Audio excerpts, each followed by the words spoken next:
I was merely present while my wife was taking a bath. She removed her hairpin.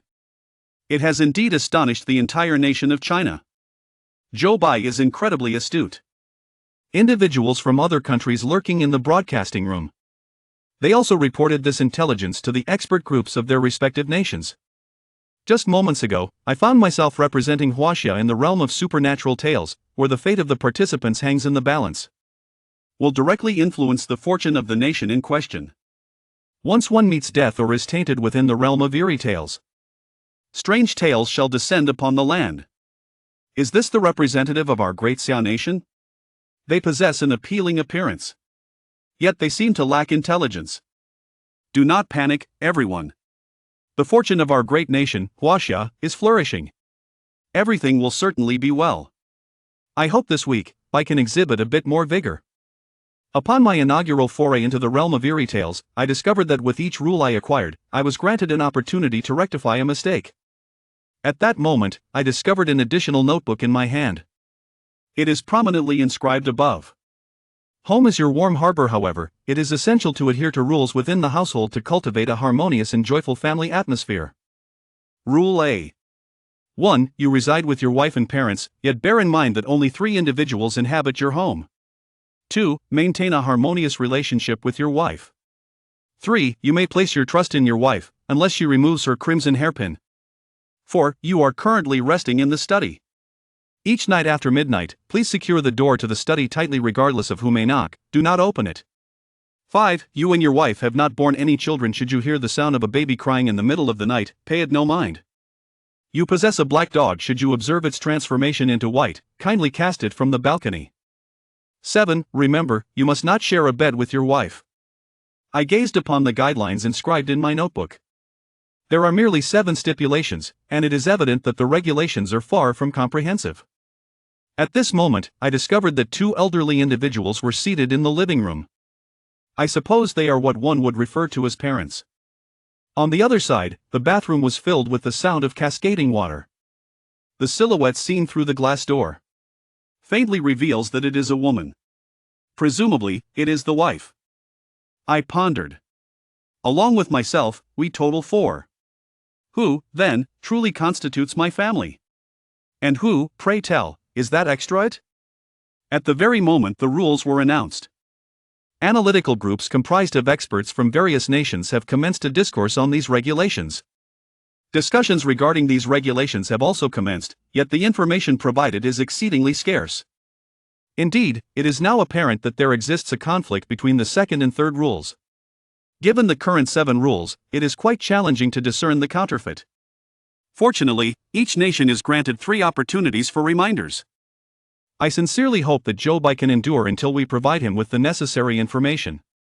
At that moment, a seductive voice emerged from the bathroom. Could you please assist me in retrieving my pajamas, dear husband? Viewers in the live broadcast room who ponder alongside me. The moment I heard that sound, a shiver ran down my spine. A fervent discussion rapidly unfolded on the public screen. Before fully understanding the circumstances of the family members, it is prudent not to hastily agree. However, the rules dictate maintaining a harmonious relationship with one's spouse. Rejecting the proposal may lead to complications. The third rule states that one may place trust in their spouse. Yet, none can ascertain whether the wife is currently adorned with a crimson hairpin. The inherently romantic Charles, upon hearing his wife's request, felt he had no reason to refuse. Beautiful lady. Charles is at your service. Having spoken, he promptly seized his pajamas and made his way towards the bathroom. Having spoken, he promptly seized the sleeping farmer and made his way towards the bathroom. Just as he approached the threshold of the bathroom door, a tremendous force abruptly drew him in. Upon hearing a sudden crack, the live broadcast from the Kingdom of Iron Towers has lost its signal. In stark contrast, the countries of Kimchi and the land of Asan resolutely declined the wife's request.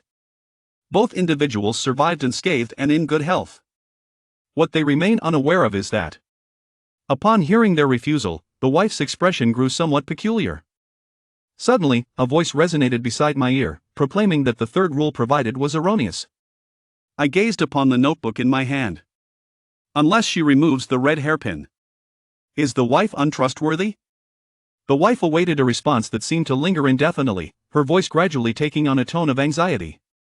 At that moment, I noticed a photograph on the bedside table. The wife in the photograph adorns a crimson hairpin, yet her gaze reveals an inexplicable strangeness. Upon discerning the expressions captured in the other photographs, a bold conjecture suddenly emerged in my mind. I promptly seized my nightwear and made my way toward the bathroom. However, this ignited an uproar among the audience of the Huaxia nation. The summer of the Iron Tower nation has seen the demise of Xia, who fulfilled his wife's request. It seems that Zhou Bai is also inclined to comply with his wife's desires. Is our great nation, Huaxia, destined for ruin? The experts are all anxiously fixated upon me. In times of necessity, one must expend a hint opportunity to examine the virtual realm. However, as I approached the bathroom door, I did not hasten to hand my pajamas to my wife. Instead, she directly opened the door to the bathroom. What is he ultimately attempting to achieve? I could only see that my wife's head was adorned with a red hairpin. I pondered the notion that if my wife were untrustworthy, I would be unable to acquiesce to her requests. However, this undoubtedly conflicts with the principle of maintaining harmonious relationships. At that moment, I suddenly realized. The system informed me that there is an error in the third rule, yet it did not imply that the entire rule is erroneous. Therefore, it is highly probable that only the latter half of the third rule is erroneous. The wife adorned with a red hairpin is the one unworthy of trust. What are you standing there for, my dear? Quickly, please hand me my pajamas. At this moment, the hearts of the audience in the live broadcast room are in their throats. I simply reached out to grasp the crown of my wife's head. He forcefully yanked her hairpin from her hair. In an instant, her peculiar expression gradually transformed into one of normalcy. It seems that I have placed my bets wisely. The experts were all taken aback. Such a method could be employed. I gently touched my head. My dear, did you not just ask me to fetch your pajamas? Have you forgotten? Did you forget about the seventh? His wife's face exhibited a hint of confusion. But she quickly blushed and accepted the garment. The experts from the Summer Kingdom are filled with exhilaration. It turns out that the third rule was erroneous. This week, Bai Xin has proven to be a genius. Individuals from other countries lurking in the Huaxia live streaming rooms. They have also reported this situation to their respective analytical teams. Upon hearing this, the majority resolved to exercise their initial opportunity for a reminder. The scene once again returns to the live broadcast room of the Summer Kingdom. Currently, my wife and I are living apart, and I can only spend the night in my study. To return to the study, one must traverse through the living room. Through the recent events, it can now be confirmed that my wife is not the extraneous it. Therefore, it can only exist between these two elderly individuals. From dawn till dusk, all you seem to know is to remain in your study. Take a moment to sit with me and enjoy a spell of television. Come over and enjoy some fruit with mom and dad. I hesitate to engage with any of them casually. I must briefly attend to some tasks at hand. I shall return to my study now. Having spoken, he strode directly into the study. Upon hearing her parents' demands, Wanli from the neighboring Monkey Kingdom, he directly took a piece of fruit from the plate. This fruit is not as delicious as the bananas from the land of monkeys. But in the next moment, his pupils suddenly dilated, rendering him utterly speechless. The greedy Wanli. Is there truly no fruit in our country? Must we resort to eating that piece? I wonder if, before calamity descends, I will still be able to travel through the night to the great land of China. Upon entering the study, I immediately commenced my search. I hope to uncover some valuable information. As I opened the final bookshelf, discovered a set of infant attire. A sense of doubt began to well up within me. The fifth rule clearly states that my wife and I do not have any children. What is the story behind this set of baby clothing? Could it be that the fifth rule is also erroneous? Or perhaps my wife and I. Once, there existed an unborn child. At that moment, a slip of paper fluttered down. Rule B. 1. Do not acquiesce to any of its demands. 2. From 9 to 1800 hours, your wife is at work. Ensure that what you observe is solely your wife. 3. The kitchen belongs to your mother. You are not permitted to enter. 4. The market does not sell pork. 5. Father has a fondness for sweets. Should he indulge in a bit of coaxing, do offer him a piece of candy. 6. Residing on the 13th floor, if you happen to glimpse a shadowy figure outside your window, simply extinguish the lights without hesitation. 7. If a courier adorned with a green hat approaches, do not hesitate to berate him harshly and demand his departure. The host has discovered the new rules. Now, I will highlight an erroneous option for you. In the next moment, I beheld the 7th rule inscribed on the note transformed into a deep shade of black. If one were to truly encounter a person adorned with a green hat, delivering a parcel, how should one handle this? Should we simply ignore it? At that moment, a sudden knock echoed from beyond the door. I glanced at my phone to check the time. It read 23:35. With less than an hour until midnight, the door could still be opened. Before me stands my beloved wife. My dear husband, I have prepared a bowl of sweet soup for you. Please, do take a taste. After placing the bowl down, she bowed her head slightly. Darling, may you return to our room to rest this evening? Upon hearing this statement, I instantly became alert. The rules had clearly stipulated that one must not share a room with their spouse. To refuse her would jeopardize the relationship between the two, and it would also contravene established regulations.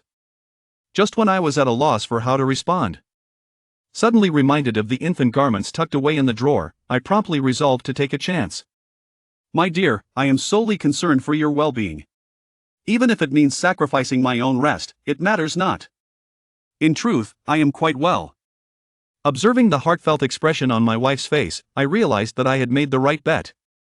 Indeed, we have a child who is yet to be born.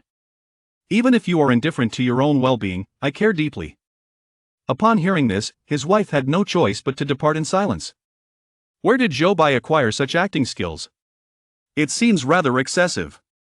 Nevertheless, it is truly remarkable that he can still devise a solution in such a deadlock. Indeed, it is quite remarkable. When the wife stepped out of the study, the clock was nearing 12:07. I swiftly secured the door. Silently reciting the rules in my heart, I remind myself that after midnight, no matter who knocks at the door, it must remain closed. But I had just turned around. Suddenly, I beheld a woman in a red dress standing outside the window. In an instant, I was drenched in cold sweat from fear. Simply turn off the lights immediately. With the sharp click of the switch, the room gradually descended into darkness. At this moment, a voice echoed. Gaining 20 points of affection from my wife. Now granting an additional opportunity to correct a labeling error. Article B, Clause 6 is erroneous. What? It is utterly erroneous. I was taken aback and swiftly turned on the lights. At the moment the room was illuminated, I was astonished to find a woman standing before me. Yet, in the blink of an eye, she swiftly retreated back outside the window. The audience witnessing this scene in the live broadcast collectively broke into a cold sweat on my behalf. The 6th rule was indeed erroneous. Fortunately, Zhou Bai responded swiftly. As the chimes of midnight resound. Numerous nations, however, have encountered catastrophic moments. In the land of Asan, Picard beheld his wife adorned with a crimson hairpin. I drank the sweet soup with great reassurance. However, upon taking a sip, fresh blood surged forth from my mouth. On that night, the doors of the citizens of Asan country were firmly shut. Nevertheless, the sound of a baby's cries could still be heard. The police were exceedingly busy, receiving continuous reports of wives accused of murdering their husbands. On the other hand, Nam Minky from the land of Kimchi also received his wife's sweet soup. However, what sets this apart is that he gazes at his wife, who adorns a red hairpin. Once again, he turned her down. Nan Mingji did not meet his demise in the same manner as Kapil. This elicited a resounding cheer from the audience of the pickled vegetable nation. Impressive! Our great nation of pickled cabbage truly stands unparalleled. Soon the entire world shall belong to us. They simply failed to notice that after the wife stepped out the door, the expression on her face grew even more peculiar than before. I lie in bed, occasionally hearing the cries that drift in from outside. I ponder that today marks the inaugural evening of the realm of eerie tales. At present, although I have obtained 2 sets of rules, the amount of information remains insufficient. Most importantly, until now, I remain uncertain about how to successfully navigate through. It is necessary to stay for a sufficient number of days, or to locate the designated place. Or perhaps one must complete a specific storyline to proceed. At that moment, the weeping outside abruptly ceased. Instead, there came a series of relentless knocks at the door. I have committed the contents of the rules to memory and have chosen to disregard them. Before long, I drifted into the realm of dreams. The viewers in the live broadcast room were rendered somewhat speechless by this scene. How can he possibly find slumber in such circumstances? The night, after all, is the most perilous of times. Observe how even the esteemed individuals in the beautiful country of America, like Peter, are still engaged in the study of regulations. It was only upon hearing my wife's voice until dawn that I finally opened my eyes. My husband has risen. I have prepared breakfast for you. I glanced at the clock. It read 9:05. If the second stipulation of Rule B holds true, then it must currently be the time for the wife to commence her work. At this moment, is the person outside truly my wife? As I remained unresponsive for an extended period, the sound of knocking intensified. In the broadcast studio of the beautiful country, Peter diligently analyzed the rules throughout the entire night. At long last, I succumbed to slumber just before the break of dawn. His wife called him to rise, and in a state of drowsiness, he responded with a soft murmur. Suddenly, the live broadcast room of the beautiful nation was enveloped in darkness. The audience of the Great Xia Kingdom found themselves in a state of bewildered amusement. The beautiful nation has indeed endeavored earnestly, yet their efforts seem to have been in vain. I studied diligently throughout the night, only to falter on the very first question. The voices of women outside and the persistent knocking on the door gradually subsided after an hour. I opened the door to the room. At this moment, there is no sign of my wife outside. Father remains seated on the sofa, engrossed in the television. Mother busied herself in the kitchen. As if the sounds from outside the study had not been heard at all. Spending all day confined to the study, I wonder when I shall have the pleasure of holding my grandchild. With that, she gracefully handed me the bowl of congee. Upon reaching this point, the audience became increasingly anxious. Do not eat. The mother sensed something was amiss. Indeed, the fervent encouragement for Zhou Bai and his wife to share a bed must certainly conceal a hidden trap. There must be a trap. The experts in the analysis group have also become increasingly tense.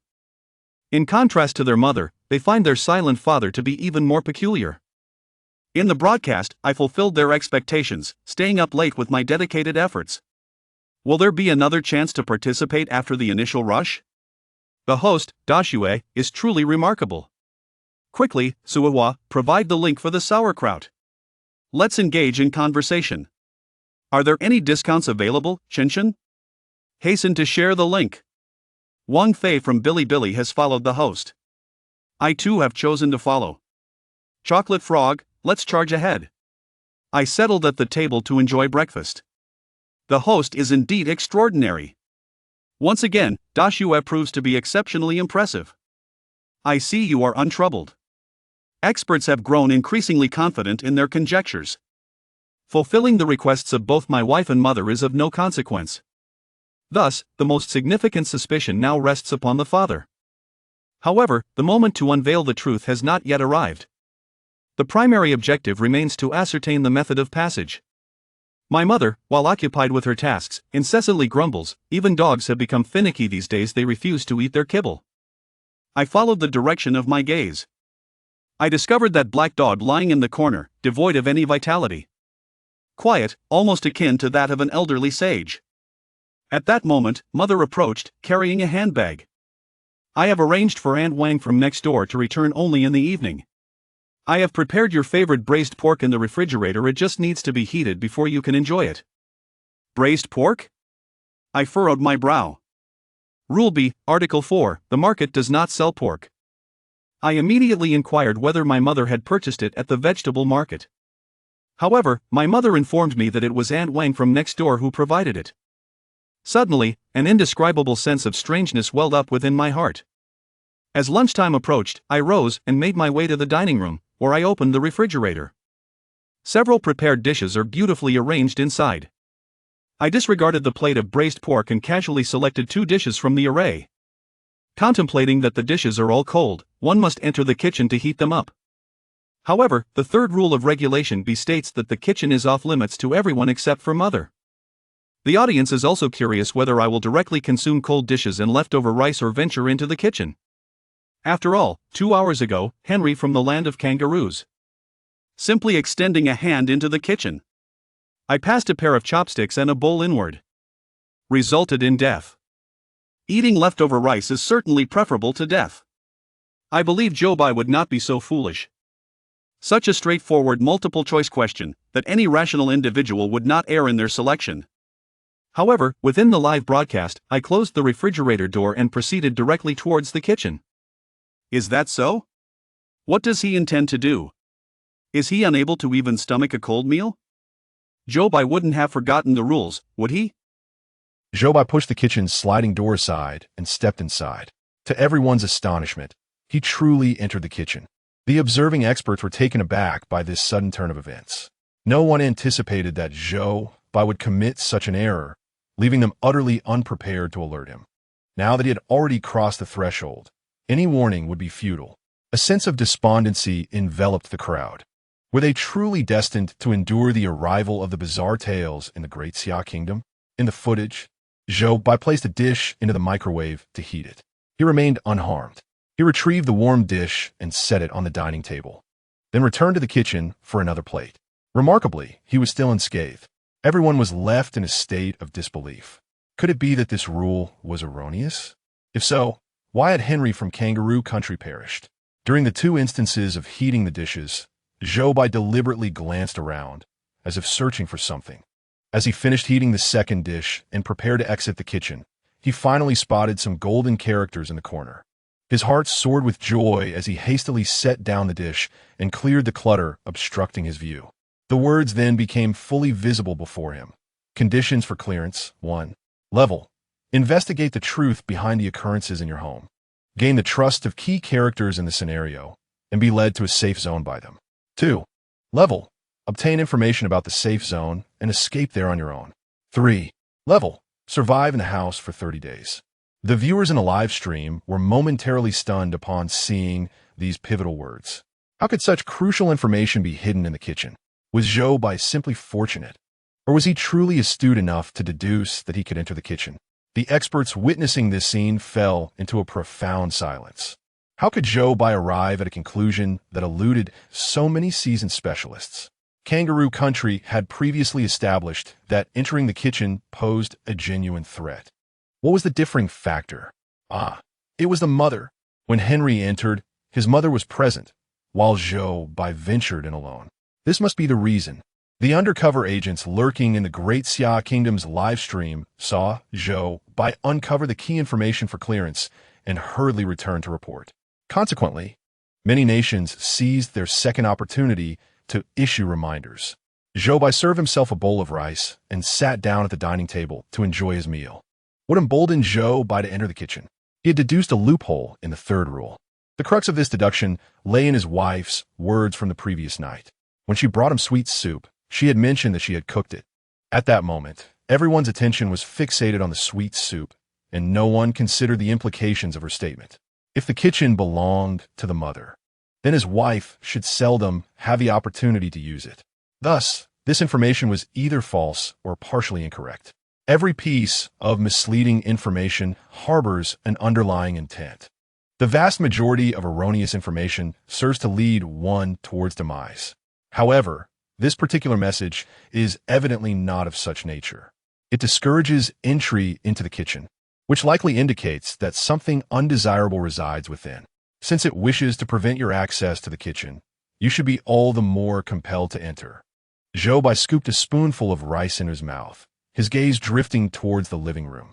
His father rose from the sofa, repositioning himself at the dining table across from Zhou Bai. Propping his chin on one hand, he offered Zhou Bai a smile. His emaciated face bore deep, cracked wrinkles, presenting a peculiarly unsettling image. He uttered no words, merely gazing silently at Zhou Bai. Despite the daylight, an unsettling chill enveloped many of the viewers watching the live stream. Zhou Bai feigned composure and continued to eat. In the corner, the black dog remained sprawled, were it not for the rising and falling of its belly with each breath.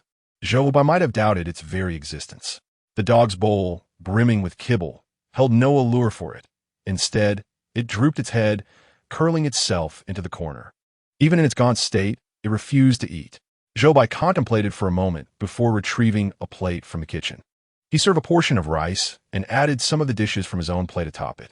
Then, he placed the dish before the black dog. The dog, sluggish in its movements, laboriously approached the plate, sniffing at the food before devouring it with gusto.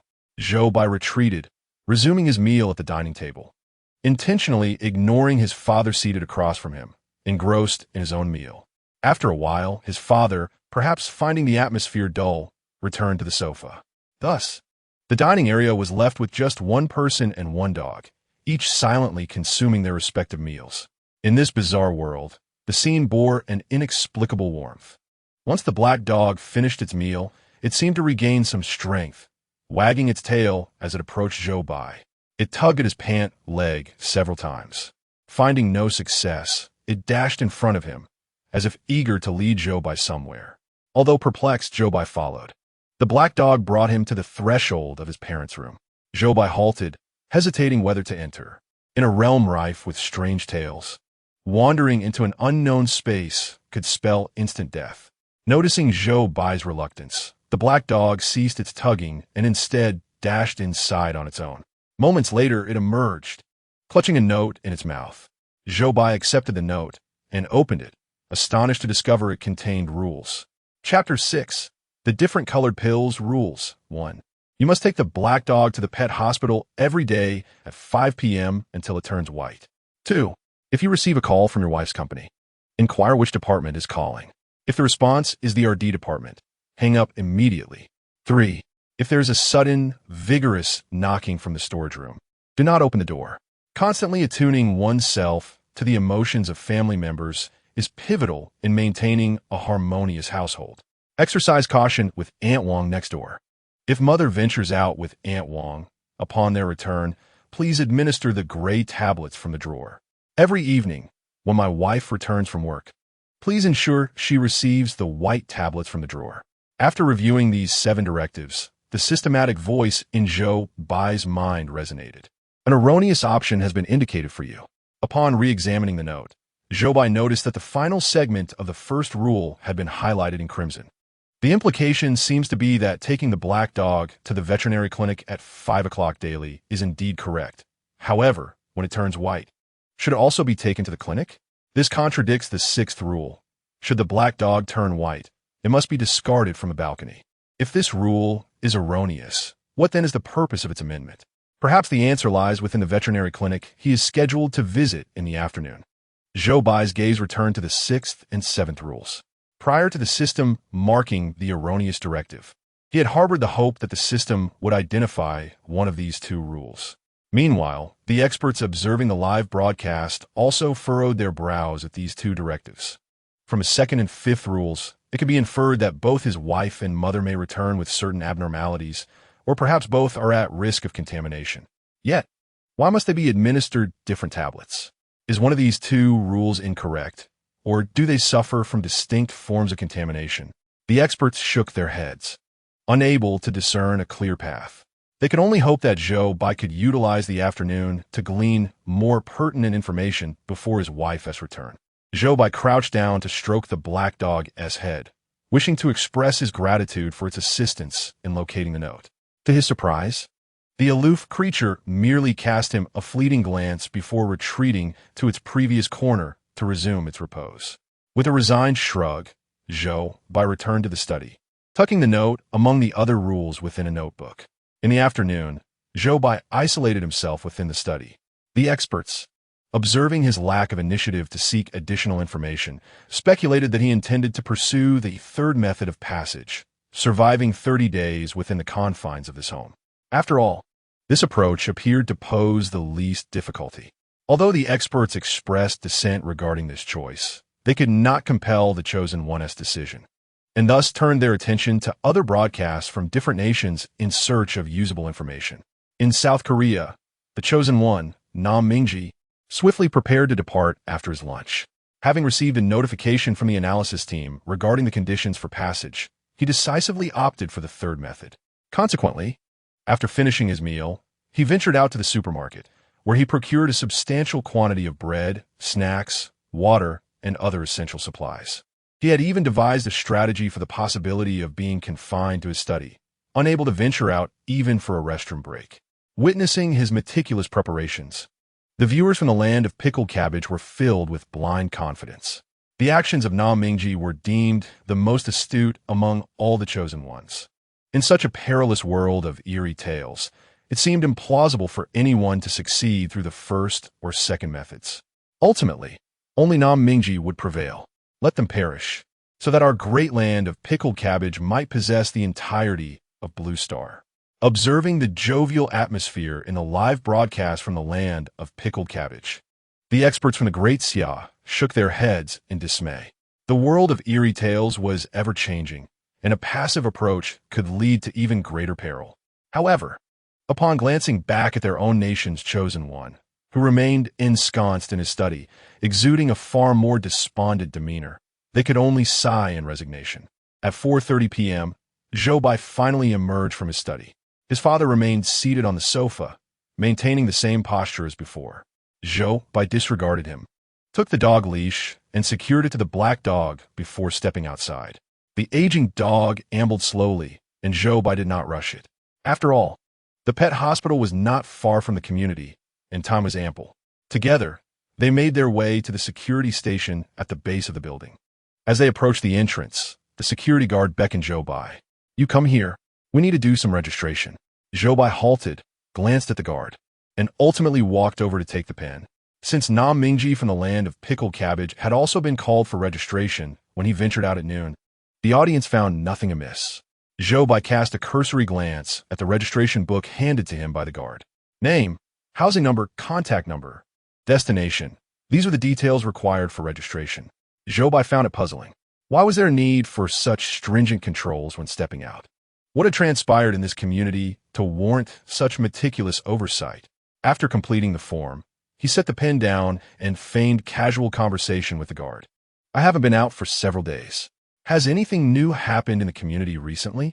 The guard, a middle-aged man in his 40s or 50s, typically had few conversations.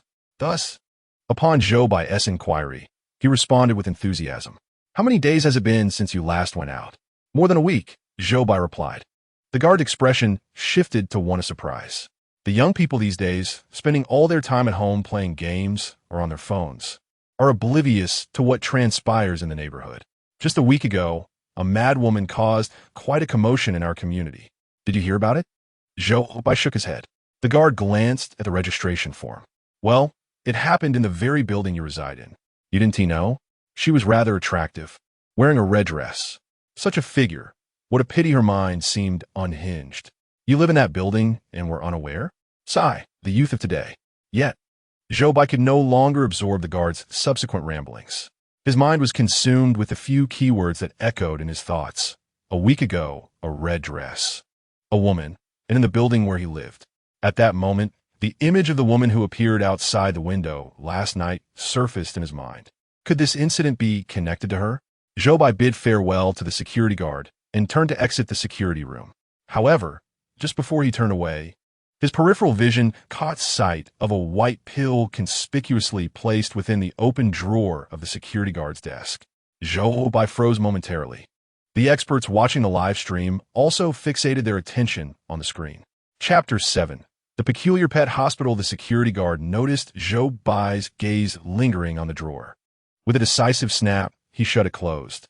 The once amiable security guard's demeanor shifted abruptly. "If you're leaving, do so quickly."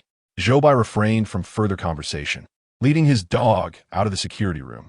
Throughout the journey, the image of that white pill lingered in Zhou Bai's mind. Before long, he and the black dog arrived at the entrance of the pet hospital. A striking notice was affixed to the glass door of the establishment. Pet hospital regulations. 1. The staff at the pet hospital uniformly wear white uniforms. If you see them donning black attire, please vacate the city immediately. 2. Do not remain in the pet hospital for more than 10 minutes. 3. If you encounter severely injured animals, such as a decapitated dog or a cat missing half its body, do not be alarmed. This is entirely normal. 4. You can place your complete trust in the staff here. There are only 4 regulations in total. After reading them, Zhou Bai awaited the familiar voice of the system in his mind. However, he stood at the entrance of the pet hospital for a full 5 minutes without hearing any prompt. The notice bore no red warnings either. A sense of perplexity washed over Zhou Bai. Were all 4 rules truly accurate? Or was the system only capable of providing alerts for household regulations? Viewers of the live stream expressed concern as they observed Zhou Bai hesitating outside the pet hospital. Has Zhou Bai lost his nerve? This pet hospital appears quite eerie. Perhaps he is frightened. They remarked, "How perplexing. Even a pet hospital has regulations." As Zhou Bai could not wait any longer for the system's notification and noticed that it was nearly 5 o'clock, he decided to enter with his dog. The temperature inside the pet hospital was noticeably colder than outside. Upon stepping inside, Zhou Bai involuntarily shivered. The doctors and nurses donned white uniforms, bustling in and out of an operating room. The door to the operating room was ajar, allowing Zhou Bai a glimpse of the scene within. On the operating table lay a small dog, its limbs entirely detached, yet each segment appeared to move as if imbued with life. After a mere glance, Zhou Bai felt the surrounding temperature drop even further. "What are you looking at?" A voice resonated from behind him. Zhou Bai turned abruptly to find a doctor clad in a white coat, wearing black-framed glasses, regarding him with a serious expression. "It seems that everyone is rather occupied, so I shall see if anyone is available." The doctor, upon listening, glanced at the black dog by Zhou Bai's feet. "Follow me," he instructed. Consequently, he led Zhou Bai into a room. "Please bring it here. I shall examine it." Heeding the doctor's words, Zhou Bai lifted the black dog onto a table in front of the doctor. The doctor meticulously inspected every strand of fur on the black dog before instructing Zhou Bai to lower it back down. He then retrieved a bottle of medication from the cabinet, extracted a black pill, and handed it to Zhou Bai. "Administer this," he said. As Zhou Bai held the black pill, a wave of uncertainty washed over him. What do the colors black, gray, and white signify? Meanwhile, the black dog, standing beside Zhou Bai, became increasingly restless, emitting soft whines and tugging at its leash. Zhou Bai glanced at the clock hanging on the wall.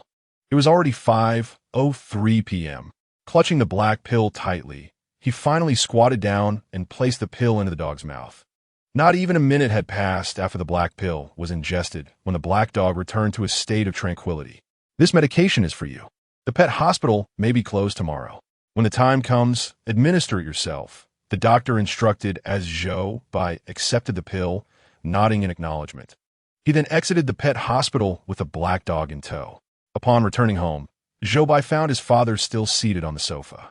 Noticing Zhou Bai's entrance, his father turned slightly, a smile gracing his lips before he resumed watching television. The viewers of the live broadcast were left in a state of shock. My goodness, what is this father up to? If he intends to harm, let be swift. Such a sudden action could frighten one to their core. They admired how Zhou Bai remained composed amidst the unsettling scene. However, Zhou Bai was not necessarily fearless.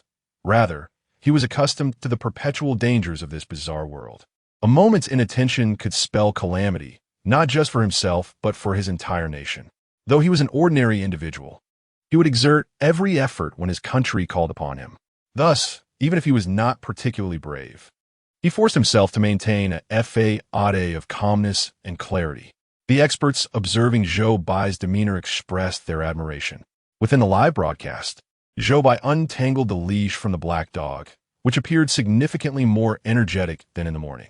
After quenching its thirst at the water bowl, it comfortably found a corner to rest. Zhou Bai passed by his father on the sofa and entered his study. The time was now 5:15 p.m., leaving nearly an hour until his wife returned from work, with the possibility of his mother and Aunt Wang unexpectedly returning home at any moment. The analysts were engaged in a fervent discussion regarding the forthcoming strategies.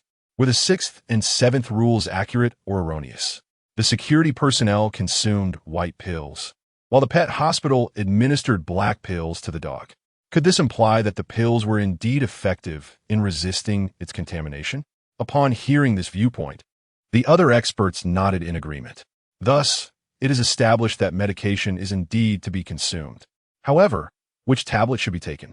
There exists the possibility that the medications of the two individuals may be deliberately confused. The experts commenced a discussion based on this new proposition. What, after all, distinguishes the variously colored tablets? It could pertain to different sources of contamination, or perhaps the varying degrees of contamination itself. While contemplating whether such an act might occur, our primary focus should be on its underlying motives. Is the intention to mix up the tablets they're meant to take, thereby driving them to madness before eliminating Zhou Bai? Some experts nodded, finding this hypothesis quite plausible. Yet, there were others who disagreed, leading the meeting into yet another fervent debate. Time ticked away, and soon it was 6:20 p.m. The sound of high heels clicking on the floor echoed from outside. Then came the sound of a key turning in the lock.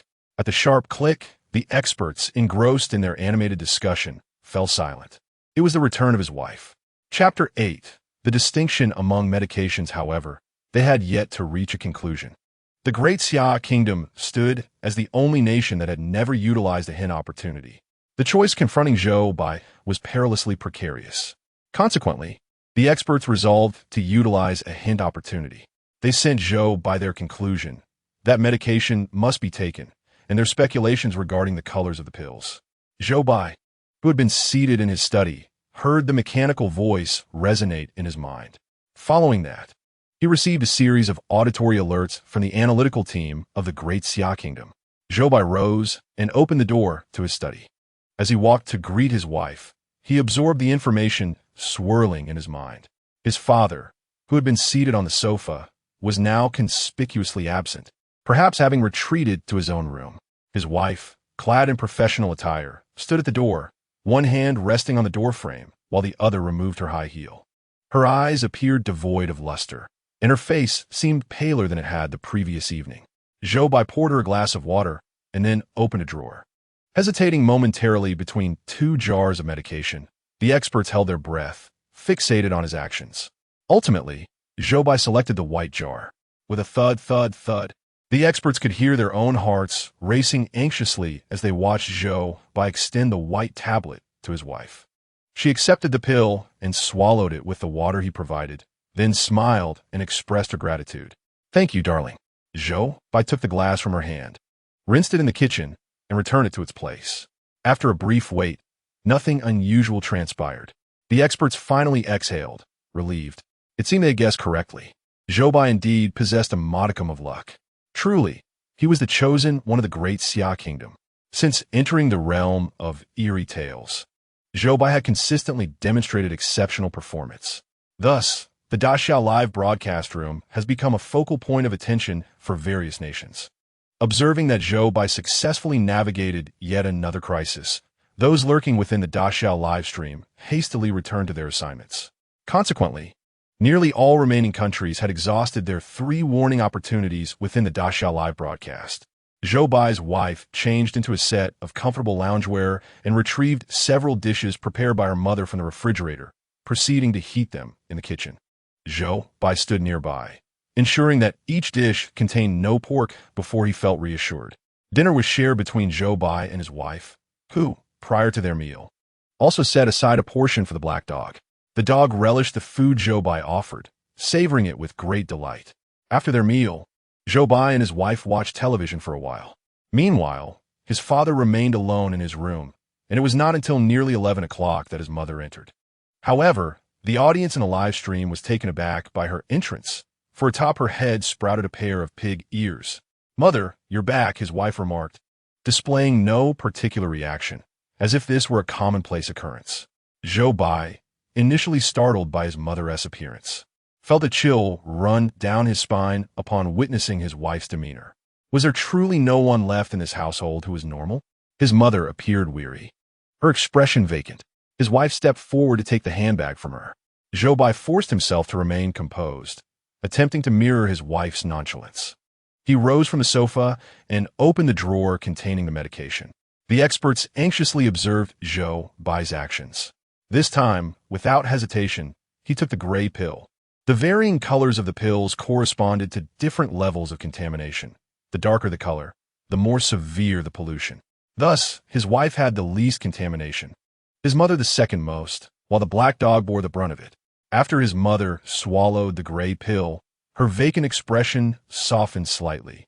Yet the pig ears atop her head remained. She continued with her routine as if nothing had changed, tidying her belongings before heading to the restroom.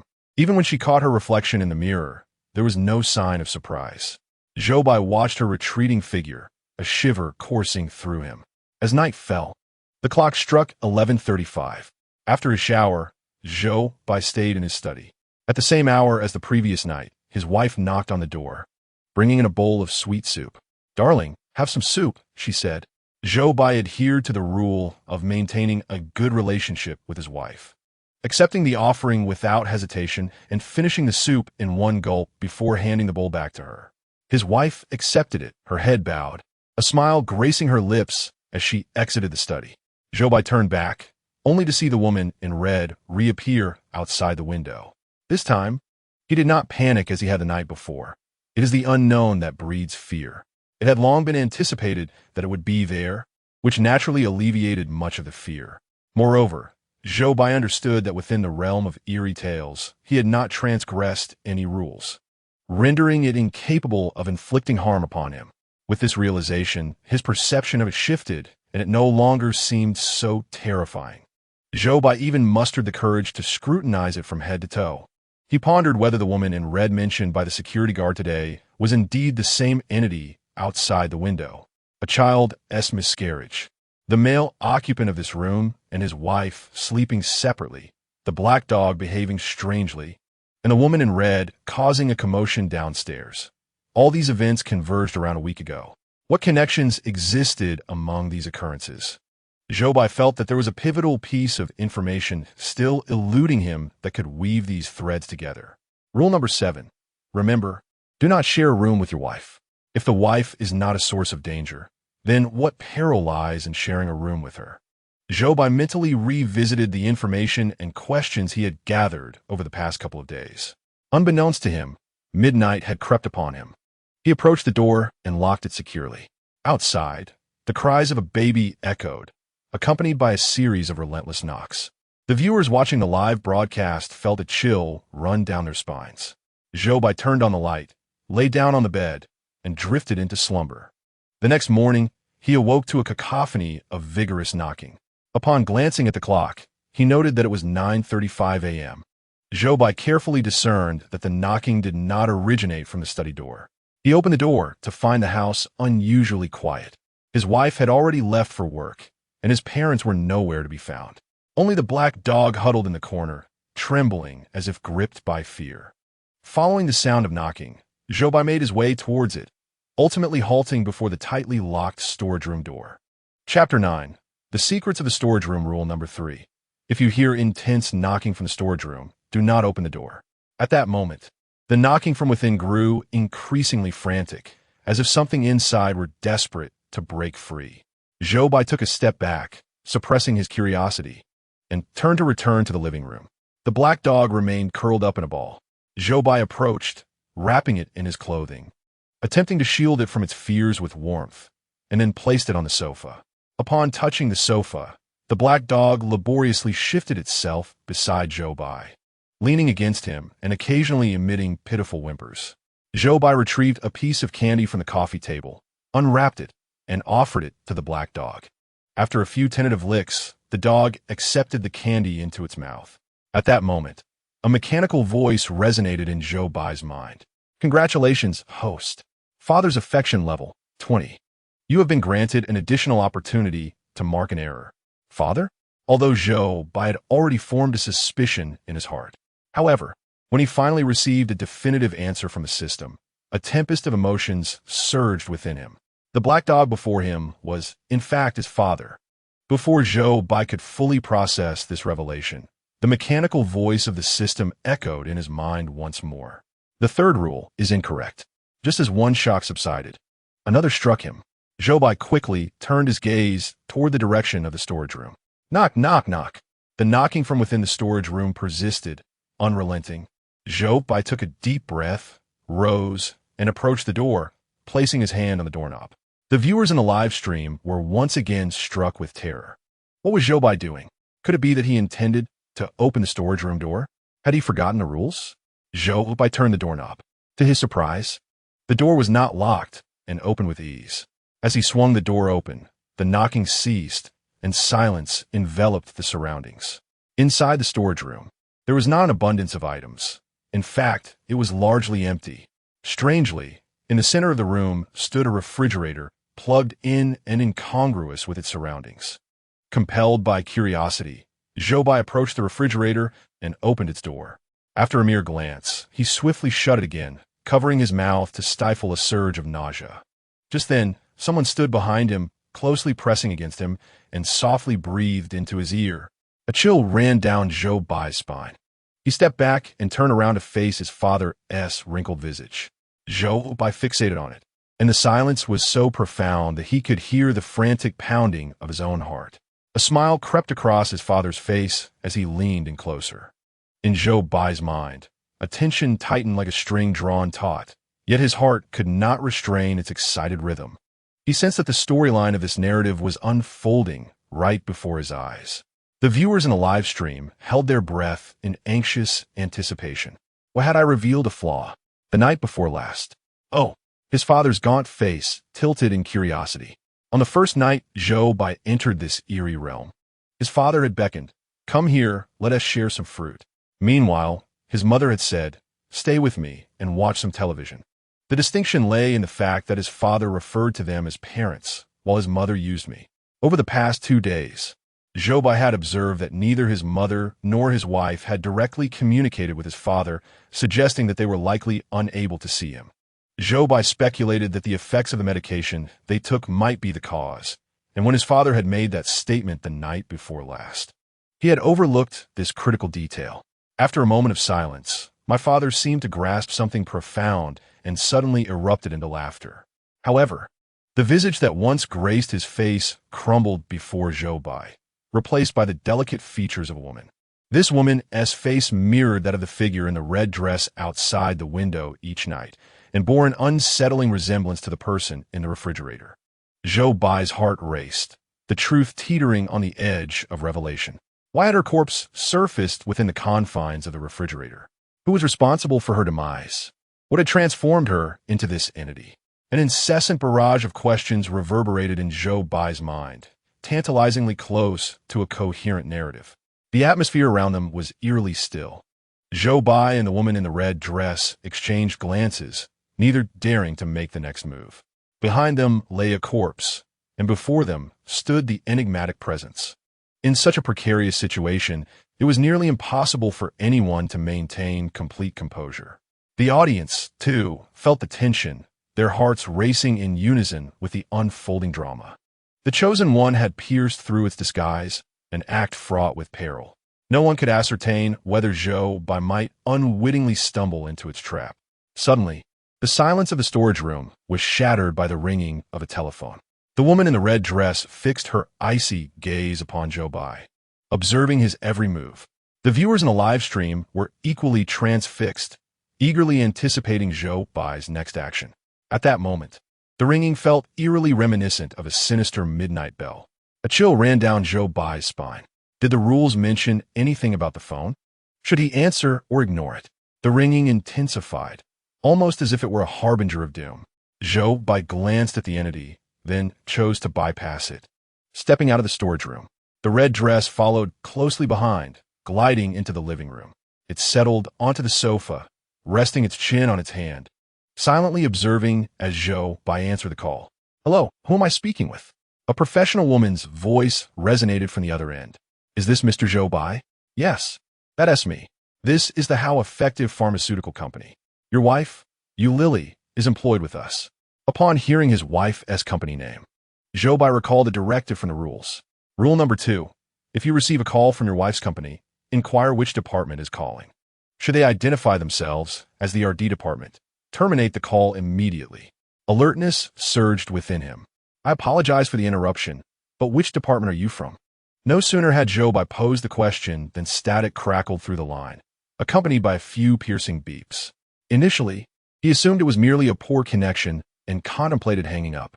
However, the noise soon dissipated and the professional woman's voice returned. "I am from the sales department." Chapter 10. You caused the death of my child. Zhou Bai instinctively tightened his grip on the receiver. The voice continued. "We have received internal information. This city is no longer safe. Remaining here poses a grave danger to life. Our company has decided to evacuate all employees. Due to limited resources, Each employee may only bring one family member. Your wife has chosen to accompany you. Please prepare in advance. Our company staff will come and pick you up at 6 p.m. tomorrow. This news is utterly unexpected. After hanging up the phone, Zhou Bai found his mind in a tumultuous haze. The third method of crossing appeared to be the simplest, yet it now seemed otherwise. If the information from the call is indeed true, then the entire city may be at risk. Staying at home for 30 days will be tantamount to waiting for death. Thus, the third method of crossing is ruled out. The first and second methods both require locating a safe zone. However, it remains uncertain whether the reputable pharmaceutical company is the actual safe zone, assuming that his wife is the key figure in this entire affair. Zhou Bai has gained her trust, as she has chosen him as her accompanying family member. This seems plausible, yet Zhou Bai cannot shake the feeling that something is amiss. The woman in the red dress continues to sit on the sofa, gazing intently at Zhou Bai. Fortunately, she must adhere to the rules. Since Zhou Bai has not violated them, she can only watch without inflicting harm upon him. Despite feeling unnerved, Zhou Bai scrutinizes her. Young, beautiful. The dress she wears appears quite expensive. Why would such a woman perish in his home? Shaking his head, Zhou Bai turns and walks back to his study. In a live stream of the Great Xia Kingdom, the audience's emotions have finally begun to settle. However, the viewers from the Kimchi Kingdom remain far from calm. They have returned from other countries' live streams, aware that this city is about to face peril. Yet, their chosen one, Nan Mingji, remains secluded in his study. Having not emerged for an entire day, the Kimchi Kingdom has exhausted its 3 reminders. Experts are in a state of frantic desperation, with no solutions in sight. They can only hope for a miracle, praying that Nan Mingji will devise a means to escape the impending crisis. As the clock strikes 5 in the afternoon, it is time for the black dog to take its medication. Zhou Bai enters the living room and opens the cabinet where the medicine is usually stored. The black pill provided by the pet hospital yesterday rests within. As Zhou Bai reaches in to retrieve the pill, his gaze falls upon the packaging of the other 2 jars of medicine. Reputable pharmaceutical company appears prominently on the labels of both his wife's and mother's prescriptions. It turns out that his wife's company produces medication to mitigate pollution. With this connection, it becomes increasingly reasonable that they would have prior knowledge of the city's impending danger. The experts watching the live stream share this sentiment. Companies that manufacture pollution control medications typically possess official backing. It seems that his wife's company is indeed the safe zone. As long as Zhou Bai accompanies tomorrow, he will be able to accomplish the level completion. With only 1 day to unravel the storyline of the dungeon, it seems almost impossible. Level completion appears to be an unattainable hope. To grasp the entirety of the dungeon's narrative, one must actively engage in exploration. Yet, within the realm of the bizarre, every action could lead to death. Achieving level completion is already the most commendable accomplishment to date. We must not be overly demanding of Zhou Bai. Experts feel a sense of confidence, displaying little concern for Zhou Bai's progress. At this moment, the black dog begins to exhibit signs of restlessness. Observing its condition, Zhou Bai promptly halts his thoughts and feeds the black pill into its mouth. After consuming the pill, the black dog settles down. Zhou Bai gazes at the black dog, his heart a tumult of emotions. The woman in the red dress remains seated on the sofa, her eyes never leaving Zhou Bai. Time ticks away, and soon it is 6:30 p.m. The sound of a key turning echoes. His wife has returned. Clad once again in her red dress, she sits on the sofa, showing no intention of leaving. As she opens the door, her gaze appears vacant, poised to bend down and remove her high heels. However, her peripheral vision catches sight of the woman on the sofa, sharpening her focus instantly. Why are you here? Zhou Bai casts a wary glance at his wife. He knows the effects of her medication have worn off and quickly retrieves a white pill from the medicine cabinet. What might happen if the family discovers its existence? This question fills Zhou Bai with trepidation. The experts in Daxia, who are watching the live broadcast, also recognize the gravity of the situation. Zhou Bai is to head to the safe zone tomorrow. He is on the brink of completion and cannot falter at this critical moment. They all remain alert, fixated on the television screen. At this juncture, his wife's emotions are highly agitated. My child, it is you. You are the one who caused my child's death. Zhou Bai, holding the pill, Suddenly, turns to the figure in red. The plotline of the dungeon unfurls before his eyes. Perhaps having been exposed by Zhou Bai, it no longer conceals itself, sporting a grin as it gazes toward his wife. His wife is nearly in a frenzy, her face contorted with rage, arms flailing as she lunges toward it. Zhou Bai hastily grasps her hand. The veins on her face bulge, and small bumps emerge around her ears, as if something is trying to escape from within. Zhou Bai's heart races. He recalls the pig ears on his mother's head when she returned in his father's current form as the black dog. He fears that if he does not intervene, his wife may instantly transform into another entity. With one hand firmly pulling her back, he uses the other to thrust the white pill into her mouth. He covers her mouth until he confirms she has swallowed the pill before finally releasing his grip. The wife's menacing expression gradually softened, her strength dissipating as she collapsed weakly onto the ground. The figure in the red dress still lingered in her vision, yet her gaze no longer focused upon it. "Husband, why am I seated on the floor?" Zhou Bai poured a glass of water and handed it to her, soothingly remarking, "Perhaps you are simply exhausted." The wife, in a daze, accepted the cup and nodded absently. At that moment, Zhou Bai deeply comprehended the essence of Rule 4. Constantly being attuned to the emotions of family members is vital for maintaining a harmonious household. Chapter 11. Beware of Aunt Wong next door. Before leaving the house today, Mother prepared meals for the family in advance. Zhou Bai retrieved all the dishes from the refrigerator, except for a solitary plate of braised pork that remained. He had not seen his mother all day and wondered if she had gone out with Aunt Wong again.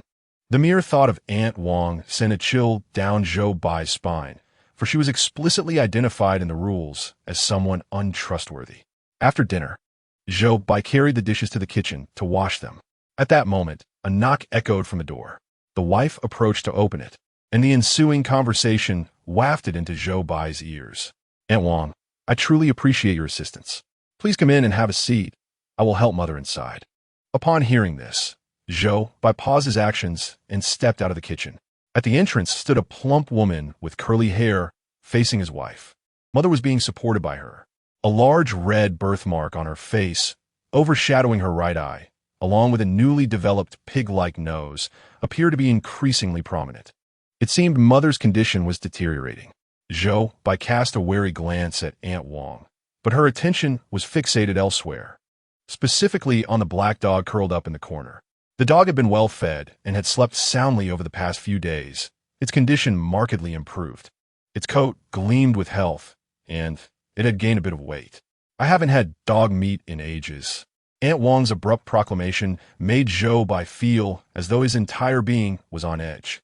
The black dog seemed to comprehend her words, retreating further into the corner. Seeing the dog frightened, Aunt Wong smiled. "I was merely joking.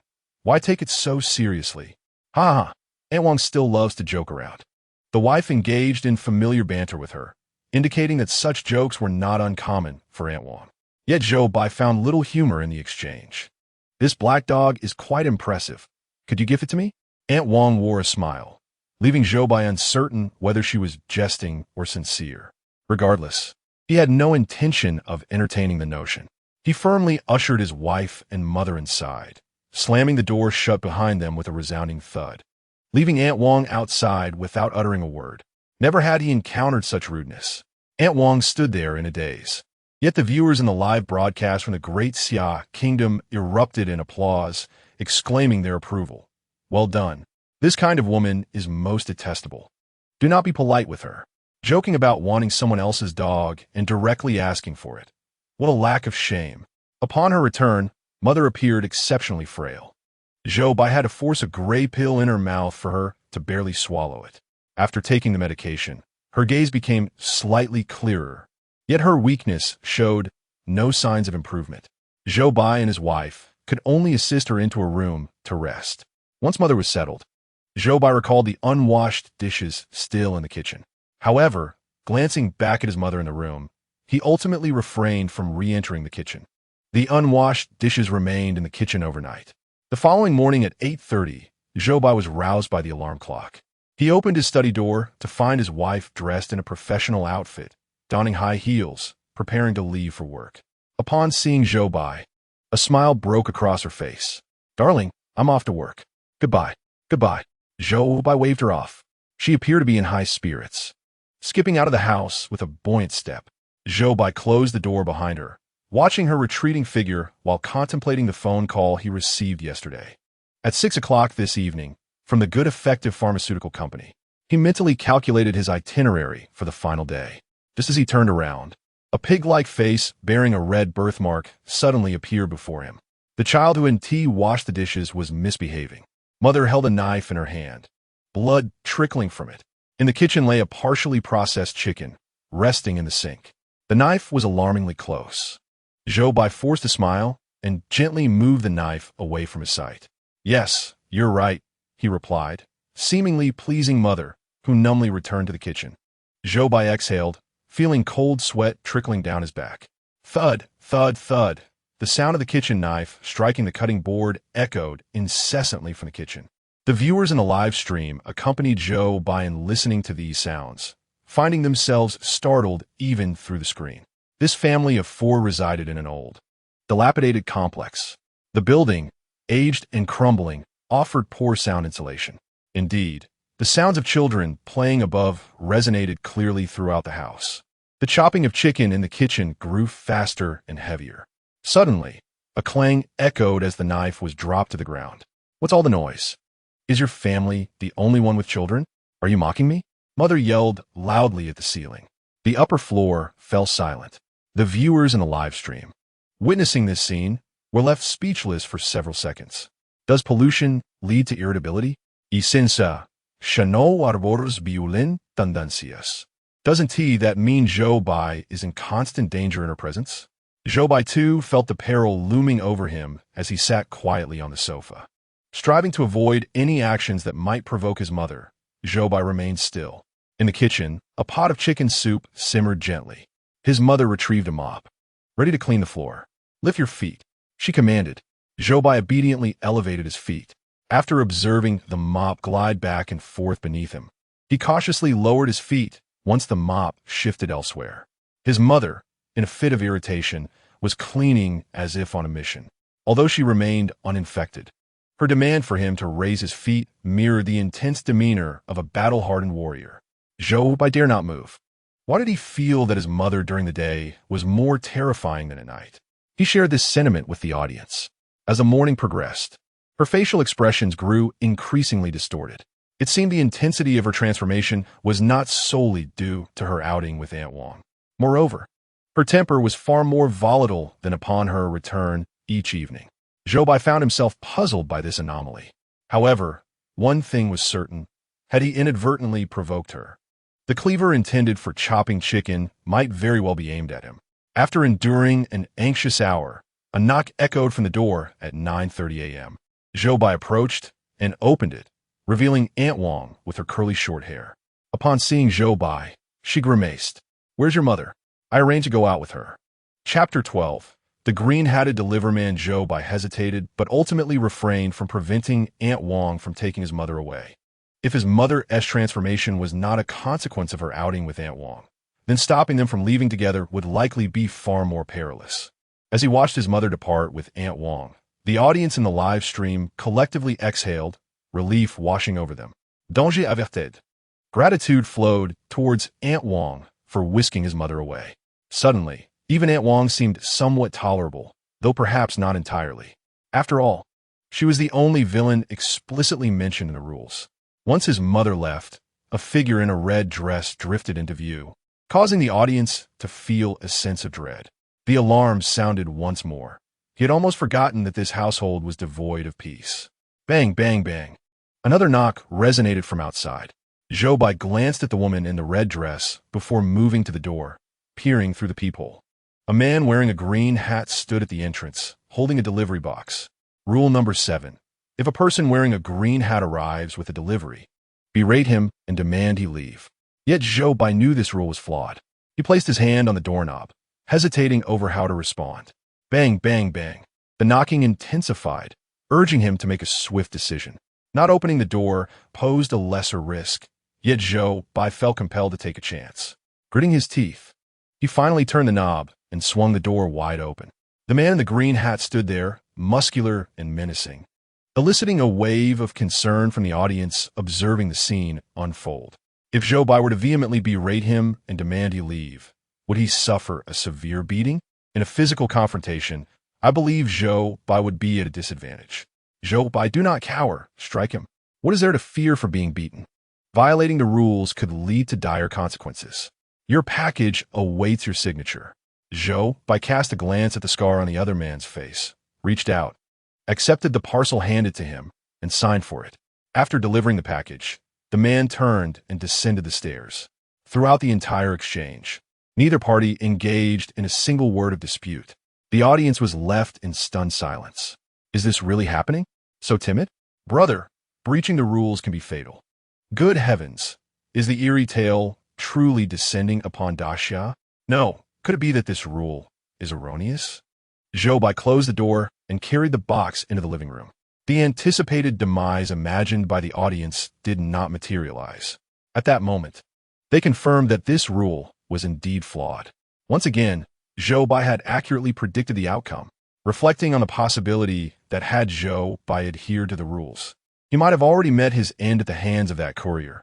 A chill ran through the audience, grateful for Zhou Bai's astuteness. In the footage, Zhou Bai placed the box on the coffee table in the living room, then retrieved a pair of scissors to open the package. A woman in a red dress stood in the living room, intently observing Zhou Bai's every move. Zhou Bai could sense the cold aura emanating from her.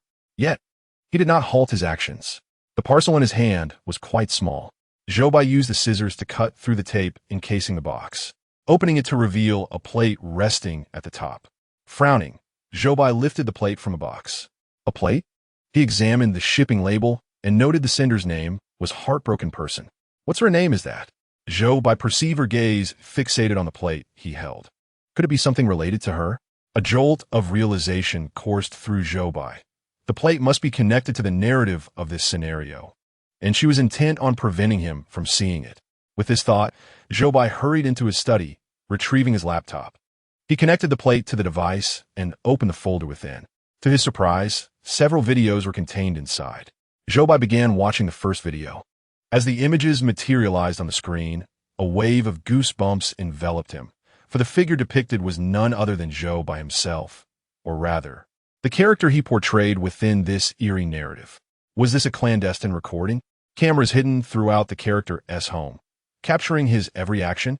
Zhou Bai was aware that once he entered the game, all his actions would be broadcasted live.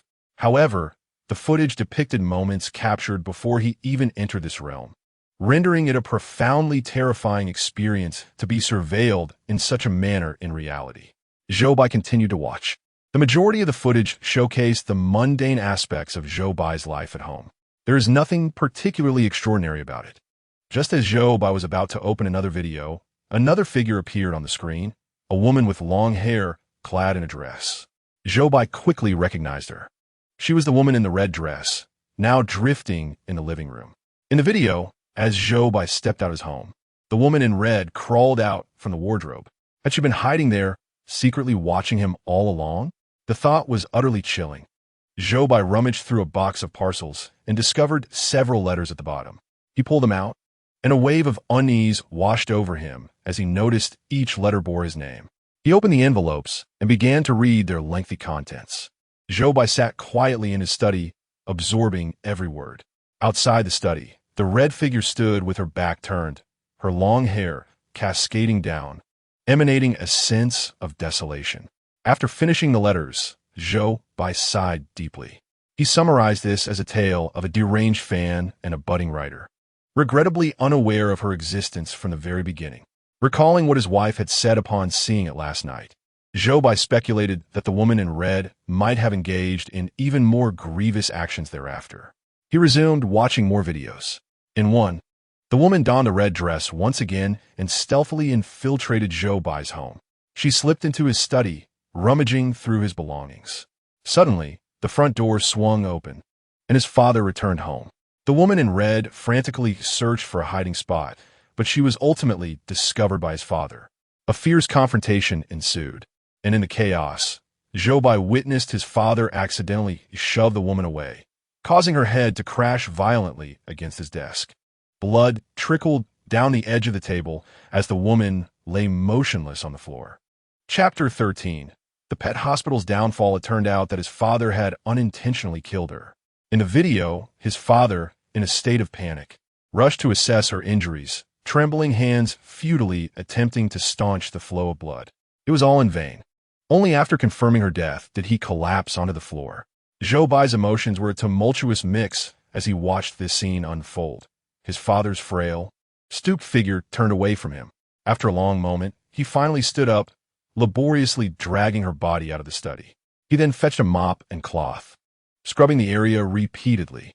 The perspective of the video was from the study, preventing Zhou Bai from witnessing the events outside. But he could hear what seemed to be the sound of a chainsaw, along with objects falling to the ground. Soon, his mother's voice entered the fray, indicating her involvement as well. Zhou Bai remained in the dark about how the woman in red had transformed into what she became, nor did he comprehend the means by which his father had been tainted. He was only aware that thereafter, a black dog had appeared in the household. His father re-entered the scene, his gaze now profoundly altered from before. Zhou Bai, having watched all the videos, leaned back in his chair, struggling to quell the tumult of his emotions. Congratulations to player Zhou Bai from the Great Xia Kingdom for unlocking all storylines of the instance. Next, please locate the key character of the instance, who will guide you to the safe zone. At that moment, the mechanical voice resonated throughout the live stream of the Great Xia Kingdom. Experts and viewers alike erupted in cheers. Level completion. Zhou Bai was very likely to have achieved level completion. Splendid. Our chosen one from the Great Xia Kingdom is simply magnificent. Meanwhile, the spies from other nations lurking in the live stream could only watch with envy as the celebrations unfolded. They had exhausted all three of their hints. And even if they were to glean any information now, it would be of no consequence. Contrasting sharply with the jubilant atmosphere of the live stream, Zhou Bai's mood was exceptionally heavy. He sat alone in his study until 4:30 p.m. before finally emerging. Retrieving a dog leash, he called out to the black dog that lay in the corner. Upon hearing Zhou Bai's voice, the dog languidly crawled towards him. The silhouette of the black dog intertwined with that of his father from the videos in Zhou Bai's mind. He crouched down, fastening the leash around the dog's neck, gently placing his hand upon it, and murmured, "I will care for you just one last time." The black dog seemed to comprehend his words, its expression tinged with a hint of sorrow. Every afternoon at 5 p.m., Zhou Bai was to take the black dog to the veterinary clinic, a rule he was determined to adhere to. He led the black dog out of the house. The building where he resided had 6 households per staircase. As he stepped outside, Aunt Lee from across the hall happened to be leaving with a basket of vegetables. Zhou Bai was not particularly adept at socializing. He merely nodded in acknowledgement before they each descended the staircase. Zhou Bai felt he had overlooked something, yet could not recall what it was. He shook his head and continued onward with the black dog towards the veterinary clinic. At 4:55 p.m., they arrived at the clinic's entrance, only to find the glass door firmly shut. The rules of the veterinary clinic that had once been affixed to the door were conspicuously absent. Sensing something amiss, Zhou Bai stood outside and peered in. With just one glance, his heart plummeted. The individuals within were clad in black uniforms.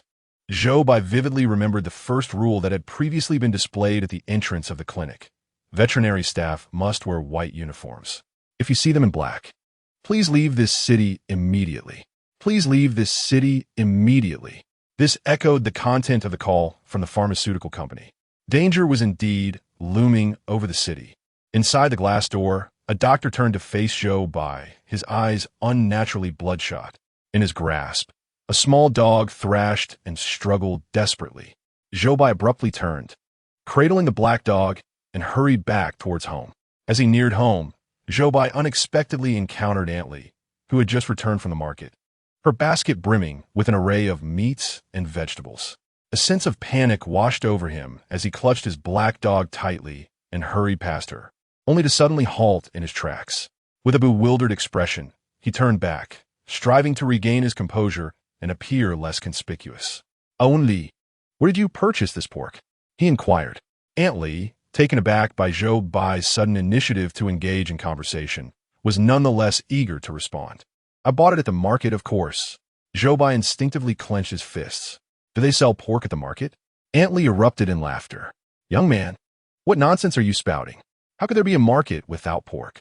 She shook her head, lamenting the lack of practical knowledge among today's youth. Zhou Bai stood frozen, his mind buzzing with realization. He was mistaken. This rule was fundamentally flawed. If this rule was erroneous, what are the others? Were there not other beliefs he staunchly held that might, in fact, be entirely incorrect? The clock struck 5 in the afternoon, the hour when the black dog was due for its medication. However, an unforeseen incident at the veterinary clinic had left Zhou Bai unable to procure the necessary medicine. Without the controlling influence of the drugs, the black dog, now cradled in his arms, began to fidget restlessly. Zhou Bai quickened his pace, anxious to return home. Upon reaching home, he set the black dog down, realizing that 10 minutes had already elapsed since it was supposed to take its medicine. To his dismay, he noticed white fur beginning to sprout on the dog's body. It wrinkled its nose, baring its sharp teeth and emitting a series of heavy snorts. The audience in the Great Xia Kingdom grew tense. It's over. The black dog is about to mutate. What should we do? Should we toss it from the balcony? The uncertainty surrounding the validity of the rules was stifling. With less than an hour remaining, the deadline loomed ominously. He could not afford to squander his efforts now. Zhou Bai observed the black dog in a near-manic state. Medicine. It desperately needed its medication. With the veterinary clinic compromised, he pondered whether he could substitute with pills of other colors. In a rush, he dashed to the cabinet housing the medications, seizing a bottle of gray pills intended for his mother. There was no time for hesitation. He had to try something. He poured a single gray pill into his palm, grasped the black dog firmly by the nape of its neck, and braced himself.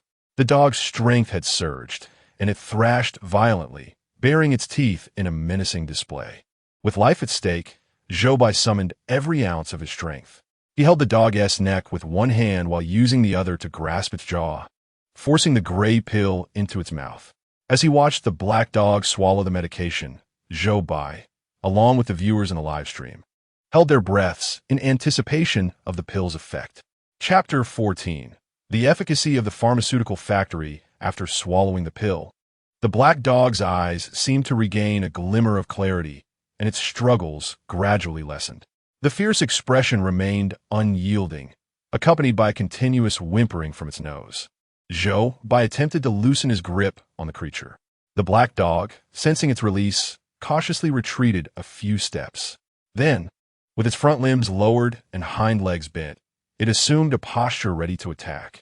This was disastrous. The effect of the medication was minimal. The black dog still intended to assault Zhou Bai. What to do? When would the effective pharmaceutical company arrive to rescue him? Zhou Bai clenched his fists, preparing for a fight. If the drugs proved ineffective, he would have to rely on sheer force. Though not particularly robust, he possessed the courage to fight to the death. The black dog bared its teeth, its expression somewhat contorted, almost as if it were in agony. It seemed as though two consciousnesses were struggling within the creature. Suddenly, the black dog lunged forward. All the onlookers expected it to pounce on Zhou Bai. However, the outcome was unexpected. The black dog's sharp teeth sank into the sofa, as if it had found an outlet for its frustrations, relentlessly tearing at the fabric.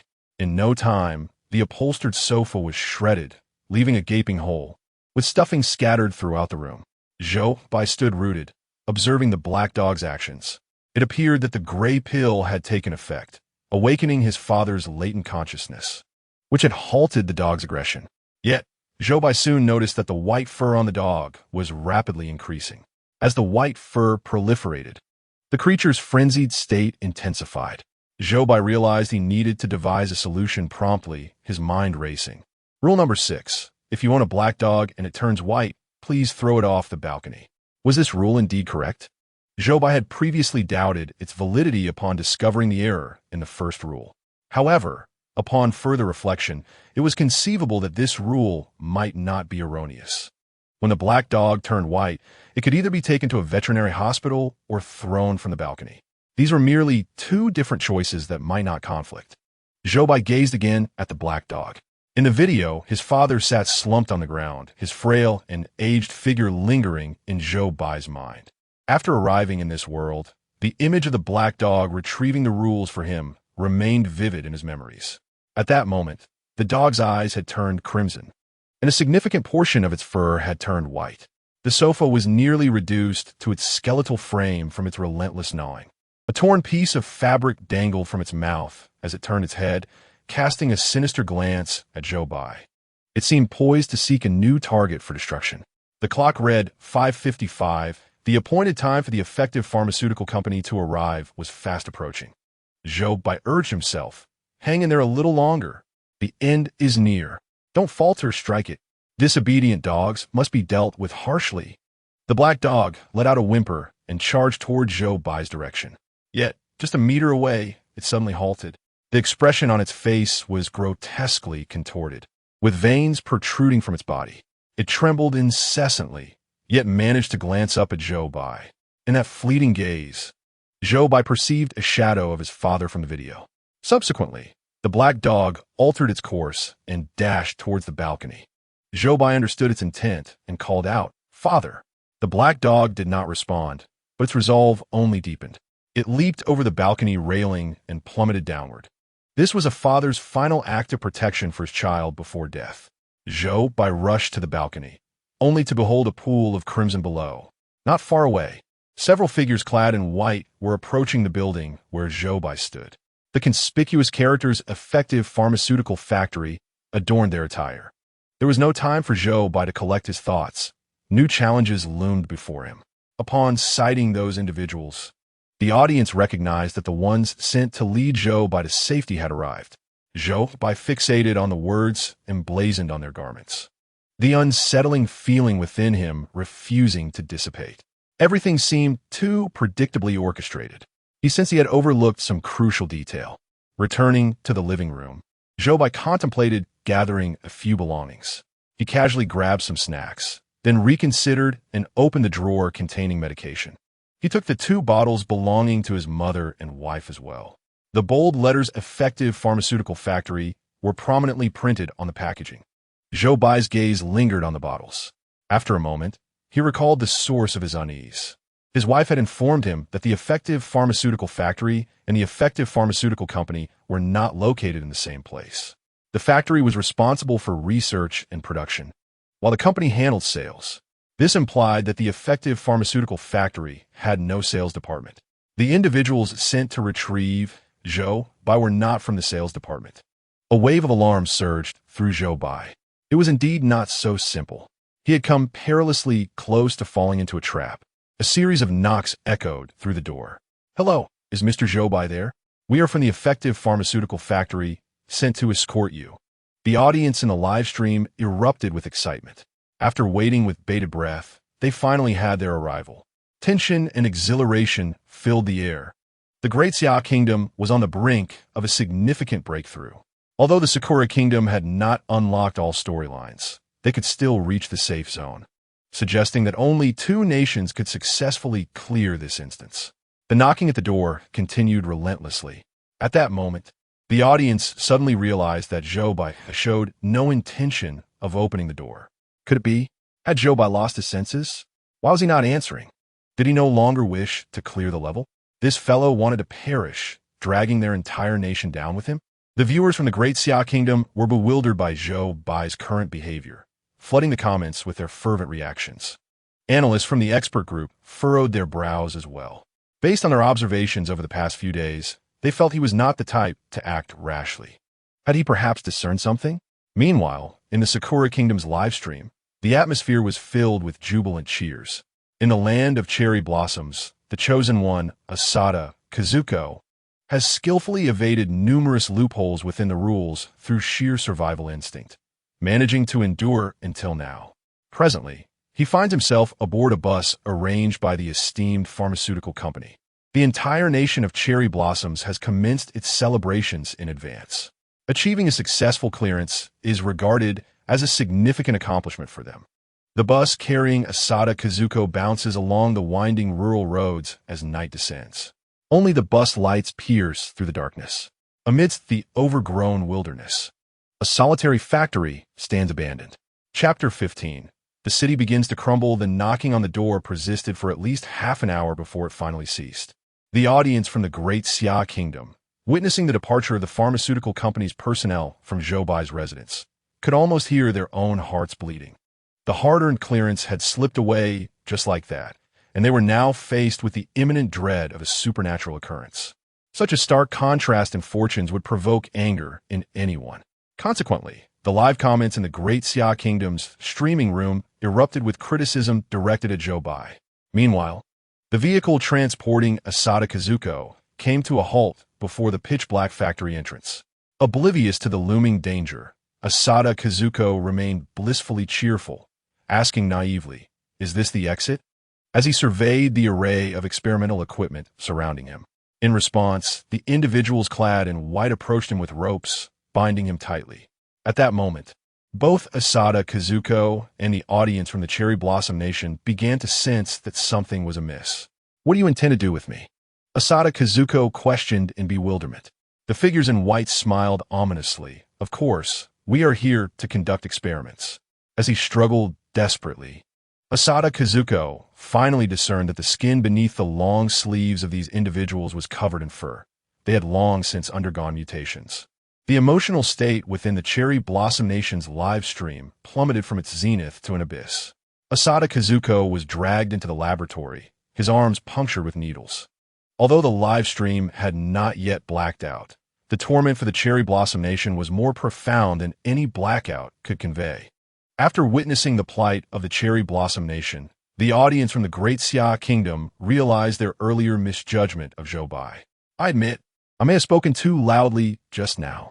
My Baigu is still my Baigu. We were the ones being shallow. I confess to Zhou Bai. I apologize. Baigu, is it too late for me to kneel now?" The invitation for refuge from the esteemed pharmaceutical company was a ruse. However, the impending danger looming over the city was all too real. The crisis had not been averted. Finding a safe zone remained imperative. Zhou Bai settled onto the sofa, revisiting the information he had acquired over the past few days. To find a path to safety, it was essential to identify the key figures within the scenario. Since entering the realm, Zhou Bai had not encountered many individuals. Based on the existing relationships, he meticulously compiled a list of those he had interacted with, preparing for comparison and analysis. Father, mother, wife, Aunt Wong from next door, sisterly across the hall, the security guard downstairs, the veterinarian from the pet hospital, and the courier in the green hat. These are the individuals that Zhou Bai has encountered in the quest. Who, then, is the pivotal character? At this moment, the experts in the analysis group are convening to deliberate on the same question. With the pet store compromised, the father deceased, the mother severely mutated and delirious, and the wife's company merely a distraction, Zhou Bai swiftly eliminates these individuals from suspicion. Sisterly across the hall has had minimal interaction, thus she too is set aside.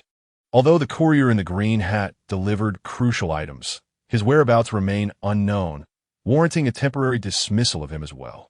Ultimately, only Aunt Wong next door and the security guard downstairs remain as potential suspects. Zhou Bai methodically crosses out names on his paper, leaving only these two individuals. Following intense discussions, the experts converge their focus on these two as well. Zhou Bai's gaze lingers on Aunt Wong.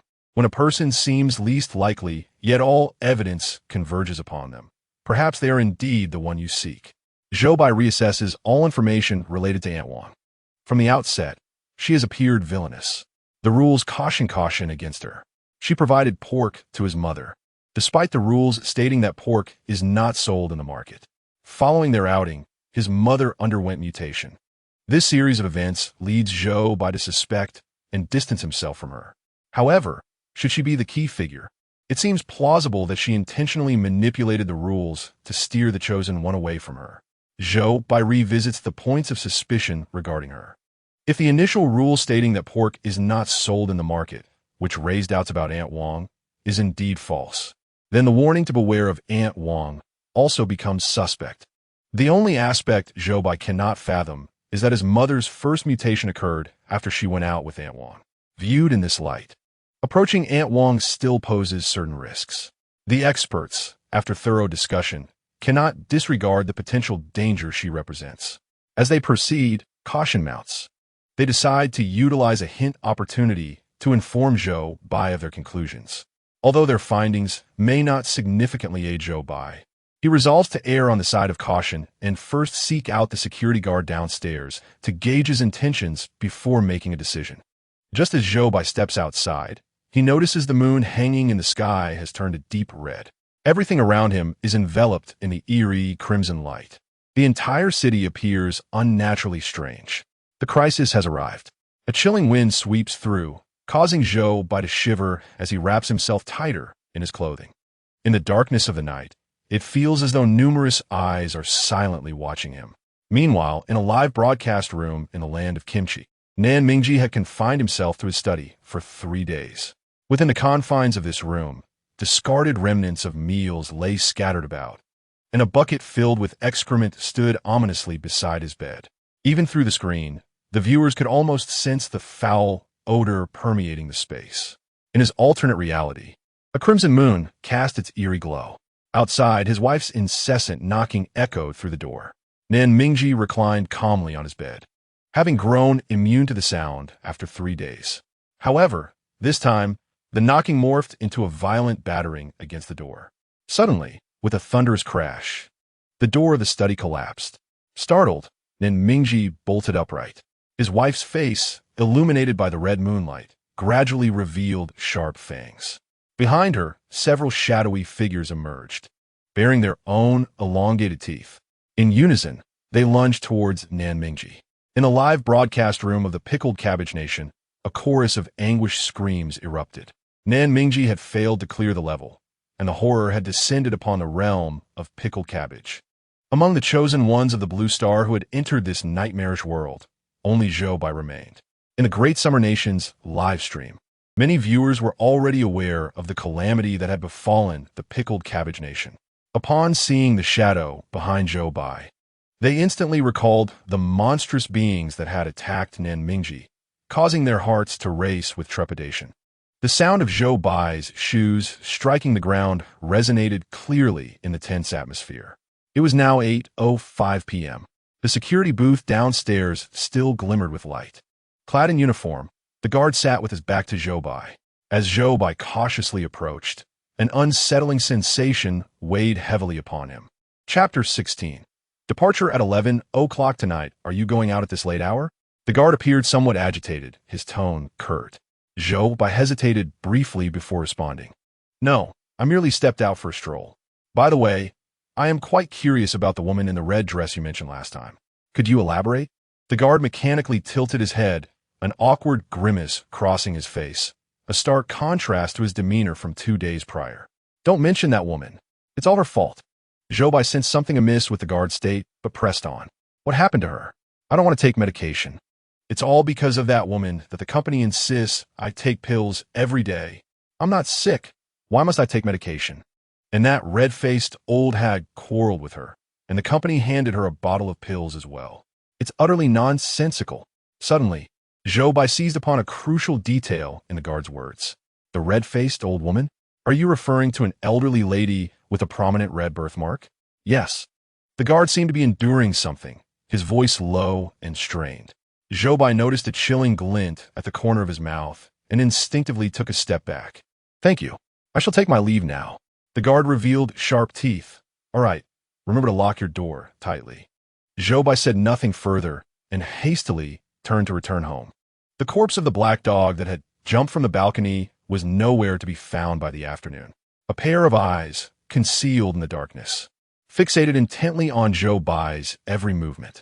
It was only when he returned home and securely closed the door behind him that he managed to sever those penetrating gazes from the outside world. After drawing all the curtains, Zhou Bai slumped onto the sofa, appearing utterly drained. Even the security personnel had undergone a transformation. The outside world was now rife with peril. Time was of the essence for Zhou Bai. He had to hasten his escape to the safety zone. He inhaled deeply, striving to calm his frayed nerves, and then meticulously retraced the information he had gathered. According to the security guard, his mother had been contaminated at least a week prior. Zhou Bai recalled the disturbing video he had witnessed. On the day the woman in the red dress encountered misfortune, his mother had also been present. It was highly plausible that she had been contaminated on that very day. This indicated that his mother's contamination was unrelated to Aunt Wang. Viewed in this light, the threat posed by Aunt Wang had significantly diminished. He needed to find her without delay. Aunt Wang's residence was just across the street. A simple knock on her door would suffice to locate her. However, at that moment, he found himself pacing back and forth in his room, hesitating to step outside. The reason being, he had locked Aunt Wang out just the previous night. Their relationship had likely deteriorated beyond repair. Gaining her trust and persuading her to accompany him to the safety zone would not be an easy feat after pondering for a while. Zhou Bai began rummaging through his home. A cherished tradition from his childhood in the Great Xia Kingdom compelled him to bring a gift when visiting Aunt Wang. Perhaps she would appreciate it, thereby enhancing their rapport. He scrutinized every item in his home that might be deemed suitable, yet nothing seemed quite right. Eventually, he opened the refrigerator and spotted a solitary plate of braised pork. Recalling Aunt Wang's words from the previous night, he decided to take it out. He certainly could not offer dog meat, but pork might suffice. He heated the plate of braised pork in the microwave, and the enticing aroma quickly filled the kitchen. His mother's culinary skills were indeed remarkable. With a plate of braised pork in hand, Zhou Bai opened his front door. As soon as he stepped outside, that eerie sensation of being scrutinized by countless eyes in the shadows returned. He hurriedly knocked on Aunt Wang's door. It wasn't long before the door swung open, revealing a slightly plump Aunt Wang, who regarded Zhou Bai with a rather unfriendly expression. "What brings you here?" she inquired. Strangely, as she appeared, the feeling of being watched from behind dissipated abruptly. Zhou Bai quickly donned a smile. "My mother made some delicious braised pork, so I thought I'd bring you a taste." Aunt Wang glanced at the dish he held and extended her hand to accept it. At that moment, a voice echoed in Zhou Bai's mind. Favorability of key character in the quest. 20. Congratulations, host. You have gained an opportunity for physical enhancement. Your arm strength has been increased by 200. As the words faded, Zhou Bai felt a gentle warmth beginning to radiate from his arms. He gazed with delight at the transformations occurring within his own body, simultaneously affirming that Aunt Wang was indeed the pivotal figure in this scenario. It appeared that selecting this plate of braised pork was the right choice. Just as Zhou Bai was about to inquire about the safe zone, a resounding clap echoed as the door before him slammed shut. Zhou Bai stood frozen in place, bewildered. Wasn't his affinity level supposed to have increased? Why had the door suddenly closed? With the door to Aunt Wang's room now shut, the scrutinizing gazes from behind began to reemerge. Zhou Bai shrugged his shoulders, intending to continue knocking, when the door unexpectedly swung open once more. He cast a puzzled glance at Aunt Wang. "One turn each, fair and square," she stated. Zhou Bai, taken aback, managed a wry smile. Was this her way of retaliating for having locked her out the previous night? Acknowledging his earlier misstep, he could only manage a couple of awkward chuckles. Aunt Wang truly had a sense of humor. "Come in," she beckoned, and Zhou Bai followed her into the room. She placed a plate of braised pork on the dining table and then picked up chopsticks, deftly lifting a piece to her mouth. "Speak, what brings you here?" Zhou Bai considered his words carefully before responding. "I find this city rather peculiar and harbor concerns about potential dangers. I was hoping to inquire if there are any secure locations where one might take refuge." In the intervals of Zhou Bai's speech, Aunt Wang continued to pop several pieces of braised pork into her mouth. The large platter was quickly reduced to less than half its original amount. "You've come to the right person. I work at the slaughterhouse, and all of our staff are set to relocate to the city. There's a shift bus tonight." She glanced up at Zhou Bai, her greasy lips curving into a smile that sent a chill down one's spine.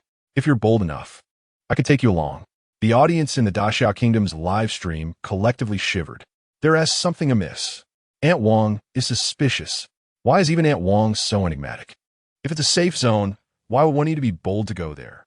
Could the slaughterhouse also harbor dangers? How terrifying. Will Zhou Bai manage to clear this level?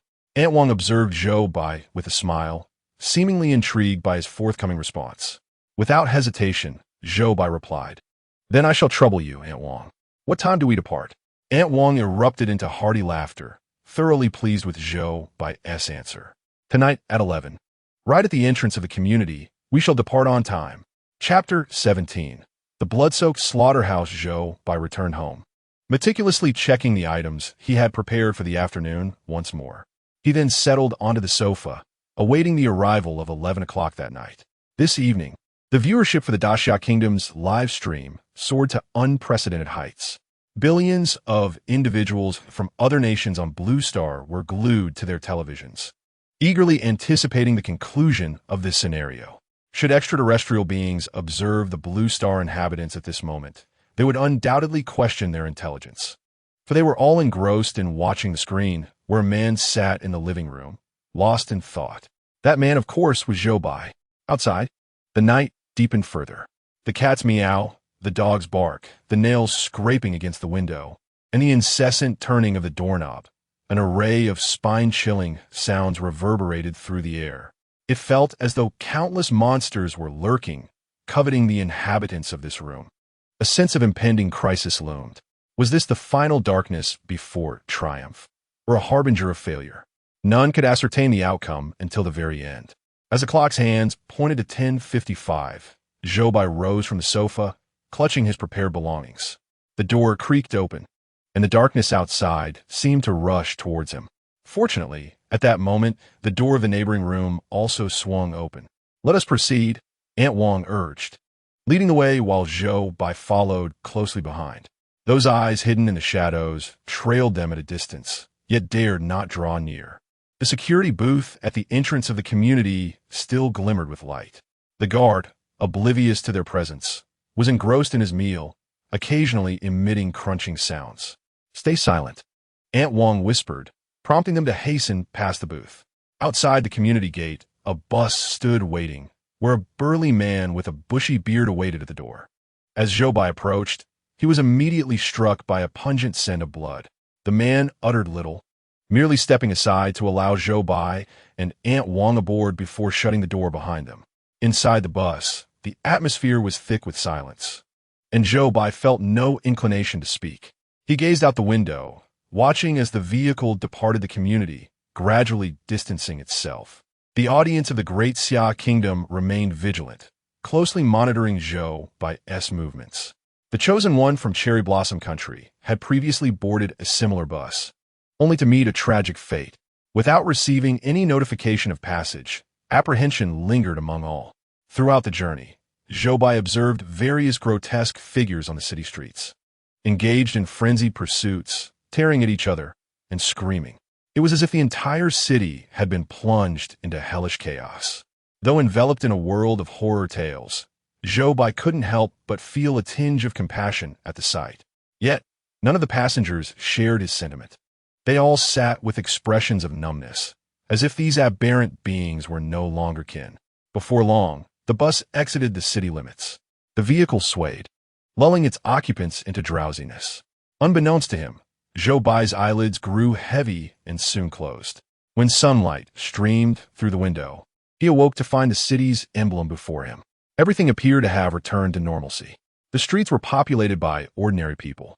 The bus traversed bustling thoroughfares, veered into an alley, and finally halted before the entrance of a slaughterhouse.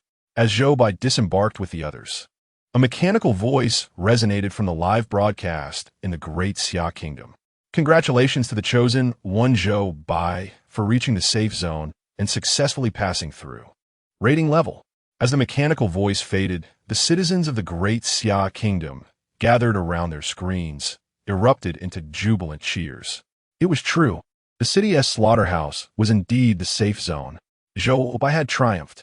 Our Great Xia Kingdom would not endure the onslaught of horror tales. Zhou Bai is a hero of our Great Xia nation. The time for rewards has commenced. The overall physical condition of the people of Great Xia has collectively improved by tenfold. In this world beset by eerie tales, individuals must constantly confront their fears. Only with a robust physique can one better withstand the unforeseen calamities that may arise from the outside world. Upon hearing this news, the audience of Great Xia felt invigorated almost instantaneously. At this juncture, the system began to announce the details of another quest. Next, we shall enter the Blood Butchery Dungeon. The chosen ones must persist in participating in the subsequent quests until they meet failure. Beyond the borders of Great Xia, The game of Eerie Tales has randomly selected a chosen one from each nation. The Blood Butchery Dungeon has been activated. All chosen ones must prepare themselves accordingly. The methods to conquer this dungeon are as follows. Level 1. Identify the source of contamination within the butchery and eradicate it. Level 2. Earn the admiration of your superior and secure an opportunity for reassignment to another city. Level 3.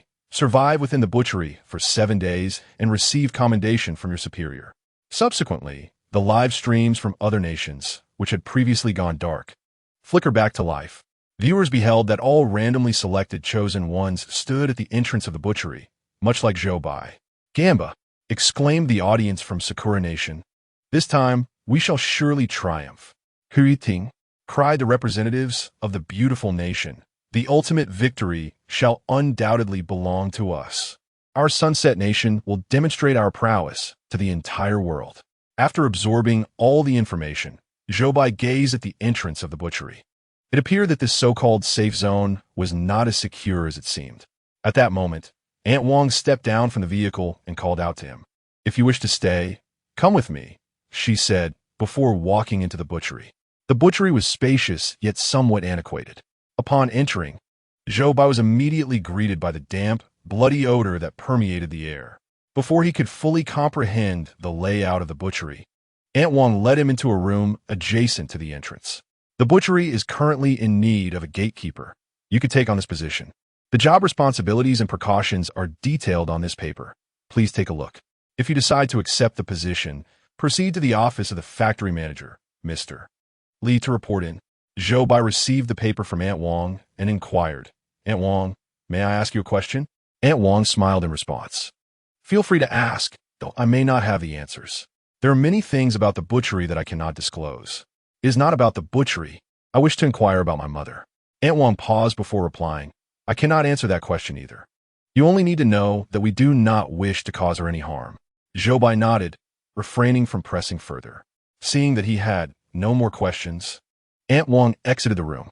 Zhou Bai turned his attention to the paper in his hand, which bore the title, Gatekeeper's Code of Conduct Chapter 18. Workplace Violence? Gatekeeper's Code of Conduct. 1. Please remember, Manager Liu is a good person. Director Liu's punishments for his employees are wholly justified, encompassing measures such as confinement, assault, and the severing of limbs. The slaughterhouse boasts 16 doors, each necessitating the safeguarding of a corresponding key. There exists no 17th door nor a red key. Entrance to Slaughter Room 8 is strictly prohibited unless permitted by Director Liu. The facility receives a single delivery of live pigs each day at noon, and no additional deliveries occur at other times. Should one encounter pigs at any other hour, they are to promptly return to their quarters and secure the door. The operational hours of the slaughterhouse extend from midnight until 6 in the morning. During this interval, should entry into the slaughter area be required, one must maintain silence. Director Liu's office is located at the farthest end of the slaughterhouse. It is advised to avoid this area after sunset. The slaughterhouse undergoes disinfection at 7:30 each morning, necessitating that all personnel vacate the premises beforehand. After reviewing the rules, Zhou Bai's mind echoed with the system's voice, revealing the discovery of a new regulation and marking an erroneous option. The third rule regarding the door attendant is incorrect. Zhou Bai contemplated this rule. The existence of a 17th door suggests potential peril lies within. The primary objective of this phase is to uncover the source of contamination within the slaughterhouse, with the 17th door currently under significant suspicion. However, to successfully complete the challenge, not only must the source be identified, but it also must be eradicated, presenting a greater difficulty than the previous endeavor. The alternative methods of completion are entwined with Zhou Bai's superior, Director Liu. Nevertheless, the rules hint at myriad secrets concealed within Director Liu, portraying him as an unapproachable figure. Discovering a means to navigate through him is likely to prove challenging. After contemplating the regulations, Zhou Bai placed the rules upon the table and proceeded, following Aunt Wong's directions, along the corridors of the slaughterhouse to the innermost room. As he walked, he glanced at his phone, noting the time to be 6:30 in the morning. The employees of the slaughterhouse had only recently finished their shifts. As Zhou Bai advanced, numerous staff members emerged from within the premises, casting a suspicious glance at the individuals approaching him. The disability rate within this company seemed excessively high. He observed individuals with missing limbs, lamed legs, absent ears, and even vacant eye sockets. The chilling rules he had just read sent a shiver down his spine. Just as Zhou Bai neared the director's office, he discerned pitiful pleas emanating from within. "Director Liu, I beg you, I know I was wrong. I should not have spoken during work hours. I promise I won't do it again. Please, I implore you." The anguished cries echoed from the office. The door left ajar. Zhou Bai stepped closer and soon beheld a man clad in leatherwork attire, clutching his left hand, writhing in agony on the ground. His left hand had been severed at the wrist, blood staining the tabletop. In the nearby trash bin, the faint outline of a hand could still be discerned.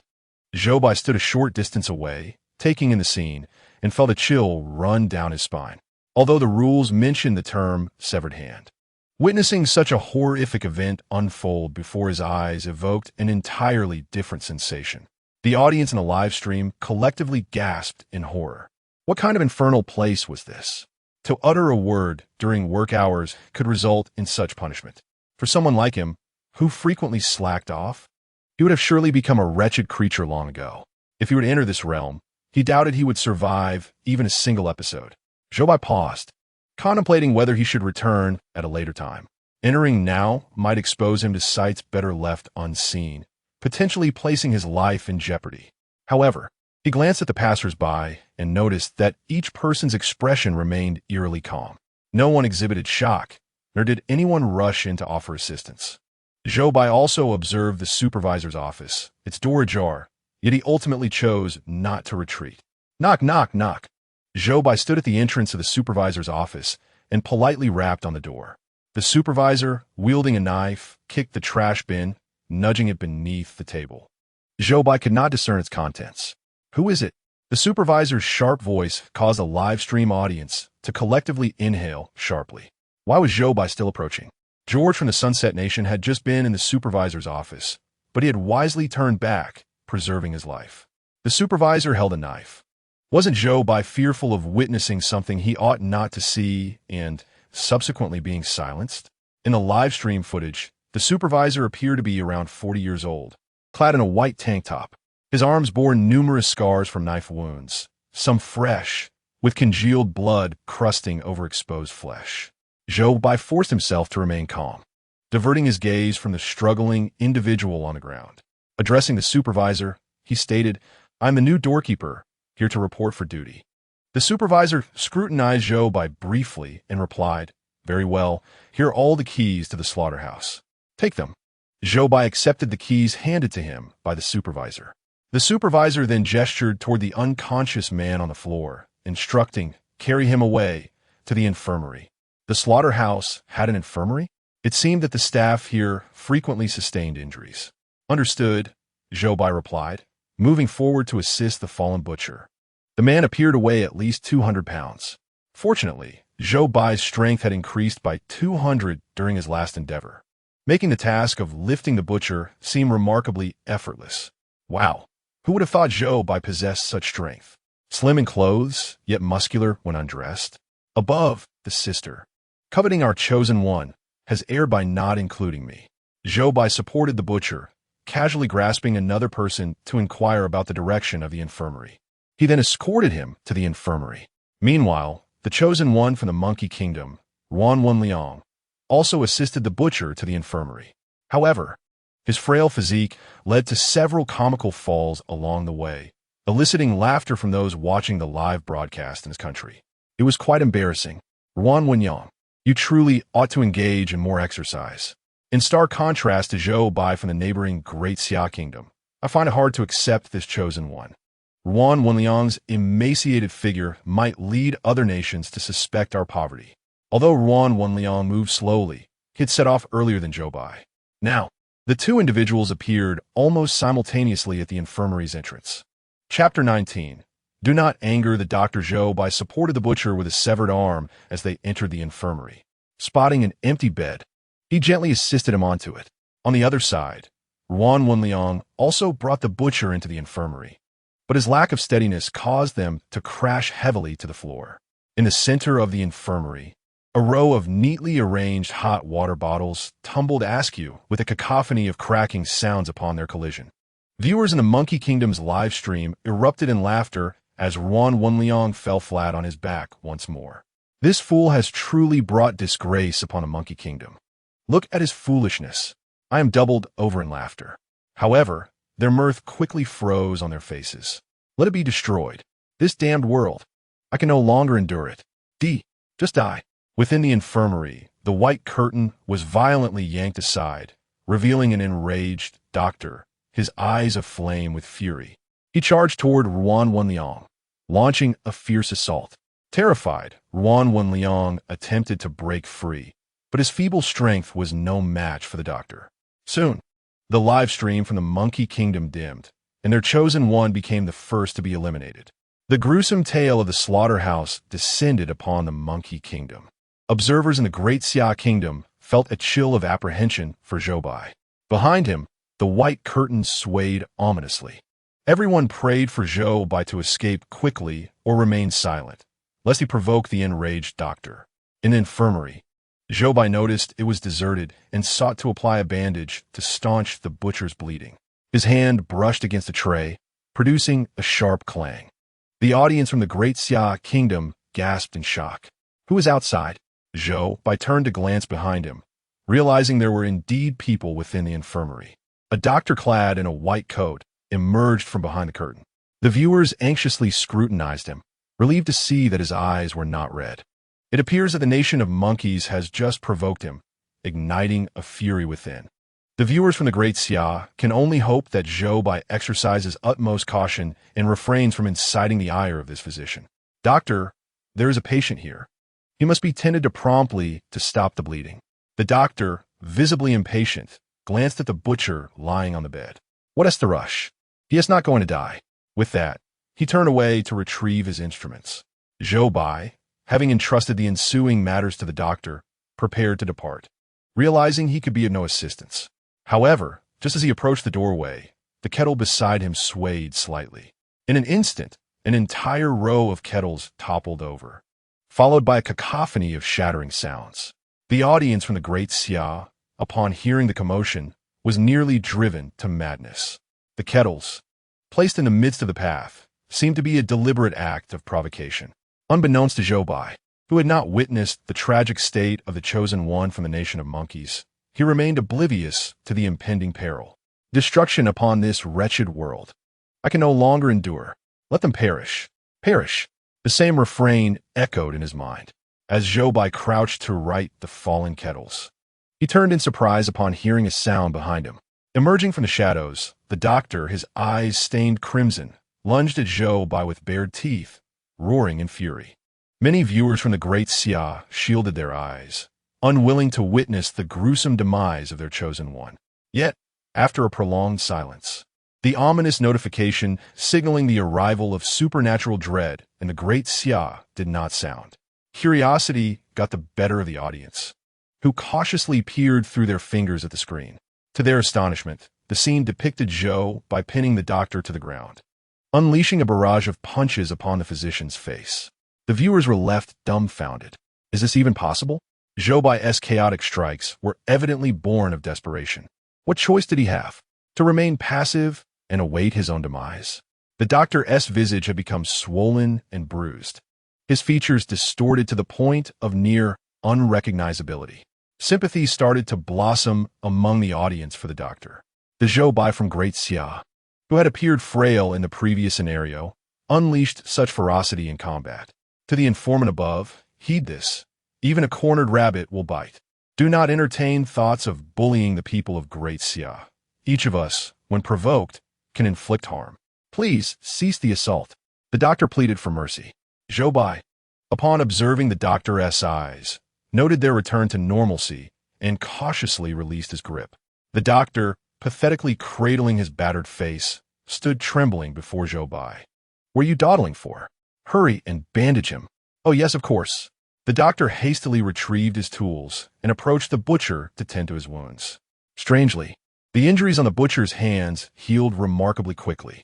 Could it be that the realm of supernatural tales differed significantly from the ordinary world? While Zhou Bai was intrigued, He chose not to delve into the matter further. The doctor casually applied some ointment to the butcher and then proceeded to wrap the injury with gauze. While bandaging, he furtively glanced at Zhou Bai. "Are you new here?" Zhou Bai jingled the keys in his hand, responding, "I'm the new gatekeeper."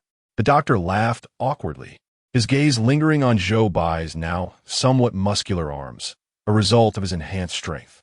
"Indeed, you are quite suited for this position." Zhou Bai found himself momentarily speechless. At that moment, a faint cough emanated from behind the white curtain. Cough, cough. Beyond the veil, various medical instruments were visible. Zhou Bai surmised that this area was designated for critically ill patients.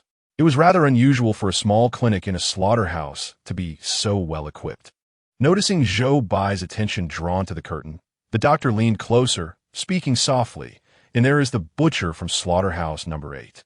It's best to keep your distance from them." Zhou Bai recalled that the rules specifically mentioned slaughterhouse number 8. The doctor's warning was likely valid. He thanked the doctor and exited the clinic, realizing that as an employee, he needed to familiarize himself with his duties swiftly. However, he intended to return to his room first. The gatekeeper's quarters were modest, yet adequately furnished. Outside there was a restroom, while inside was a bed, a wardrobe, and a desk. Upon returning, Zhou Bai opened a drawer, intending to place the gatekeeping manual he had just set on the desk inside. To his surprise, he discovered an open notebook within. Scrawled inside were several lines of text. As he read the contents, a frown creased his forehead. The entries also detailed the rules, but differed from those in the previous manual. It seemed that this set of rules had been penned by another individual. Chapter 20. Slaughterhouse number 8. The notes recorded within this notebook were likely left by the previous gatekeeper, appearing to be a personal compilation of guidelines. After briefly deducing the identity of the notebook's author, Zhou Bai focused intently on the contents. 1. The most terrifying aspect of the slaughterhouse is the overseers. 2. Do not count, nor attempt to discern how many doors there are in the slaughterhouse. Do not open doors you have not seen before. 3. Do not provoke the doctor. Remember. 4. Pigs are gentle creatures. They are robust, with short limbs, large ears, and elongated snouts. Keep these characteristics in mind. Remember. 5. Director Liu will always prioritize our safety above all else. 6. Under no circumstances should you enter slaughterhouse number 8, no matter what happens. 7. Director Liu is the best person in this world. Never strike him, even if he requests it. 8. If you encounter someone whose eyes turn red, you must run quickly. Upon reading these rules, Zhou Bai felt the difficulty of this scenario had intensified significantly. From these words, it appears that the former gatekeeper was not in a sound state of mind when he penned these regulations. Many of the rules seem, at best, absurd. At this moment, the system's voice echoed. Host has discovered new rules, now highlighting erroneous regulations for you. In the gatekeeper's notes, the 7th rule is incorrect. Zhou Bai stared at the highlighted rule, his confusion deepening. The information contained within this rule was indeed excessive. Was Director Liu not a good person? Did one need to strike Director Liu? Or was it permissible to strike him only when he requested it? Alternatively, was the entirety of this rule fundamentally flawed? Furthermore, what do the overseers in the slaughterhouse signify? The admonition against angering the doctors seemed valid. However, encountering someone with red eyes did not necessarily warrant fleeing. One could, as Zhou Bai had just done, confront them directly. Thus, the 8th rule raised suspicions. Zhou Bai glanced at the 2 rules once more before placing them into the drawer. This was not the time for contemplation. More pressing matters awaited his attention. The work code stipulated that the slaughterhouse would undergo disinfection every morning at 7:30. Zhou Bai had to ensure that everyone within the slaughterhouse had vacated before this time. It was his duty, with the clock striking 7 o'clock. He had only half an hour remaining. He needed to conduct a thorough inspection of the slaughterhouse without delay. Armed with his keys, he proceeded into the slaughterhouse. Although it was daylight, the damp and chilly atmosphere sent shivers down his spine. This slaughterhouse comprised 8 slaughtering rooms, arranged sequentially from the left side of the entrance. Zhou Bai began his inspection with the first slaughtering room. As he opened the door, a wave of the metallic scent of blood hit him immediately. Inside, hooks, cleavers, and boning knives lay ominously on the tables, glinting with a chilling sheen. Zhou Bai endeavored to acclimate himself to the pervasive odor. After meticulously inspecting each slaughtering room, he secured the doors with his keys. Upon reaching the 8th slaughtering room, he halted at the entrance. Both the word code and the notes left by the previous gatekeeper referenced this room. However, the word code stated, "Entry into the 8th slaughtering room is forbidden unless permitted by Director Liu." Meanwhile, the former gatekeeper's notes warned, "Under no circumstances should one enter the 8th slaughtering room, no matter what happens." An evident contradiction lay between these two rules. Yet, discerning their veracity was not possible at this moment. To err on the side of caution, it was prudent not to venture inside. Thus, Zhou Bai resolved to observe from outside the glass window of the 8th slaughtering room to ascertain if anyone was present within. He approached the window, peering through the glass. The layout inside appeared no different from that of the other slaughtering rooms. There's a row of hooks designed for hanging pigs. However, within this slaughterhouse, it appears that one hook still bears the weight of an unremoved pig. Concerned that the reflection in the glass might be misleading him due to the distance, Zhou Bai pressed his hand against the glass and leaned closer to discern the truth. Indeed, the lifeless pig dangled from the hook, swaying gently and emitting a creaking sound in the desolate slaughterhouse. Zhou Bai's focus was entirely consumed by that hook when, suddenly, an eye emerged, capturing his full attention. The pupil aligned directly with Zhou Bai's gaze, separated only by a pane of glass. Startled, Zhou Bai instinctively recoiled. It was then that he discerned a human face within the glass. Clad in protective gear, the individual had pulled back the hood, exposing his entire head to the air. Zhou Bai was unaware of his identity, but he glanced at the clock on his phone, 7:26. Disinfection time approached swiftly, and by 7:30, no one was permitted to remain inside the slaughterhouse. This was Zhou Bai's responsibility. He rapped on the glass and shouted urgently for the man to exit. But the latter seemed oblivious, lost in a foolish grin. Anxiety surged within Zhou Bai. The viewers watching the live broadcast shared his urgency. Only 4 minutes remained. If the man did not emerge, Zhou Bai would breach the regulations. Yet, the individual appeared dazed, unresponsive to Zhou Bai's calls. If only he could enter and pull him out. But that was out of the question. The rules expressly forbade entering slaughterhouse number 8. Would there be time to notify Director Liu? No, there was no time. Only 3 minutes remained. Slaughterhouse number 8 was at the northern end of the facility, while the director's office lay to the west. There was simply no time for Zhou Bai to rush to the director's office and return. Frantic, Zhou Bai scanned his surroundings. He noticed the changing room adjacent to slaughterhouse number 8, where several protective suits hung. Casting a glance at the attire worn by the man inside, he realized his time for contemplation was dwindling. Gritting his teeth, he dashed over, seized a protective suit, and enveloped himself completely. With determination, he swung open the door to slaughterhouse number 8 and sprinted inside. 7:29. The countdown had begun. Only 60 seconds remained. The viewers in the live stream clenched their fists, their hearts racing in sync with Zhou Bai's every move. Chapter 21. Is it truly just a punishment? Zhou Bai rushed to the side of the man. The countdown showed 50 seconds remaining. Zhou Bai grasped the man's hand. Yet he merely continued to grin foolishly and pulled away. Hee, I won't go out. Zhou Bai reached out again to grab him, but the man ducked, seeking refuge beneath a table. Only 30 seconds left. The audience grew increasingly anxious. Zhou Bai was acutely aware that his time was limited. With a fierce resolve, he struck decisively, incapacitating the man with a swift blow. He then seized the individual's protective suit, lifting him effortlessly by the collar, much like one would a small chick. 20 seconds remained. Zhou Bai hurriedly dragged him toward the exit. 10 seconds. Only 2 final steps separated them from the door. In that critical moment, Zhou Bai successfully pulled the man out of the slaughterhouse just as the heavy door slammed shut behind them. The clock struck 7:30. A bell rang, signaling the commencement of the disinfection alarm. At that precise instant, Zhou Bai locked the slaughterhouse door. Through the glass window, he observed dust particles descending from the ceiling of the slaughterhouse.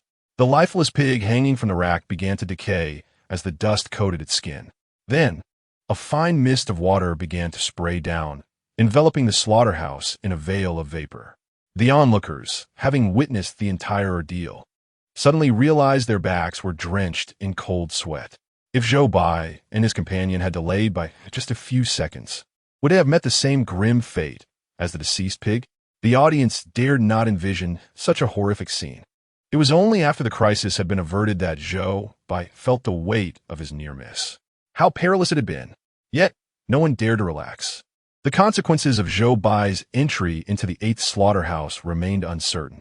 His gaze remained fixed on the glass, transfixed by the sight of the pig's decaying flesh. Was it truly necessary to use such a corrosive substance for disinfection? This notion struck him as exceedingly peculiar. Zhou Bai sensed that the enigma shrouding this slaughterhouse had only deepened. However, he was so engrossed in observing through the glass that he failed to notice the man lying on the ground had quietly regained consciousness. A faint sound caught Zhou Bai's attention, prompting him to lower his head sharply. The man, face upward, glared at Zhou Bai with a grotesque expression, his fingers curling as if to grasp Zhou Bai's foot. The proximity of such a violent confrontation sent a chill through Zhou Bai, nearly instilling a psychological scar. He swiftly shifted his foot to evade the man's grasp. Then, Zhou Bai noticed small, protruding lumps emerging from the man's ears, as though something sinister was attempting to break free. Zhou Bai's gaze fixated on the man's ears, the scene strikingly familiar. In the previous chapter, his wife had exhibited a similar state when under duress. A frown creased his brow. Did he require medication? His past experiences urged him to instinctively seek out pills to assist the man, though the medication he had brought from home remained in the reception area. Just as he pondered how to address the situation, a cacophony of footsteps echoed behind him. "Director Liu, please slow down. The bell has already rung.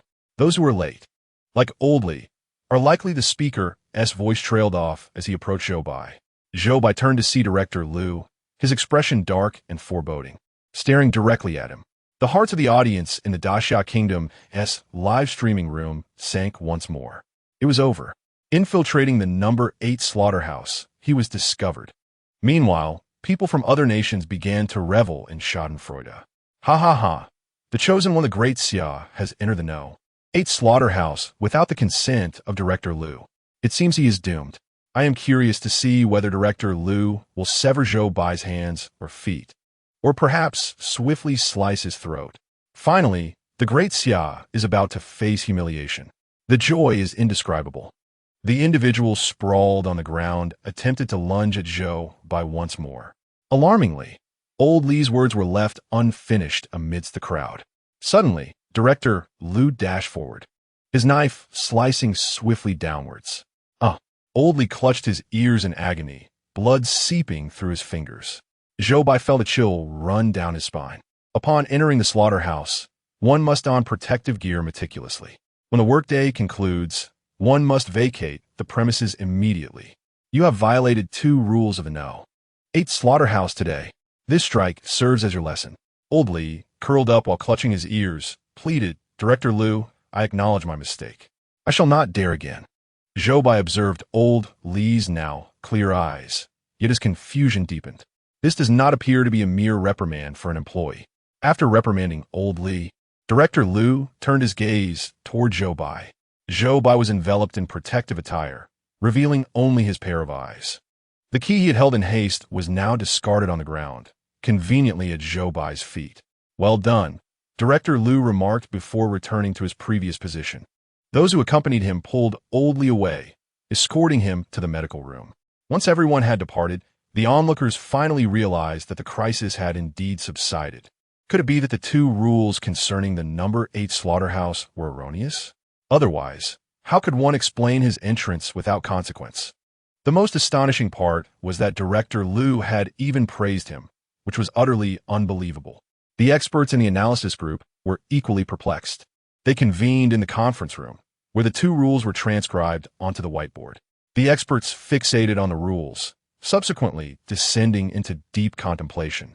Both the work regulations and the notes from the former gatekeeper referenced the number 8 slaughterhouse. There was an underlying sense that the number 8 slaughterhouse harbored a secret. If these 2 rules were indeed incorrect, It would imply unrestricted access to the slaughterhouse. However, if that were the case, the unusual aura surrounding the No. 8 slaughterhouse would diminish significantly. A relatively young expert within the analysis group voiced his opinion, yet his remarks were swiftly met with derision from his colleagues. We are researchers. Discussions must adhere to logical reasoning. Your hypothesis is excessively subjective. The young expert, seeing no support for his perspective, fell silent. Those foreign undercover agents lurking in the Daxia livestream promptly returned to report the information they had gathered about Daxia to their superiors. Consequently, most nations reached a consensus.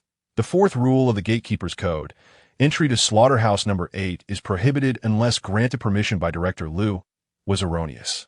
Likewise, the sixth note from the previous Gatekeeper, never enter Slaughterhouse Number 8, no matter what happens, was also incorrect. However, following the recent incident, the chosen individuals who ventured into the world of strange tales have been significantly reduced, leaving behind a few fortunate souls who had accidentally evaded disaster, all of whom received alerts from their respective nations' analysis teams. Chapter 22. 17 Gates. Upon realizing that the situation had been resolved, Zhou Bai removed his protective suit and returned it to its place before making his way back to the gatekeeper's office. He seated himself at the desk and retrieved the 2 rules from the drawer, scrutinizing their contents. Yet his focus diverged from that of the experts. His gaze fell upon the 5th entry in the previous gatekeeper's notes. Director Liu will always prioritize our safety above all else. This principle had flashed through his mind during the critical moment of decision-making. If this rule held true, then Zhou Bai's recent entry into Slaughterhouse Number 8 could be justified. Old Li, having just been in the slaughterhouse, would undoubtedly have faced life-threatening peril had he not been extracted. How could Director Liu, who placed employees' safety first, possibly have opposed Zhou Bai's entry into Slaughterhouse Number 8 under such circumstances? Therefore, if this rule was valid, Zhou Bai's actions would also align with the 4th stipulation of the Gatekeeper's Code. Upon grasping this notion, Zhou Bai found himself engulfed in profound confusion regarding Director Liu's series of actions. The director described by this rule appeared to be in stark contrast to the ruthless figure he had encountered. What unresolved enigma lay within this discrepancy? Shaking his head, Zhou Bai turned his attention to the other rules. Yet, due to the scarcity of verifiable information, discerning the truth proved impossible. He resolved to memorize these rules to avoid forgetting them when it mattered most. In the ensuing hours, Zhou Bai commenced his duties as a gatekeeper. If his fate was to guard the gates in his later years, then starting at the age of 22 surely indicated he had circumvented decades of misdirection. Amused by this thought, he sat in boredom, gently mocking himself. Truth be told, the role of a gatekeeper was not as simple as it seemed, particularly in this office devoid of any leisure activities. Zhou Bai's mobile phone was a relic, limited to texting, calling, and checking the time. He languidly occupied the gatehouse until 11 in the morning, before noticing that the slaughterhouse employees had all gone home. Only then did he proceed to lock the main gate, close his office door, and begin to rest. The slaughterhouse's operational hours commenced at midnight. During the afternoon, the employees retreated to rest, leaving the entrance devoid of activity. Zhou Bai reclined on his bed and swiftly succumbed to slumber. As dusk descended, darkness enveloped the surroundings. Zhou Bai slept soundly until he awoke at 10 o'clock that night. Rising, he attended to his basic grooming and then grasped a set of keys, intending to conduct one final inspection of all the rooms before commencing work at the slaughterhouse. He began his patrol at the slaughtering area. After thorough cleaning and disinfection, the metallic scent of blood had dissipated. Zhou Bai meticulously inspected each of the slaughtering rooms, from room 1 to room 7. However, upon reaching the entrance of room 8, he paused once more. Without formal consent from Director Liu and lacking protective gear, he deemed it prudent not to enter. He merely glanced through the window, unlocked the door in anticipation of the incoming shift, and then departed. The audience found Zhou Bai's excessive caution somewhat perplexing. Nonetheless, prudence from a chosen one could be deemed a positive trait, so the matter evoked little discussion. Having left room 8, Zhou Bai altered his course towards the other chambers. He systematically surveyed the cutting room, the holding area for live pigs, the cold storage, the cafeteria, and the medical room. As he continued, he reached the northernmost part of the slaughterhouse. Along the way, he faintly discerned muffled groans of distress ahead. Zhou Bai surmised he was nearing the director's office. Were those anguished sounds indicative of Director Liu punishing yet another employee? Despite his curiosity, Zhou Bai refrained from investigating further. According to the 7th rule of the Guard S regulations, the Director's room is situated at the innermost part of the slaughterhouse. Do not approach after sunset.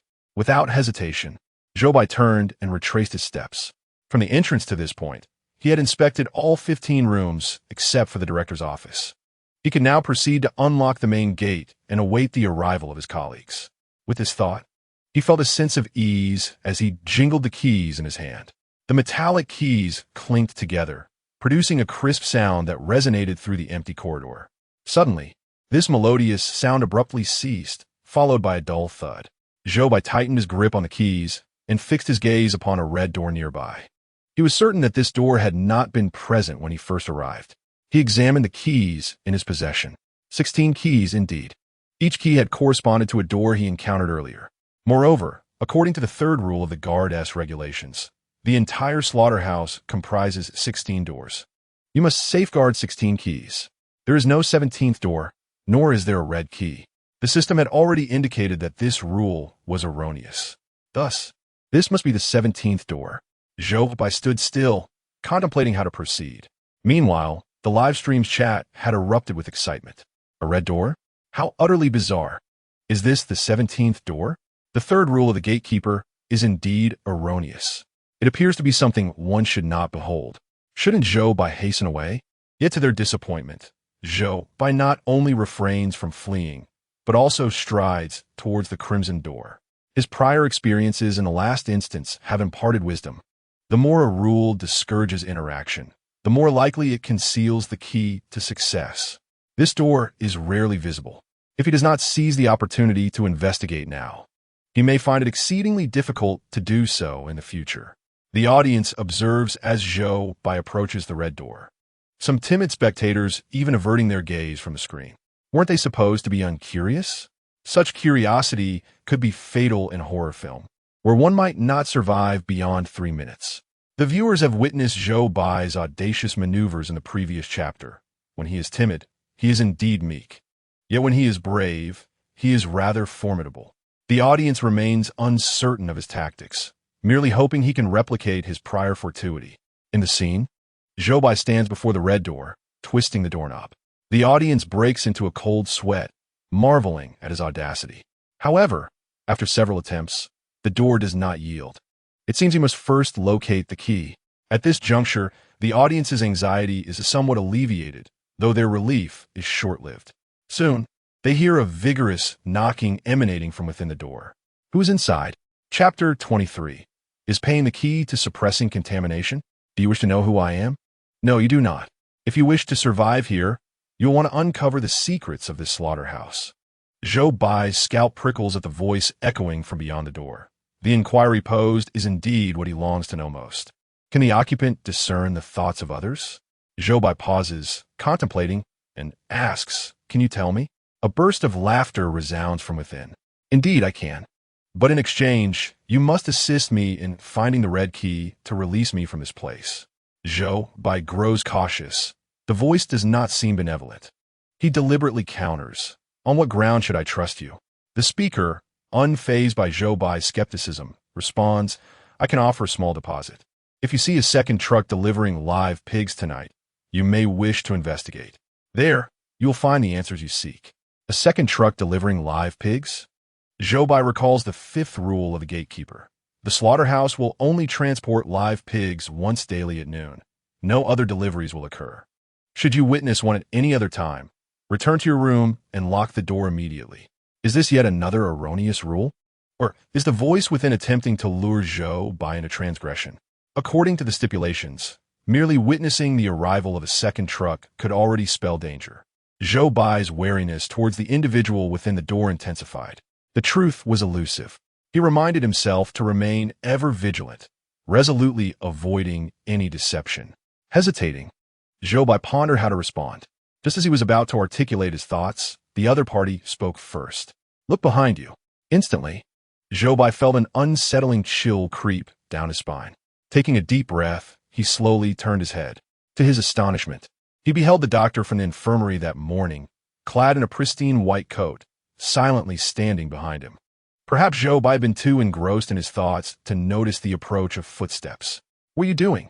The doctor gazed at Zhou Bai with a peculiar expression, his eyes bloodshot. Zhou Bai quickly detected the anomaly, furrowing his brow. Had he been tainted once more? This thought prompted Zhou Bai to adopt a defensive posture. "What did you see?" The doctor did not glance behind Zhou Bai, but fixated intently on his face. "Why won't you answer me?" "Why?" Zhou Bai recognized that the doctor was beginning to lose his temper again. The viewers in the live stream, witnessing the doctor's bloodshot eyes, immediately recalled his frenzied behavior from that morning. The harrowing fate of the chosen one from the Monkey Kingdom remained etched in their minds, instilling a sense of fear as they observed the doctor's current state. "I can't take it anymore. Otherwise, you might as well go die." With that declaration, the doctor lunged at Zhou Bai. The startled viewers instinctively shielded their eyes in trepidation. However, just as the doctor was about to make contact, Zhou Bai swung his fist, landing a direct blow to the doctor's face. "Still coming back for more? Haven't you already tasted the sting of a fist this morning?" Zhou Bai observed the doctor clutching his face, a large swelling forming on his otherwise refined countenance. He could not help but shake his head. The sound of the fist colliding with flesh resonated, causing viewers, even from behind the screen, to wince in sympathy. "Ugh, that hurts." The doctor shielded his face, taking a considerable time to lower his hand. "So painful," he muttered, his lips twitching as he cautiously avoided touching the injury. His demeanor was pitiable, a stark contrast to moments prior. Zhou Bai scrutinized him with curiosity. Following their earlier encounter, an inkling had emerged in Zhou Bai's mind. Perhaps the contamination within this scenario could be alleviated through pain. Yet, he had refrained from drawing conclusions too hastily. Now, witnessing the doctor's current state, his suspicions solidified. The doctor, now regaining his senses, looked at Zhou Bai with palpable fear. "Dorgar brother, how is it that I see you again?" Zhou Bai sighed, shaking his head. "It's almost time for my shift. I must conduct a round of inspections." The doctor nodded vacantly. "Oh, you're truly dedicated, Dorgar brother." Suddenly, as if a realization struck him, his expression shifted to one of panic. "Wait, I was out looking for someone. This is bad." A critically ill patient fled in a state of panic, frantically glancing around like a headless fly. Zhou Bai turned to look behind him. The spot where the red door had been was now merely an ordinary wall. It seemed as though the door he had just seen was nothing more than a figment of his imagination. A peculiar sensation stirred within Zhou Bai. He had just seen the patient coming in this direction. How strange. He was physically impaired. Where could he possibly run to? The doctor was still nearby. Zhou Bai cast a glance and inquired, "What person are you searching for? Were there distinguishing features?" The doctor hesitated, appearing troubled by the question. The No. 8 slaughterhouse. Just ahead lies the number 8 slaughterhouse. It is highly likely he has gone there." Suddenly, the doctor considered this possibility and hurriedly dashed towards the direction of the number 8 slaughterhouse, with Zhou Bai trailing behind him. As they neared the slaughterhouse, Zhou Bai spotted a dark shadow on the ground not far away, as if some creature were crawling along the floor. "Master Ma, I finally found you." The doctor called out to the shadow. Zhou Bai was momentarily taken aback. Was that crawling figure, resembling an animal, the critically ill patient they had been searching for? His heart raced with anxiety as he followed the doctor closer to the shadow. Finally, as the figure crawled into the light, Zhou Bai and the viewers in the live stream could discern the person's appearance. They all gasped in horror. Master Ma's face bore an empty eye socket, and he had only one hand remaining to support his movement. He was mere steps away from the entrance of the number 8 slaughterhouse. The doctor rushed over, grasped his hand, and lifted him up. "Master Ma, you cannot work now. You must return with me." Master Ma struggled with all his might. "No, it's almost midnight. I must go to work. Let me go." The doctor, accustomed to such resistance, hoisted him and made his way toward the infirmary. Zhou Bai watched their departing figures, his suspicions about the slaughterhouse deepening. However, just as he was about to turn away from the scene, he noticed a piece of paper fluttering to the ground. Zhou Bai approached and picked it up, his gaze falling upon the bold characters at the top, causing him to frown in surprise. To his astonishment, the note contained new rules. Chapter 24. The appearance of the red key. Rules for working in the number 8 slaughterhouse. 1. When entering the number 8 slaughterhouse, ensure you are properly attired in protective gear. 2. Remember, you are engaged in a noble endeavor. Your work holds profound significance for all humanity. 3. In the number 8 slaughterhouse, the slaughtering is not limited to pigs. 4. If the creature you are about to slaughter sheds tears, please refrain from killing it until tomorrow. 5. You will frequently encounter the 17th door. Please remember, it is merely your illusion, and do not place your trust in any of its utterances. Should you experience mental disarray, refrain from taking medication. Pain is, indeed, the most effective means to awaken your senses. Avoid any form of communication with the overseer. Under no circumstances should you open the 17th door. Upon reading these 8 rules, Zhou Bai's mind resonated with the system's voice. A new rule has been discovered, marking one erroneous option for the host. The 5th clause of the slaughterhouse rule number 8 has been deemed incorrect. Zhou Bai glanced at the 5th rule, which again pertained to the 17th door, as determined erroneous by the system. Evidently, the 17th door is of paramount importance in this scenario. Could it be that the source of contamination lies beyond the 17th door? Zhou Bai could not help but speculate on this possibility. He then turned his attention to the 6th rule, which stated that pain could assist the infected in regaining lucidity. This aligned with Zhou Bai's earlier conjectures. However, why the prohibition against medication? In the previous scenario, did not those who were contaminated consume medication? Or perhaps, medication does not suppress contamination? Zhou Bai recalled his mother's gray pills and the transformations she underwent upon returning home after each outing. It is highly plausible that those pills truly cannot impede the contamination. After his contemplation, Zhou Bai stored away the new rule. Meanwhile, the experts observing the live broadcast hastily transcribed the 3rd rule Zhou Bai had uncovered onto a whiteboard, subsequently commencing their analysis of the 3 rules. Zhou Bai returned to the door chamber, placed the new rule alongside the other 2, and then shut the drawer. As the clock approached midnight, several employees had already arrived early, waiting at the entrance. Zhou Bai took the key and proceeded to unlock the grand door. He then sat back in the door chamber, watching the employees begin to arrive for their shifts. At precisely midnight, a truck laden with live pigs approached.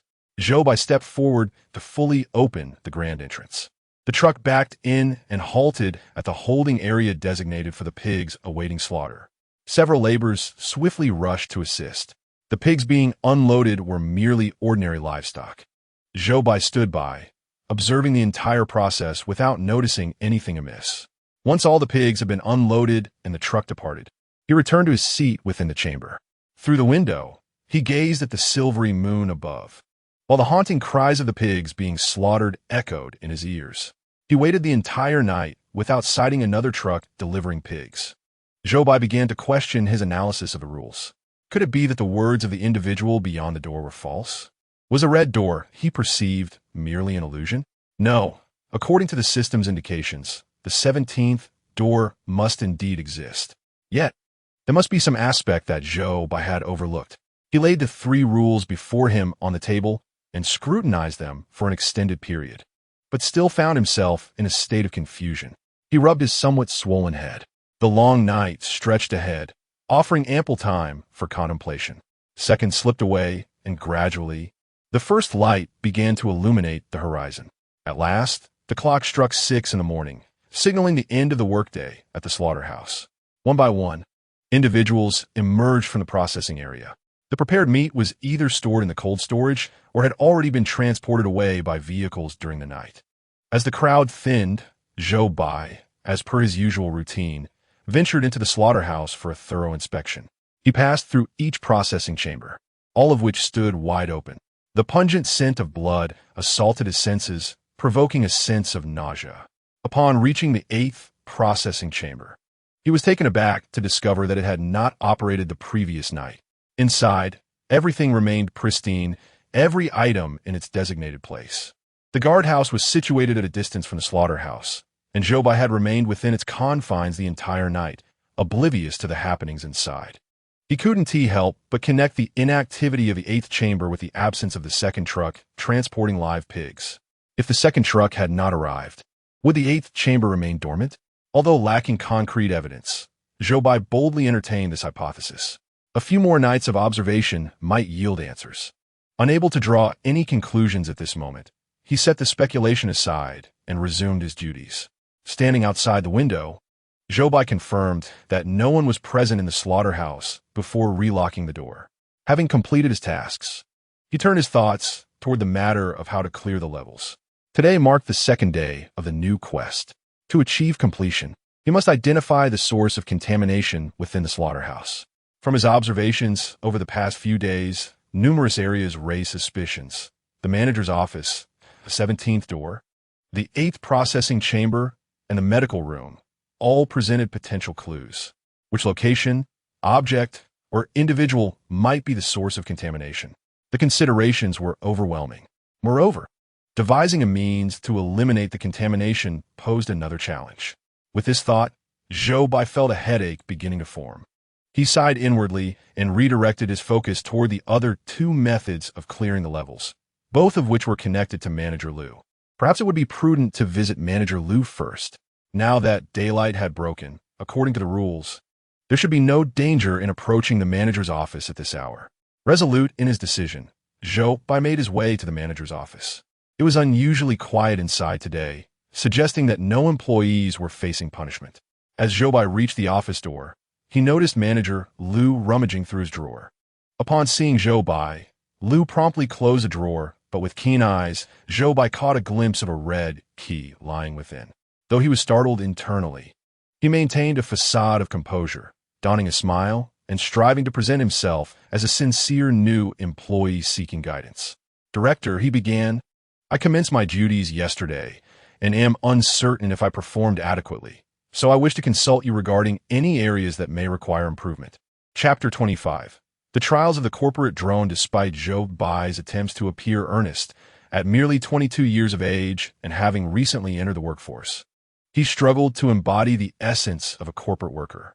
In contrast, within the live-streaming room of Sakura Country, the adept Ishida Jiro embodied the quintessential subordinate. He approached the director's office with utmost respect, bowing deeply at a 90-degree angle. Esteemed Director Liu, it is a profound honor to serve under you. May I inquire if you were satisfied with my performance yesterday? Although Director Liu's expression appeared somewhat grim, he managed a strained smile in response to Ishida Jiro's courteous demeanor. Since you are here, please report on your work from yesterday, he instructed, rubbing his weary eyes. Ishida Jiro stood upright, his demeanor respectful as he began his report. Director, I was stationed at the entrance yesterday. A total of 56 employees entered, while 54 departed. The remaining 2 stayed overnight in the medical room. I have just confirmed that they remained there throughout the night and did not leave. Director Liu nodded, seemingly pleased with the report. Encouraged, Ishida Jiro continued with renewed enthusiasm. Furthermore, I conducted a thorough inspection of the entire slaughterhouse. There are 17 rooms, each secured with a lock, and I ensured that all were properly secured after the staff clocked out, safeguarding all assets. That concludes my report on yesterday's duties. I await your guidance, Director Liu. Having finished, he remained standing straight, satisfied with his own performance, eagerly awaiting Director Liu's feedback. Director Liu regarded him and remarked, very well. I believe it's time to assign you a new role. You will no longer serve as the gatekeeper. Report to Slaughterhouse number 8 tonight. Upon hearing this, Ishida Jiro felt as though he had been promoted and bowed once more at a 90-degree angle in gratitude. The audience from Sakura Country erupted in cheers. Recognizing that achieving advancement required winning Director Liu's favor and securing a transfer to another city, they viewed this reassignment as a promising sign. For Slaughterhouse number 8 was evidently a vital department within the facility. Ishida Jiro's transfer there indicated his commendation by Director Liu. From this pivotal role, he could prove himself as an exemplary employee, paving the way for further opportunities. The audience from Sakura Country could hardly contain their dreams of success. Meanwhile, Zhou Bai from Great Xia Country remained in stark contrast. Even the audience of the Great Xia Kingdom couldn't help but feel a pang of embarrassment for him upon hearing his conversation with Director Liu. He had already spent a full 15 minutes in the director's office, yet throughout this duration, he meandered aimlessly without addressing the core issue. Director Liu's patience was evidently waning. So, you're suggesting that the protective gear in Slaughterhouse Number 8 needs to be replaced regularly. Otherwise, it becomes quite odorous? Zhou Bai nodded, affirming the unpleasant smell. The viewers in the live stream once again sighed in exasperation. You were brought here to work, not to be a fool. Director Liu slammed his pen onto the paper with palpable force. All right, I have noted all your suggestions. Is there anything else? The audience could distinctly sense the gritted teeth behind his words and the almost piercing pressure of his pen against the paper. Zhou Bai shook his head. Nothing more. Director Liu replied, then you may leave. Zhou Bai responded with an "oh" as his gaze briefly lingered over the fresh wound on the director's arm before he turned to exit the office. The viewers from the Great Xia Kingdom felt a sense of frustration, wondering if Zhou Bai had ever been a worker. How could he propose such suggestions to his superior on his second day? Look at the chosen one from the Cherry Blossom Nation. How adeptly they play the subordinate role. I nearly dug a hole in embarrassment just thinking about it. Should we have our experts impart some social wisdom to Zhou Bai? However, the audience remained unaware that after Zhou Bai left, Director Liu retrieved a form from his drawer. He marked a check beside Zhou Bai's name and then returned the form to its place. Of course, Zhou Bai was oblivious to this occurrence. After exiting the director's office, Zhou Bai returned to the gatehouse. As 11 o'clock approached, he shut the main door and locked his own room. In this environment, due to work obligations, everyone's schedule had to be turned upside down. Some chosen ones struggled to adapt to sleeping during the day and found it difficult to rest when their time off arrived. Zhou Bai, however, adjusted remarkably well. Once the door was shut and he was under the covers, he immediately drifted into slumber. His ability to adapt drew envy from the viewers. After all, who wouldn't desire the superpower of falling asleep instantly? Those who frequently battled insomnia were particularly envious. Zhou Bai enjoyed a restful sleep. At 10 o'clock that night, he was roused by his alarm. Stretching, he felt invigorated as he picked up his keys, ready to commence his duties. The slaughterhouse was eerily quiet at night, with no lights illuminated. Zhou Bai had to navigate in darkness, turning on lights as he moved from room to room. Consequently, as he patrolled the premises, the slaughterhouse gradually brightened in his wake. Just as he was nearing the director's office, he heard muffled groans emanating from within. Recalling the fresh wound he had seen on Director Liu's arm earlier that day, he frowned. Was it possible that employees were being punished? Tomorrow, I shall return to the director's office to ascertain whether new wounds still mar his arm. I surmise that this will reveal the answer. Zhou Bai, adhering to the stipulations of the rules, turned back and walked in the opposite direction of the director's office. As he traversed the lengthy corridor of the slaughterhouse, he beheld the ominous red door reappearing ahead. However, the location of this door was different from the last encounter, indicating that it does not manifest in the same place repeatedly. Knock, knock, knock. The sound of knocking resonated once more from within the door. The onlookers watched Zhou Bai with bated breath, fervently praying that he would not approach. The perilous nature of this red door was evident. The absence of calamity in yesterday's dialogue with it did not guarantee safety today. Furthermore, it was clear that the occupant of the door harbored ulterior motives concerning the chosen one. Thus, the spectators earnestly hoped that Zhou Bai would exercise caution and refrain from drawing closer to this menacing threshold. Yet, to their dismay, the scene unfolded with Zhou Bai standing before the red door. Chapter 26. You are a deceiver, what is it? Are you here to negotiate with me? The voice from within the door implied knowledge of Zhou Bai's identity and his purpose for waiting. Zhou Bai raised an eyebrow, the tension he had felt upon first encountering the door dissipating. Of course not. Your words are utterly deceitful. What deceit? How could that be? The occupant of the door displayed evident agitation. Zhou Bai subtly smirked. Weren't you the one who instructed me to look for the second truck transporting live pigs? But there is no second truck. There was no second truck last night. How could that be? Has the erosion of the inner world slowed during my confinement? The latter part of the occupant's statement dwindled to a whisper, as if he were speaking to himself. Nevertheless, Zhou Bai absorbed his words, discerning crucial information within. Inner world? Is that the source of the slaughterhouse's contamination? The occupant belatedly recognized his slip of the tongue and hastily refuted, "I do not know what you are speaking of." However, his frantic denial only heightened Zhou Bai's suspicions. Zhou Bai smiled, feigning an intention to depart. "Ah, there is no merit in conversing with a deceiver. I shall take my leave." He stepped forward, letting his shoes strike the ground with a noticeable sound. This was Zhou Bai's signature bargaining tactic. By pretending to walk away, the proprietor would invariably call him back. Upon hearing Zhou Bai's departing footsteps, the occupant grew increasingly anxious. "What do you mean by deceiver? I'm not one. Please do not go. I cannot be wrongfully accused like this. Stop, and I will tell you something else." Zhou Bai turned back with a smile, his bargaining ploy proving effective once more. "What is it?" The occupant sighed. "If you wish to learn about the 8th slaughtering chamber, you may inquire of the supervisors. They're the ones most knowledgeable about it." Upon hearing the term supervisors, Zhou Bai immediately became alert. He had encountered the word supervisor in both sets of rules he had perused, yet he remains oblivious to the meaning of this term, having acquired no pertinent information regarding it. However, the references to the supervisors within the 2 sets of regulations are decidedly unwelcoming. The first entry from the previous gatekeeper's note states, "The most terrifying aspect of the entire slaughterhouse is those supervisors." The 7th rule of the 8th slaughter room warns, "Do not engage in any communication with the supervisors." From the regulations, it is evident that both the former gatekeeper and the slaughterhouse personnel harbor a deep-seated fear of the supervisors. The words spoken by those inside starkly contradict these 2 rules, deepening Zhou Bai's suspicions. Is he attempting to entice Zhou Bai to breach the regulations? Or are the contents of these 2 rules mere fabrications?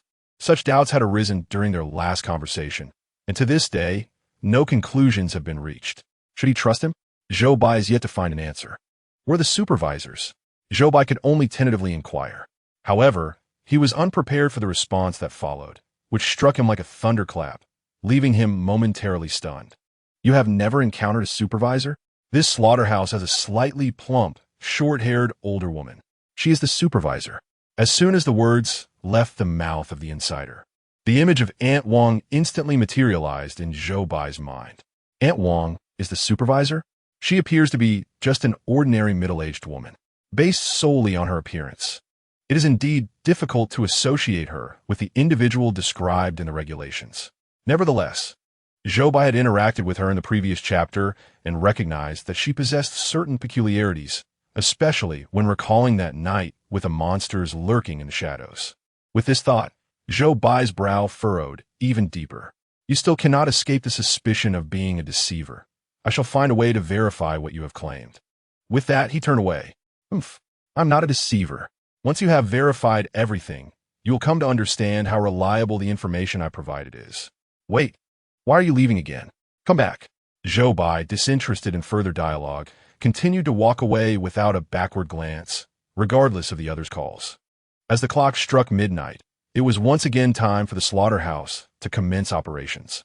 Zhou Bai, clutching the key, opened the grand door. The employees, who had been waiting at the entrance, surged inside like a flock of birds. Shortly thereafter, a truck laden with live pigs arrived right on schedule. Zhou Bai remained in his usual spot, observing as others unloaded the pigs from the vehicle. The entire process seemed unremarkable. He watched the truck depart from the slaughterhouse before retreating back inside the gatekeeper's quarters. He spread the 3 sets of regulations across the table before him, scrutinizing the rules once more. His gaze settled upon the entries concerning the 2nd pig transport truck and the supervisor. If indeed a 2nd truck exists, there's a possibility of witnessing it by nightfall. Yet, Zhou Bai remains unable to arrive at a decision. If he indeed spots a 2nd pig transport truck tonight, should he proceed to investigate? He remains perplexed regarding the issue of the supervisor. Merely examining the handwriting of the former gatekeeper reveals no prohibition against conversing with the supervisor. The regulations only indicate that the supervisor is formidable. However, upon reaching the 8th slaughterhouse, the severity escalates to the point where communication with them is entirely forbidden. Zhou Bai reflects. On his first day at the slaughterhouse, he did engage in conversation with Aunt Wang, and nothing untoward occurred. Therefore, speaking with the supervisor does not seem to contravene the rules. Could it be that the regulation pertaining to the 8th slaughterhouse is erroneous? Yet, could it truly be that simple? Zhou Bai's gaze once again sweeps over the 3 sets of regulations. The most significant distinction between this iteration of the rules and the previous one lies in the authorship of each document. The Gatekeeper's Code, the former Gatekeeper's Notes, and the 8th Slaughterhouse's operational guidelines. As Zhou Bai scrutinizes the titles of these 3 sets of rules, a sudden epiphany strikes him. Perhaps the key to discerning the veracity of the rules resides in the differing authorship.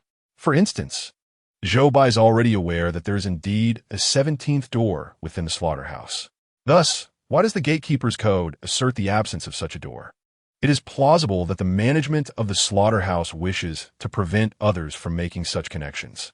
Furthermore, reflecting on the second point in the former Gatekeeper's notes, do not count nor attempt to ascertain how many doors the slaughterhouse contains.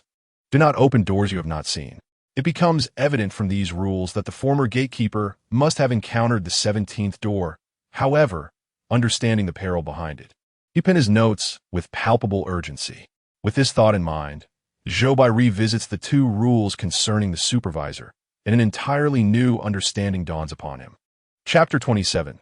The appearance of the second pig transport truck. The former gatekeeper's notes do not state that communication with the supervisor is forbidden. This implies that the gatekeeper was permitted to converse with the supervisor at that time. Conversely, those working in the 8th slaughterhouse are prohibited from engaging with the supervisor. This suggests that there may be certain conditions under which communication with the supervisor becomes restricted, and such interactions could potentially pose a danger. Zhou Bai finds this interpretation exceedingly plausible. Perhaps this is the key to unraveling the enigma of the bloody slaughterhouse scenario.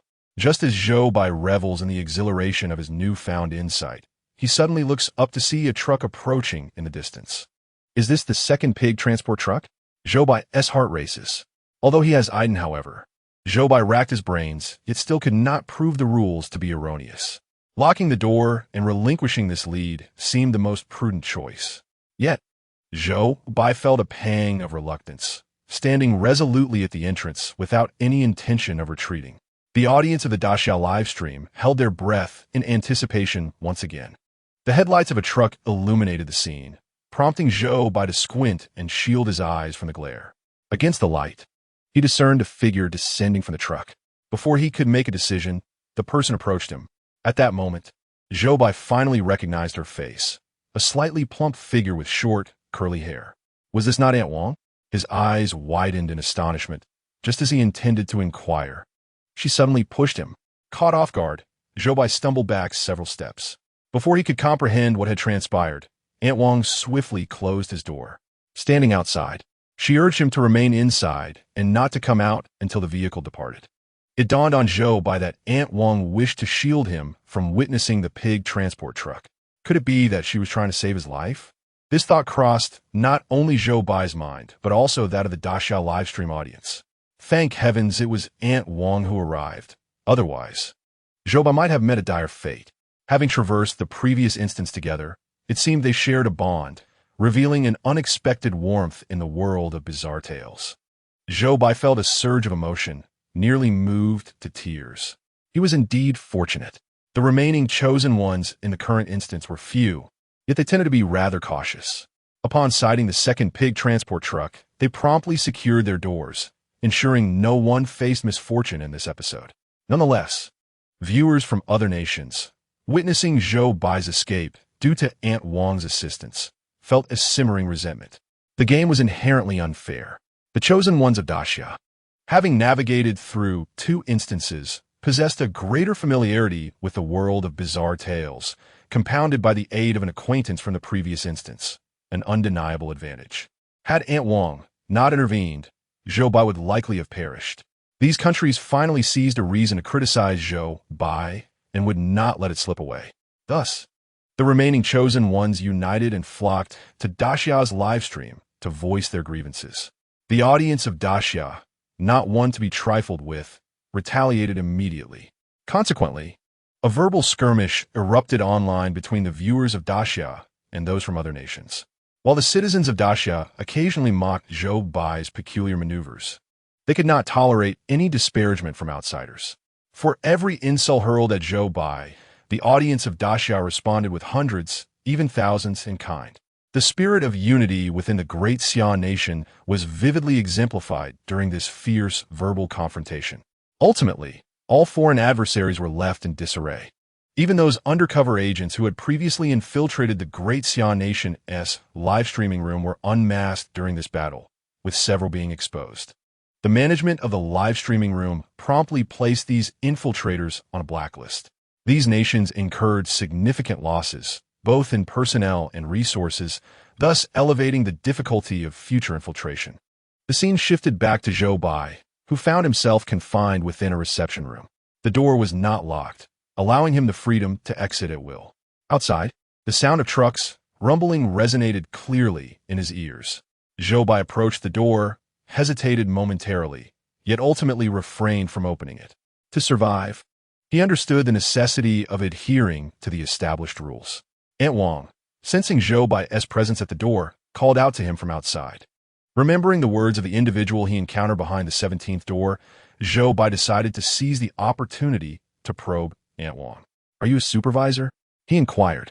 "Indeed," came Aunt Wang's unexpected and straightforward reply. Zhou Bai followed up with, "What is a supervisor?" Aunt Wang, appearing unperturbed, settled onto a chair outside and began to elucidate. "We supervisors assist the slaughterhouse, yet we are not under its jurisdiction. Hence, we are not employees of the slaughterhouse." Initially, the number of contaminated individuals was minimal, perhaps one or two in an entire city. Consequently, we supervisors received assignments to monitor these mutated individuals, ensuring they posed no threat to the untainted populace. Zhou Bai nodded thoughtfully. "So, you were essentially supervising my mother during your outings with her?" Aunt Wang sighed at this juncture. "Yes, I was indeed supervising her." Zhou Bai was puzzled by Aunt Wang's sigh, feeling an unsettling sensation arise within him. However, this feeling was fleeting and soon dismissed. He pondered further and asked, "Why do I sense that the people from the slaughterhouse seem wary of you?" Aunt Wang scoffed at his inquiry. "Their fear of me is well-founded. Should they exhibit any inclination to harm ordinary individuals, I would not hesitate to act against them." Chapter 28. Entering the slaughterhouse. Please keep your mouth shut after listening to her. Zhou Bai's heart sank. Though the supervisors aided the slaughterhouse, there appeared to be an underlying conflict between them. This indicated that the peril associated with the slaughterhouse was, in fact, greater than he had perceived. Zhou Bai dared not dwell on these thoughts. At that moment, the sound of an engine starting reached his ears. The truck transporting pigs had not lingered at the slaughterhouse for long and was now making its way toward the exit. Aunt Wang stood up, preparing to depart. Zhou Bai suddenly recalled that he had yet to inquire about the matter concerning slaughterhouse number 8 and hastily posed the question, "Is your work related to slaughterhouse number 8? Aunt Wang paused briefly before replying, "Indeed, there's a connection, but I regret to inform you that I cannot disclose the specifics at this moment." With that, she quickly walked a few steps to the side of the truck, opened the door, and took her place in the passenger seat. Zhou Bai waited until the vehicle had driven away before opening the door to the building. Inside the slaughterhouse, all the recently received pigs had already been transported inside. In the waiting area for slaughter, their presence was conspicuously absent. It was likely that those newly arrived pigs had already been moved to the slaughter area, unaware of the fate that awaited them beneath the gleaming blades. Zhou Bai gazed towards the entire row of slaughterhouses. He noticed that the last slaughterhouse, which had previously been dark, had now illuminated its lights. Slaughterhouse number 8 had commenced operations today. A thrill coursed through Zhou Bai's heart. It seemed that the pigs transported by the second truck were destined for slaughterhouse number 8. Without lingering any longer, he returned to the entrance office and settled into his seat. To uncover the pollution source of this slaughterhouse, he needed to eliminate every suspicious aspect within its confines. At present, the truck carrying the pigs raised significant doubts. How could he discern the secrets of the second pig transport without breaching regulations? Zhou Bai once again scrutinized the 3 rules laid out on the desk, contemplating deeply. The air was still filled with the harrowing cries of distress, intermittently accompanied by faint sounds of weeping. Meanwhile, In the land of cherry blossoms, Ishida Jiro, having awaited midnight, assumed that slaughterhouse number 8 would not be operational. Consequently, he went to sleep, only to be roused from his slumber halfway through. Upon waking, he learned that work had commenced. Rubbing his eyes, he followed the person who had awakened him to slaughterhouse number 8. Inside, butchers were seizing live pigs and forcefully throwing them onto the tables, swiftly slicing through their necks. The scene within this slaughterhouse appeared far more frenzied than that of others. Every butcher wielding a knife or a maniacal grin. However, in the midst of his promotion-induced euphoria, Ishida Jiro remained oblivious to any irregularities. Still groggy from sleep, he approached the counter, casually picked up a knife, and inquired, "How does one use this? Is there no one to teach me?" No sooner had the words left his lips than nearly a dozen pairs of eyes within Slaughterhouse No. 8 turned toward him in unison.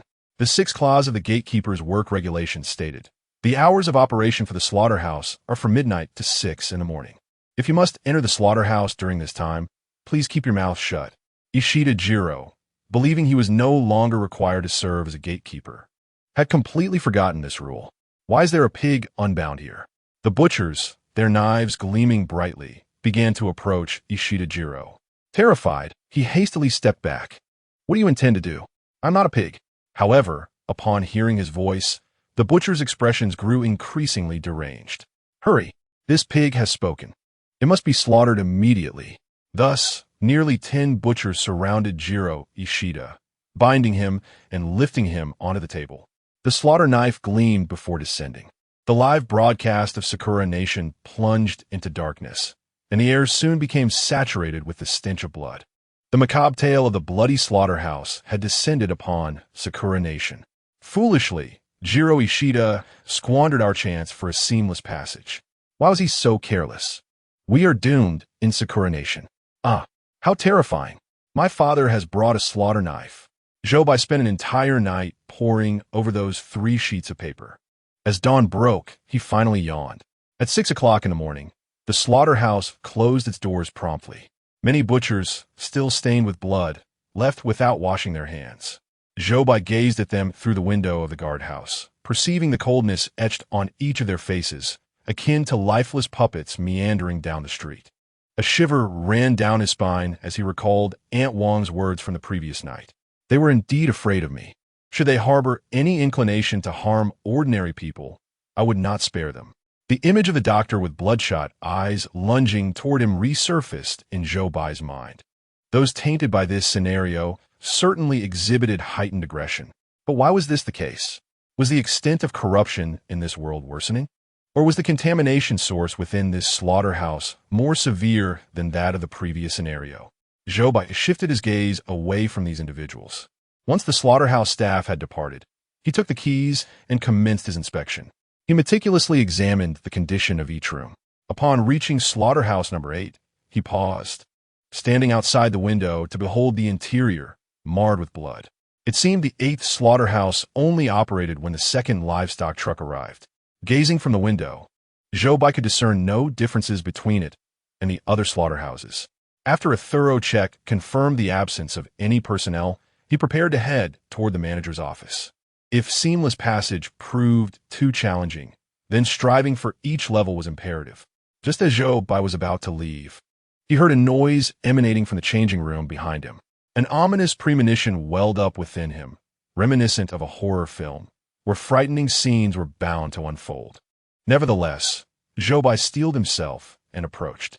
The changing room was lined with white protective suits, many freshly discarded. The cramped space was imbued with a blend of blood and sweat. As Zhou Bai pushed aside the row of protective garments, he beheld Manager Liu squatting on the ground, gnawing on a piece of raw pork he held in his hands.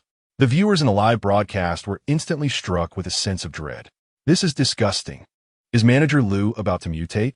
If even Director Liu has mutated, how can this instance be cleared? Zhou Bai stared, equally apprehensive, at the scene before him. Director Liu noticed someone entering the changing room and glanced up at Zhou Bai. Chapter 29. The Hand and the Pig's Hoof. Fragments of meat clung to his teeth. And a fleeting moment of surprise crossed his eyes upon seeing Zhou Bai. Zhou Bai instinctively furrowed his brow. No, this is not right. There was not a hint of red in his eyes. Director Liu had not mutated. However, upon reaching this conclusion, Zhou Bai felt an even deeper sense of horror. Such behavior appeared all the more terrifying. Director Liu still held the piece of pork in his hand, remaining silent as he gazed at Zhou Bai. Zhou Bai struggled to regain his composure, forcing a smile as he said, "Director Liu, I didn't realize you were here. I was just about to look for you." Director Liu glanced at Zhou Bai, still clutching the piece of pork, then navigated past the row of clothing racks, approaching Zhou Bai. The viewers watching the live stream held their breath in tension at this unfolding moment, apprehensive that Zhou Bai might be in danger given Director Liu's current state. Yet, Director Liu calmly walked up to Zhou Bai and said, "You were looking for me? Very well, let us head back to my office." With that, he exited the changing room. Zhou Bai followed closely behind, his gaze falling upon Director Liu's arm, which, already marred with scars, bore an additional wound today. This new scar appeared deeper and longer than any that had previously adorned his arm. Zhou Bai's clenched fist involuntarily tightened. It seemed that the extent of Director Liu's contamination was worsening with each passing day. He dreaded the thought of a day when he might lose control and succumb to madness. What would that scene entail? Perhaps by then, not only Director Liu, but the entire slaughterhouse staff would exhibit aggressive behavior. In such a scenario, even if Zhou Bai's strength had increased twofold, escape would likely prove exceedingly difficult. It was no wonder that the objective for clearing the level merely required survival in the slaughterhouse for 7 days.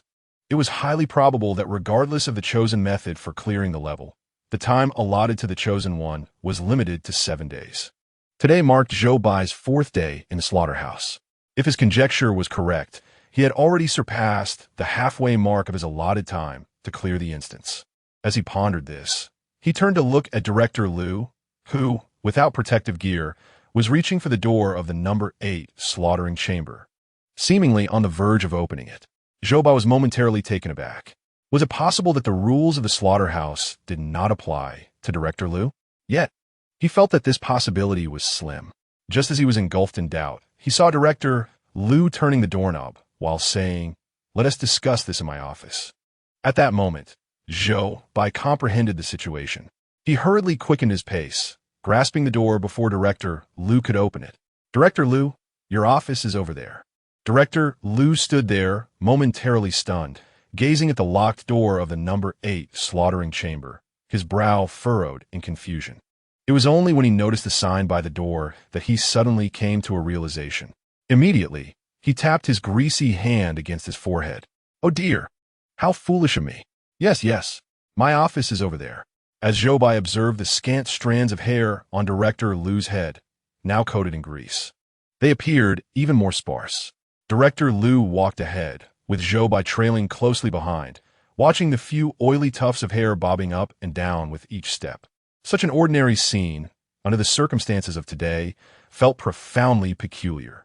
Zhou Bai followed closely in Director Liu's wake.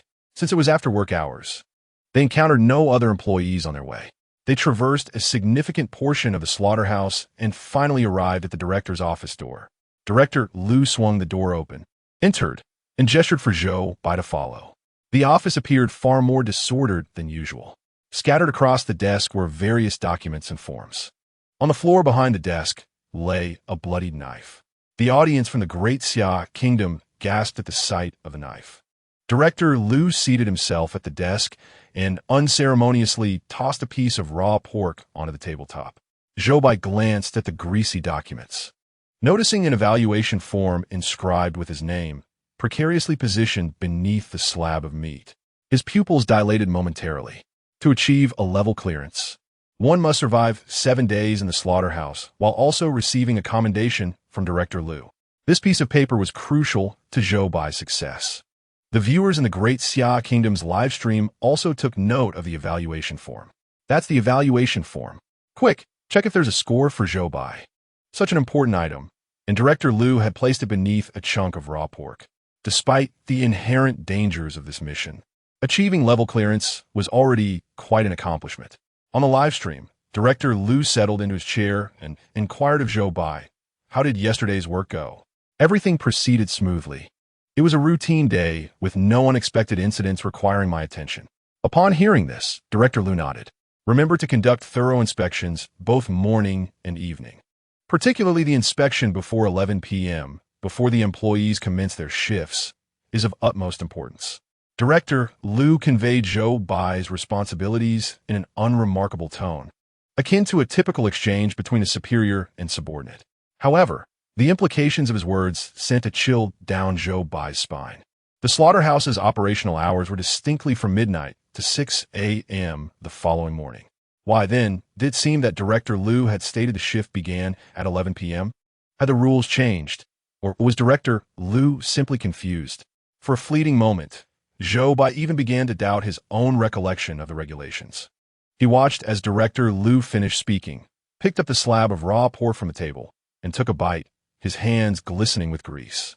He picked up the evaluation form inscribed with Zhou Bai's name, casually wiped his hands, and then unceremoniously tossed it into the trash bin. The viewers in the Daxiao live broadcast room felt a pang of heartache upon witnessing this scene. How could such a crucial passage item be so carelessly discarded by Director Liu? Anyone in his position would feel a twinge of pain, and Zhou Bai was equally concerned about that evaluation form. His gaze followed the paper's trajectory towards the trash bin. To his astonishment, a hand was prominently visible within the bin. A vivid memory of his first day entering this instance flooded back to him. The moment he encountered a butcher with a severed hand in the director's office. That butcher's severed hand had also been carelessly thrown into this very trash bin. However, the hand within this bin appeared rather peculiar, seeming not entirely human, but rather resembling an odd shape somewhere between a pig's trotter and a human hand. Chapter 30. Methods to suppress contamination. Images of the last instance danced in Zhou Bai's mind, particularly the two pig ears atop his mother's head. He instinctively stepped back, trembling. What is wrong? Director Liu inquired. Zhou Bai quickly averted his gaze from the trash bin, masking his unease. I just remembered that I forgot to inspect a few rooms. Fortunately, Director Liu was not in a particularly stable mental state and did not notice Zhou Bai's abnormality. Then you should hurry, he urged. Zhou Bai received Liu's approval and promptly exited the director's office. He quickened his pace towards the infirmary, mentally reorganizing his thoughts. If Director Liu had severed the butcher's mutated body part, then his actions were not merely punitive, but rather a means of helping to suppress contamination. To ascertain the truth, Zhou Bai needed to reach the infirmary and see the injured butcher with his own eyes. Zhou Bai swiftly arrived at the infirmary doors and pushed them open. The doctor, standing before the medicine cabinet with a vial in hand, nearly dropped it in shock upon seeing Zhou Bai enter. Why are you here, security brother? The doctor had developed a psychological aversion to Zhou Bai. Ignoring him, Zhou Bai directed his attention to the figure reclining on the hospital bed. The butcher sat with one leg crossed, comfortably propped against the bed, while his uninjured hand flipped through a newspaper. Zhou Bai hurried over to his side, his eyes fixated on the butcher's injured hand. Who are you? What do you want? Move aside. You're blocking my view of the newspaper. The butcher grumbled dismissively, attempting to swat Zhou Bai away. The doctor, witnessing the butcher's audacity to act against Zhou Bai, was rendered speechless in fear, seeing that the butcher's injured hand was obscured. Zhou Bai seized it directly. What are you doing? The butcher exclaimed, anger flaring as he tried to pull away. Yet, he found himself utterly unable to move his hand, as Zhou Bai's grip was surprisingly strong. Zhou Bai remained silent, his gaze fixed intently on the butcher's hand. He noticed that the location where the butcher's hand had been severed was strikingly identical to the grotesque hand resembling a half-man, half-pig that lay within the trash bin. Zhou Bai's pupils contracted sharply. Doctor, what is the situation in this infirmary? How can anyone just waltz in here?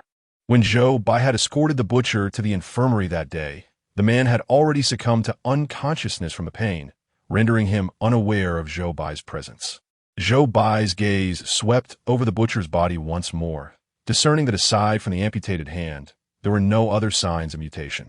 According to Zhou Bai's knowledge, those contaminated would gradually undergo transformation day by day, much like his mother, despite medication, continued to change with each passing day. However, for days had elapsed since the butcher's injury, and yet there were no further mutations on his body. This indicated that directly severing the mutated area could indeed halt further deterioration. This revelation illuminated the true rationale behind Director Liu's punitive measures against employees. It was no wonder that the disability rate at the slaughterhouse was alarmingly high. The butcher, lying on the hospital bed, felt a chill run down his spine under Zhou Bai's scrutinizing gaze. Yet he found himself unable to free his hand. A man of 200 pounds. He had never experienced such humiliation in his life. Having arrived at his conclusion, Zhou Bai released the butcher's hand and concocted a casual excuse to deflect the situation. On the day you were injured, I brought you to the infirmary. I merely wish to check on the progress of your wound. Since it appears to be healing well, I can rest easy. With that, he exited the infirmary, leaving the butcher in a state of bewilderment. Upon returning, Zhou Bai secured the main door and retreated to the guardhouse. After closing the door, he retrieved 3 notes detailing the regulations from the drawer. If Director Liu's punitive actions were intended to suppress infection, then the first rule of the guard's manual was clear. Remember, Director Liu is a good person. The second rule stated, all punishments administered by Director Liu to the employees are justified, including but not limited to confinement, assault, and amputation. These 2 rules seemed fundamentally sound. Yet, Zhou Bai's attention shifted to the 7th rule. Director Liu's office is located at the farthest end of the slaughterhouse. Do not approach that place after sunset. What could this rule possibly imply? It appeared to conflict with the first rule to some extent. What transpired in the director's office after dusk? Zhou Bai recalled the muffled groans that echoed from the vicinity of the office during his nightly rounds, as well as the fresh wounds that appeared daily on Director Liu's arms. These details were likely interconnected with this particular rule. Director Liu may indeed be a good person, yet that did not preclude him from being a perilous individual. It could be surmised that his danger was conditional. Progressing through levels and overcoming challenges necessitated Director Liu's assistance. However, given the state in which Zhou Bai had encountered him today, it was likely that Liu's mental state had already deteriorated. Relying on him for passage would undoubtedly entail significant risk and difficulty. After much contemplation, Zhou Bai ultimately resolved to focus his efforts on identifying the source of the pollution. Although this approach carried a heightened risk, he believed there remained a possibility to make a significant breakthrough. With this determination, he retrieved a pen and meticulously noted several locations he deemed relevant to the pollution source, encircling them with purposeful strokes. Among these were the number 8 slaughterhouse, the red door, and the director's office. After completing his annotations, he emphatically drew multiple circles around the number 8 slaughterhouse. Both the No. 8 slaughterhouse and the second pig transport vehicle were the focal points Zhou Bai intended to investigate. However, a myriad of regulations imposed constraints upon his inquiry. How could he navigate these restrictions while still achieving his objectives? Zhou Bai grasped his pen and began to sketch fervently upon the paper. It was only after several sheets were filled with his thoughts that he finally paused. He scrutinized the contents he had inscribed, reviewing them meticulously until he felt satisfied, at which point he carefully stored them away. He then reclined on his bed and succumbed to slumber. At precisely 10 p.m., Zhou Bai was roused by the sound of his alarm clock. He picked up his keys and commenced a thorough inspection of each room. The slaughterhouse was unusually quiet, with no discernible difference from the usual ambience. As he rattled his keys while meandering through the halls, he arrived at the medical room. Upon his entrance, the butcher lying on the examination bed instinctively withdrew his hand, seemingly apprehensive of Zhou Bai's intentions. The doctor mirrored this expression of trepidation. Earlier that day, the butcher had been rather impolite to Zhou Bai. It was striking how his demeanor had shifted so dramatically in just a few hours. Zhou Bai harbored reasonable suspicion that the doctor had enlightened the butcher on certain matters after his departure. What do you intend to do? Chapter 31. Work begins at 11 p.m. Zhou Bai lifted his keys and jingled them lightly. He was making his rounds, checking the rooms, while also intending to observe the medical area. Given that a doctor was present in the medical room around the clock, Zhou Bai had not ventured there during his previous inspections. However, upon reflecting on his analysis earlier that day, he realized his understanding of the medical room was still rather inadequate. Thus, with ample time at his disposal today, he decided to investigate. Inside the medical room, the doctor continued to feign busyness, his head lowered as he silently hoped Zhou Bai would overlook his presence. The butcher remained silent, lying on the bed. occasionally stealing glances at Zhou Bai. Ignoring their peculiar reactions, Zhou Bai began to explore the surroundings. The medical room was modest in size, containing 4 hospital beds. In addition to the butcher with the severed hand, another patient lay in the corner, with a wheelchair stationed beside his bed, presumably due to a foot injury. Zhou Bai's gaze shifted away from him and wandered toward the medicine cabinet. The cabinet held a collection of commonplace wound treatment supplies. Yet he found no vials for pollution suppression. He pressed further into the room. As he approached the white curtain, a series of anguished whimpers emanated from behind it. The doctor also took note of the situation concealed by the curtain. Hastily pausing his current tasks, Zhou Bai rushed behind the white curtain. Suddenly, the white curtain began to sway violently. "Let me go! Hurry, let me out!" Zhou Bai could sense the person inside fiercely resisting the doctor. "Stay still. You cannot go out." The white curtain was tugged, revealing half of the scene. Zhou Bai witnessed the doctor grasping a rope, preparing to bind the patient who was left with only a hand. One hand pressed firmly on the patient's shoulder. The doctor struggled to secure the rope with the other. The patient bared his teeth and lowered his head, attempting to bite the doctor's hand that was on his shoulder. Fortunately, Zhou Bai intervened just in time, holding the man's head steady. The doctor nodded gratefully at Zhou Bai before hastening his binding efforts. Nonetheless, the man continued to writhe and scream in anguish. "Let me go. I need to go to work. It's already 11 o'clock. The slaughterhouse is about to commence." Zhou Bai froze at his words. The clock in the infirmary indicated the time was already 10:52 p.m. After much effort, the doctor finally managed to secure the patient. Upon lifting his head, he met Zhou Bai's astonished gaze. "What time does the slaughterhouse start?" The doctor queried, puzzled. "At 11 o'clock, Zhou Bai responded, his mind buzzing with confusion. Why was this happening? Where had the error occurred? Yet, Zhou Bai had no time to ponder these questions. 2 more minutes had slipped away from the clock. He glanced at the clock and then bolted out of the infirmary, racing towards the main entrance. Outside, the entrance was already crowded with workers arriving for their shifts. Seeing these people, Zhou Bai's heart sank further. Every employee in the slaughterhouse knew the start time was 11 o'clock, except for him. Had he lost his memory? However, the viewers in the live broadcast were even more astonished than Zhou Bai. While he could still question his own memory, surely not all the audience could be mistaken. Zhou Bai approached and opened the door. Thankfully, he arrived just before 11 o'clock, preventing any delay in the slaughterhouse's operations. After opening the door, he returned to the guardhouse and picked up the 3 rules once more. The rules clearly stated that the slaughterhouse's working hours were from midnight to 6 a.m. the following morning. Moreover, the previous day's working hours had also been at midnight. Yet, why had today's working hours changed to 11 o'clock? If it was an error in the rules, then there must be another unrecognized regulation. Contemplating this, Zhou Bai's expression grew serious. He recalled the events of the day. The first person to mention the 11 o'clock start was Director Liu.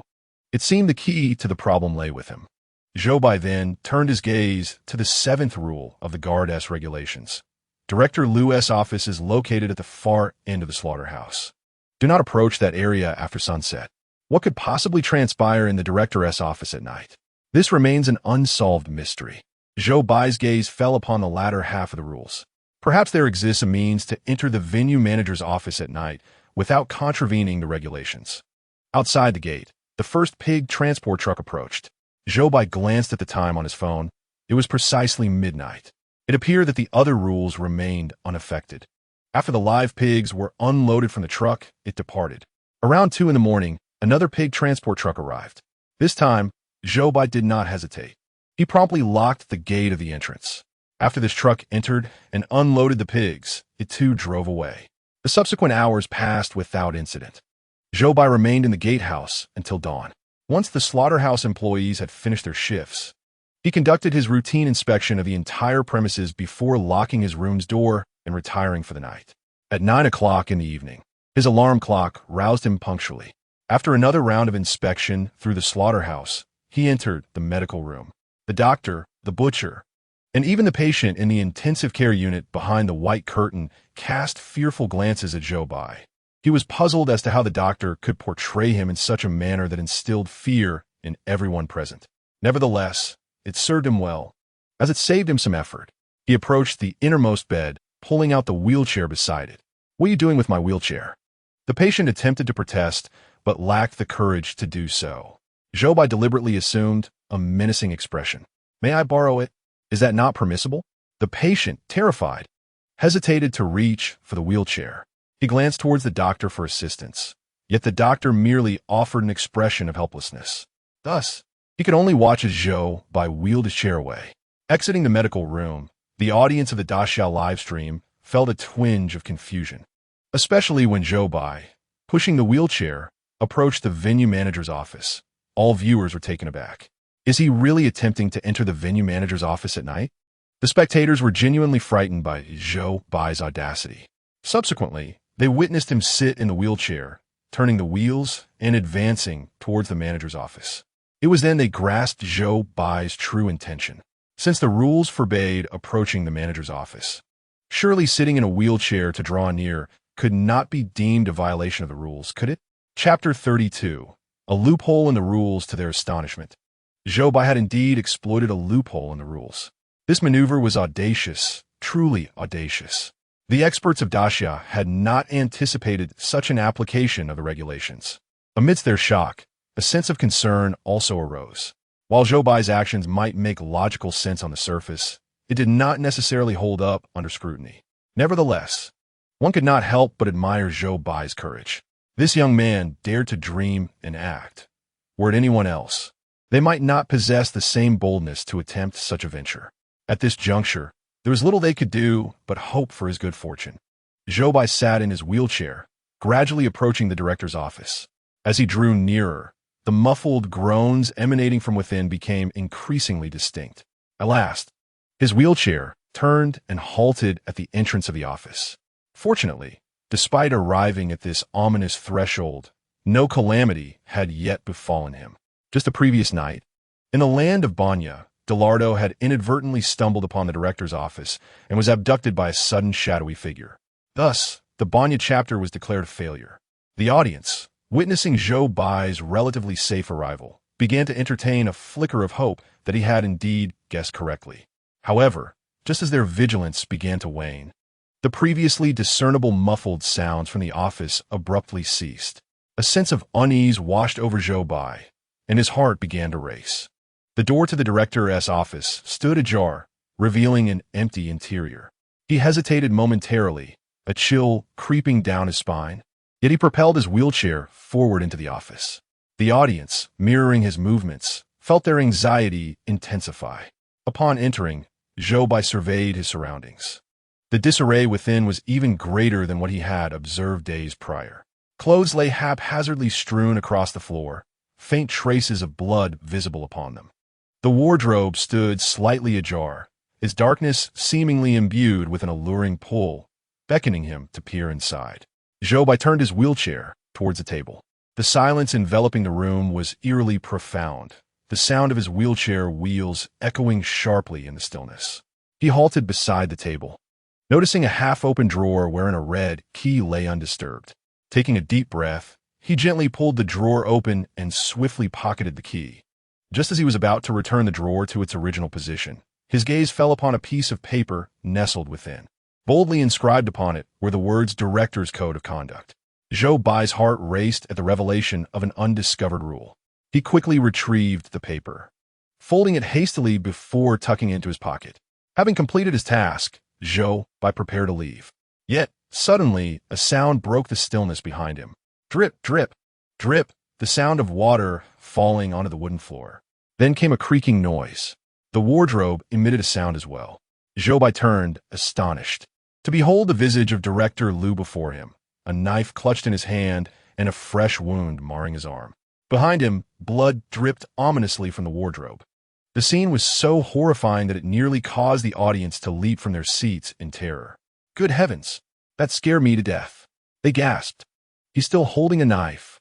Oh my, is Zhou Bai in danger? The rules clearly state one must not enter the director's office at night. And yet Zhou Bai seeks to exploit a loophole. This is disastrous. The horror is about to descend upon the land of Daxia. Zhou Bai was equally startled by the sudden appearance of Director Liu. His hands instinctively clenched into fists, covering the keys and the rules tucked away in his pocket. A gesture born of guilt.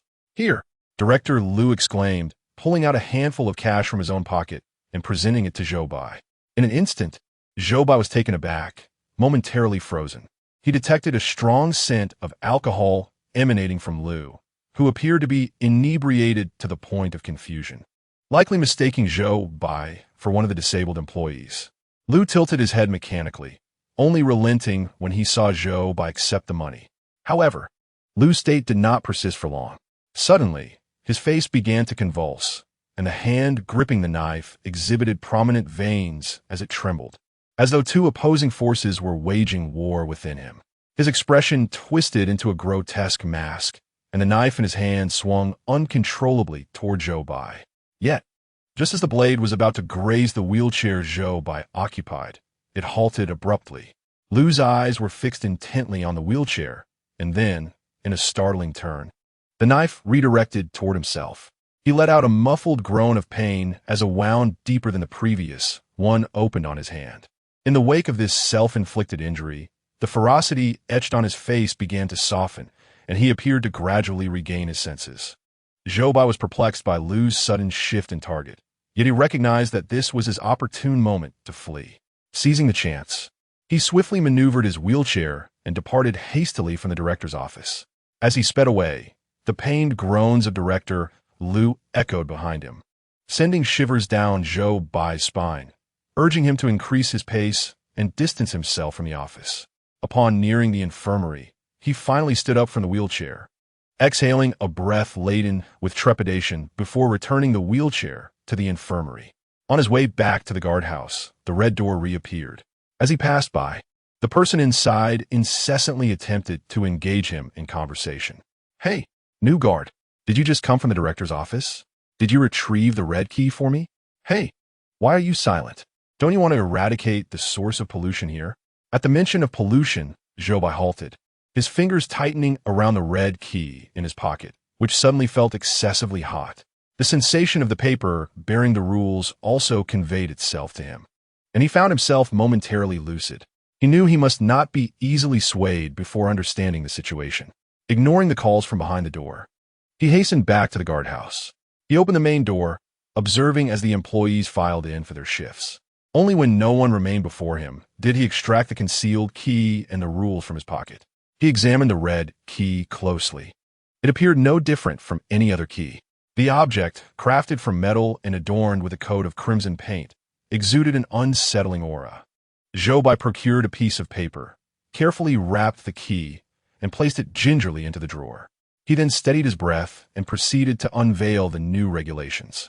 Chapter 33. The White Beard and the Black Beard Director's Code of Conduct 1. You are empowered to orchestrate all affairs within the slaughterhouse, encompassing but not limited to work schedules, personnel reassignments, and matters of life and death. 2. Kindly show compassion to disabled employees. Regardless of their past actions or the magnitude of their salary and benefit demands, please accommodate them. 3. Should you capture any members of the White Beard organization, confine them behind the red door. They pose a grave threat, capable of annihilating the entire slaughterhouse. 4. If the pigs in slaughterhouse number 8 acquire the ability to speak, do not be alarmed. Simply eliminate them without hesitation.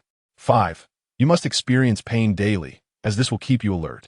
6. The slaughterhouse is paramount. Should anyone jeopardize its existence, you are permitted to terminate their life. 7. Collaboration with the overseers of the Blackbeard is allowed, yet remain vigilant. They may endanger the slaughterhouse. 8. Always remember your duties and adhere to the regulations. Failure to do so will result in your erasure. Upon reviewing the contents of the paper, the system's voice resonated in Zhou Bai's mind. A new regulation has been detected. A false rule has been highlighted for your attention. The 5th clause of the Director's Code of Conduct is erroneous. Zhou Bai regarded this particular rule with a furrowed brow. Pain he had observed in both the doctor and Director Liu could indeed heighten awareness. Yet the system declared this rule to be false, leaving him perplexed. Perhaps the true flaw lay in the notion that while pain could awaken one's senses, it could not sustain perpetual clarity. Continuously suppressing contamination in this manner might exacerbate the situation. He recalled Director Liu's current state, along with the critically ill patient behind the white curtain, whose mental state appeared somewhat unstable. Zhou Bai felt increasingly convinced that his hypothesis was valid. His gaze then shifted to the first regulation on the paper. You are empowered to orchestrate all affairs within the slaughterhouse, encompassing but not limited to work schedules, personnel reassignments, and matters of life and death. It seemed evident that this rule accounted for the alterations in work hours within the slaughterhouse. Next, his eyes fell upon the second regulation. Kindly show compassion to disabled employees, regardless of their past actions or the magnitude of their salary and benefit demands. Please accommodate them. Seeing this rule, Zhou Bai felt a wave of relief for having chosen to enter the director's office in a wheelchair. It was fortunate that Director Liu was currently in a state of confusion, mistaking him for a disabled employee.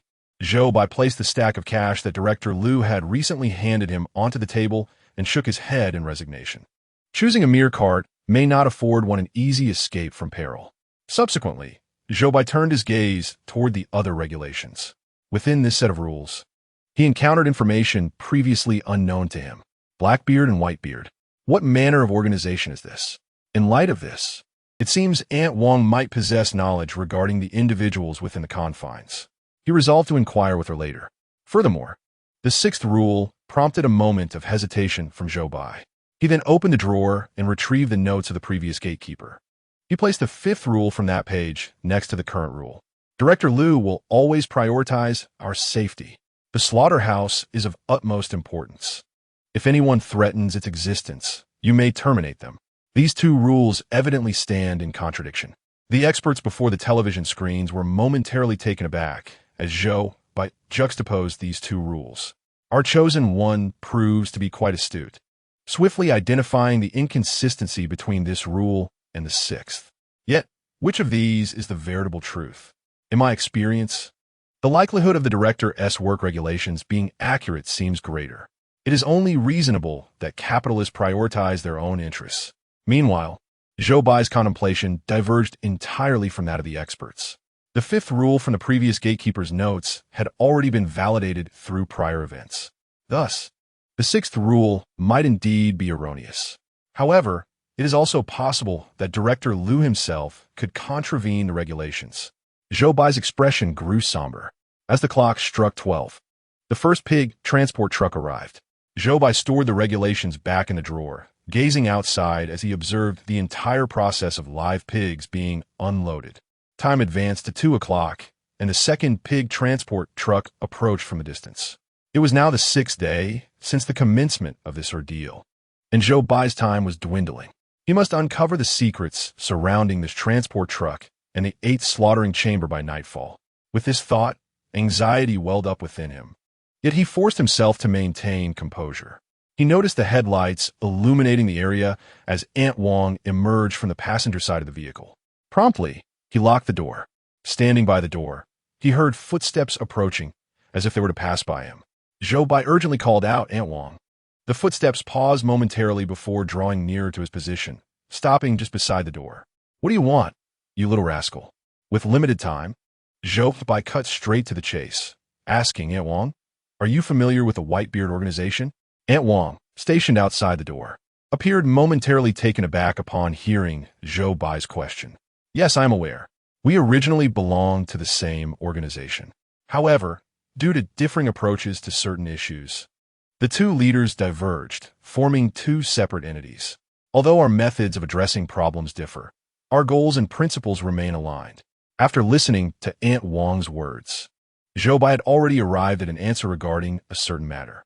His gaze drifted towards the drawer, where the red key lay in stillness. The pig transport vehicle did not linger long before it set off. After bidding farewell to Aunt Wang, Zhou Bai heard the sound of the vehicle departing. He lingered by the door for a moment before approaching the drawer to pocket the red key. Subsequently, he opened the door, casting a glance in the direction of the slaughterhouse, leaving the light and door ajar, feigning that there were still people inside. Under the cover of night, he lowered his head and swiftly made his way to slaughterhouse number 8.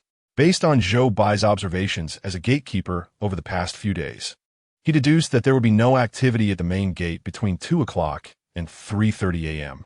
After 3:30 a.m., Vehicles would gradually arrive to collect the live pigs. Thus, Zhou Bai had a mere hour and a half to act. Chapter 34. The source of contamination found. He quickly arrived near slaughterhouse number 8 and stealthily entered the changing room. The protective clothing in the changing room was originally allocated according to the number of personnel. However, due to Zhou Bai's suggestions to Director Liu a few days prior, a new batch of protective gear had been delivered.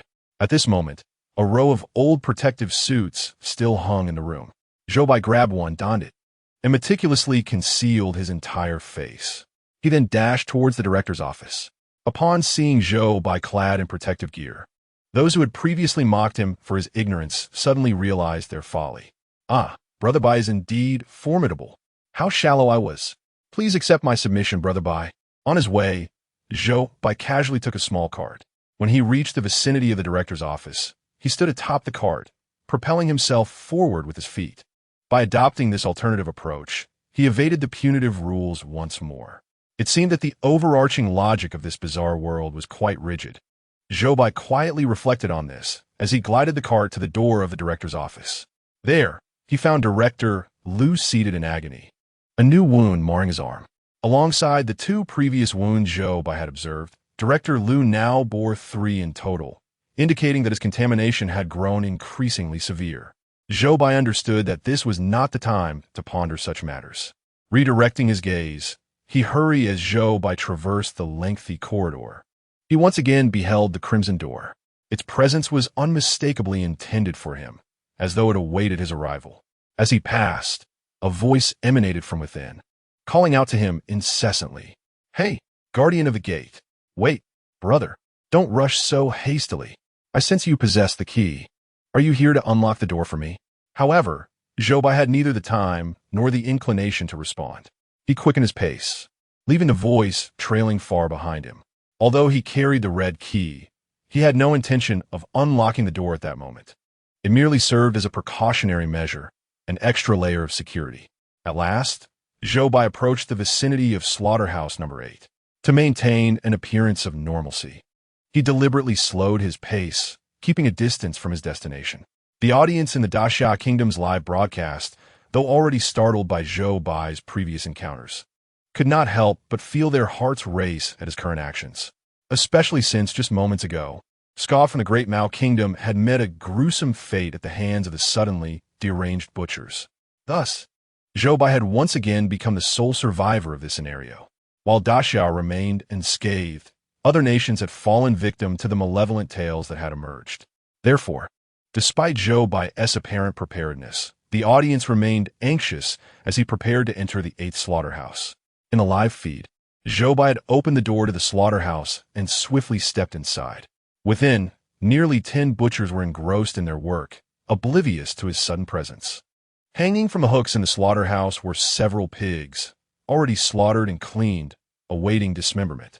Zhou Bai positioned himself beside the row of carcasses and picked up a knife from a table.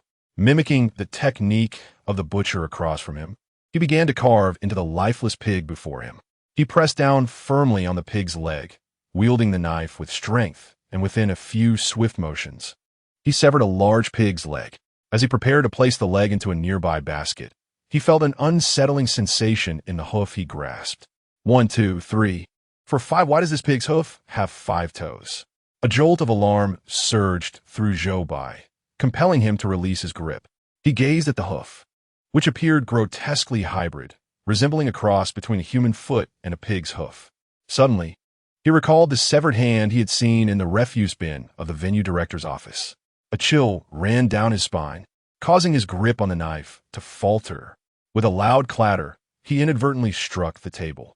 In that moment, he felt nearly 10 pairs of eyes fixated upon him. Cold sweat began to bead on his forehead as he lowered his gaze, avoiding direct contact with those scrutinizing stares. Instead, he continued to grasp the lifeless pig, swinging the knife down once more. With another leg removed from the body, Zhou Bai finally sensed the attention that had been on him redirect elsewhere. Only then did he dare to relax. However, upon revisiting the room filled with lifeless pigs, a different sentiment emerged. In the slaughter area, a few live pigs remained unbutchered. The previous pig had just been drained of blood when another individual took it away for skinning. Subsequently, four butchers entered the waiting area, carrying a different type of pig. This newly arrived pig struggled desperately, emitting a series of agonizing cries. Zhou Bai listened to the sounds and turned to look, but upon a mere glance, he found himself frozen in place. The pig bore a palm-sized red birthmark on its face, identical in position to that of his mother. As Zhou Bai gazed at the thrashing pig, his eyes involuntarily welled with tears. Fortunately, his protective suit enveloped him completely, concealing his expression from those around him.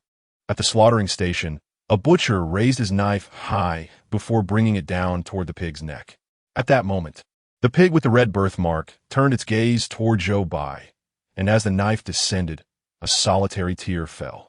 Instantly, the entire No. 8 slaughterhouse erupted with a cacophony, as if a reservoir of pent-up energy had suddenly boiled over. Zhou Bai widened his eyes, observing the surging energy. The source of contamination. He finally discerned the origin of the pollution in this slaughterhouse. Yet, simultaneously, the butcher wielding the knife had violated the fourth rule of the No. 8 slaughterhouse. If the animal under your knife cries, please spare it until tomorrow. Caught in this vortex, Zhou Bai too was on the brink of peril. Chapter 35. The chaos brought by the source of contamination. The butcher, knife in hand, suddenly swelled, his protective suit straining against his expanding form until it began to tear apart. Zhou Bai then beheld the butcher's exposed body morphing into a grotesque creature with the head of a pig and the body of a man. The other butchers, witnessing this transformation, displayed expressions of exhilaration, their eyes gleaming with a frenzied light, completely devoid of reason. They bared their teeth and roared as they lunged toward the pig-headed monstrosity. Within the No. 8 slaughterhouse, the surging energy emitted cries, more distinct and powerful than any Zhou Bai had previously heard from outside. Merely hearing these sounds caused small particles to erupt from his skin. Alarmed, Zhou Bai realized that the energy coalescing from these cries represented the source of contamination within the slaughterhouse. It was the accumulated resentment of those slaughtered in this place, their grievances festering over time, influencing everyone in the slaughterhouse day and night, thus resulting in their pollution. As Zhou Bai contemplated this, he gained a deeper understanding of how the slaughterhouse had descended into its current state. At that moment, within the live broadcast room of the Great Xia Kingdom, a mechanical voice resonated. Congratulations to the chosen one of the Great Xia Kingdom, Zhou Bai, for discovering the source of pollution at the bloody slaughterhouse. Upon hearing this announcement, the audience from the Great Xia Kingdom was momentarily taken aback, but soon erupted in joyous cheers. Zhou Bai indeed did not disappoint us. He truly found the source of pollution. Who would have thought that Zhou Bai was on the verge of clearing the level again? We, the Great Xia Kingdom, were about to achieve another level clearance. Zhou Bai, you are my idol. However, the audience's elation was short-lived. The mechanical voice continued with another statement, plunging them into despair. Warning, warning, the pollution source has spread. The rate of contamination throughout the slaughterhouse has accelerated.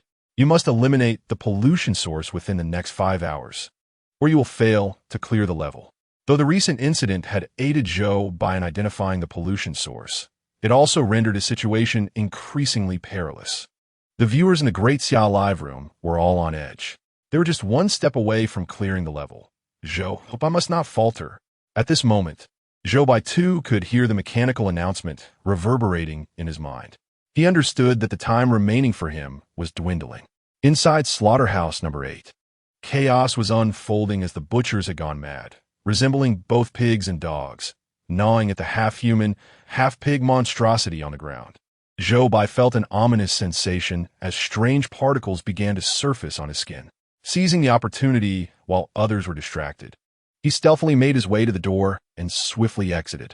He produced a key and securely locked the door to slaughterhouse No. 8, ensuring that the frenzied butchers would not roam freely to attack others.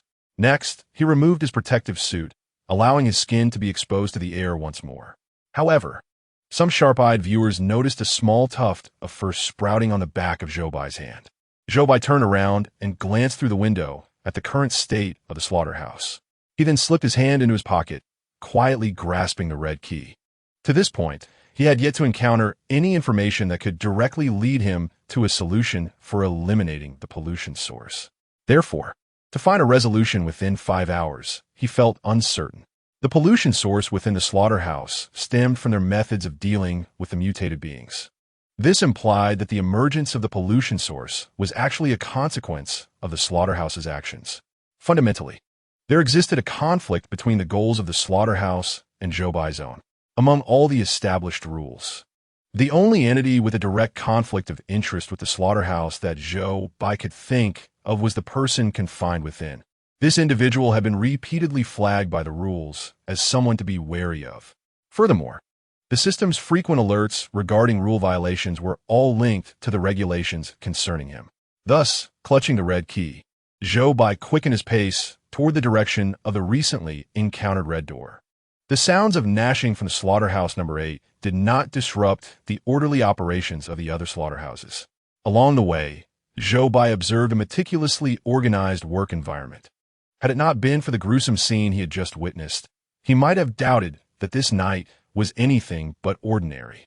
He soon arrived at the spot where he had previously seen the red door. However, that very location had transformed into an ordinary wall, devoid of any trace of the red door. Zhou Bai promptly began to search the vicinity. Previously, the red door had appeared unexpectedly, always approaching him directly. This time, however, as he sought it out, he found himself at a loss. Lacking better options, Zhou Bai meticulously searched every corner of the slaughterhouse, yet the red door remained elusive. A sense of unease began to settle within him. In previous encounters, the individual behind the door had displayed an enthusiastic demeanor, and Zhou Bai sensed that this person had the ability to control the door's location. Now that Zhou Bai wished to summon him, he had vanished without a trace. This was decidedly illogical. Had he chosen to evade him, or was he now unable to manifest? Regardless of the reason, it boded poorly. Before he knew it, the clock had struck 3:30 a.m. Outside the main gate, the headlights of a truck illuminated the interior. "Hey, gatekeeper, come help me open the door for loading," called the driver from the cab. Zhou Bai hurried over to assist in opening the gate for the truck's passage and subsequently directed the vehicle to park in the correct position. One by one, trucks continued to arrive, making it increasingly difficult for Zhou Bai to extricate himself. The audience watching the live stream grew anxious for him. Why were there so many trucks today? If he couldn't find a way to eliminate the source of pollution, he would surely fail to complete his task. Time was running out, and the pressure was mounting. Was it truly impossible to disregard these trucks? Perhaps not, if chaos erupted at the gate. It would not be long before his unusual behavior was discovered. Finally, as the first light of dawn began to break, the influx of trucks ceased. Zhou Bai glanced at his phone. It was already 5:15 a.m. He had less than 3 hours remaining. Just then, a commotion erupted within the slaughterhouse. Chapter 36. It was you, wasn't it? Zhou Bai's heart raced, suspecting that the events in slaughterhouse number 8 had been uncovered. Yet, when he turned to face the source of the disturbance, he saw Director Liu at the center of a crowd, leading a group towards Zhou Bai's office. Confusion washed over him. It was rare for Director Liu to appear at this hour, and bringing so many people along could only spell trouble. Zhou Bai observed them approaching, hastily concealing his already fuzzy hand behind his back. As they drew nearer, he discerned the remarkably grave expression on Director Liu's face. However, judging by his gaze and demeanor, it seemed he had regained his lucidity. Soon enough, they encircled Zhou Bai, creating an atmosphere reminiscent of a tribunal. Instinctively, Zhou Bai clenched the hand hidden behind him, scanning the crowd to assess his chances of escape should a conflict arise. It was no wonder that Zhou Bai felt a twinge of anxiety. The events of the previous night were secrets he could not afford them to discover. With an icy demeanor, Director Liu stated, "A red key has gone missing from my drawer." Upon hearing this, Zhou Bai tightened his fist even further. The very key Liu mentioned was currently nestled in his pocket. If Director Liu insisted on a search, the lost key would undoubtedly be uncovered. Despite the tempest raging within him, Zhou Bai maintained a facade of calm. How could it have gone missing? Director Liu furrowed his brow, seemingly troubled by this question. "I do not know," Zhou Bai confessed, feeling a wave of relief wash over him. They were not there to apprehend him after all. Director Liu, however, appeared dissatisfied with Zhou Bai's reaction, his expression growing even more severe. As the gatekeeper, the disappearance of assets within the slaughterhouse is a dereliction of your duties. Are you not aware of your professional lapse? Zhou Bai nodded vigorously, acknowledging his fault. Director Liu, satisfied with this admission, nodded in return. You will be penalized with a deduction of half a month's salary. Do you accept this? I accept, Zhou Bai replied, eager to offer assistance. I shall help you search the entire slaughterhouse to locate the key. Unexpectedly, Director Liu countered. There is no need to search. I will never require that key again. Furthermore, I have already prepared for this. Even if someone were to obtain the red key, it would be of no use. Zhou Bai's heart sank upon hearing this revelation. He finally comprehended why he had been unable to locate the red door earlier. Director Liu had been well prepared all along. No wonder such a crucial key was carelessly left in a drawer. It seemed that finding the red door had become an exceedingly daunting task. With this realization, Zhou Bai felt that learning how to eliminate the source of pollution through the individuals beyond the door had become a faint hope. In the Daxiao live broadcast room, the atmosphere had turned unusually somber. The audience grasped the implications of Director Liu's words, understanding that locating the red door would be a formidable challenge.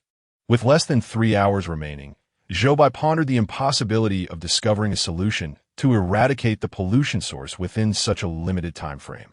Many spectators have grown hesitant to harbor lofty expectations regarding the completion of the task, with some even beginning to prepare for the arrival of ominous tales.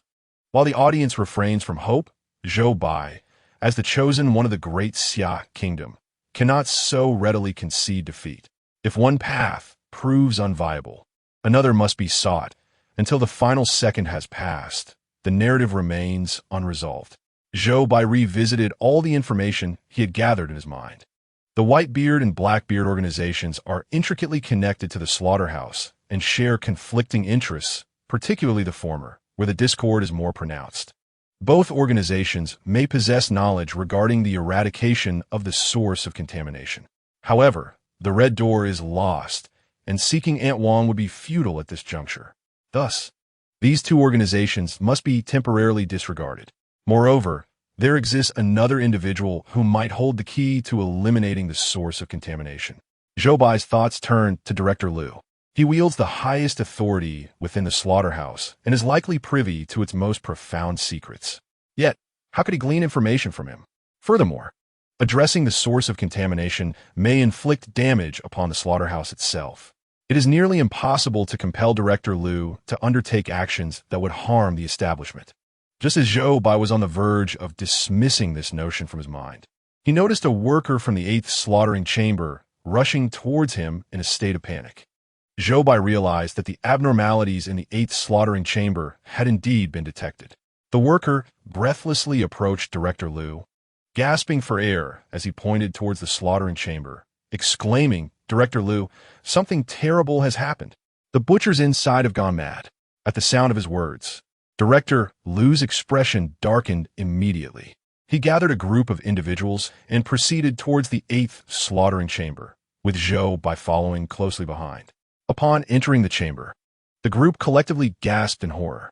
A significant pool of blood stained the floor, while the butchers exhibited varying degrees of mutation, their mouths stained with blood. They clung to the windows, frantically banging against the glass, while those outside were rendered speechless by the shocking scene.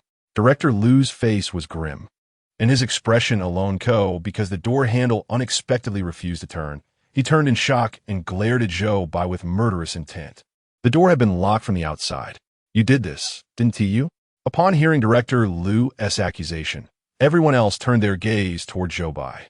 Zhou Bai felt as though he had wandered into the wilderness, being eyed by a pack of ravenous wolves. At any moment, he could be consumed alive. Chapter 37. Director Liu's choice within Zhou Bai's mind. A multitude of thoughts flashed in an instant. Aside from Director Liu himself, he was the only one in the slaughterhouse possessing the key to the slaughter room. It was impossible for him to deny it. But should he truly confess? If he did, he feared that the moment he uttered the words, he would be dealt with forthwith. Denial was not an option, and a straightforward rejection was equally unfeasible. Zhou Bai found himself in a quandary. Director Liu's piercing gaze fixed on Zhou Bai, leaving him no choice but to respond. He finally said, "I locked it from the inside. If we let them out, we all will be in danger." He neither denied nor directly admitted it. The employees standing near Director Liu, upon hearing that they might be in peril, all changed their expressions. Their eyes, previously filled with hostility, now held a hint of uncertainty. However, Director Liu was not so easily deceived. "When did you discover that something was amiss in the number 8 slaughter room?" "Approximately at 3:15, Zhou Bai replied candidly. Upon hearing this, Director Liu's countenance darkened further. He observed the butchers in the slaughter room. It was evident that they had been directly exposed to the source of contamination for at least 3 hours to have mutated to such an extent. Thus, Zhou Bai had not lied. Nevertheless, Director Liu's suspicions remained unallayed. "Since you discovered it 3 hours ago, why did you not report it to me? I was just about to inform you when you arrived. My work regulations state that I cannot disturb you after sunset. I could only wait until dawn." Although Zhou Bai's reasoning was not entirely foolproof, it was nonetheless reasonable. After all, anyone would prioritize their own survival. Upon listening, Director Liu ceased his interrogation of Zhou Bai and instead turned his serious gaze towards the interior of the number 8 slaughter room. After contemplating for a moment, Zhou Bai decided to step beside Director Liu and whispered, "Director Liu, what should we do now? It's nearly 7:30, and the slaughter room needs to be sanitized soon." Director Liu had also considered this point. If the source of contamination inside could not be resolved, then the butchers in the number 8 slaughter room would all be in grave danger. With only an hour remaining before the sanitation process, and less than 2 hours left before Zhou Bai needed to pass through, the already frenzied butchers were incessantly pounding against the glass. Although the glass in the slaughter room was remarkably resilient under their fierce assault, it began to show signs of cracking. Director Liu furrowed his brow, seemingly grappling with a difficult decision. "Director Liu, you must think of a solution quickly. The situation is dire, and the source of pollution must be eradicated swiftly." Observing that Director Liu seemed to waver, Zhou Bai urged him to act. Liu, visibly agitated, ran his hands through his hair, murmuring to himself, "No. If we let him out, the entire slaughterhouse will be destroyed." His veins bulged, and the numerous wounds on his hands appeared quite terrifying. Yet, he struggled to maintain his clarity of mind. Zhou Bai understood that the contamination he had experienced was beginning to impair his sanity once more. He quickly pressed on with his inquiries. "Who is he? Where is he?" Liu clutched at his hair in agony, pulling several strands free. "It's useless." Knowing won't help, he lamented. Aware that time was of the essence, Zhou Bai persisted. "Why is it useless? Only by eliminating the source of pollution can we save them. The key is lost. Knowing where does won't matter? He won't come out. It's impossible to release him." Upon hearing Liu's response, Zhou Bai felt the red key in his pocket suddenly become extraordinarily hot. The viewers in the live stream were momentarily taken aback. The key was in Zhou Bai's possession. If he revealed this to Director Liu, he might be accused of theft. Without producing the key, Liu would not disclose the location of the red door. Moreover, releasing the person inside would endanger the slaughterhouse. Although Liu hesitated, he would never consent to such a course of action. According to the 3rd rule of the Director's Code of Conduct, if a member of the Whitebeard organization is captured, confine them within the red door. They are extremely dangerous and could lead to the destruction of the entire slaughterhouse. The 8th rule states, "Always remember your responsibilities and adhere to the rules, or you shall be eradicated." A director who violates the rules faces annihilation.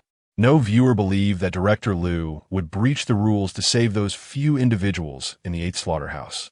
The live stream from Daxia also attracted an audience from various other nations, who began to mock Zhou Bai's predicament.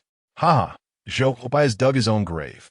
I can't believe Daxia is falling apart like this. I'm so glad I won't have to see Zhou Bai in the next instance." However, these foreign comments were swiftly countered by the viewers from Daxia. The moderators of the live stream acted quickly to blacklist the suspicious remarks. The focus returned to Zhou Bai, who hesitated for a moment before finally retrieving the key from his pocket. The audience gasped in shock at his bold action. He is self-imploding. Some viewers were almost too apprehensive to witness what would unfold next. Nevertheless, Zhou Bai appeared remarkably composed. The 5th entry in the former guard's note stated, Director Liu will always prioritize our safety. Zhou Bai had verified the accuracy of this rule. Thus, he gambled that Liu would, for the sake of their shared objective, momentarily overlook this matter. He laid the crimson key he held in his hand before Director Liu. Upon seeing the red key in Zhou Bai's possession, Liu's expression transformed, a mask of fury that bordered on the grotesque. "You have stolen this key," he exclaimed, reaching out to snatch it away. Yet, Zhou Bai swiftly retreated a step and concealed the key. "Take me to the red door. I shall unlock it." Liu suddenly erupted into laughter, as if he had heard the most absurd jest. "Do you truly believe I would escort a thief to retrieve what he covets?" Zhou Bai, undeterred by Liu's mirth, replied, "Every moment we squabble here consumes their lives. My intent is straightforward. I seek to eliminate the source of pollution. Only by eradicating it can those butchers within have a chance at survival. Time is of the essence. Look, their mutations have become increasingly severe." He gestured toward the butchers slumped against the glass window. Liu's laughter faded instantly. Chapter 38. Successfully eradicating the source of pollution. Following Zhou Bai's gaze, Liu observed the butchers, grotesquely mutated yet still bearing traces of their former selves. He glanced once, then turned away. "Let us proceed. Quickly. Do not linger." With that, he hastened toward the director's office, and Zhou Bai, sensing hope, hurried to follow. They soon arrived at the office, which was now a chaotic mess. Save for the bloodstains left from the previous night, drawers and cabinets lay in disarray, a clear testament to Liu's frantic search for the key. Stepping over the clutter, Liu approached his wardrobe. "Come on, me push this open," he beckoned Zhou Bai. Together, they heaved the wardrobe aside, revealing a hollow space behind it, which housed a dark void. Peering inside, they discerned a stone staircase leading downward. Liu handed Zhou Bai a protective suit, and after donning the garments, they descended the staircase. At the bottom lay a cramped chamber, the floor grotesquely littered with various half-human, half-swine limbs and features. Zhou Bai, along with the viewers in the live stream, nearly retched at the sight. "You wretched Liu, continue to serve those fools. If the inner world successfully invades, your foolishness will be to blame for it. How dare you imprison me here? Despicable, shameless." As Zhou Bai stepped into the room, he was met with a chorus of curses from within. However, when Zhou Bai reached the lowest point, it seemed that the other party recognized him. "Oh, brother gatekeeper, you've come too. Are you here to let me out?" Director Liu brought Zhou Bai to the front of the red gate and said, "He is right inside. Please release him." The person inside, upon hearing this, seemed incredulous. "Liu, have you lost your mind? You actually want to set me free? Ha ha. Do you understand the consequences of releasing me?"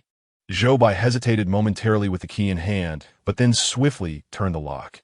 With a click, the red door slowly creaked open. The viewers in the live stream collectively held their breath, eagerly anticipating the appearance of the individual from within. Then, they beheld a creature with a sharp jawline, covered in feathers, yet possessing a human form, stepping out. Everyone gasped in astonishment at this spectacle. "No way. The one released is also a monster."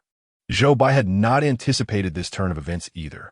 Casting a wary glance at the half-human, half-bird creature, he was filled with caution. The creature stretched lazily. Finally out. It then produced a crimson firearm and unleashed a barrage of gunfire upon the half-human, half-pig limbs strewn across the ground. Instantly, those limbs ignited in flames. The viewers in the live stream widened their eyes in disbelief. Wow, this monster is rather fierce. But the question remains, is it friend or foe? Director Liu observed the burning limbs, his expression wrought with anguish. He had spared these remnants from destruction, choosing instead to confine them here. And now they were being incinerated by this avian figure. How could he not feel sorrow? Meanwhile, the Birdman paid no heed to Liu's sorrowful demeanor and turned his gaze toward Zhou Bai. "Brother Gatekeeper, thank you. In return, here is something for you." He tossed a round pill into Zhou Bai's hand. Then, turning to Liu, he remarked, "As for you, a doomed man, there's no need to waste medicine on." With that, he ascended the staircase. "Brother Gatekeeper, let us go eliminate the source of pollution." Zhou Bai pocketed the pill and hastened to follow. The trio swiftly arrived at the entrance of Slaughterhouse No. 8. The glass windows were already riddled with cracks from repeated strikes. Had they delayed any longer, the mutated beings might have burst forth. The Birdman stood at the entrance of Slaughterhouse Number 8, handing his crimson firearm to Zhou Bai. This is the method to eradicate the source of pollution. I will need your assistance shortly. Zhou Bai accepted the gun with a nod, still clad in his protective suit. He produced the key and unlocked the door. Then, one man and one monster swiftly dashed inside. In an instant, the butchers lunged at them from all directions. Fortunately, the Birdman deftly drew their attention to himself, while Zhou Bai seized the opportunity, gun in hand, and squeezed the trigger at the erratic energies swirling around. A series of piercing screams filled the air.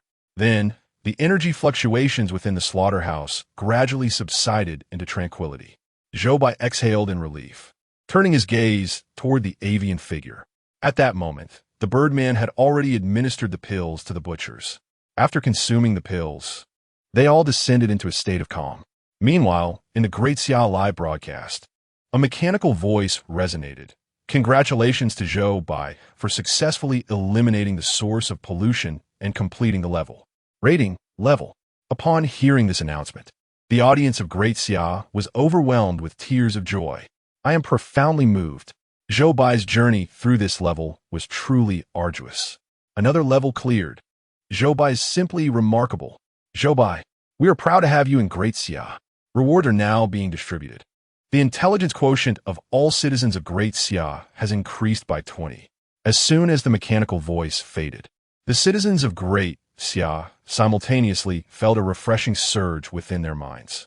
When they resumed their contemplation, they found their thoughts considerably lighter. Heavens! I now perceive my mathematics problems as exceedingly simple. My dear family, I must pause our conversation. I have discovered a new perspective for my current project. A breakthrough. Thank you, Zhou Bai. Our laboratory's research had reached a bottleneck, but now we have finally achieved new progress. The live stream of Great Xia erupted in cheers. Occasionally, some foreign voices expressed their jealousy, yet few were inclined to engage with them. After all, in the eyes of the people of Great Xia, the intelligence of these individuals was lamentably low. Do not argue with fools. Subsequently, the mechanical voice began to announce the details of the next level. Next, we shall enter the looping train dungeon. As a reward for Great Xia's consecutive clearances, this dungeon is a unique benefit for Great Xia. The rewards for clearing this level are substantial. Citizens of other nations are not permitted to participate. Upon the announcement of this news, other countries expressed their discontent. Chapter 39. The looping train. After these two dungeons, the national strength of Great Xia had experienced a significant enhancement. With no new supernatural disturbances, the citizens could finally focus on economic development.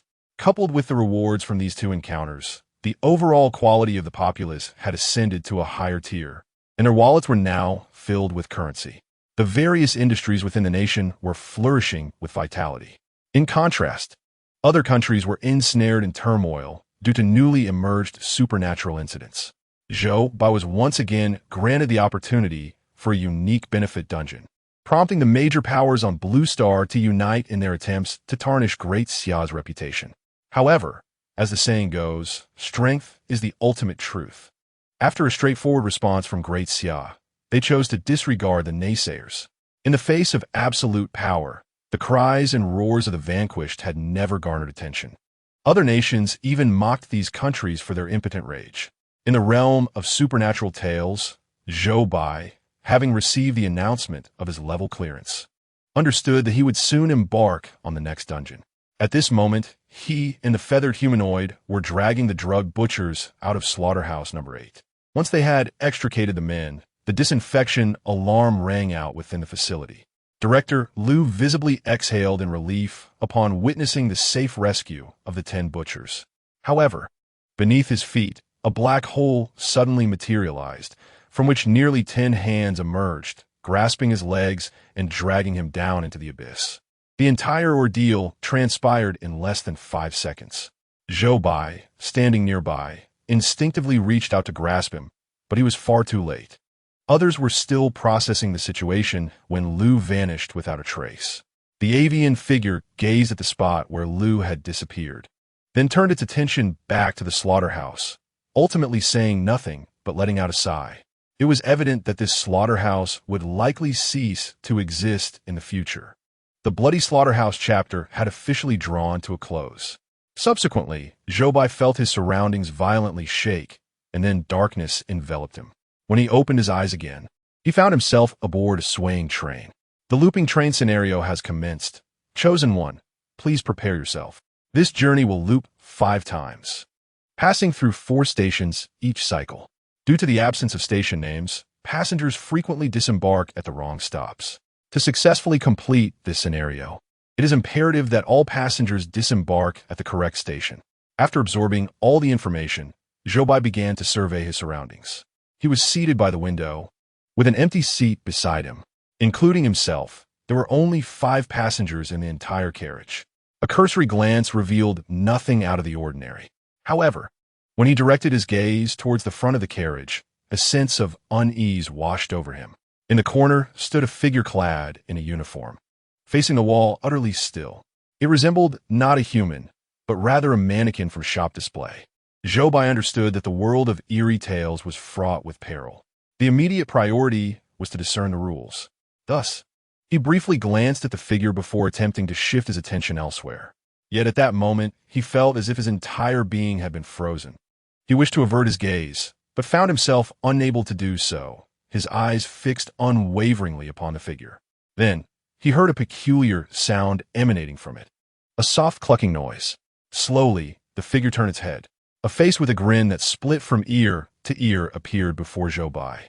His eyes widened in shock, a wave of dread enveloping him. The figure smiled grotesquely, its laugh chilling, before darting towards Zhou Bai with blinding speed. His mouth gaped wide, as if he were about to devour Zhou Bai as his next meal. Just when all the spectators believed that Zhou Bai's adventure was about to conclude at the very outset, a sound erupted. The attendant erupted into laughter, removing his headpiece to reveal an exceptionally pale, ordinary visage. At that moment, the audience finally comprehended. The earlier suspenseful scene was merely a prank orchestrated by the attendant. A collective sigh of relief swept through the crowd. Once the attendant removed his mask, the paralyzing sensation that had enveloped Zhou Bai dissipated as well. The attendant, noticing Zhou Bai's previously widened eyes, burst into joyous laughter, seemingly quite pleased with his performance. Yet soon after, he swiftly composed himself, donning a professional smile befitting his role. The rapidity of this transformation left Zhou Bai momentarily astounded. The attendant, with utmost respect, retrieved a booklet from a stack in his hands and presented it to Zhou Bai with both hands. Esteemed traveler, welcome aboard this train. I am Attendant Xiao Lei, and it is my pleasure to serve you. This is our brochure. Feel free to peruse it during your leisure moments. I will be serving in this carriage, so do not hesitate to call on me should you require anything. Following his playful antics, Xiao Lei seamlessly transitioned back to his professional demeanor. After handing the brochure to Zhou Bai, he continued down the aisle, distributing booklets to the other passengers. Zhou Bai glanced at his retreating figure, yet a lingering sense of unease remained. Nevertheless, he swiftly redirected his focus, picking up the brochure and skimming through its contents. His foremost task was to uncover the train's regulations, ensuring he overlooked no potential guidelines. The initial pages of the brochure contained mundane promotional material. Halfway through, Zhou Bai finally discovered a slip of paper nestled within. He hastily extracted the note and unfolded it, revealing a comprehensive list of rules. Rules for riding the looping train. 1. Do not be alarmed by Xiao Lei, who is clad in the attendant's uniform. He occasionally enjoys teasing, but he bears no malice. 2. If you observe a passenger sleeping beside Xiao Lei, simply divert your gaze. 3. There are vendors aboard selling local specialties, which may appear peculiar. However, rest assured, you may purchase with confidence. 4. Strange odors may occasionally waft through the train, but do not worry. Simply request the train's perfume service to remedy it. Chapter 40. Do not purchase local specialties. 5. Do not accept any additional services offered aboard the train. 6. Xiao Lei often complains about the abundance of passengers, even if there are only a few individuals in the carriage. 7. This train consists of a single carriage. Please remain inside and do not attempt to seek out other carriages. If other passengers fixate on your eyes, do not engage in eye contact, particularly for more than 10 seconds. Upon perusing these regulations, a voice echoed in Zhou Bai's mind. A new rule has been identified, marking one option as erroneous. The third rule concerning train etiquette is incorrect. Zhou Bai glanced at the rule designated as erroneous. The vendors selling local specialties? Does this imply that refraining from purchasing their wares suffices?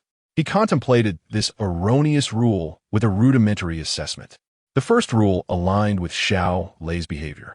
However, an oddity lingered. Xiao Lei possessed an entirely ordinary visage, yet the regulations cautioned against being intimidated by his appearance. What connection could there be? Furthermore, the fourth and fifth rules contradicted each other. The fourth rule stated that the train occasionally emits peculiar odors, yet there is no cause for concern. Simply request a perfume service to remedy the situation. Conversely, the fifth rule advised against accepting any additional services offered on the train. Based on Zhou Bai's past experiences, he leaned towards the fifth rule being accurate. The notion of requesting a perfume service seemed inherently absurd. Despite his inclinations, he recognized that he could not hastily draw conclusions. More evidence was required. As Zhou Bai pondered these regulations, he suddenly heard the vendor's calls from behind. Mice, cockroaches, little ants, earthworms, centipedes, large pythons. Ah, sir, kindly retract your feet. Following the sound, he beheld a matronly figure pushing a cart, calling out as she approached from the rear of the carriage. Ah, sir, kindly retract your feet.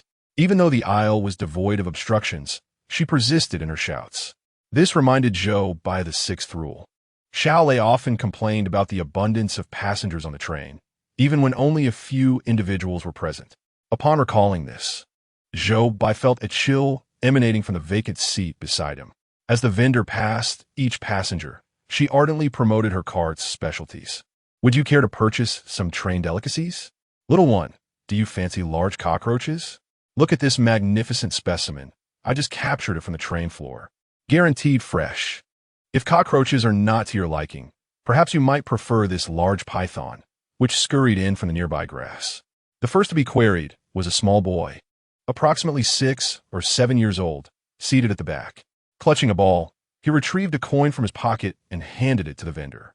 He then reached into her cart and grasped a large python with his bare hands. The boy tugged on the snake as though it were a rope, laughing joyfully. However, his mirth was short-lived as he soon cried out in distress. You foul python, how dare you bite me? I shall use your head as my ball. Upon completing his statement, he grasped the python's head with one hand, effortlessly twisting it off. Cradling the serpent's head, he chuckled softly. However, the back of his hand, bitten by the python, had already turned a deep shade of black. The experts from the Great Xia Kingdom gasped at this sight, beginning to question the rule pertaining to the merchants. The third rule must be erroneous. Zhou Bai should not purchase anything from that vendor. The creatures within the cart were highly aggressive, posing a significant danger. The young boy had been bitten by the python. Look, that female passenger just had a swarm of ants crawling all over her arm. If the rule is indeed flawed, Zhou Bai should simply refuse to buy and thus remain unharmed, right? Yet, as the experts articulated their thoughts, they witnessed a man cradling a cat firmly reject the vendor's sales pitch. The vendor promptly retrieved a knife from his cart. With a single swift motion, the man's head rolled to the ground. The cat in his arms, terrified, bristled its fur, let out a meow, and scampered to hide atop a shelf. The experts, observing this scene, were instantly drenched in cold sweat, feeling immensely relieved. Fortunately, they had not hastily advised Zhou Bai, or they would have faced humiliation.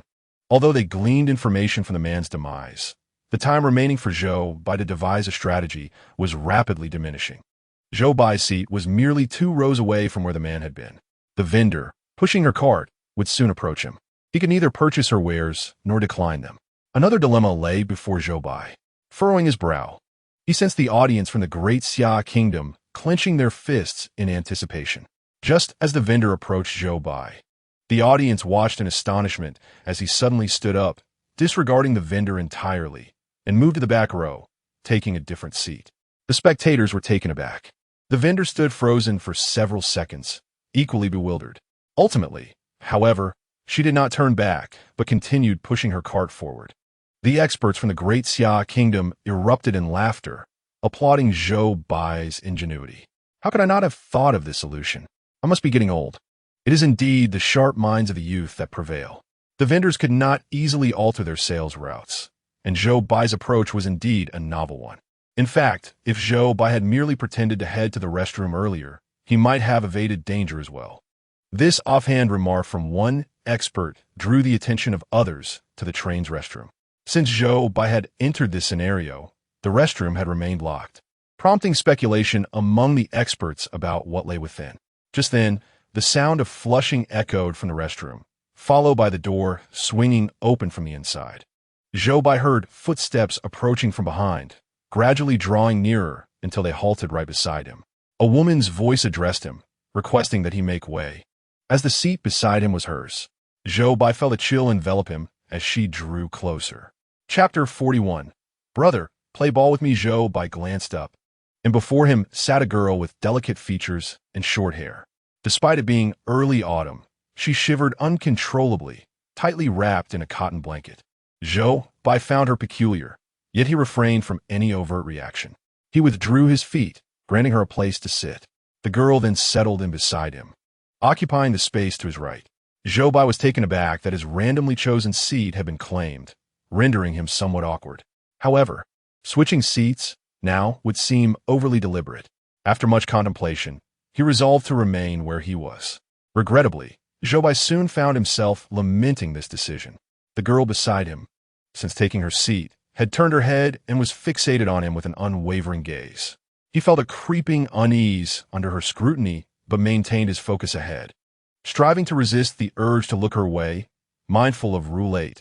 If other passengers stare into your eyes, do not engage in eye contact, especially not for more than 10 seconds. Zhou Bai sensed his right side stiffening, though he was uncertain what he might find should he turn to look. Thus, he decided to err on the side of caution. After distributing brochures, the attendant, Xiao Lei, returned to his previous corner. As he passed by Zhou Bai, the latter noticed an odd line of demarcation on his neck, causing a shiver to run down his spine. Do not be alarmed by Xiao Lei, the attendant.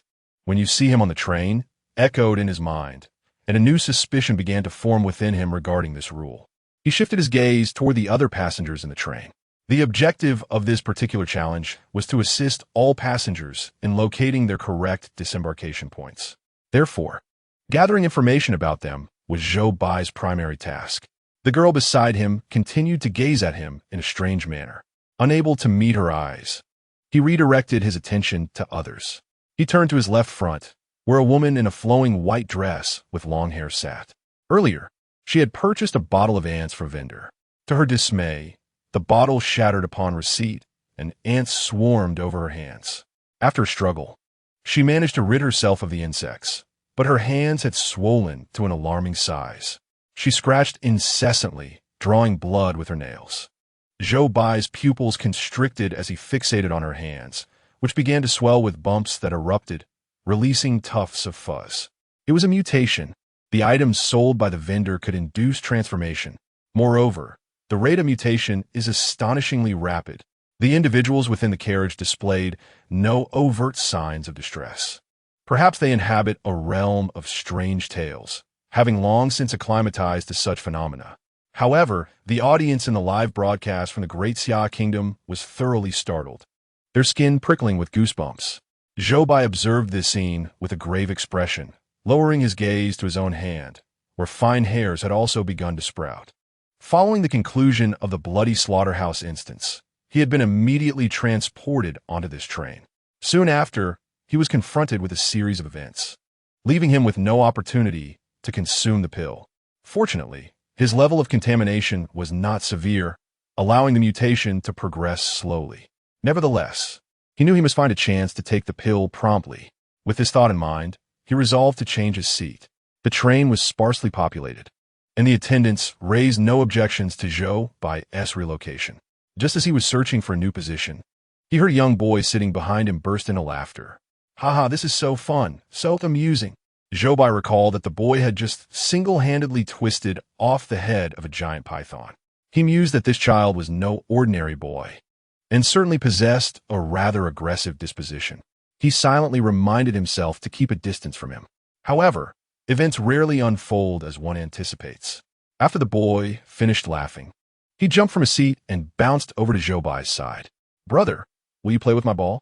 Lei exclaimed, his cherubic face adorned with sparkling, wide eyes, resembling a small angel. Yet, Zhou Bai was acutely aware that this child was far from an angelic figure.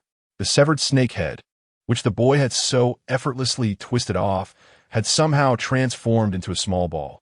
Zhou Bai's gaze fell upon the ball, and his heart sank. The surface of the ball retained the distinctive patterns of the giant python. He felt a chill run down his spine and shook his head at the boy. "Lei, I cannot play with the ball. If you cannot play, then you must give me one," Lei insisted, pointing at Zhou Bai's head with his chubby little hand. Zhou Bai's forehead broke out in a cold sweat as the image of Lei twisting off the snake's head flashed through his mind.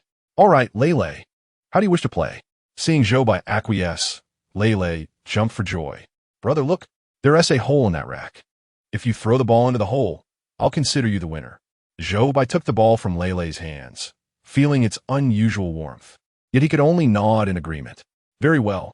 However, if I fail to throw it in, you must still give me a ball." Lei spoke with such innocent charm. Yet Zhou Bai felt a shiver run down his spine. He stood up, clutching the ball, and sensed several pairs of eyes in the carriage fixated upon him. He lacked the inclination to investigate the source of those gazes, instead directing all his attention to the ball in his hand. This throw, if unsuccessful, could very well cost him his head. Zhou Bai took a deep breath, raising the ball above his head, his fingers slightly spread as they grasped it. With a gentle motion, he utilized the strength of his wrist to release the ball. The hole in the rack was not far from him, and the ball itself was light, so he did not exert much force in his throw. Nevertheless, when the ball struck the rack, it emitted a dull thud. The black cat, hiding on the rack, was startled by the sound. After letting out a frightened yelp, it darted away, seeking refuge in some unknown corner. The ball wobbled a few times before finally falling from the rack. Chapter 42. The Nameless Platform. "Wow. Brother, you're amazing." The ball fell steadily through the hole and rolled onto the ground. Lei joyfully approached and picked it up. At that moment, Zhou Bai heard the voice of the system in his mind.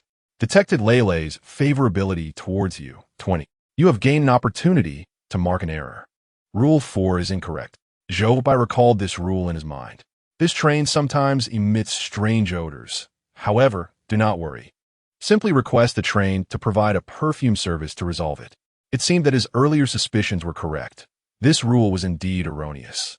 One should not accept any additional services from the train, which itself appeared to have issues. Just then, a gust of wind blew from the rear of the carriage, accompanied by a foul stench wafting through. The odor resembled that of rotting flesh left to decay for several days.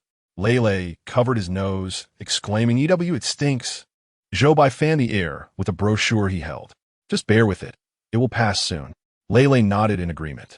Before long, the unpleasant smell indeed dissipated. Zhou Bai then felt a small hand grasping his. "Brother, come sit here with Lei." With that, Lei tugged Zhou Bai down to sit beside him. The girl who had originally been seated next to Zhou Bai glanced back at them, but upon receiving a fierce glare from Lei, she recoiled, wrapping herself in her blanket and turning away. Lei held the small ball patterned like a python in his hands, and on his seat rested a larger ball, the size of a head. Beneath Zhou Bai's seat lay the corpse of the python. Lei appeared unfazed by this, happily swinging his feet while seated. Zhou Bai noticed that Lei's hand, which had just been bitten by the python, had turned a deep shade of black. However, in stark contrast to the horrifying mutations observed on the girl in the white dress, the wound on Lei's hand seemed considerably milder. Apart from the expanse of deep black, there were no other discernible symptoms, and Lei appeared to be in no discomfort. Zhou Bai couldn't help but feel a flicker of confusion. Was it possible that not all specialties sold by the vendors would lead to mutations? Or was it that this young boy possessed a constitution distinct from others? At this moment, Zhou Bai found himself unable to arrive at a conclusion regarding these two inquiries. He sat in his seat, leaning forward to gaze ahead. Currently, only 2 passengers remained seated at the very front of the carriage, from whom Zhou Bai had yet to gather any information. From his vantage point, he could only see their white hair, indicating they were likely of considerable age, and they were nestled closely together, suggesting a strong bond. Presumably, they were an elderly couple. Beyond this, there was no further information to glean. Noting the lack of other discoveries, Zhou Bai shifted his gaze elsewhere. However, as his eyes swept toward the corner where Xiao Lei was seated, he suddenly froze. For beside him sat an individual with closed eyes, seemingly in repose. The second rule stated, if you observe a passenger seated next to Xiao Lei with their eyes closed in slumber, you need only avert your gaze. Zhou Bai promptly turned his eyes away. The short-haired girl seated in front of them also glanced in the same direction, muttering a curse under her breath before likewise redirecting her attention. Zhou Bai noted her reaction, a thread of curiosity stirring within him. At that moment, the sound announcing the train's arrival resonated throughout the carriage. The train is about to arrive at Platform 1. Passengers intending to disembark should prepare in advance.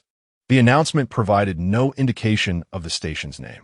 A wave of restlessness rippled through the passengers. Which station is Platform 1? Is there a mistake? Why isn't the name given? What if we get off at the wrong stop? However, regardless of the passengers' complaints, the train came to a halt at the platform. The doors opened to reveal a large sign standing prominently. The announcement resumed, the train has arrived at the station. Passengers are to determine their disembarkation point based on the regulations on the sign. Each station allows only 5 minutes for disembarking. Please be mindful of the time, as latecomers will be left behind.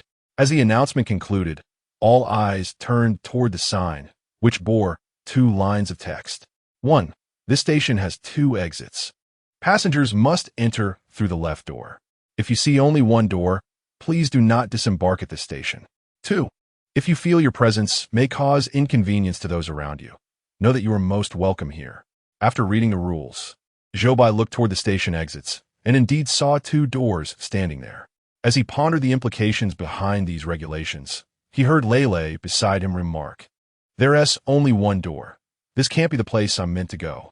Zhou Bai paused, realizing that indeed, different individuals perceive things in vastly different ways. However, what could be the various reasons behind this? Zhou Bai found himself pondering. At that moment, an elderly couple seated in the front row stood up, supporting each other. Zhou Bai then noticed that each of them had one pant leg completely empty. They leaned on their respective canes and slowly made their way toward the exit. "Old man, this must be our destination," the elderly lady sighed. "We always trouble our son. I hope we will be welcome here." With that, they stepped out of the vehicle and headed towards the large door on the left. The remaining passengers showed no intention of disembarking at this stop. Consequently, the doors closed, and the vehicle continued its journey forward. Zhou Bai reflected on the 2 rules he had observed at Station 1 and recalled the condition of the elderly couple. As they walked toward the left door, it seemed they adhered to the first rule. Additionally, their disabilities must have posed challenges for their son, thus aligning with the second rule as well. Could it be that Zhou Bai did not need to intervene, and the connection to these 2 passengers was so effortlessly established? He shook his head, hesitant to draw conclusions too hastily. Soon, the vehicle arrived at the second station. The train's announcement echoed once more. Upon arrival, the doors opened, revealing a large notice board prominently displayed. Rules of Station 2. 1. This station has 2 exits. Passengers must enter through the large door on the right. If you see only one large door, please do not disembark at this station. 2. We believe that all suffering shall become a thing of the past. Chapter 43. The second cycle begins. Zhou Bai scrutinized the first rule of Station 2. Aside from the differing direction of the exit, this rule was nearly identical to the first rule at Station 1. The second rule, however, perplexed him, as it was rather vague. Who has not endured some form of suffering in their lives? A prick from a needle is painful, as is a cut from a knife. This ambiguity made it challenging to discern. Zhou Bai glanced at the 2 exits outside the train doors, only to hear Lei beside him exclaim, "Sigh, there's only one door again." Zhou Bai realized that he and Lei perceived different realities. At that moment, a woman in a white dress stood up. Her hands had morphed into claw-like appendages, bearing fresh wounds from her own recent scratching. The blood had not yet dried, causing the fur on her hands to stick together. Just a glance at her feline claws allowed Zhou Bai to envision the pain she had just experienced. He then observed her walking toward the exit. The doors closed once more, and through the window, he noticed her slowly approaching the right exit. Subsequently, the train continued its journey. On the surface, the woman in the white dress seemed to conform to the rules of Station 2. However, in the realm of bizarre tales, it was unlikely that passing through such a scenario would be so straightforward. Zhou Bai dared not harbor any illusions, remaining cautious in his contemplation. He pondered whether there were any hidden rules yet to be unearthed. This particular scenario encompassed 5 cycles, and they were still ensconced within the first. Thus, Zhou Bai refrained from interfering with the choices of other travelers, instead opting to glean as much information as possible. Before long, the train arrived at Station 3. Zhou Bai glanced at the notice board by the door, which displayed 2 rules. 1. No matter how unique you may be, we shall embrace you. 2. Joining us requires rigorous scrutiny. Please prepare yourself mentally. Zhou Bai furrowed his brow at these 2 rules, noting their stark divergence from those of the previous 2 stations. They bore a resemblance not to station regulations, but rather to the recruitment propaganda of an organization. At that moment, the short-haired girl seated in front of Zhou Bai, after reading the rules, took a deep breath and resolutely gazed towards the door. It appeared she was silently rallying her spirits before rising from her seat. She wrapped her blanket tightly around herself and made her way to the exit. Meanwhile, Lei, seated beside Zhou Bai, appeared somewhat disheartened. My mother says I am just a normal child, without any peculiar traits. Thus, this station is not for me. How frustrating. Which station should I disembark from? Zhou Bai, hearing Lei proclaim himself a normal child, struggled to maintain his composure. What normal child can effortlessly snap the neck of a giant python? Who would believe such a tale? Nevertheless, Zhou Bai chose not to dismantle a mother's well-meaning deception and opted for silence instead. As the short-haired girl exited the train, the doors closed once more, leaving only Zhou Bai and Lei as the remaining passengers. The attendant, Xiao Lei, stood in the corner of the carriage, while a person beside him, eyes closed in slumber, caught Zhou Bai's attention, although he quickly averted his gaze each time. The train continued its journey. Lei, observing the dwindling number of passengers, grew anxious about not having found his destination. He feared that by the final stop, he might still not meet the requirements, leading to a melancholic disposition. Unlike the previous instances, the distance to Station 4 appeared significantly greater than that to the first 3 stations. The train traveled for over 2 hours before finally arriving at Station 4. As the train came to a halt, Lei anxiously peered towards the door. The notice board once again displayed 2 rules. 1. If during your journey you see a person sleeping with their eyes closed next to the attendant, please do not disembark at this station. 2. Do not be afraid. Everything you are experiencing is merely a dream. Having arrived here, you shall no longer endure nightmares. Zhou Bai reflected on the first rule, recalling the individual beside Xiao Lei. Indeed, not all could perceive it. After reading the 2 rules, Lei joyfully leaped off his chair. How wonderful! I shall no longer have to endure nightmares. This place must surely be my destination. Brother, will you join me as I disembark? Zhou Bai glanced at the door before shaking his head in response. His brother chose not to exit. Upon hearing Zhou Bai's refusal, Lei appeared somewhat disheartened. As he walked toward the door, he repeatedly turned back to wave farewell to Zhou Bai. Only when the door was nearly shut did he reluctantly step outside. Once Lei exited, the train doors closed, and the vehicle continued its journey forward. The first cycle of the train concluded here. Zhou Bai leaned back in his seat, quietly awaiting the mechanical voice to announce the results. Suddenly, darkness enveloped his vision, followed by the sound of the mechanical voice echoing in his ears. Train cycle copy. First cycle, the chosen one of the Great Xia, Zhou Bai, has failed to complete the challenge. Aside from the players, there are passengers on this train who have not disembarked. A total of 5 passengers exited during this cycle, with 0 passengers reaching the correct destination. You have used one opportunity. Please assist all passengers in the carriage in finding the correct station within 5 cycles. Although anticipated, the audience from the Great Xia could not suppress their disappointment upon hearing this outcome. Meanwhile, spectators from other nations began to revel in the misfortune. Ha ha ha. Don't think the benefits are that easy to achieve. This is hilarious. Not a single passenger reached the correct station. Zhou Bai's earlier successes were merely due to luck, yet he could not expect to be fortunate every time. Ha ha ha. Let us wait and see the Great Xia fail this time. Zhou Bai was taken aback by the announcements. He had expected some passengers to disembark at the wrong station, but he never imagined that all 5 would make incorrect choices. Each of them seemed to align perfectly with the station's rules. So where did the issue lie? Just as Zhou Bai pondered this, light flooded his vision once more. He still held the brochure in his hand, yet he had returned to his original seat. All the passengers in the train resumed their previous states. Even the man holding the cat had not yet lost his head. The attendant, Xiao Lei, faced the wall when suddenly he emitted a peculiar chuckling sound. Gradually, he turned his head, grinning at Zhou Bai. Chapter 44. Saving the Man with the Cat. He then, as in the first cycle, broke into a wide smile. With astonishing speed, he suddenly appeared before Zhou Bai, his mouth agape as if to swallow Zhou Bai whole. However, this time, Zhou Bai was prepared and remained unfazed, merely regarding him with a cool expression. Perhaps Zhou Bai's calm demeanor startled Xiao Lei, who stuttered an English word before slowly removing his mask. A remarkably pallid visage emerged, bearing an expression of mild awkwardness. Esteemed traveler, welcome aboard this train. I am the attendant, Xiao Lei, and it is my pleasure to serve you.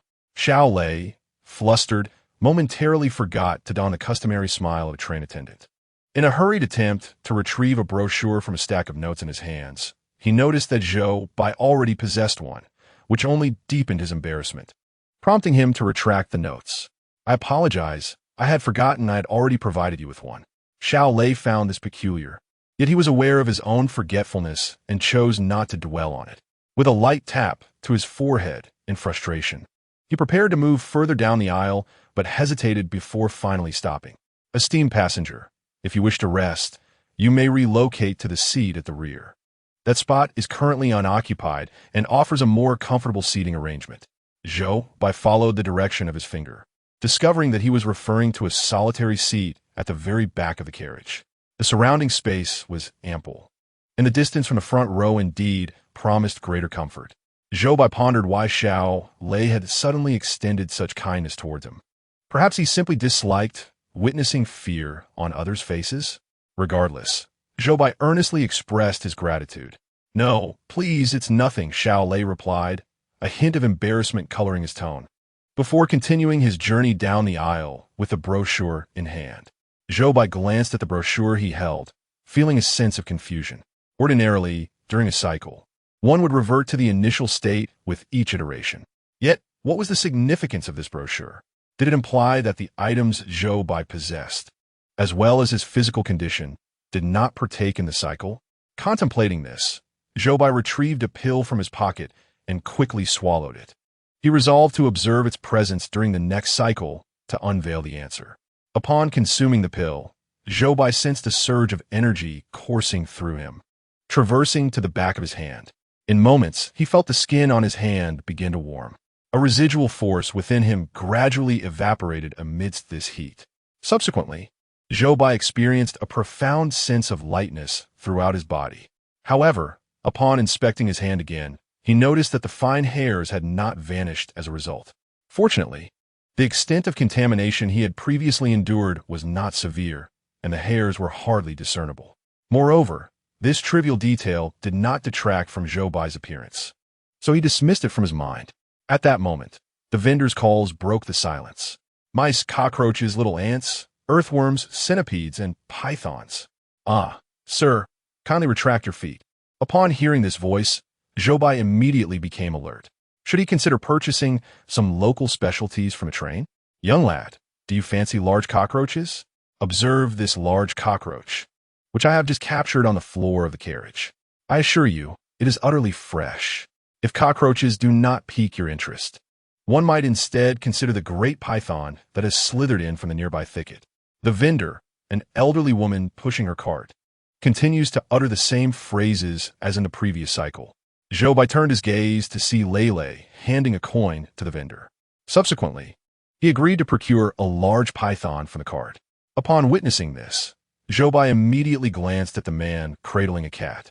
Should he meet his demise again, it would mean that there would still be passengers on this train who had not disembarked. This implies that crossing over would again be unattainable. Zhou Bai needed to devise a plan to prevent this from happening, yet time was of the essence. The vendor had already wheeled her cart to the side of the woman in the white dress. Next in line was the man with the cat. With no time to ponder, Zhou Bai hastily rose from his seat. As the woman in white was preoccupied selecting items from the cart, he approached the man. Leaning down, he whispered to him that if he wished to avoid purchasing her wares, he should swiftly relocate to the back row and refrain from directly rejecting her.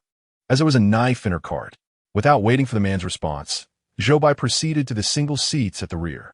Lele was once again bitten by the python, and the snake's head transformed into the small ball in his hand.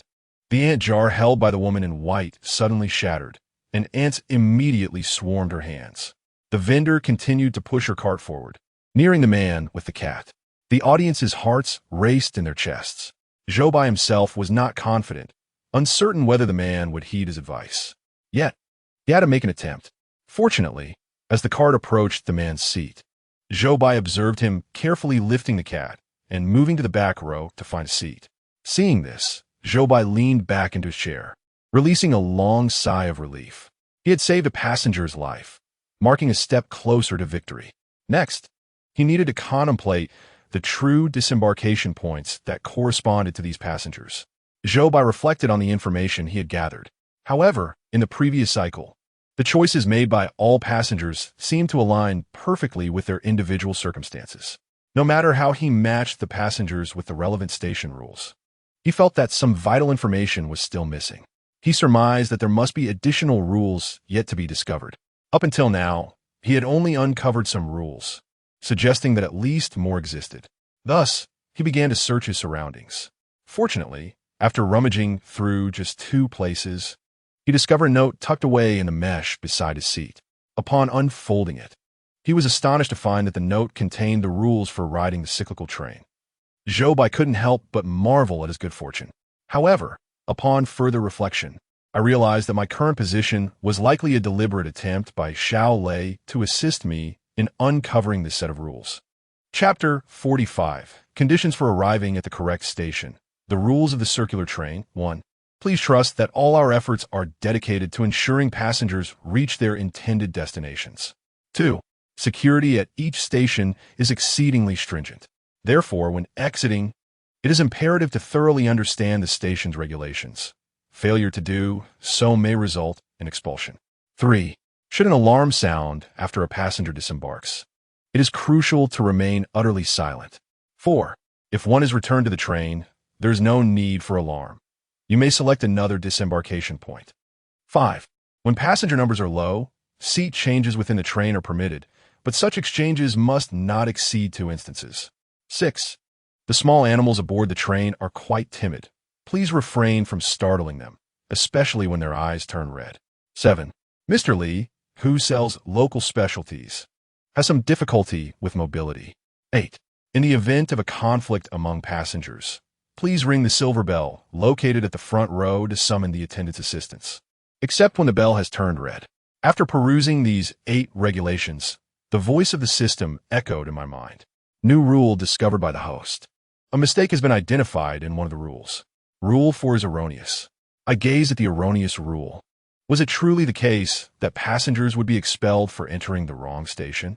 This seemed rather peculiar. During the first cycle, 5 passengers disembarked at incorrect stations. Yet no alarms sounded, nor were they expelled. Could it be that, beyond merely disembarking at the wrong station, additional conditions must be met for expulsion? I deemed this hypothesis quite plausible. Nevertheless, given that this rule was inaccurate, it seemed likely that one would not be permitted to select a different disembarkation point upon being returned to the train. Next, I directed my attention to the first rule. Please believe that all we do is to ensure passengers reach their destinations. I placed my finger on this rule and gently tapped it. After a moment's contemplation, I concluded in my mind the 2 criteria for determining a passenger's arrival at the correct station. The first condition is adherence to the station's regulations. The second condition is that the chosen disembarkation point must align with the passenger's intended destination. Now that I had comprehended the rules of the 4 stations, I realized that I must also ascertain each passenger's destination to have any hope of success. With this thought in mind, I shifted my gaze to the elderly couple seated in the front row. Unless unforeseen circumstances arose, they were likely to disembark at Station 1. I needed to intervene before they reached Station 1 to prevent them from getting off. But what was their true destination? I pondered the rules of the 4 stations. The primary rule of Stations 1, 2, and 4 is ostensibly designed to distinguish whether passengers have been contaminated. During his last cycle, Zhou Bai had not yet consumed the pill, rendering him a contaminated individual. By using himself as a reference, he could discern the 2 gates mentioned in the regulations of Stations 1 and 2, indicating they accept contaminated individuals, while Station 4 is designated for those untainted. Station 3 accommodates all types of people, albeit with an assessment required for entry. Thus, it must represent a specialized organization. Having analyzed this, Zhou Bai had arrived at his own conclusion regarding the appropriate disembarkation point for the elderly couple in the front row. He affixed a note outlining the rules to the brochure and sat near the couple. At that moment, the attendant, Xiao Lei, returned from the rear carriage. Noticing that Zhou Bai had not seated himself in the recommended position, his expression darkening slightly before he retreated to his corner. Although Zhou Bai observed this change in demeanor, it did not sway his plans. He donned a warm smile and turned to the elderly couple, inquiring, "Grandpa and Grandma, where are you planning to go?" His youthful visage elicited an immediate fondness from the couple as they responded, "We intend to visit our son's workplace. We haven't seen him in over a year, and we miss him dearly." Zhou Bai, upon hearing this, continued with curiosity, "Your son must be quite busy with work. At which establishment is he employed?" "He works at the city slaughterhouse," they replied. Zhou Bai's heart skipped a beat at the mention of the name. No wonder Rule 2 at Station 2 articulated such a stipulation. The thought of the physically disabled workers at the slaughterhouse caused him to sigh inwardly. If the slaughterhouse were devoid of contaminants and the removal of the mutated portions could indeed halt further transformation, it might validate Rule 2's assertion. However, he pondered the possibility of unforeseen accidents occurring at the city slaughterhouse. Recognizing he was overthinking, Zhou Bai swiftly redirected his thoughts. He needed to devise a means to dissuade the elderly couple from heading to Station 1. Thus, he continued, "Your son must surely yearn for your company, which is why he invited you to visit, correct?" The couple's eyes crinkled with joy at his words. "Our son often urges us to come over, but we hesitate to trouble him," they replied. Seizing the moment, Zhou Bai pressed on, "How could your son perceive your visit as a burden? If he truly thought so, he would not have invited you." Their expressions seemed to shift upon hearing his words. However, the grandmother's hand instinctively moved to her empty pant leg, her face still tinged with concern. But my leg," Zhou Bai offered reassurance. "The pains you have endured are a part of your past. They need not overshadow your present. Your family will never disdain you because of the wounds you have endured." Upon hearing this, the 2 elderly individuals fell into contemplative silence. Zhou Bai strained his mind to articulate these 2 sentences of heartfelt wisdom. Once he finished, he felt a shiver run down his spine. However, at present, it seemed to have a positive effect. At least the 2 elders appear to have absorbed his words. Before long, the train arrived at Station 1. Zhou Bai, feeling a surge of anxiety, awaited the decision of the 2 elders as the doors opened.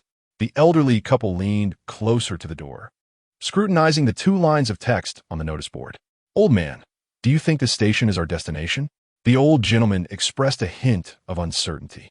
"I see there are 2 entrances at the station, so it should be correct. However, regarding Rule 2, dear, I too am somewhat indecisive," the old woman replied. Glancing at Rule 2, suddenly, she shook her head with conviction. "Old man, this is not the station. We should not disembark. Our son might be waiting for us at the exit." She tugged at the old gentleman's sleeve, and he nodded in agreement. They both returned to their seats. Seeing them sit back down, Zhou Bai felt a significant weight lift from his heart. The remaining passengers showed no inclination to alight at this station. 5 minutes swiftly passed. The doors closed, and the train resumed its journey towards Station 2. Zhou Bai reflected on the previous alighting sequence, contemplating his next course of action. His plan was quite straightforward, since all passengers had disembarked at the wrong station last time. This round he aimed to ensure that everyone alighted at a different station. Even if this attempt failed to secure passage, it would at least yield more information. He turned his gaze towards the woman in the white dress, who had disembarked at the second station previously. She was now his next target to impede. At that moment, he noticed her hands had transformed into feline claws. Her expression was one of immense agony as she incessantly clawed at the skin on her hands. Observing her distress, Zhou Bai recalled the pills he had salvaged from the first scenario. Produced by an effective pharmaceutical company, these tablets could not cure the affliction but could alleviate the pain. He retrieved a gray pill from the bottle and approached the woman in white. "Here, take this. It will ease your suffering," he offered, extending the pill towards her. The woman hesitated, eyeing the pill with suspicion. "What is this? How do I know you aren't trying to harm me?" Zhou Bai was at a loss for how to persuade her. "What benefit would I gain from harming you?" he replied helplessly. Just then, a cold hand reached out from behind him. In a sudden motion, the girl with short hair, cocooned in a quilt, snatched the gray pill from Zhou Bai's hand and swiftly tossed it into her mouth. "Ha ha! What a foolish ignoramus! Since you have no use for it, I shall take it for myself," she taunted, laughing provocatively at the woman in the white dress. Enraged, the woman in white brandished her claw-like hands, ready to scratch the short-haired girl's face. Instantly, chaos erupted within the train carriage. A man seated nearby hurriedly shielded his cat, fearful that the ensuing skirmish might startle it. Lele, sitting behind the girl with short hair, leaped onto her seat, clapping her hands in excitement at the sight of the altercation. "Wow, a fight! How thrilling!" The short-haired girl bore 3 deep scratches on her neck, while the woman in white shivered from the cold emanating from her. The two engaged in a fierce struggle, locked in a relentless embrace. Zhou Bai never anticipated that a mere gray pill would incite such a fierce confrontation between the two women in the carriage. He recalled Rule 8. If passengers within the train engage in conflict, please ring the silver bell located in the first row to request assistance from the staff. However, this does not apply when the bell turns red. Zhou Bai glanced towards the first row, where indeed a silver bell rested upon the table. He rushed over and rang the bell several times. The clear, ringing sound resonated eerily amidst the clamor of the train. Upon hearing the chime, Xiao Lei, who had been facing the wall, turned mechanically, as if awakened from slumber, and stepped between the two girls. With a firm grip, he seized them by the necks and forcibly separated them. "Continue fighting, and I shall throw you both off the train," he declared in a chillingly indifferent tone, starkly contrasting his demeanor when distributing pamphlets. The two girls trembled at his words, their resolve to continue the altercation dissipating. The girl with short hair stood up, wrapping the quilt tighter around herself, while the woman in white silently retreated to her seat. Zhou Bai retrieved another gray pill from his pocket and offered it to the woman in white. This time, she said nothing more, accepting the pill and swallowing it without hesitation. "What do you plan to disembark?" Seizing the opportunity, Zhou Bai inquired, eager to learn the answer. After ingesting the pill, the woman's discomfort subsided, and her expression softened considerably. Aware of Zhou Bai's kindness, she felt obliged to respond, "I am heading to the city. My husband works there." Having received the information he sought, Zhou Bai refrained from further conversation and returned to his original seat. According to the rules, having changed seats twice, he could not do so again. Not long after Zhou Bai settled back down, the train arrived at the second station. The two elderly passengers in the front row leaned forward to peer out as the doors opened. Upon reading the second rule on the notice board, both elderly individuals instinctively reached towards the empty leg of their trousers. The notice proclaimed, "We believe that all suffering shall become a thing of the past." At this sight, a spark of hope ignited in their eyes. "This must be the station. Our son could be waiting for us outside. Let's go and find him." With that, they grasped their canes, using them to support themselves as they rose. Though it required effort, they resolutely made their way toward the exit on the right. Zhou Bai felt a sense of relief only when he saw them reach the exit. He then turned to glance at the woman in the white dress, who had long ceased to pay attention to the notice at the door. Furrowing her brow, she stared out the window, seemingly impatiently awaiting the train's departure. No other passengers disembarked, and the doors closed.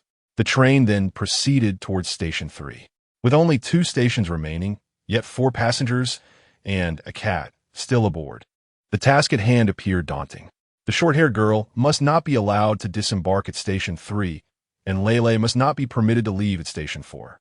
This meant that within this brief span of time, Zhou Bai had to both prevent the short-haired girl from alighting and persuade Lele. The challenge was compounded by the fact that Zhou Bai had no opportunity to change his seat. Under such circumstances, accomplishing both tasks seemed extraordinarily difficult. However, Zhou Bai was not one to shy away from challenges. He rose from his seat and approached Lele, saying, "Would you like to play with a ball, little one?" Chapter 47. Is Zhou Bai the villain? Lele clutched his ball tightly and turned away, refusing to meet Zhou Bai's gaze. "Oof, I don't want to play with you. You're a bad person." Zhou Bai was taken aback by the response. Was this script not supposed to unfold differently? Just moments ago, this little one had sweetly addressed him as brother, yet now he had been cast aside. How could a brother be a bad person? Zhou Bai, lacking experience in soothing children, managed an awkward smile. Yet, his words came across as more villainous. Lele turned his entire body towards the window, leaving Zhou Bai with only a view of his back. Mom says that those who take such pills are all bad people. You and the 2 sisters in front are bad people. It seemed the child's mother had a rather earnest intention. Zhou Bai had not anticipated that Lele's rejection stemmed from his earlier display of the pill. He felt somewhat helpless. The 2 girls seated in front of Lele, upon hearing themselves labeled as villains, turned a glance in their direction. The woman in white huffed dismissively at the short-haired girl before turning back around, while the short-haired girl smirked, evidently pleased with her newfound designation. Zhou Bai's plan had faltered, leaving him momentarily at a loss in front of the small boy. At that moment, the announcement echoed through the train, signaling its imminent arrival at Station 3. The train will soon reach Station 3. Passengers intending to disembark should prepare accordingly. Upon hearing this, the passengers in the carriage straightened their posture. Zhou Bai, realizing time was of the essence, shifted his focus to the short-haired girl, who radiated an aura of coldness and was swathed in a quilt. Even during their previous altercation, her quilt had remained undisturbed. Zhou Bai understood she was a formidable opponent, yet the urgency of the situation left him no choice but to confront her directly. "Do not disembark. This station is not your destination." The short-haired girl shot Zhou Bai a glance, retorting, "How do you know it's not my destination when I haven't even seen the announcement board?" Unsure how to articulate his reasoning, Zhou Bai persisted, "Trust me, this station is genuinely not your destination." Just then, the train gradually came to a halt, and the announcement board materialized before the passengers. Ignoring Zhou Bai's protests, the girl hastened a few steps to examine the board's content. After reading it, she burst into laughter. "Ha ha! Who are you trying to deceive? This is indeed my destination." Zhou Bai remained undeterred, placing his hand in front of her. "Did you notice the regulations? This station requires an assessment. Without passing it, entry is prohibited." The girl glared at Zhou Bai. "How can you be so certain I will fail the assessment?" With that, she brushed past his hand. In the ensuing struggle, Zhou Bai inadvertently yanked the quilt from her, causing a rush of icy air to escape. He shivered involuntarily. When he turned to look at her again, he was taken aback to see her arms covered in scales. Despite having encountered numerous mutated beings in the realm of strange tales, he had never before witnessed one radiating such cold.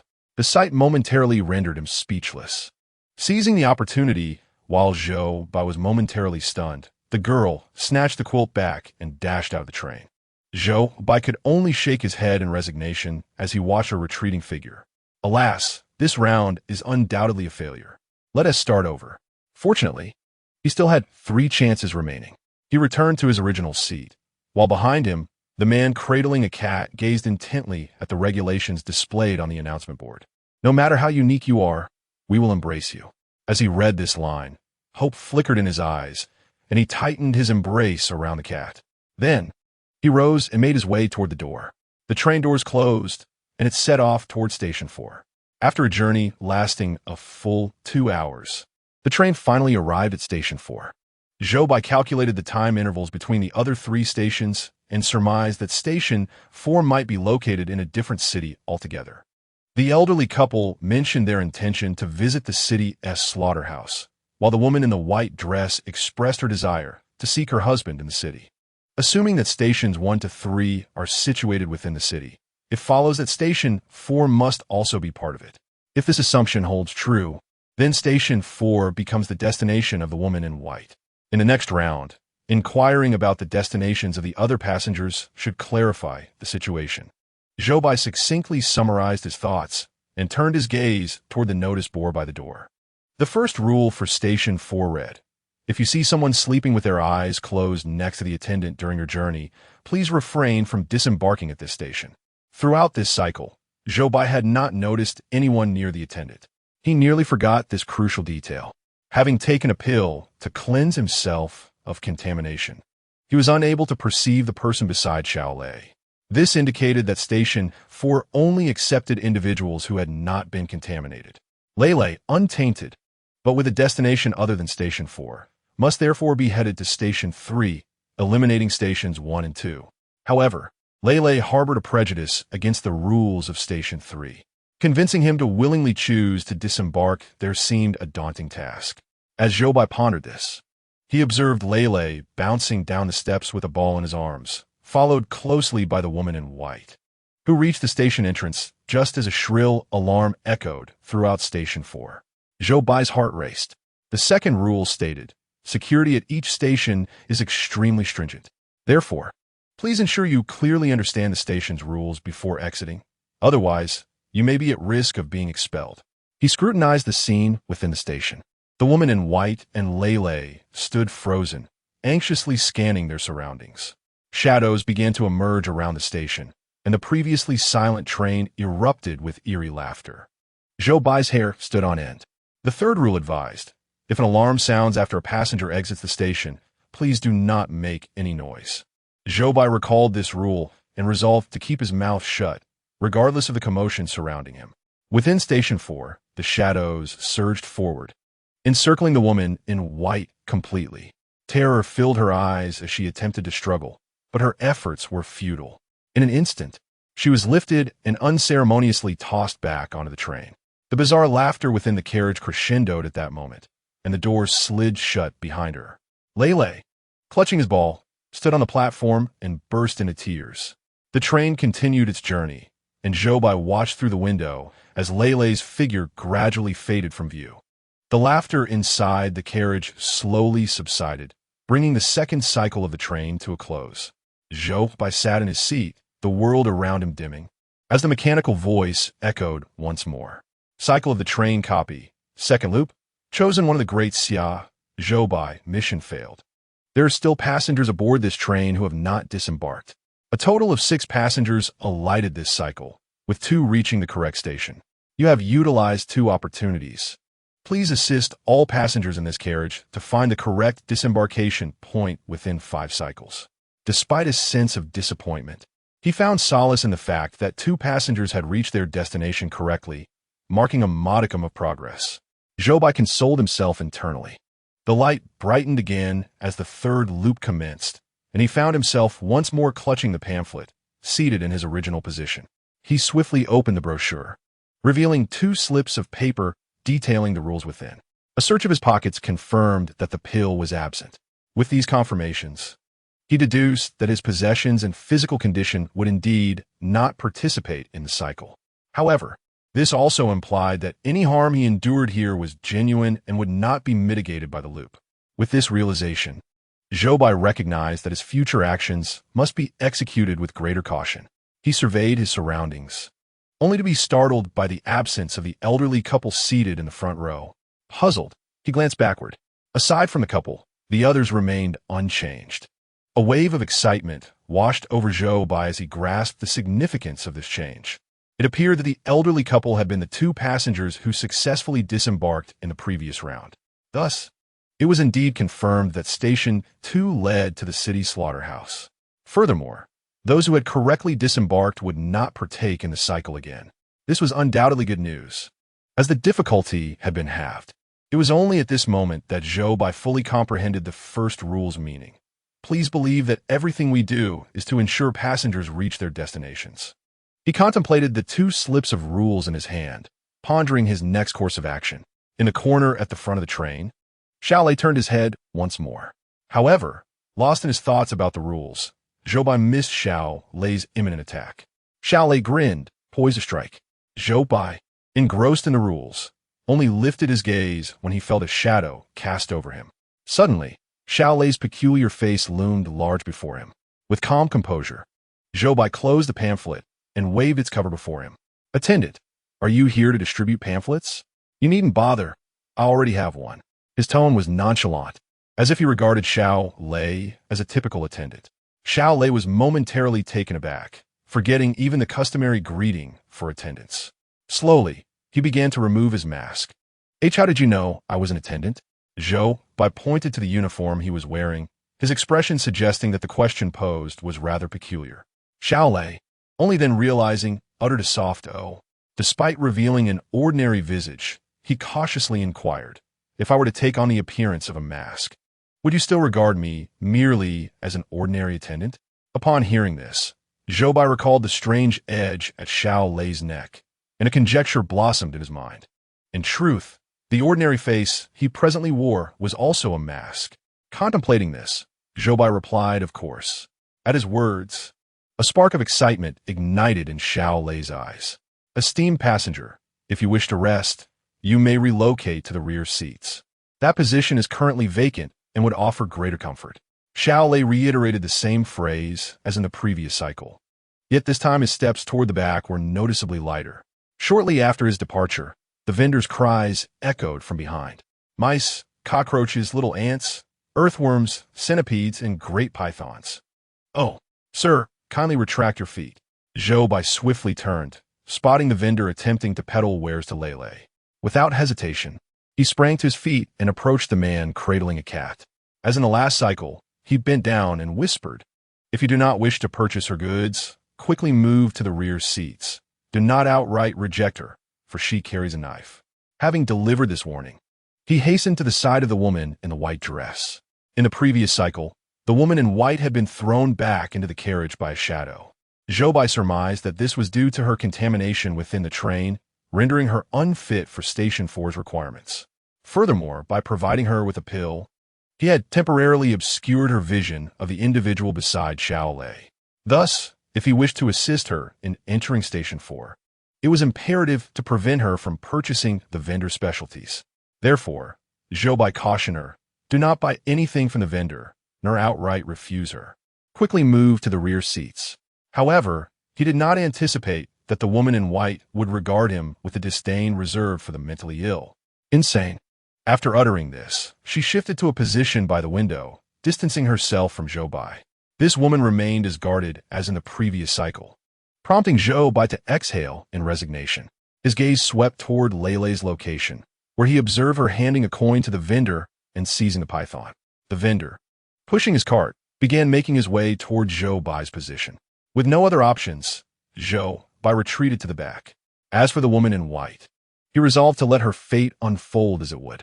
Zhou Bai opted once more to sit beside the short-haired girl. Before him, the vendor's cart halted next to the woman in white. True to prior instances, she purchased a bottle of ants. Shortly thereafter, Lei's cries pierced the air behind Zhou Bai. "You foul python, how dare you bite me? I wish to use your head as my ball." The head of that python was still twisted off by Lei. The bottle of ants held by the girl in the white dress also burst open. The man cradling the cat, having taken Zhou Bai's suggestion, shifted to a different position. At this juncture, the unfolding events bore little distinction from the previous cycle, until Zhou Bai heard the voice of the short-haired girl whispering in his ear, "Excuse me, your spot is mine."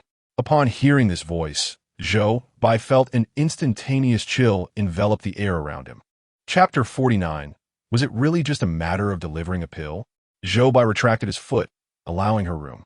The short-haired girl then stepped inside and seated herself to Zhou Bai's right. Everything mirrored the first cycle, yet the anticipated gaze did not fall upon Zhou Bai. Although he was devoid of the previous unsettling sensation, a sense of bewilderment lingered. He turned to observe the short-haired girl, noting how she wrapped herself more tightly in her blanket. She cast a fleeting glance at Zhou Bai before turning away. lacking the direct stare she had offered during the initial cycle. Instead, she seemed to express mild disdain at the presence of an unexpected guest beside her. Zhou Bai merely glanced at her before redirecting his gaze. However, the inner turmoil of confusion persisted. What had gone awry? Why was this cycle different from the first? Zhou Bai mentally retraced each action he had taken since the inception of the loop. After a moment of contemplation, he suddenly realized it was that pill. He recalled the previous cycle, picturing her snatching the gray tablet. In the first cycle, Zhou Bai had left the pill in his pocket unsealed, which likely alerted her to its presence, prompting her to entertain ulterior motives. With this understanding, he felt considerably more at ease occupying this seat. The woman in the white dress, seated to Zhou Bai's left front, was enduring yet another bout of suffering from ant bites, having disregarded Zhou Bai's earlier advice. She had just been berating him for his peculiarities, and now, in the throes of pain, she regretted her decision immensely. Zhou Bai had other tasks to accomplish, and regrettably, could offer no assistance, choosing instead to momentarily ignore her pain cries. At that moment, a small boy's sweet, innocent voice rang out beside Zhou Bai. "Brother, will you play ball with me? Lele loves playing with the ball." The boy stood next to Zhou Bai, clutching a ball, smiling as adorably as when Zhou Bai first encountered him. Upon hearing this voice, Zhou Bai felt a wave of relief wash over him. He had chosen this position precisely to encourage Lele to approach him. Fortunately, nothing unexpected had transpired.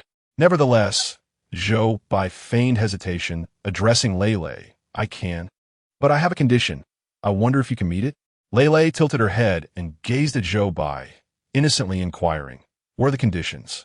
Zhou Bai rose to his feet, pointing towards the shelf above their seats, and proclaimed, "Let us make a wager.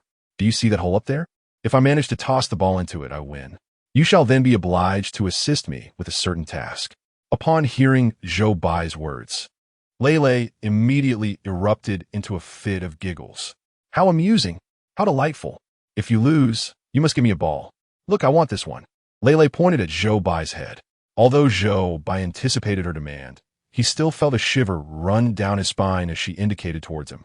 He steeled himself and replied, "Very well. It's a deal." Zhou Bai took the small, snake-patterned ball from Lele's hands, inhaled deeply, and with his fingers slightly splayed, elevated the ball above his head.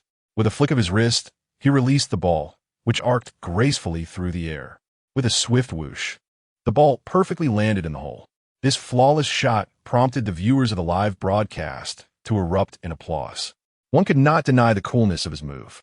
"Damn, he just outshone me again," one spectator remarked.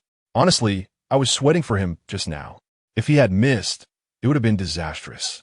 Lele, witnessing Zhou Bai's impeccable throw, transformed into his little admirer, bouncing with excitement and applauding him incessantly. "Wow, brother, you are amazing." Zhou Bai chuckled, bent down to retrieve the ball, and handed it to Lele. Her eyes sparkled with joy as she accepted it. "Brother, come sit with me," she insisted, pulling Zhou Bai to the seat beside her. Once they were settled, Lele began to inquire about her bet. "What do you want me to help you with, brother?" "I will do my utmost as long as it is within my abilities." Zhou Bai tentatively asked Lele, "Would you be willing to get off at a particular station if I asked you to?" Upon hearing this, Lele pouted in distress. "That won't do. If I get off at the wrong station, I might never see my mother again. Please think of something else, brother. Apart from that, I am willing to do anything you ask." Seeing his initial plan thwarted, Zhou Bai resorted to his backup strategy. He retrieved a small vial from his pocket, poured out a gray tablet, and presented it to Lele. The moment she saw the tablet, her eyes widened in alarm. "Brother, are you a bad person?" Zhou Bai shook his head. Lele shrank back into her chair, still wary of him. "But my mother said that those who take such tablets are bad people. I have never harmed anyone. How could I possibly be a bad person?" Zhou Bai replied. Lele, momentarily at a loss for a retort, maintained her cautious posture, eyeing Zhou Bai suspiciously. "Did you not just promise to assist me with a task? All I need you to do is hand this tablet to that lady over there, and that will suffice to complete the task." The audience in the Great Xia Kingdom's livestream room found themselves utterly perplexed by Zhou Bai's actions. After finally securing a promise from the little monster, he chose to utilize it in such a manner. Was Zhou Bai out of his mind?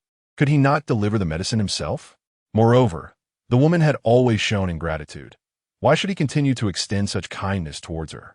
It seemed entirely unnecessary, truly devoid of merit. Lele, following Zhou Bai's gaze, turned towards the woman in the white dress who sat in the front left. She noticed numerous patches of skin on the back of the woman's hands that had been torn apart. The woman's demeanor was one of palpable anguish. After observing this, Lele furrowed her brow, recognizing that the sister appeared to be in distress. Zhou Bai nodded affirmatively. Indeed, this medicine could alleviate her discomfort. Lele hesitantly accepted the gray pill from his hand, her unease compelling her to inquire once more, is it truly only about delivering the pill?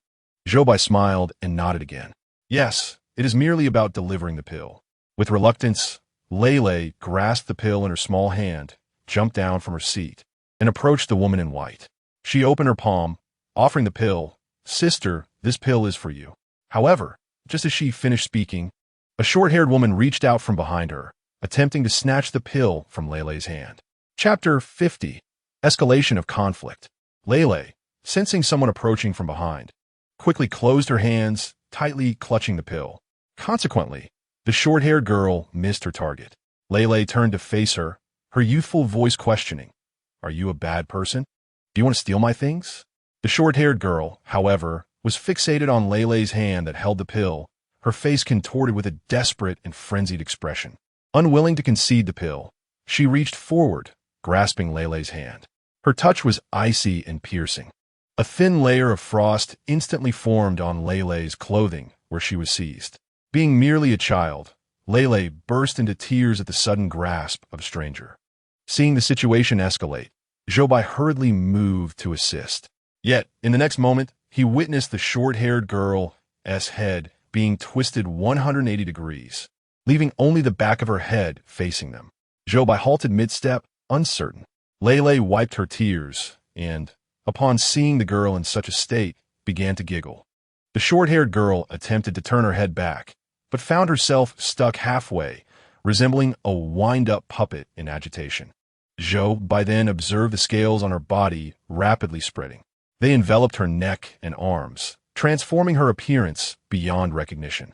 Simultaneously, a thin layer of frost covered the entire carriage, sending a shiver through all present. This girl's mutation seemed distinctly different from those Zhou Bai had encountered before, which explained her persistent desire to reach the third carriage. Zhou Bai observed her transformation and sensed that the situation was turning dire. He anticipated a conflict, yet the severity of this confrontation exceeded his expectations. Furthermore, the ensuing events hinted at an inescapable conclusion. The black cat, affected by the chill, curled up into the man's embrace. Attracted by its cry, Zhou Bai turned to find that the cat's eyes had turned a fiery red. Rule number 6. The small animals within the train are timid. Please do not frighten them, especially when their eyes turn red. The recollection of this rule struck Zhou Bai with the gravity of the moment. According to his plan, he needed to escalate the conflict before the train reached the first station. The short-haired girl's destination was Station 3, yet Station 3 refused to accept her. Thus, Zhou Bai had to devise a way to compel her to change her disembarkation point. However, the unforeseen complication now threatened to derail his carefully laid plans. Given the cat's current state, it could erupt at any moment, rendering Zhou Bai hesitant to act recklessly. "Lily, do not be afraid." The man tightened his hold on the cat, shielding it with his clothing. Zhou Bai's gaze fell upon the bell placed in the first row of the carriage. Should his original plan fail, he would have to seek a more cautious approach. If necessary, he would need to ring the bell at the earliest opportunity, ensuring that at least the other passengers could disembark safely. Yet, when he glanced at the bell, he was taken aback to discover that the silver bell had transformed into a vivid red. Rule number 8.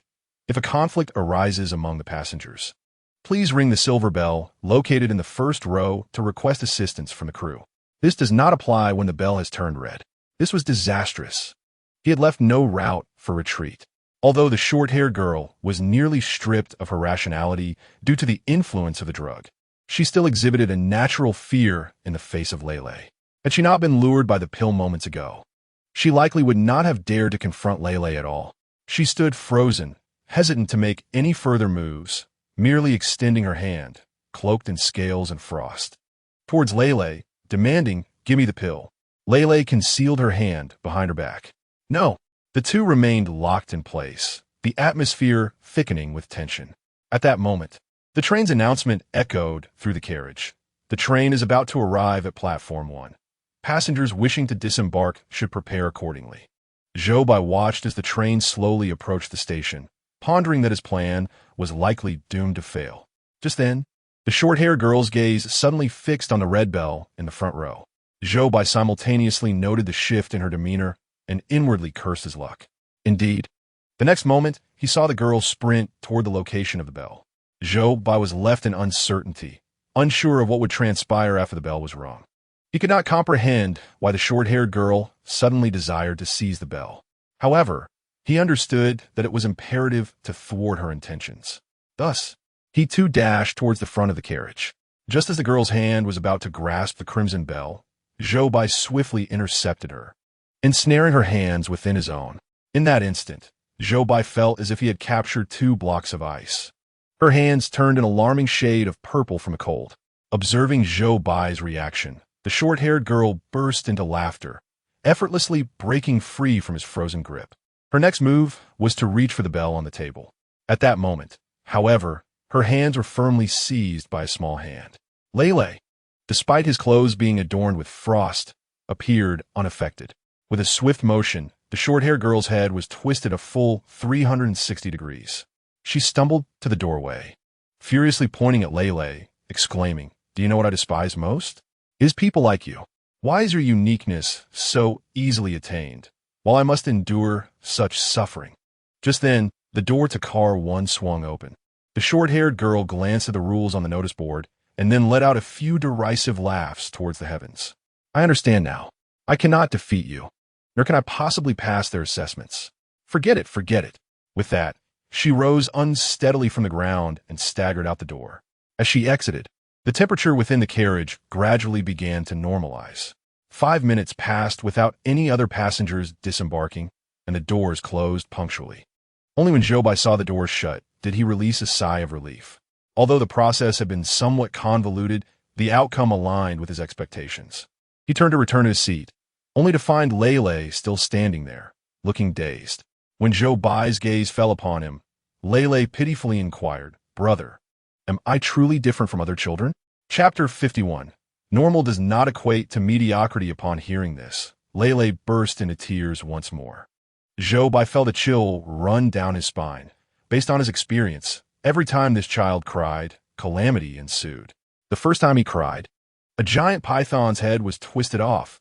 The second, the short-haired girl's head was turned behind her. This time, Zhou Bai could not help but feel as though his own head might be in jeopardy. Every individual in this world is unique. Zhou Bai cautiously attempted to impart some comforting wisdom to Lele. Lele sniffled and sobbed, "But my mother says I'm a normal child." Normal does not signify mediocrity. Being different is not a bad thing. It was precisely because of your assistance that the people in the carriage were unharmed, Zhou Bai replied, crouching down to direct Lele's gaze toward the interior of the carriage. Following Zhou Bai's finger, Lele's eyes fell upon a man cradling a cat in his arms, his face reflecting the relief of having survived a harrowing ordeal. The woman in the white dress bore an expression of lingering fear upon her face. It was unfathomable to consider the scene that would have unfolded had the short-haired girl just rung the crimson bell. Lele tightened his grip on the gray pill in his hand, casting a glance at Zhou Bai before approaching the woman in white. Her expression was a complex tapestry of fear intertwined with anguish, twisting her features into a grimace. Lele extended the pill towards her, saying, "This is for you." The woman hesitated for a moment, but ultimately raised her bloodied hand to accept the offering. "Thank you," she managed, forcing a painful smile through her distorted visage. Lele stood there, somewhat at a loss, clutching his small hands as he watched the woman consume the pill. Gradually, he noticed her expression soften after taking it. As the sensations of itchiness and pain began to dissipate, she turned her gaze back to Lele, solemnly reiterating her gratitude.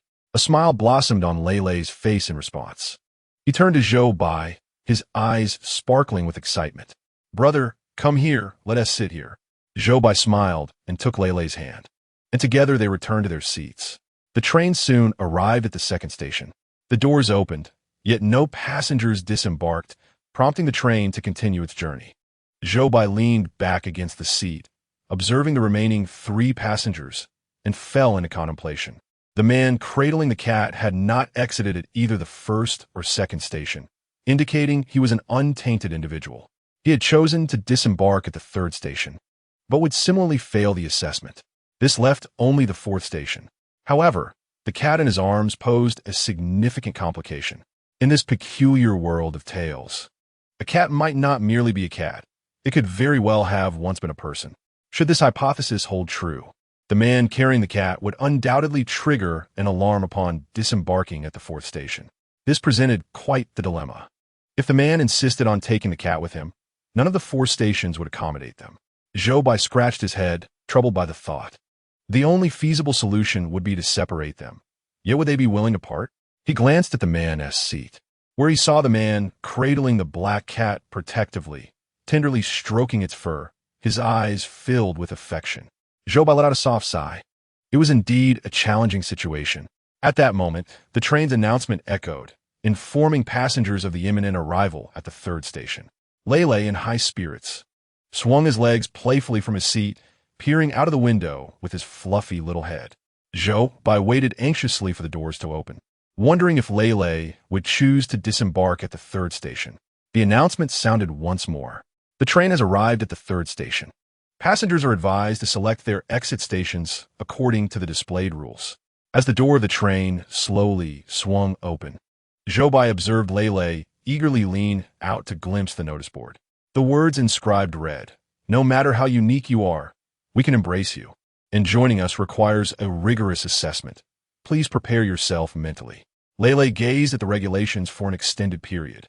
Just when Zhou Bai began to believe that Lei would forego this station, he was suddenly delighted to see Lei leap from his seat. Waving his small hand, he exclaimed, "Brother, I am getting off." He stood tall, resembling a young adult ready to embrace a challenge, prompting Zhou Bai to reciprocate the gesture. Lei then turned and descended from the train. Unperturbed by Zhou Bai's presence, the man with the cat, much like in the previous cycle, opted to disembark at Station 3. The train doors closed, and it proceeded toward Station 4. Subsequently, the woman in the white dress would alight at Station 4, accompanied by the sound of an alarm within the station. These events were inevitable, and Zhou Bai could not alter the course of fate, resigning himself to the unfolding of events. Fortunately, it was still merely the third cycle, unless unforeseen circumstances arose. Only 2 individuals and a cat remained for him to assist in locating their designated stop. Time was still ample. As the light before Zhou Bai dimmed, the third cycle reached its conclusion. The mechanical voice of the information broadcast echoed in his mind.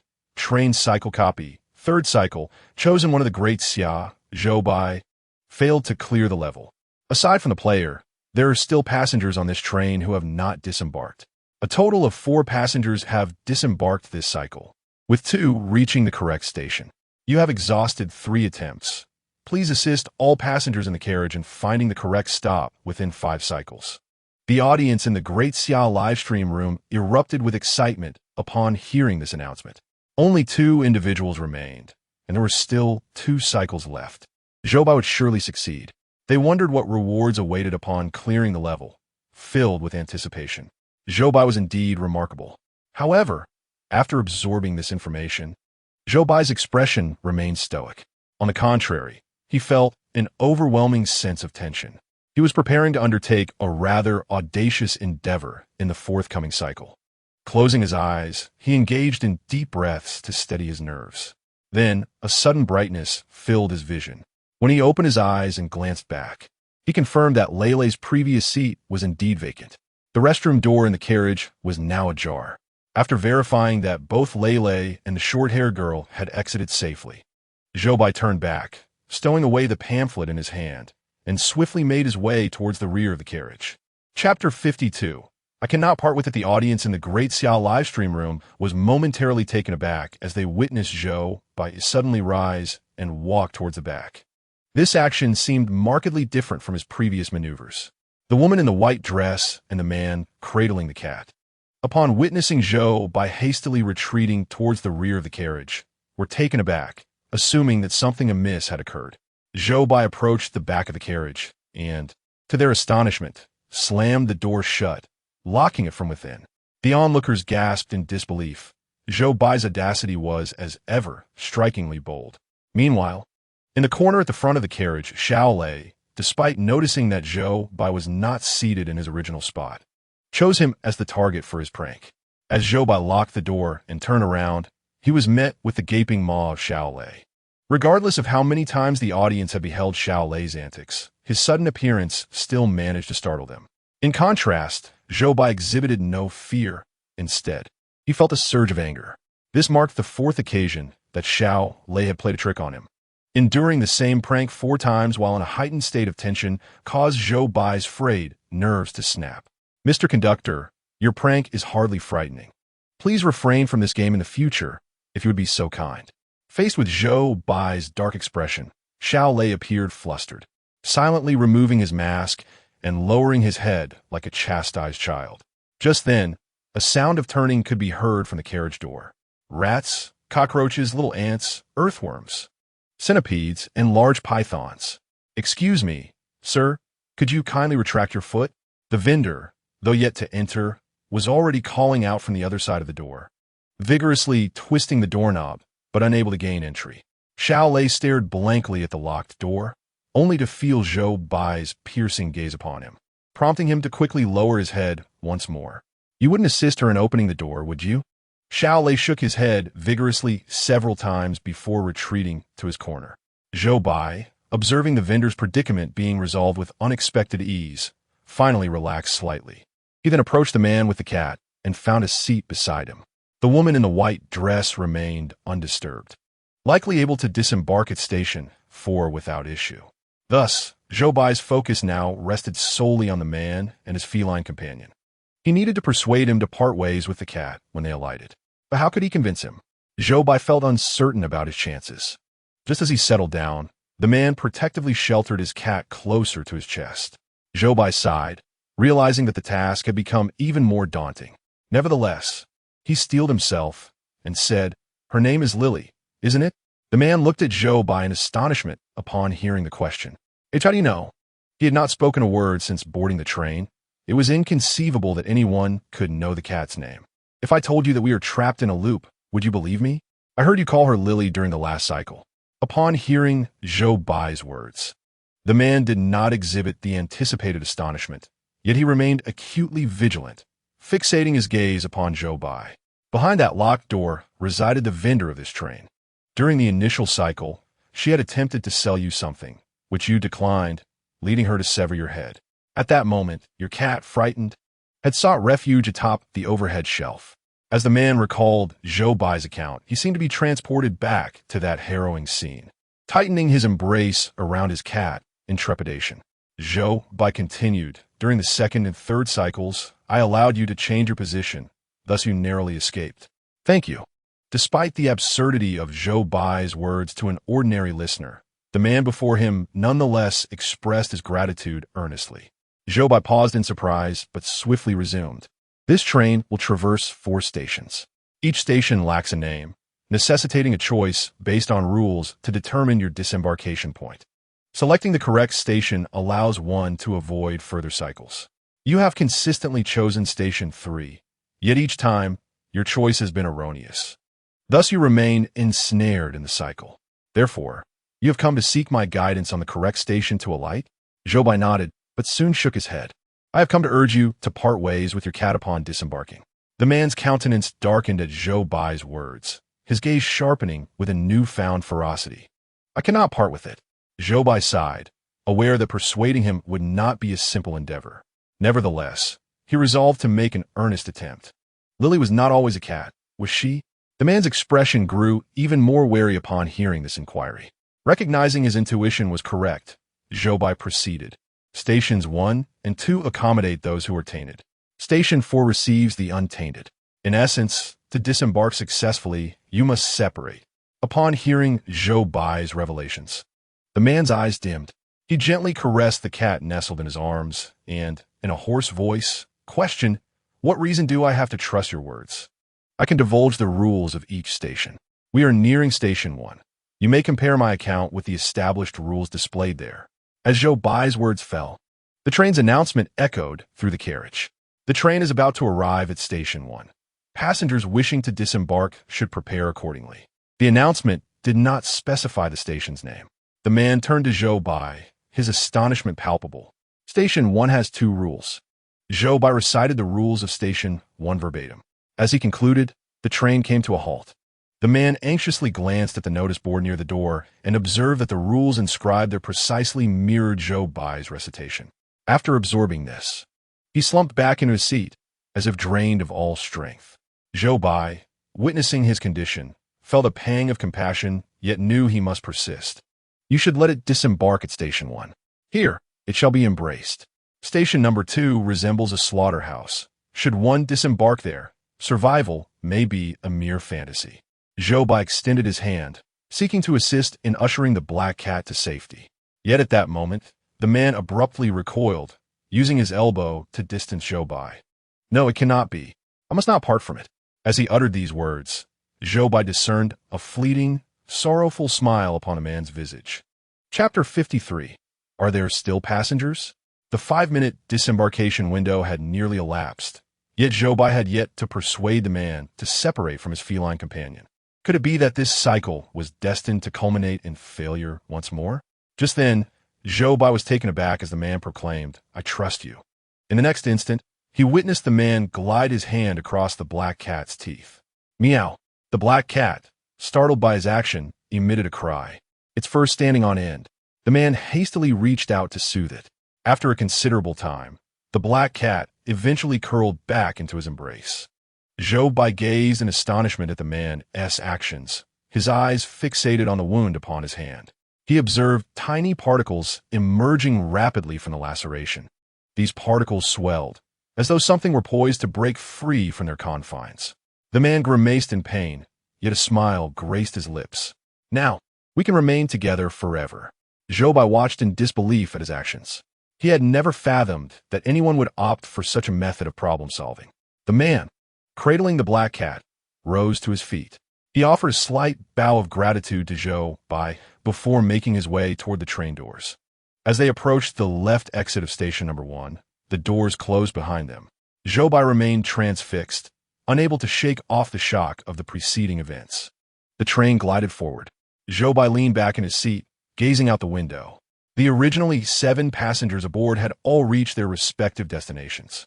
If all proceeded as anticipated, they now awaited the arrival at Station number 4 to conclude this cycle. In the ensuing moments, he needed only to await the announcement of results in tranquil silence. He stared into the distance, lost in thought. Since entering the realm of strange tales, this was a rare moment of respite. Meanwhile, the audience in the Daxiao livestream buzzed with fervent anticipation for the results. At long last, the train arrived at Station No. For there were no unforeseen incidents. The woman in the white dress exited the train seamlessly, and no alarms sounded within the station. Witnessing her successful departure, the viewers in Daxia could no longer contain their excitement and began to celebrate in a live stream. Wonderful! Another chapter concluded. Zhou Bai's performance in this instance was nothing short of magnificent. I can hardly wait to see what rewards await him.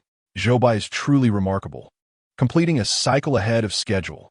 Yet, in stark contrast to the lively spectacle of the barrage of comments on the live stream, the atmosphere inside the train appeared rather desolate.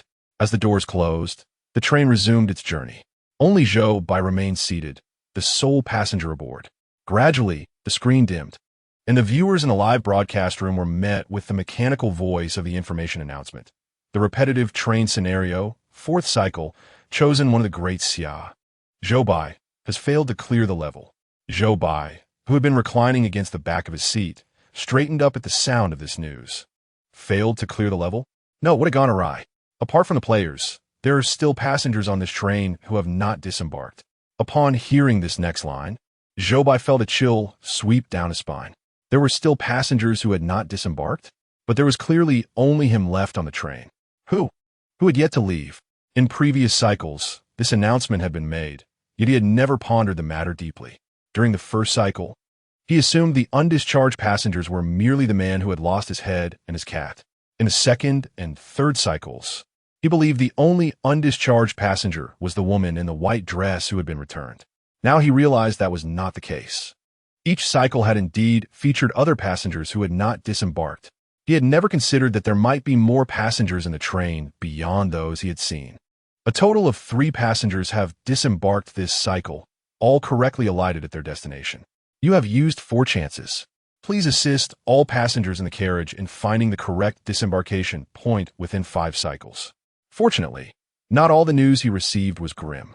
The good news was that all 3 passengers disembarked correctly in the 4th cycle. However, the bad news was that there were still passengers remaining in the carriage, and he had only one opportunity left. Yet, he was entirely oblivious as to who the undischarged passengers were or how many there might be. He struggled to regulate his breathing, endeavoring to maintain his composure. In times of peril, one must remain calm. The lights before him began to brighten once more. Zhou Bai then beheld the carriage, where he was the only passenger remaining. His mind raced as he contemplated his next steps. The first thing he must ascertain was the identity of the undischarged passengers. Although he was the sole passenger left in the train, his role in this scenario was defined as that of a player, and in several announcements, he had been excluded from the need to disembark. As for those who had appeared in the carriage, aside from the previous passengers, only Xiao Lei and the vendor lady remained. While they seemed akin to train staff, their status as passengers could not be entirely dismissed.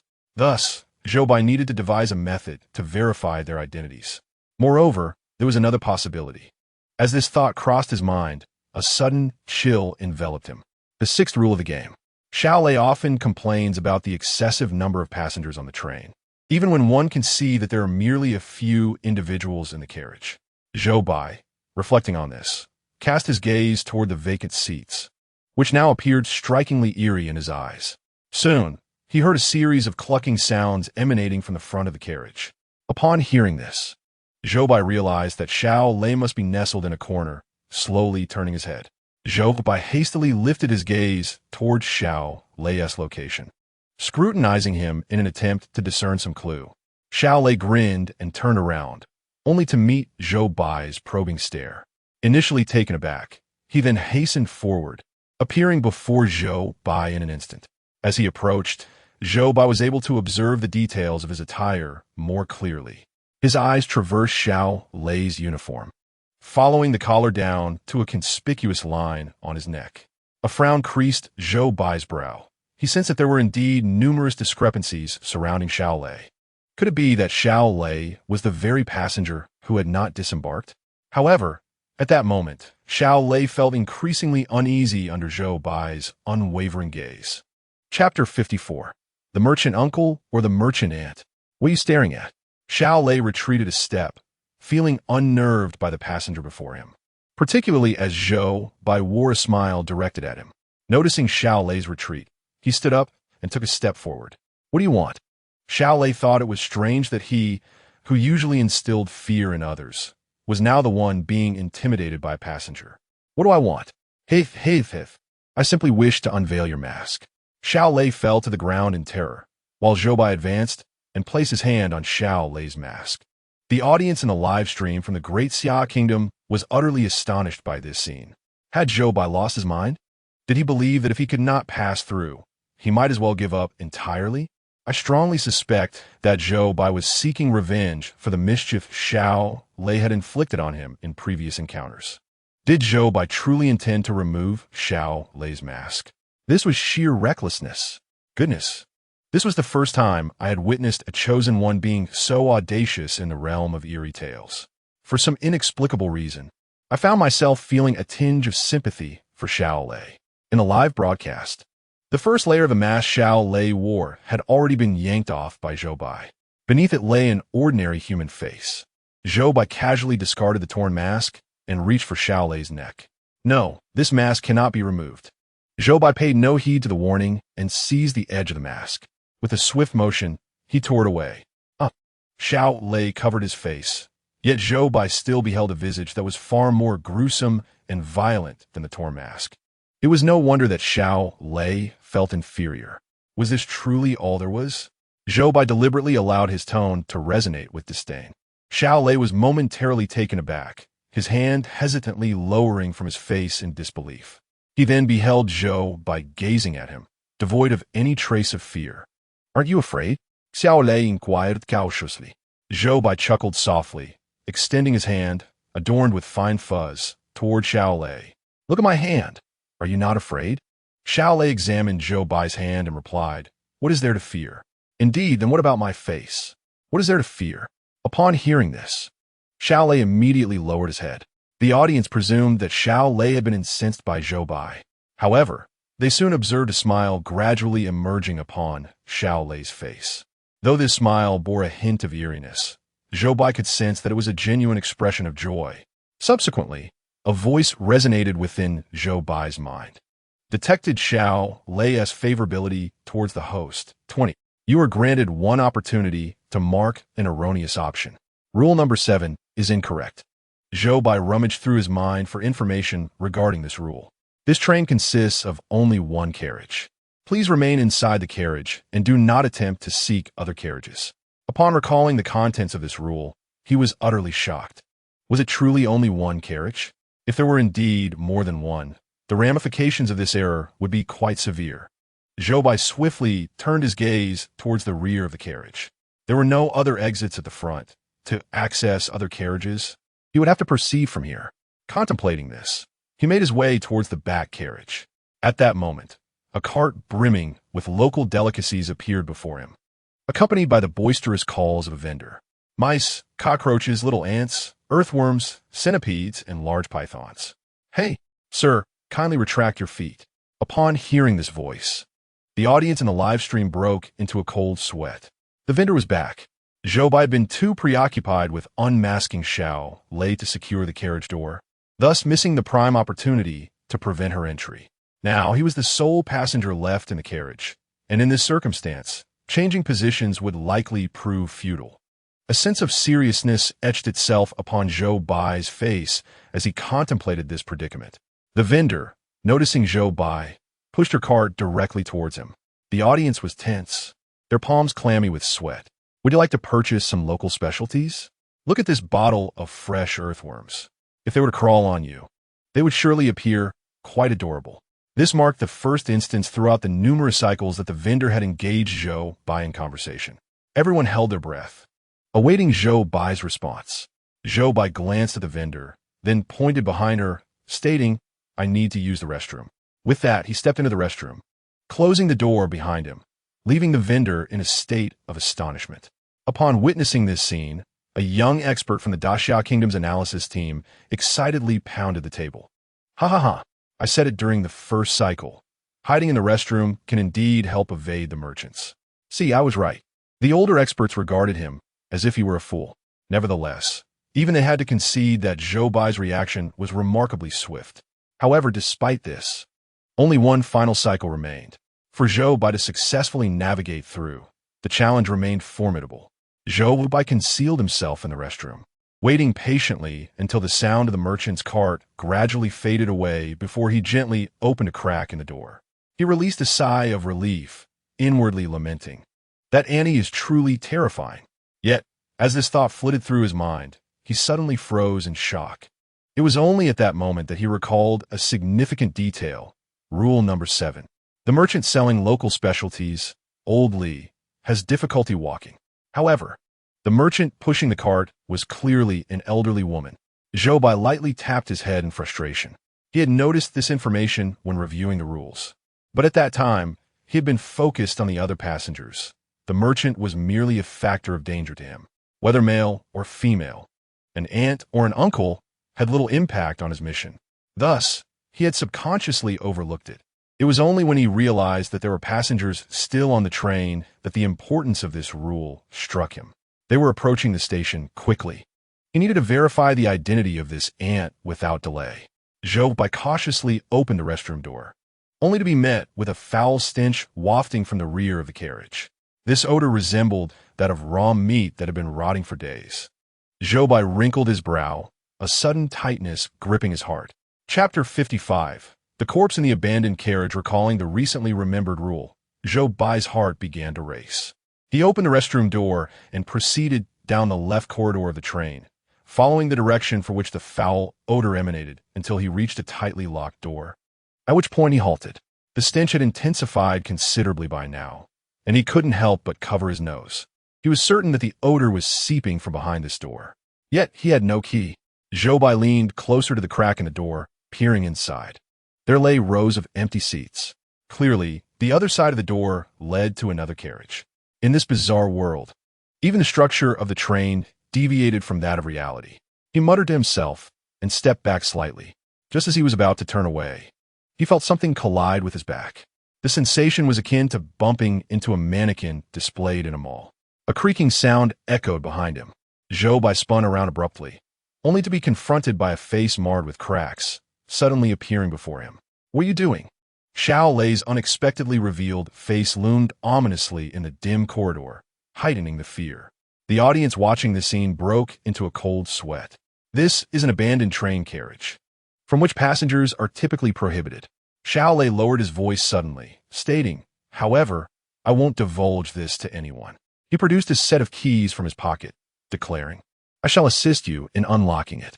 With that, he directed a chilling grin toward Zhou Bai, a smile so unsettling that it nearly shattered the screens of the Livestream audience. "Goodness, that is utterly terrifying," they gasped. Zhou Bai continued to regard the keys in Xiao Lei's hand with a degree of wariness. Indeed, Xiao Lei's sudden eagerness raised suspicions. It is prudent to exercise caution in the realm of peculiar tales. Noticing Zhou Bai's lingering doubts, Xiao Lei hastily inserted the key into the lock. With a decisive click, the carriage door swung open effortlessly. After unlocking, Xiao Lei beamed at Zhou Bai, resembling an eager puppy awaiting praise for a good deed. The audience was left momentarily speechless, astonished by the ease with which the door had opened. Zhou Bai, taken aback, quickly covered his nose against the noxious odor wafting forth. As the door opened, the interior of the carriage revealed itself to him. Each seat appeared somewhat dilapidated, confirming Xiao Lei's assertion that this carriage had been long abandoned. However, peering inside, Zhou Bai noticed a foot protruding from beneath the front row of seats, resting in the aisle. His heart raced at the sight. He instinctively turned to gauge Xiao Lei's reaction, but to his surprise, Xiao Lei had already vanished. Zhou Bai glanced back at the foot's location, grappling with his thoughts, yet ultimately steeled himself to venture further into the carriage. He approached the foot step by step, and at last, he discerned the grim reality beneath the seat. A lifeless corpse lay there. The foul stench he had encountered emanated from this decaying body. The Livestream viewers, upon witnessing the condition of the elderly man, felt a wave of nausea. Zhou Bai fought to suppress his own revulsion as he scrutinized the corpse. When his gaze fell upon the man's legs, a flash of realization struck him like lightning. The seventh rule: old Grandpa Li, who sells local specialties, has trouble walking. Indeed, there was an elderly man aboard the train with such a condition, which meant that the individual lying here was the true vendor, while the woman was merely an imposter. It was highly probable that she had originally been a passenger. With this conclusion, Zhou Bai's mind raced. If she were a passenger, she needed to disembark. Yet, the pressing question remained. From which station should she exit? To ascertain the appropriate station, he first needed to confirm whether she was contaminated. Zhou Bai recalled the state of the woman, unable to remember any signs of mutation. However, prudence dictated that he refrain from hasty conclusions. He resolved to encounter her once more. With this thought, Zhou Bai stepped back out of the carriage. The current predicament lies in locating that elderly woman. As Zhou Bai concealed himself in the restroom, he recalled the sound of her cart as she proceeded down the right corridor. Thus, he ventured along the right passageway until he reached its terminus. Regrettably, he encountered no sign of her along the way. How peculiar. This direction led to a dead end, devoid of any other exits. Had the elderly woman vanished? A chill coursed through Zhou Bai's heart. With no other recourse, he retraced his steps back to the original carriage. Upon entering the carriage, he was met with the sight of the elderly woman, who stood there, smiling at him. Zhou Bai paused momentarily, and the viewers in the live stream felt their hearts race. This was troubling. It seemed she had been awaiting his return. "Young man, Why did you take so long in the restroom? Zhou Bai offered an awkward smile, attributing his delay to a possible bout of indigestion. As he spoke, his gaze subtly swept over the woman. However, when his eyes grazed her waist, a sudden jolt surged within him. She had several layers around her midsection, yet the shape appeared decidedly unusual. Far from the typical bulge of a middle-aged person, it resembled tightly bound ropes. Zhou Bai's pupils dilated in realization, a growing suspicion forming in his mind. The vendor beckoned him closer. Have you finished in the restroom? Perhaps you would like to purchase some of Annie's specialties? Today, you're the only passenger on the entire train, and Annie is yet to set up shop. Come, take a look at my offerings. Zhou Bai approached the cart, feigning interest in the wares displayed, while discreetly observing the concealed knife. Well, have you found something appealing? How about this magnificent python? Just imagine having it draped around your neck, slowly constricting. The vendor laughed heartily as she grasped the python from the cart and presented it to Zhou Bai. The serpent flicked its tongue and bared its sharp fangs, poised to strike at Zhou Bai's neck. Look how fond this little creature is of you, she remarked, inching the python closer. The python's skin felt frigid as it appeared ready to coil around Zhou Bai's neck. His full attention was fixated on the knife concealed within the cart. Just as the vendor brought the large python nearer, Zhou Bai swiftly sidestepped and deftly drew the knife. He lightly sliced at the fabric around her waist, tearing a gash. A long, sinuous tail, formerly concealed, was now exposed to the air. Chapter 56. Do not expect to be normal, a monkey's tale. This elderly woman had indeed undergone a transformation. Realizing her true identity had been unveiled, she furiously seized the python and hurled it toward Zhou Bai. He countered with a knife, the sharp tip severing the serpent's head, resulting in a swift separation from its body. The unfortunate python, in this cycle, met an inevitable fate, its head landing on the ground. At that moment, the announcement signaling the train's arrival echoed throughout the carriage. Zhou Bai was jolted, realizing with alarm that time was slipping away. Gripping his knife, he directed its blade menacingly towards the elderly woman, demanding, "Where did you originally intend to go on this train?" The woman, hearing the announcement, gazed out the window, her eyes reflecting deep sorrow. Yet, when she turned back to Zhou Bai, her expression transformed into one of fierce malice. "Where I intended to go is no longer of any consequence. That old man ruined me. It was him. He deserves to die." She spat through clenched teeth. Zhou Bai recalled the state of the old man in the abandoned carriage at the moment of his demise, and a flicker of sympathy stirred within him. However, her next words extinguished that sympathy entirely. "I'm already destroyed. Therefore, I shall ensure that everyone on this train shares in my ruin." Her eyes, bloodshot with rage, conveyed her intent. Without hesitation, she seized items from the trolley and hurled them toward Zhou Bai. "You too. Do not think you can remain unscathed." Zhou Bai dodged frantically, but the bottles shattered before him, releasing a torrent of ants and worms that crawled over his skin.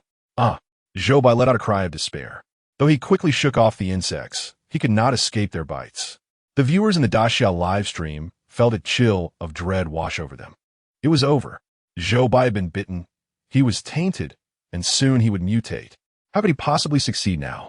In the broadcast, Zhou Bai grimaced in agony, his hands trembling, yet he still clutched the knife with determination. He had not surrendered. He continued to strive for Daxia's triumph. Witnessing this, tears welled up in the eyes of the audience. Zhou Bai stepped on the writhing insects beneath him and advanced towards the woman, who recoiled in fear. "You are insane. You are about to go mad yourself," she exclaimed. Indeed, Zhou Bai's madness would far surpass hers. He gripped the knife tightly, enduring the searing pain coursing through him, and shouted at the woman, "Speak. Which station do you intend to disembark at?" The woman trembled, recoiling in terror, nearly stumbling towards the door, on the verge of falling from the train. Just then, the 5-minute disembarkation window closed. As she collided with the door, it sealed shut. Zhou Bai's heart sank at the sight of the closing door, realizing it signified that their hopes of success had been halved. Yet he was not ready to concede. In that moment, he resolved to take a gamble. Regardless, she must be thrown off at Station 2. Zhou Bai's skin, bitten by those ants and insects, was breaking out in painful, itchy, and burning welts. These sensations relentlessly eroded his sanity. Since entering this world of strange tales, it was the first time Zhou Bai profoundly experienced what it felt like to be tainted. He glanced at the middle-aged woman curled up by the door and trembled as he retrieved a gray pill from his pocket. Swallowing the pill hastily provided him with a feeble relief from the pain. The woman leaned against the door, occasionally glancing toward Zhou Bai. Noticing him taking the pill, she seized the moment and lunged at him. The knife Zhou Bai had taken was within her reach.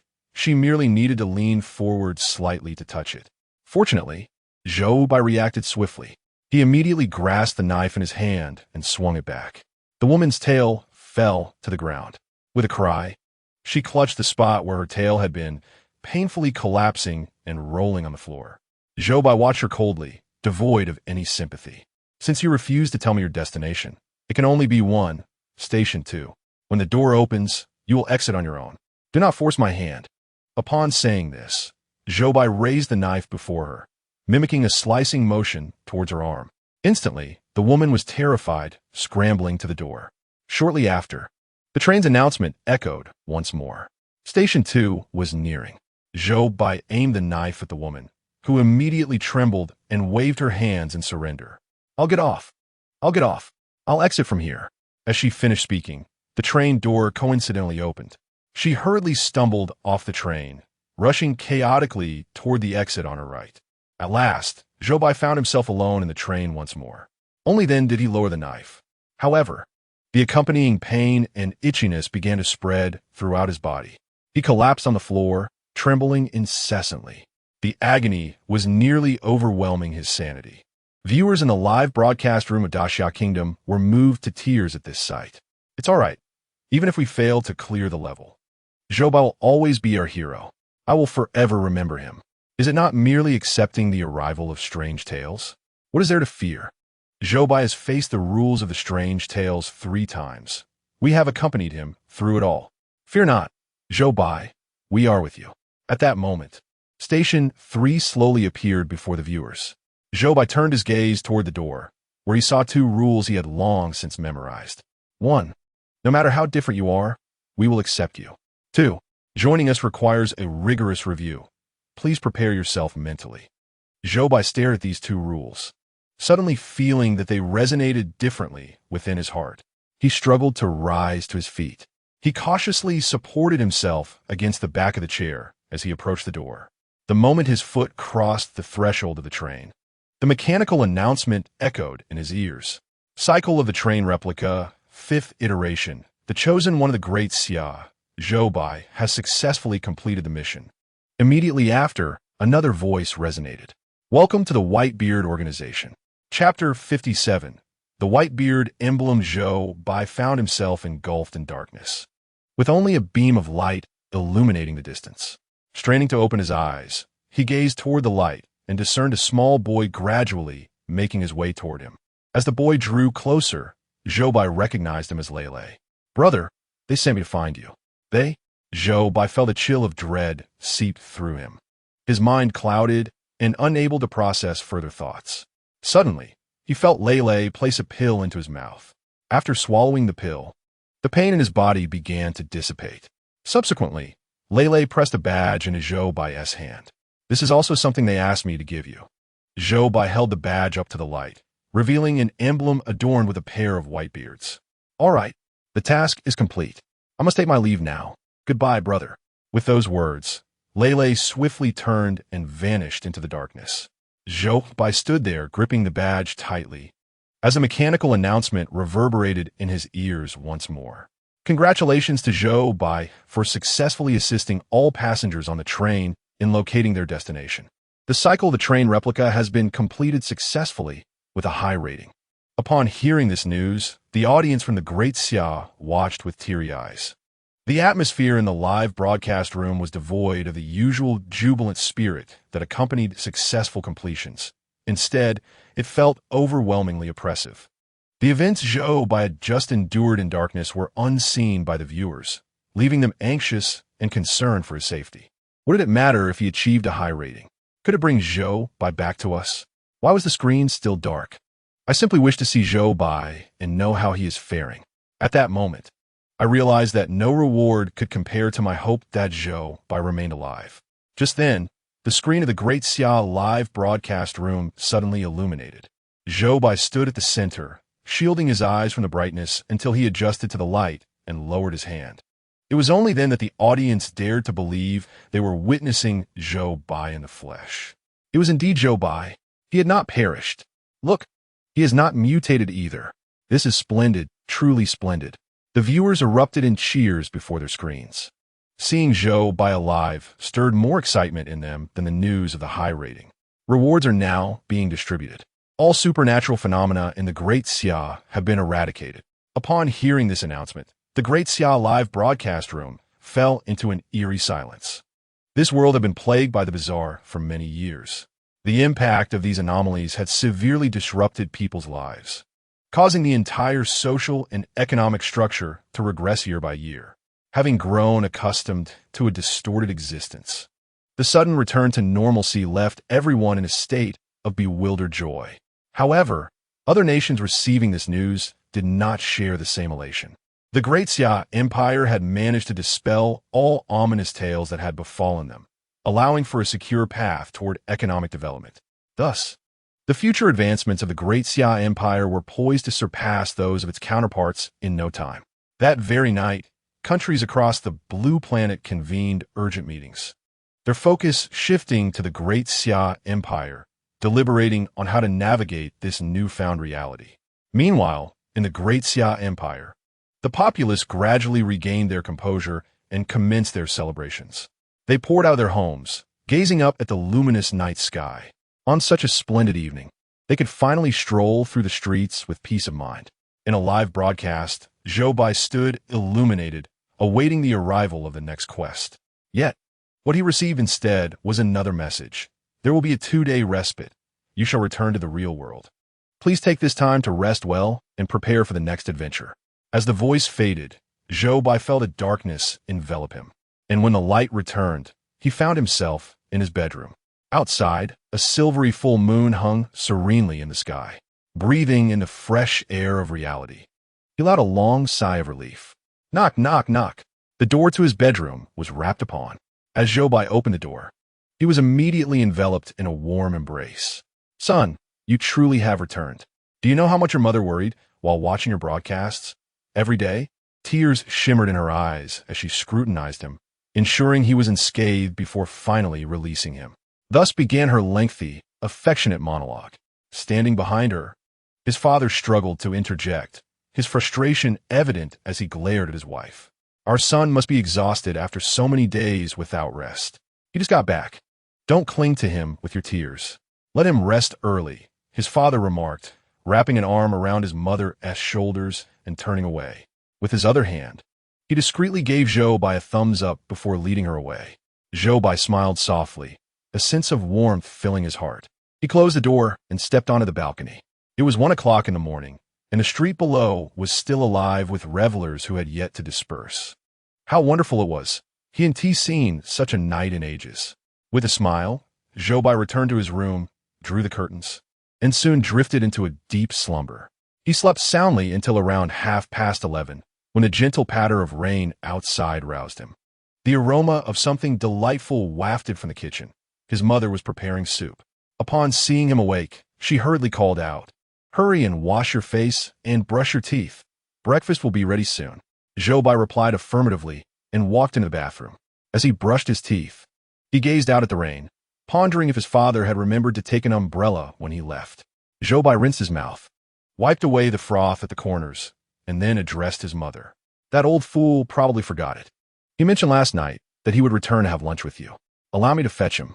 After speaking, Zhou Bai casually picked up a piece of bread from the table, took a bite, and then grabbed 2 umbrellas as he descended the stairs. Along the way, despite the umbrella overhead, he was recognized several times. "Zhou Bai, my heavens! I can't believe I live in the same city as Zhou Bai. Zhou Bai, could you please give me your autograph? Isn't this our hero? I'm too excited." Zhou Bai finally managed to extricate himself from the throng.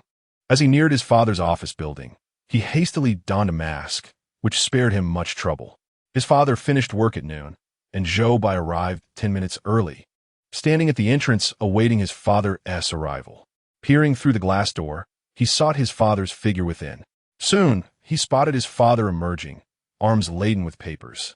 A smile immediately broke across Zhou Bai's face as he raised his hand to signal his presence. However, he then noticed someone trailing closely behind his father, clutching a folder, who suddenly hurled it at his father's face. The papers his father held scattered across the ground. Zhou Bai's smile instantly froze. Chapter 58. Zhou Bai's backstory. Zhou Bai recognized the person who had rushed out. He was Manager Lin from his father's department, known for their strained relations. Resenting Zhou Bai's father's age and eyeing his position, Manager Lin always sought to replace him with a younger recruit. It appeared he was seizing yet another opportunity to make a scene. Seeing his father crouch down to collect the scattered documents, Zhou Bai's pupils constricted, and he immediately pushed the door open to enter. "Excuse me, sir, whom are you seeking?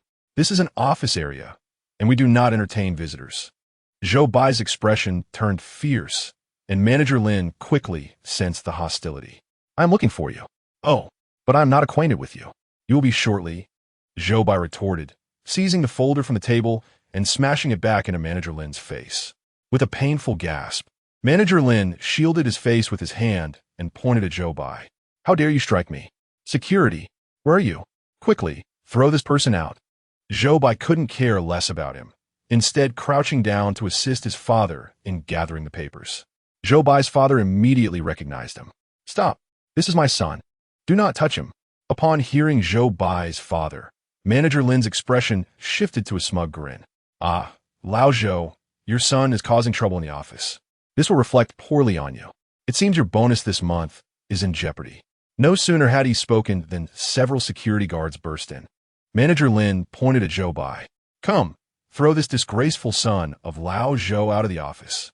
As the guards lunged toward Zhou Bai, a sudden crash resounded. The office's glass door shattered completely. Everyone turned in shock, only to witness over 10 soldiers clad in camouflage, brandishing weapons, charging in. The security personnel and Manager Lin had never encountered such a situation before, leaving them trembling in fear. Who would dare to lay a hand on the chosen one, the Great Xia?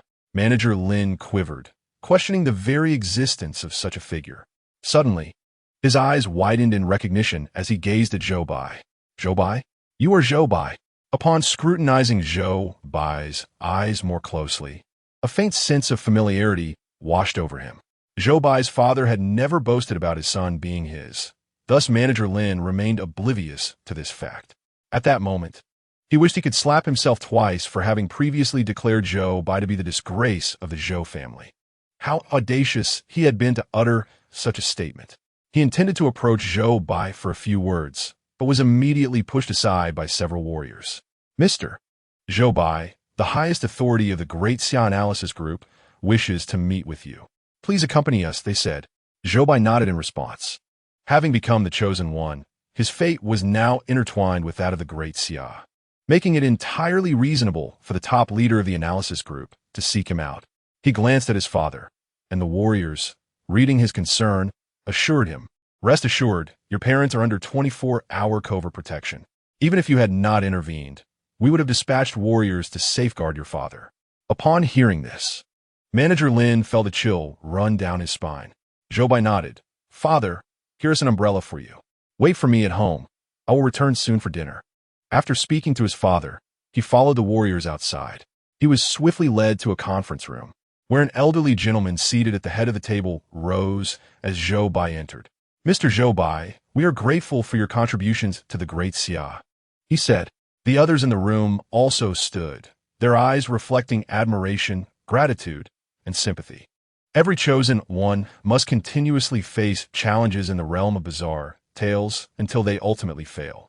The number of challenges and the vastness of this strange world remains unknown, as no chosen one has survived to the end since the onset of the eerie invasion.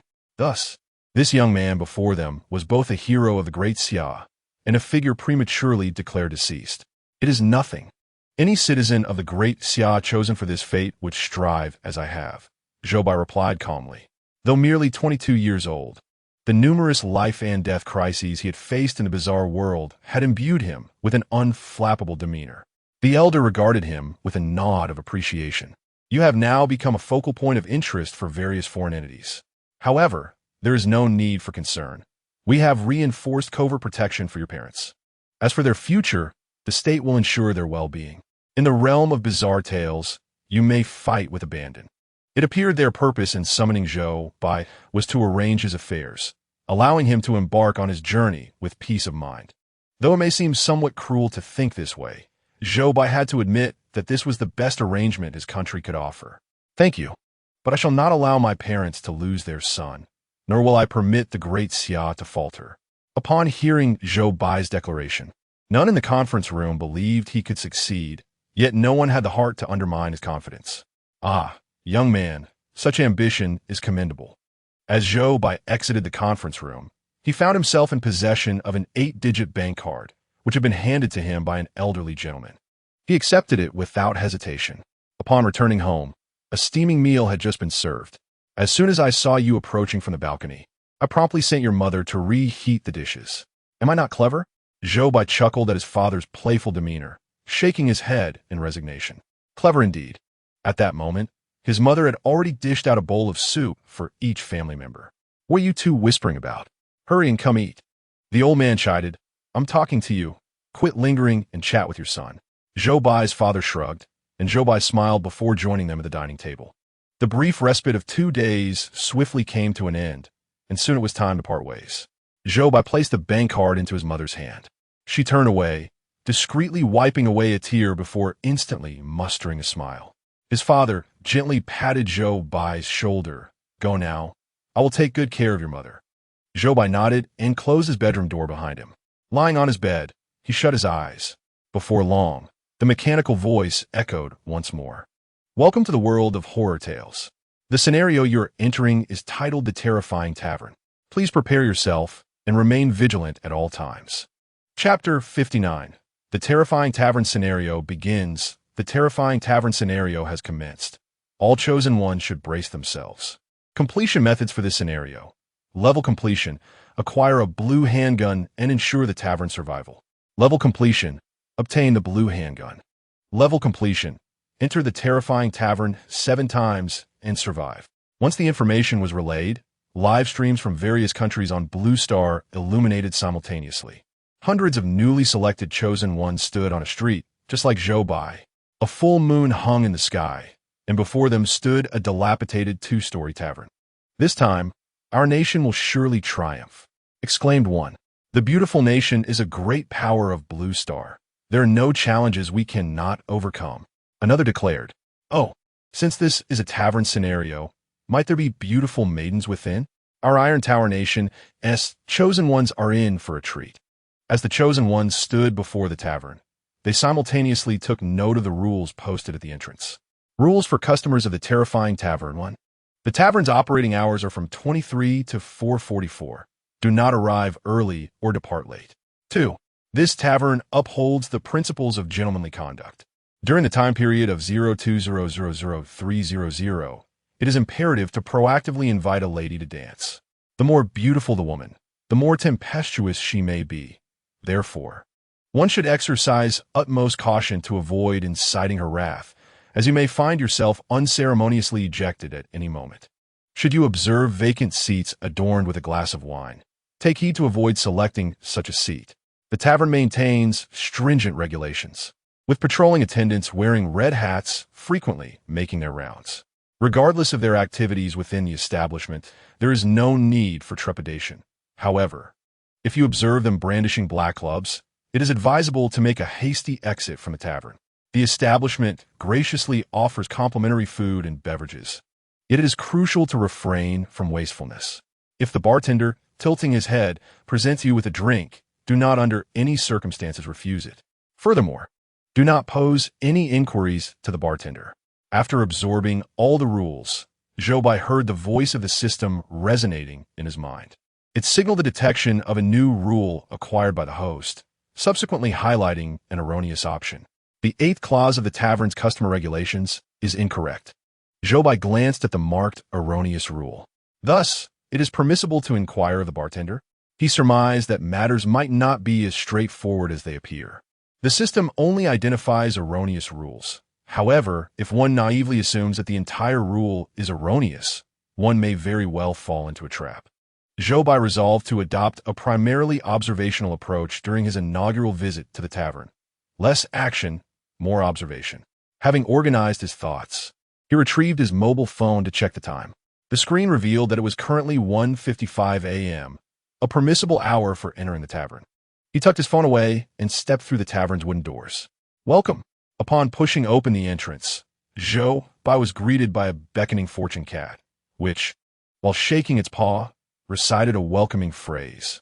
Zhou Bai regarded the cat, finding its fur astonishingly lifelike. He furrowed his brow slightly before shifting his gaze elsewhere. Meanwhile, in other nations' live streams, their chosen ones, having read the rules, also entered the tavern. Only the chosen one from the third country, Rang, stood at the entrance, scrutinizing the regulations for an extended period before making his way inside. The audience from the third country expressed their approval of Rang's cautious demeanor in the comments. Our chosen one appears to be quite prudent. I have high hopes for Rang. Look, he is still studying the rules. It seems our third country is poised to astonish the world. In the live broadcast, Rang finally finished reading the rules and stepped into the tavern. Welcome. The fortune cat at the entrance greeted him with equal enthusiasm. Unexpectedly, as soon as Rang entered the tavern, he promptly turned around and exited again. Following that, he swiftly re-entered. Welcome, welcome, welcome. At this moment, some viewers from the third country finally grasped Rang's strategy. Ha ha ha. Rang intends to enter the tavern 7 times within a single day, thus achieving a seamless victory. The level of completion requires entering the haunted tavern 7 times and surviving. Diane originally aimed for this goal. If one speaks of intelligence, it must be said that the cleverness of our compatriots from A3 Nation is unparalleled. The audience from A3, peering through their screens, assisted Diane in counting. 5, 6, 7. 7 times reached. Diane stood proudly at the tavern's entrance, while the audience from A3 eagerly awaited the announcement of his success. Then, as he stepped out for the 7th time, the beckoning fortune cat at the entrance suddenly exploded in fury. Foolish humans, playing with a cat? Its sharp claws extended, slashing towards Diane's retreating figure. In an instant, blood stained the live stream of A3. The horror of the tavern's ghost tales had descended upon A3. Those lurking undercover in A3 livestream, witnessing this scene, chuckled and slipped back to their homeland. At this moment, Zhou Bai stood beside the fortune cat, gazing inside before making his way to the bar. Although the exterior of the tavern appeared dilapidated, the interior was bustling with patrons. After much effort, Zhou Bai finally spotted 2 vacant seats. He approached, only to find a glass of red liquid placed on one of the tables. He recalled the 4th rule. If a glass of wine is placed on an empty seat, do not choose that seat. Thus, he opted for the adjacent vacant seat. Hey buddy, the ladies in this tavern are quite numerous. A furry hand extended toward Zhou Bai, shaking a glass filled with a green liquid and then tilting the head back to gulp it down. Zhou Bai turned to look at him. The man had 6 long whiskers adorning his face, and his hands were furry, resembling cat paws. Zhou Bai's expression froze. A mutant. He then surveyed the other patrons within the tavern. It was then he became acutely aware of the tavern's peculiarity. The atmosphere was raucous, with every face alight with joy. However, upon closer inspection, one would discern the peculiar harmony of a suited gentleman, a shirtless, burly man with a bushy beard, a beautiful lady with cat ears, and vacant seats with glasses scattered throughout the space, all coexisting within the same realm. Zhou Bai silently categorized these patrons in his mind: mutants, normal individuals, and the inexplicable. At that moment, the bartender, tilting his head, struck a bell placed before him. Ding, ding, ding. Now is the gentleman's hour at our tavern. All gentlemen present, please rise and invite a lady to dance with you. Zhou Bai glanced down at his phone screen. It was precisely 2 o'clock in the morning. Chapter 60. The aesthetic of this place is quite strange. The viewers before the screen also began to recognize the tavern's anomalies. Inviting a stranger to dance in the realm of ghostly tales is no mere dalliance. With a slight misstep, one could face dire consequences. Zhou Bai realized this as well, his expression turning grave. As soon as the bartender's words fell, The gentlemen within the tavern rose to their feet. However, Zhou Bai remained seated, not in a hurry to act, but rather observing the behavior of those around him. In no time, the gentlemen dispersed in a frenzy, seeking their dance partners. By the window of the tavern, a girl with a fish-shaped head, occupying 2 seats, instantly became the most sought-after invitee. Before long, 5 or 6 young men had gathered around her. Meanwhile, a girl beside Zhou Bai, pale and emaciated like a skeleton, also found herself surrounded by 2 or 3 gentlemen. These young men jostled one another, the tension between them palpable, as if the flames of competition were about to ignite. The more beautiful the woman, the more tempestuous she becomes. One must tread carefully to avoid provoking them, lest they be cast out at any moment. In the eyes of the audience in the live stream, neither of these girls could be deemed attractive. Indeed, they were among the less appealing in the entire tavern. Yet curiously, it seemed that the less attractive a girl was, the more attention she garnered. The viewers speculated that their actions were influenced by this peculiar rule. Zhou Bai's gaze drifted past the girls surrounded by suitors and landed directly upon a neglected, shadowy corner. It was then that the audience witnessed Zhou Bai rise from his seat and stride toward that corner. In the shadows sat a girl sporting a pair of rabbit ears, her head bowed and her ears drooping behind her. Zhou Bai approached her and extended a hand before her. "May I have the pleasure of requesting a dance?" Upon hearing his words, her ears perked up instantly, and she turned to face Zhou Bai. At that moment, the audience in the Great Xia livestream finally beheld her beauty. "Goodness, she is utterly stunning," they exclaimed. It would not be an exaggeration to call her a fairy sister. Oh dear, has Zhou Bai become infatuated? Has he forgotten her rules? My heavens, could it be that Zhou Bai ultimately falls prey to the allure of beauty? Zhou Bai, how could you be so foolish? The viewers from Great Xia lamented deeply for his choice. In stark contrast, the chosen ones from other nations made far more sensible selections. Eric, the chosen one from the beautiful nation, upon hearing the bartender's announcement, boldly made his way to the fish-headed girl by the window.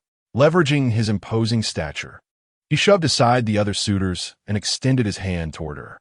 "My lady, would you grace me with the honor of a dance?" Before the girl could respond, he was pulled away by other suitors, and suddenly 6 or 7 young men were entangled in a scuffle, plunging the scene into chaos. Witnessing the tumult, the fish-headed girl, agitated and bubbling with fury, finally could not contain herself and unleashed an earth-shattering roar. Enough of this racket. With that, she stood up from her seat and marched toward the writhing mass of young men. Due to her imposing stature, each of her steps reverberated through the floor. Then, with a single hand, she seized a young man and effortlessly flung him out. Eric, caught in the fray, was undoubtedly hurled out as well. The audience in the live stream from the beautiful nation gasped in shock at the spectacle. Oh, was it not said that only beautiful women possess fierce tempers? Why then, was this unattractive woman so volatile? If the ugliest of women displayed such ferocity, how fearsome must the most beautiful one be? Suddenly, a wave of sympathy washed over Zhou Bai from the Great Xia nation. In a live stream from Great Xia, the invitee surrounding the fish-headed girl was likewise cast aside by her. The bartender, tilting his head, shook it repeatedly at the sight of the men being thrown out. To die under the peony, one would gladly become a ghost. Those who dared to covet the most beautiful woman in the tavern must be prepared for the possibility of being ejected. After saying this, he smiled broadly at the fish-headed girl. She spat at him and angrily retorted, "Do you wish to be thrown out with them?" With that, she turned away and returned to her seat. The bartender, scolded by the fish-headed girl, felt as if he had received a great blessing, his movements while wiping glasses becoming noticeably cheerful. At that moment, the audience from Great Xia realized in astonishment that, in their eyes, the fish-headed girl was the most beautiful in the entire venue. Thus, when they saw Zhou Bai leading the rabbit-eared girl toward the dance floor, they could hardly contain their self-reproach. How could they dare question Brother Bai's choice? Meanwhile, Zhou Bai, with his arm around the rabbit-eared girl's waist, remained blissfully unaware of the audience's mental turmoil. His decision to choose her was straightforward. Rather than compete with others, he preferred to select someone overlooked, as it was far more convenient. As for her temper, without provocation, it would not ignite. He believed he would not easily provoke her anger. As lively music filled the dance floor, Zhou Bai led the rabbit-eared girl in simple steps around the stage. Throughout the dance, she kept her head down, too timid to meet his gaze. Once the song concluded, Zhou Bai released her hand. The girl remained in place, her head lowered, showing no intention of leaving. Zhou Bai, perplexed, dared not make a hasty exit, and simply stood there waiting. Then, he heard her soft voice ask, "Why did you choose to invite me? I am clearly the least attractive girl in this tavern." Huh? Zhou Bai could hardly believe his ears. "You are undoubtedly the most beautiful girl in this tavern." His astonishment was genuine, and his words were sincere. He had yet to realize that the standards of beauty in this realm differed significantly. Hearing Zhou Bai's statement, the girl buried her head even lower. Just then, a system notification echoed in his mind. Detected the terrifying tavern owner's affection for the host at 20, granting the host an opportunity to correct a mislabeling error. The first rule of the Horror Tavern's customer code is erroneous. Zhou Bai was momentarily taken aback by this unexpected revelation. What? This girl with rabbit ears is the proprietor of the Horror Tavern? What? The first rule is flawed? This poses a significant problem. For the first rule stipulates the hours of operation for the tavern. If this rule is indeed incorrect, then every second spent within the tavern could potentially spell peril. Chapter 61. Different colors of wine. Upon hearing Zhou Bai's words, the tavern owner lowered her head further and swiftly turned to flee. Zhou Bai stood alone in the center of the dance floor, glancing at his phone to check the time. It was now 2:15 a.m. The first rule of the Horror Tavern's customer code states, the tavern operates from 23 to 4:44. Be sure not to arrive early or leave late. He couldn't help but furrow his brow. If this rule is flawed, it implies that the tavern's operating hours might not be from 23 to 4:44. So, what are the correct hours of operation? As this thought crossed his mind, Zhou Bai suddenly sensed an ominous aura permeating the tavern's atmosphere. He hastily composed himself, recalling the customer code posted at the tavern's entrance. The code indicated that the gentleman's hours for the tavern are from 20 to 3 o'clock. If the second rule is accurate, it at least assures him that entering the tavern during this time frame is safe. With this in mind, he finally regained a semblance of security. He pocketed his phone, departed from the dance floor, and returned to his original seat. Across the bar, the crooked-headed bartender silently stared at Zhou Bai, shaking a cocktail shaker with fervor. The green liquid within the shaker sparkled with an eerie luminescence under the lights. Zhou Bai then observed the bartender pour the green concoction and slide it towards him. "This one's for you." The seventh rule of the Horror Tavern's customer code states, if the crooked-headed bartender offers you a drink, do not refuse it. Though a sense of unease gripped him, Zhou Bai felt compelled to adhere to the rules, so he extended his hand to accept the glass. He held the goblet, swirled it a couple of times, and scrutinized the green liquid within. Out of caution, he refrained from bringing it to his lips and instead surveyed his surroundings. Beside him, the glass on the recently vacated seat was half empty of its crimson contents, though he could not recall when it had diminished. After a fleeting glance, Zhou Bai shifted his gaze elsewhere. At that moment, the man with cat paws seated on Zhou Bai's other side nudged him twice with his elbow and leaned closer to whisper in his ear, "Hey buddy, I just saw you dancing. However, I must say, your taste in dance partners is rather peculiar." The cat-pawed man chuckled twice and then downed the green liquid in his own glass. "But you still have the upper hand. At least you had a dance partner. Well, I lost to that fellow in the suit." Zhou Bai's gaze settled upon his glass of liquor, and following his line of sight, he turned to look across the table. Before them, a gentleman clad in a suit was animatedly conversing with a lady sporting a beak-like nose, while holding a glass of orange drink. The man with claw-like hands let out a scoff and ordered another glass of green liquor from the bartender. Zhou Bai's pupils suddenly constricted. Orange liquor? Seizing the opportunity while the clawed man was distracted, Zhou Bai quickly surveyed the patrons in the tavern and the beverages they held. Upon concluding his observation, a grave expression enveloped his face. Indeed, the liquor in this establishment was far from ordinary. Those untainted held glasses of orange drink, while the tainted possessed green liquor. As for the unseen, they sipped red drinks. Contemplating why he had received a glass of green liquor, Zhou Bai felt a surge of wariness towards the tilted head bartender.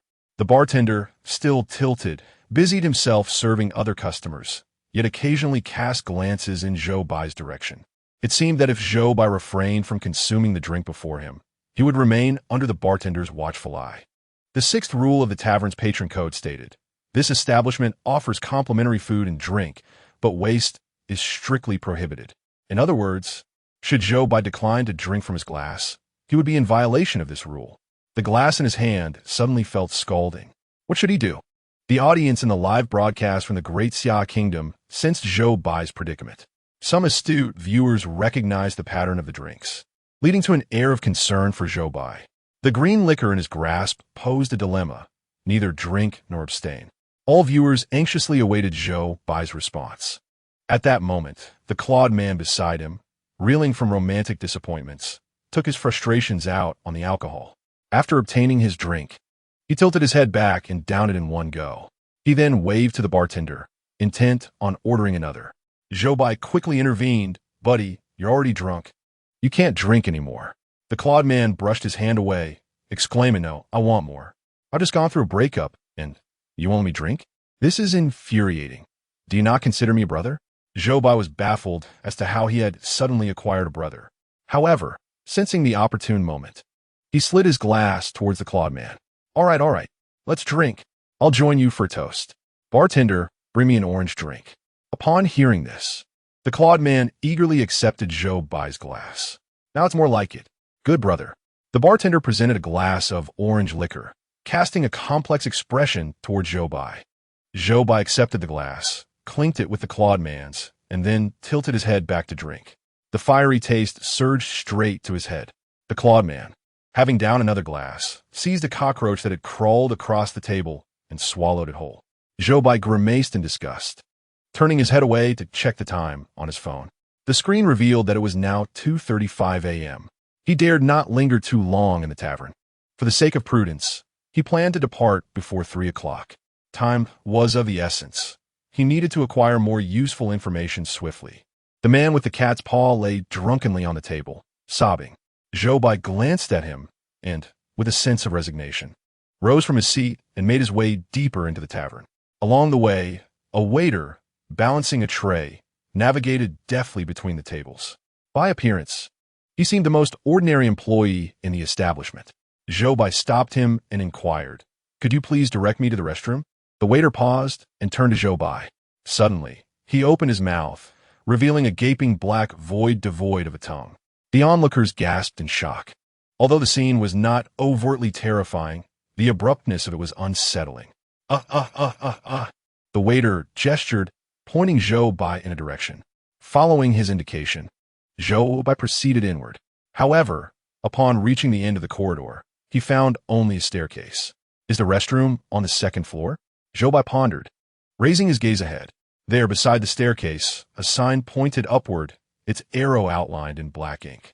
As Zhou Bai scrutinized the sign, he noticed the black ink slowly transforming into red, oozing a crimson liquid. Chapter 62. The patrolling officer in a red hat Zhou Bai watched the liquid trickling down, a chill sweeping through him. "Dear customer, how did you end up here?" A voice emerged from behind him. Zhou Bai turned in astonishment to find the bartender, head tilted at an odd angle, expressionless, holding a greasy plate of pork knuckle. "I came to find the restroom. The waiter informed me it was here," Zhou Bai explained to the bartender. The bartender's expression remained flat, showing no hint of surprise at the crimson liquid flowing from the sign. "The restroom is out of order. You'd best avoid going upstairs." With that cold remark, the bartender walked away, cradling the plate of pork. Zhou Bai cast one last glance at the staircase. The atmosphere in the tavern was boisterous, yet the second floor, although lit, seemed to belong to an entirely different realm. He hesitated to advance further, sensing that the moment was not right for risk. He took out his phone to check the time once more. It was now 2:42 a.m. Scanning the tavern for any other useful information, he ultimately decided to exit the establishment. With this resolve, Zhou Bai made his way back to the bar. The odd-necked bartender had placed a plate of pork knuckle before the girl with the fish head in a sycophantic manner. The girl exchanged words with the bartender, then, in a fit of rage, slammed her hand on the table. Instantly, all the patrons turned their gazes toward them. Zhou Bai, from a distance, could not discern their conversation. But he witnessed the girl, still unsatisfied, hurl a plate of pork knuckle to the ground. The plate was suddenly shattered into pieces. The girl's hand was grazed by the shards, leaving a crimson trail. The gazes of the surrounding patrons grew increasingly fervent. Blood dripped slowly from the wound on the girl's hand. Zhou Bai glanced at her injury, and a dull buzzing filled his mind. He shook his head vigorously, trying to regain his composure. Yet, the sight of the blood only intensified his sense of parchness. The bartender, with his head tilted, hurriedly produced a handkerchief to cover the girl's wound. At that moment, Zhou Bai felt a slight alleviation of his own symptoms. Something was amiss. Zhou Bai swiftly retraced his steps since entering the tavern. Was it the alcohol? Or perhaps the operating hours? He couldn't pinpoint the source of the trouble. So he hastened towards the exit. Beside the bar, the man with cat-like claws remained slumped over the table. As Zhou Bai passed by him, he noticed the man alternating between laughter and tears, then picking up a plate to gnaw on it. Zhou Bai turned his gaze to the opposite side of the table. There sat the girl with a beak-like mouth, still conversing with a man in a suit. Underneath the table, the beak girl grasped the man's hand, and, as they spoke, she brought his hand to her lips and bit down. Zhou Bai observed blood trickling from her mouth, yet the man in the suit wore an expression of delight. A shiver ran down Zhou Bai's spine as he quickened his pace towards the door. At that moment, a series of sharp whistles echoed from outside. Zhou Bai then saw a figure in a red hat burst in, wielding a stick. The fifth rule of the tavern's customer code came to mind. The tavern is strictly regulated, and patrollers in red hats frequently appear, regardless of their activities within the tavern. There is no need for fear. However, if they draw a black stick, it is advised to leave the tavern immediately. Zhou Bai quickly glanced at the stick in the person's hand. Fortunately, it was red. He halted, curious about the intruder's intentions, and turned to face him. In the next instant, the tavern erupted with the sound of shattering porcelain. The man swung his red stick, smashing it against the glasses atop the tables. After obliterating one table, he moved on to another. Soon, every glass in the tavern lay in ruins. The once lively atmosphere had devolved into chaos. In this scene, the figure in the red hat resembled more of a ruffian than a patroller.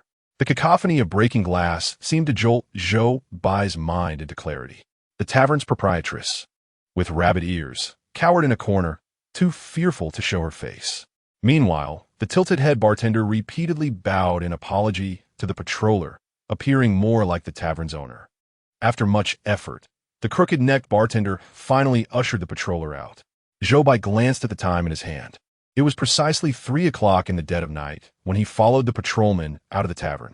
Behind him, the beckoning fortune cat waved its arm, bidding him welcome for his next visit. Zhou Bai lifted his gaze to the horizon, where the full moon still shone brightly in the sky.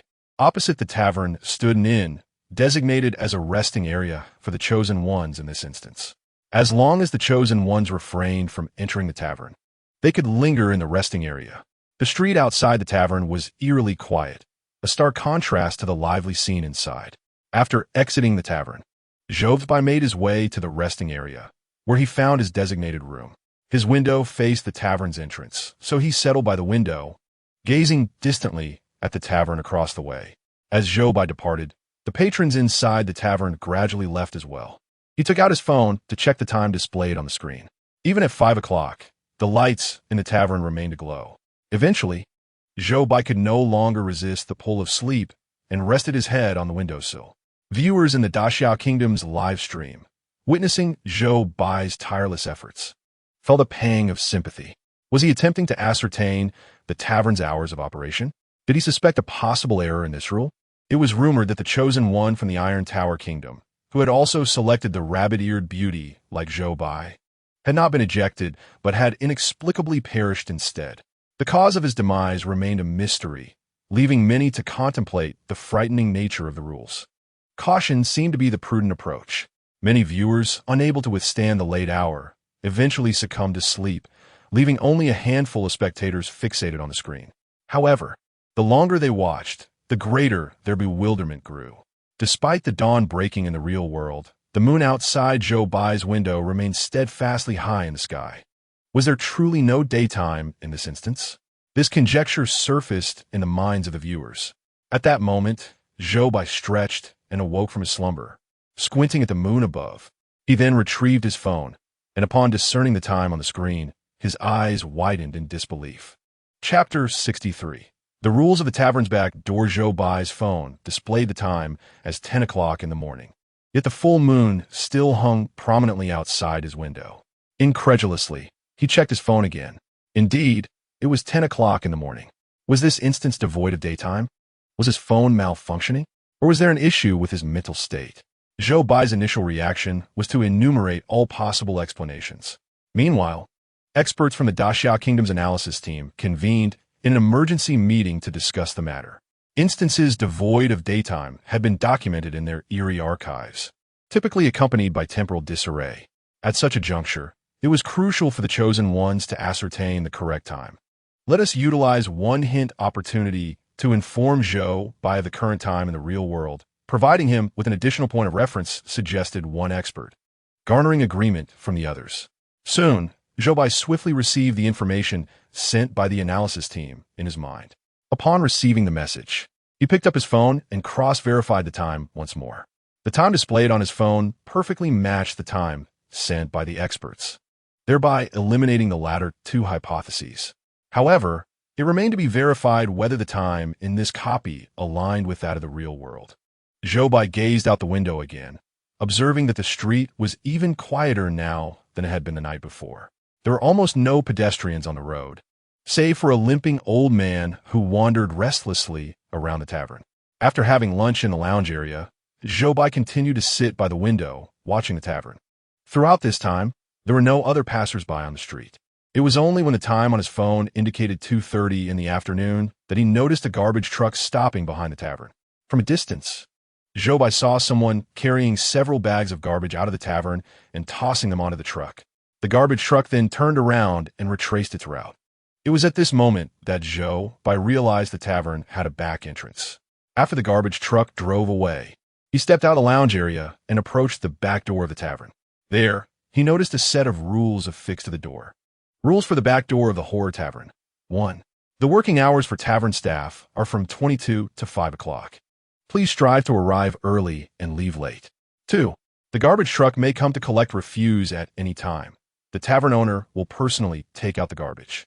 If the truck waits at the door for 5 minutes without the owner appearing, it indicates there is no garbage to dispose of for the day. Simply leave. 3. Ingredients applied to the tavern must arrive before 2300 hours. Each time ingredients are delivered, the delivery person must verify the time with the head chef. If the times do not match, please leave immediately. Otherwise, the tavern cannot guarantee the absence of violence. 4. Tavern staff must enter through the back door. Everyone is required to identify how many fingers the owner shows them before starting work each day. A wrong response necessitates a day of rest. 5. There's an old man who constantly wanders outside the tavern. Do not believe anything he says, for he is merely a madman. 6. When a patroller wearing a red hat enters, no one is permitted to leave the tavern, especially if he is wielding a black stick. 7. Invitations to the second floor are collectively held by the bartender, who has the authority to distribute them. 8. Remember, the moon is always round. The sun exists only in myths. You will never see it. After reading all the rules, a voice from the system resonated in Zhou Bai's mind. New rules have been detected by the host. One erroneous rule has been marked for the host. The 8th rule of the horror tavern's back door is incorrect. Upon hearing the information provided by the system, Zhou Bai lifted his gaze to the sky. He felt as though this moon appeared unnaturally round. He tucked his chin and wrapped himself tighter, then reread the rules several times. Upon confirming that all the rules were firmly etched in his mind, he departed from the back door. On his way back to the lounge, he encountered the limping old man who was persistently wandering about, who happened to pass by Zhou Bai. The old man murmured incessantly, "It is 5 o'clock. The old woman should be finishing work and preparing dinner. 5 o'clock, 5 o'clock. Zhou Bai's heart tightened at the mention of the hour. 5 o'clock? He hastily checked his phone, which indicated it was clearly 3 in the afternoon. When he turned around again, the limping old man had already walked away in the opposite direction. Zhou Bai found this scene exceedingly eerie, prompting him to quicken his pace towards the leisure area. As the time on Zhou Bai's phone screen displayed 11 o'clock at night, the street gradually came alive. Chosen ones from various nations had precisely timed their arrival, entering the doors of the terrifying tavern right on schedule. Meanwhile, Zhou Bai stood outside the tavern, observing the ebb and flow of patrons with a furrowed brow, troubled by his thoughts. The audience in the Great Xia Kingdom's Livestream watched Zhou Bai's demeanor with confusion. While others had already entered the tavern, why was Zhou Bai still lingering? Was he being overly cautious in this instance? One couldn't help but wonder if his brief return to the real world had diminished his fighting spirit. The audience was puzzled, and so was Zhou Bai. As the clock struck 2300, the tavern promptly displayed its open sign, aligning perfectly with the first rule of the tavern's customer code regarding business hours. Could it be that the closing time was miscalculated? Although Zhou Bai had been fixated on the terrifying tavern across the street since returning last night, he had yet to ascertain its closing time. With a sigh, he reflected on how learning the first rule was erroneous had indeed made him somewhat hesitant. This round of the quest required locating a blue pistol. Zhou Bai had already scoured many areas of the tavern's first-floor hall the previous day, finding almost no suitable hiding spots. Thus, this time he set his sights on the tavern's second floor. However, how could he procure the invitation from the crooked-headed bartender? Zhou Bai had yet to devise a solid plan, so he resolved to enter the tavern and figure it out from there. Standing up from a chair by the window, Zhou Bai made his way to the tavern.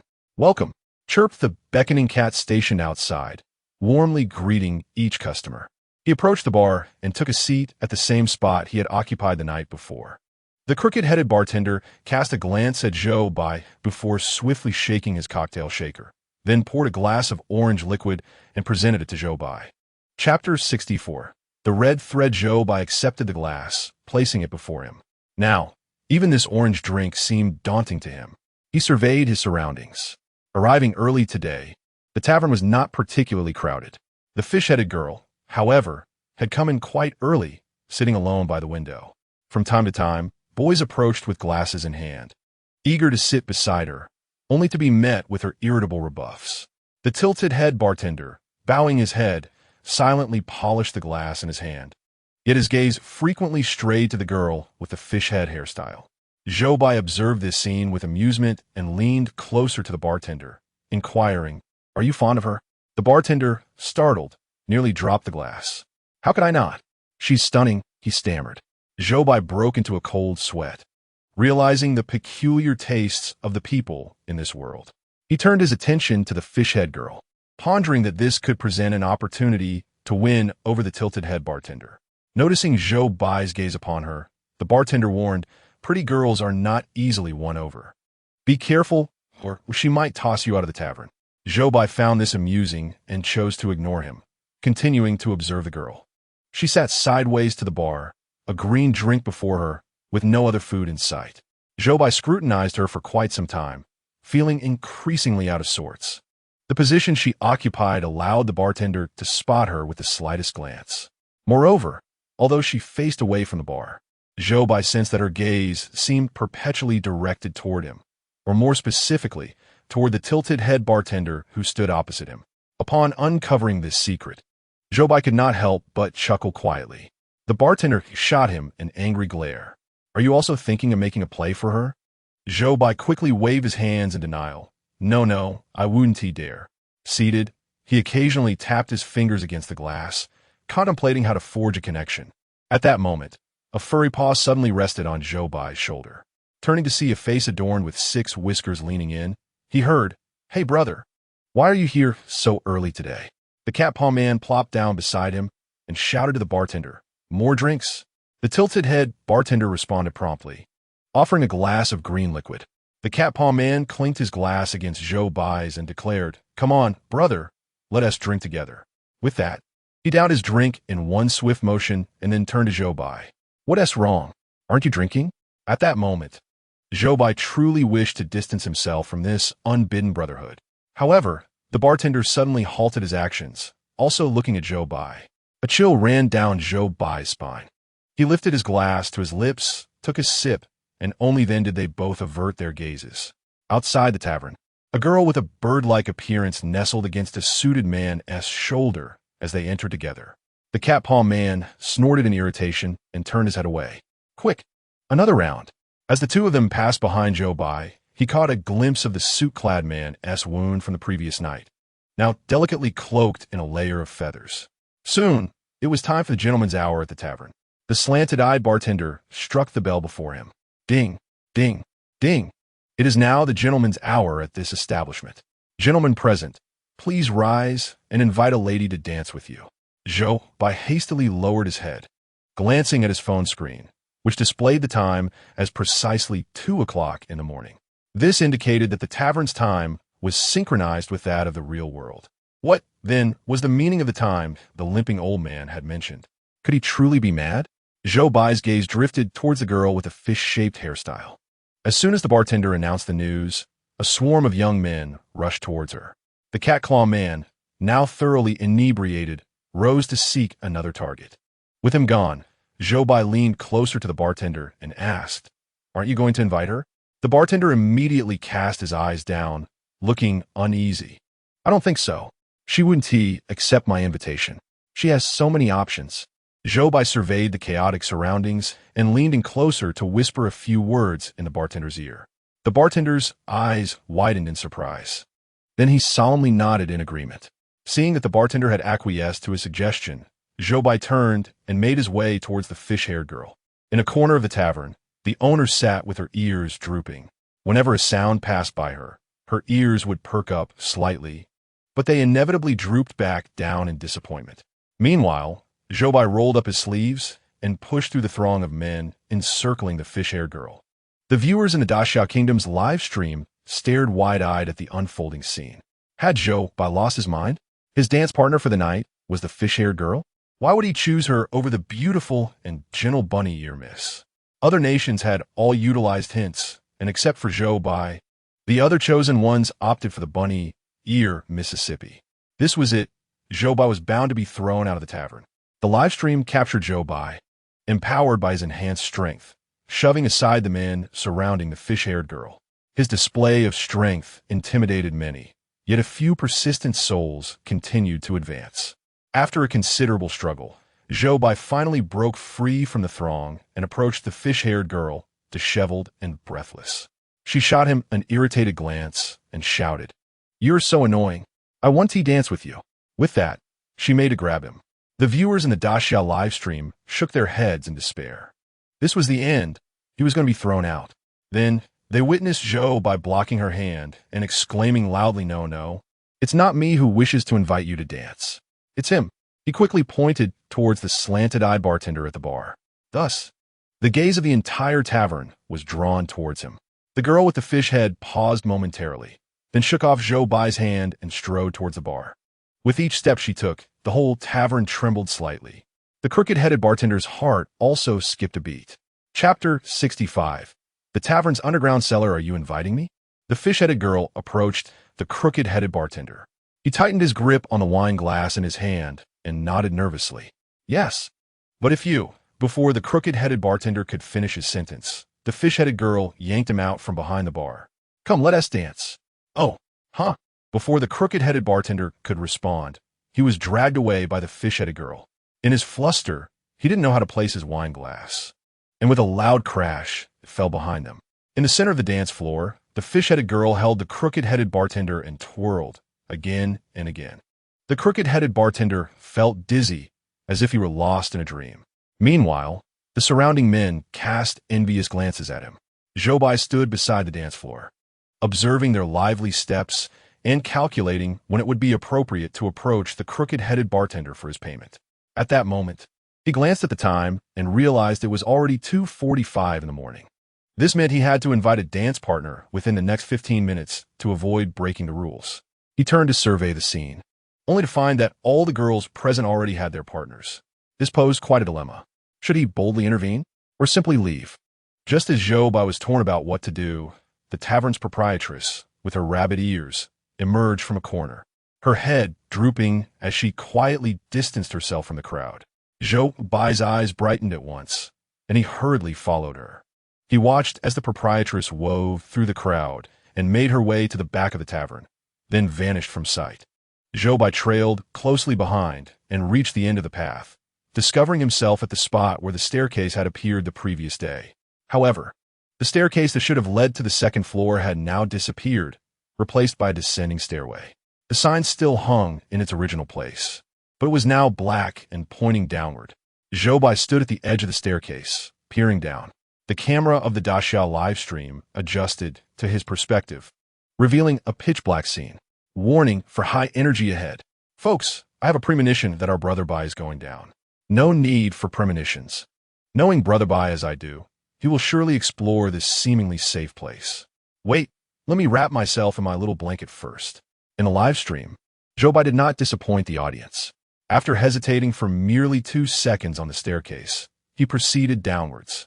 The place where the proprietress had descended must hold crucial information. The task at hand was to find a blue handgun, so Zhou Bai needed to search every corner of the tavern. With that resolve, he began his descent down the stairs. As he descended further, the light ahead dwindled progressively. When he was nearing the bottom of the staircase, he noticed a piece of paper affixed to the adjacent wall. Utilizing the scant remaining light, Zhou Bai leaned closer to scrutinize the contents. Rules of the underground wine cellar 1. Only the tavern mistress may unlock the cellar. 2. Each day, before closing, the waitstaff must stand by the cellar exit to assist the mistress in transporting the wine to the bar. 3. The inhabitants of this small town require joy. By encouraging them to indulge in more wine, happiness will ensue. Therefore, do not be stingy with the cellar's reserves. For, remember, when retrieving orange wine, close your left eye. For green wine, shut your right eye. When taking red wine, close both eyes. 5. Inside the cellar, a single candle provides illumination. It shall never extinguish. Should it flicker out, immediately alert everyone to vacate the tavern at once. 6. The cellar harbors a profound aversion to sharp objects. Should anyone wield one, intervene without delay, lest dreadful consequences ensue. 7. If, upon entering the cellar, you encounter floating shadows or balloons suspended in midair, do not be alarmed. These are mere illusions. Normalcy will return once you exit the cellar. 8. Please remember, this wine cellar is of utmost importance. Safeguard it diligently. Upon completing his perusal, the system's alert resonated in his mind. New rules detected. A false rule has been identified. The third rule of the underground wine cellar is erroneous. Zhou Bai's gaze shifted to the flawed decree. The humans here require joy. By allowing them to drink more wine, happiness will follow.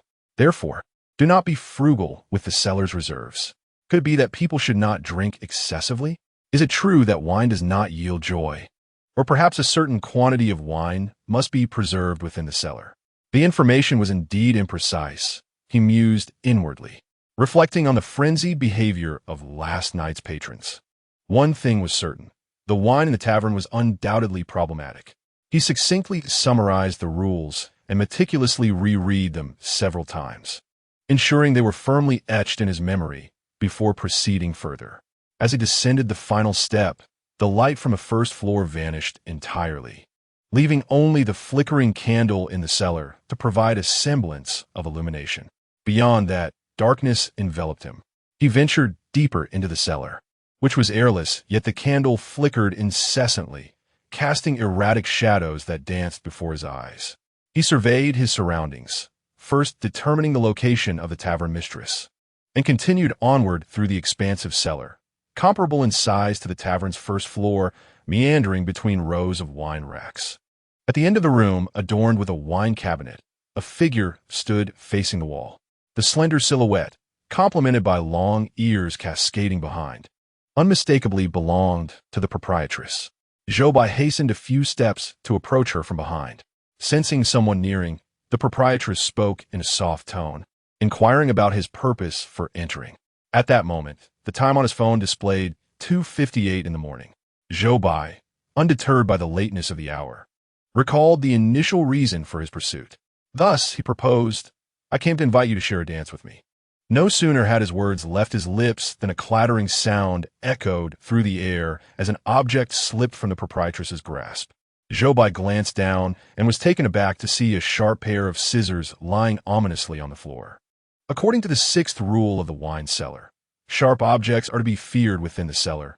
Should anyone wield them, they must be immediately stopped, lest dreadful consequences ensue.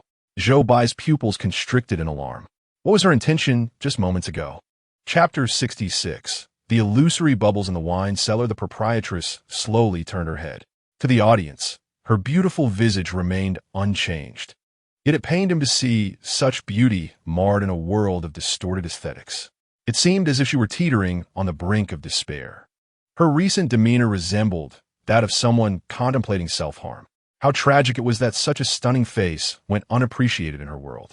Sympathy for her began to burgeon within Zhou Bai. In the live stream of the Great Xia Kingdom, the chat was inundated with messages expressing compassion for the proprietress. Yet, one pondered whether, without her striking appearance, she would still garner such empathy from her viewers. Within the live broadcast, the proprietress turned to Zhou Bai and offered a faint smile. "Thank you. However, I fear it is too late for our final dance." Zhou Bai nodded in tacit agreement, realizing that his true intent was merely to complete a task rather than to dance. Silence enveloped the room once more. As Zhou Bai contemplated how to discreetly search the cellar, the candles behind him flickered unexpectedly, growing a shade brighter. The candlelight danced momentarily, illuminating the proprietress's face and revealing a balloon floating above her head. Zhou Bai instinctively looked up. This balloon appeared distinctly different from the usual ones he had encountered. It seemed more akin to an ethereal bubble suspended in the air. He recalled the scissors the proprietress had just held. Could it be that she intended to pop this bubble? But what could this bubble signify? Noticing Zhou Bai's curious gaze directed at the object above her, the proprietress's expression shifted to one of discomfort. "I shall take my leave now. You should do the same. The wine cellar is typically not open to guests." With that, she crouched down, retrieved the scissors from the floor, and carefully tucked them into her pocket. She then gestured for Zhou Bai to ascend with her. Meanwhile, the undercover agents from other nations lurking in the live stream hurriedly returned to report this newfound revelation. Thus, the chosen ones from most nations are aware that they can access the underground wine cellar through the proprietress. Some of these chosen ones, eager with anticipation, have begun to devise plans to enter the cellar at the earliest opportunity. The scene shifts back to Zhou Bai. He cast a lingering glance at the wine cellar, ultimately yielding to the proprietress's proposal. He followed her into the grand hall on the first floor. At this point, the clock read 3 o'clock and 5 minutes past midnight. Zhou Bai surveyed the surroundings, observing the patrons seated on the first floor. He noticed the clawed man had changed his position and was now seated beside a girl with 2 wings. The girl flapped her wings, unable to grasp the wine glass on the table. He, using his claws, lifted the glass and offered it to her lips, while his other claw seized a worm that had crawled across the table, which he gleefully consumed. Zhou Bai frowned and shook his head, then turned his gaze to another area where the suited man and the beak girl were still in their original spots, hand in hand, engaged in cheerful conversation. However, it was not long before the suited man's hand was again brought to the beaked girl's lips.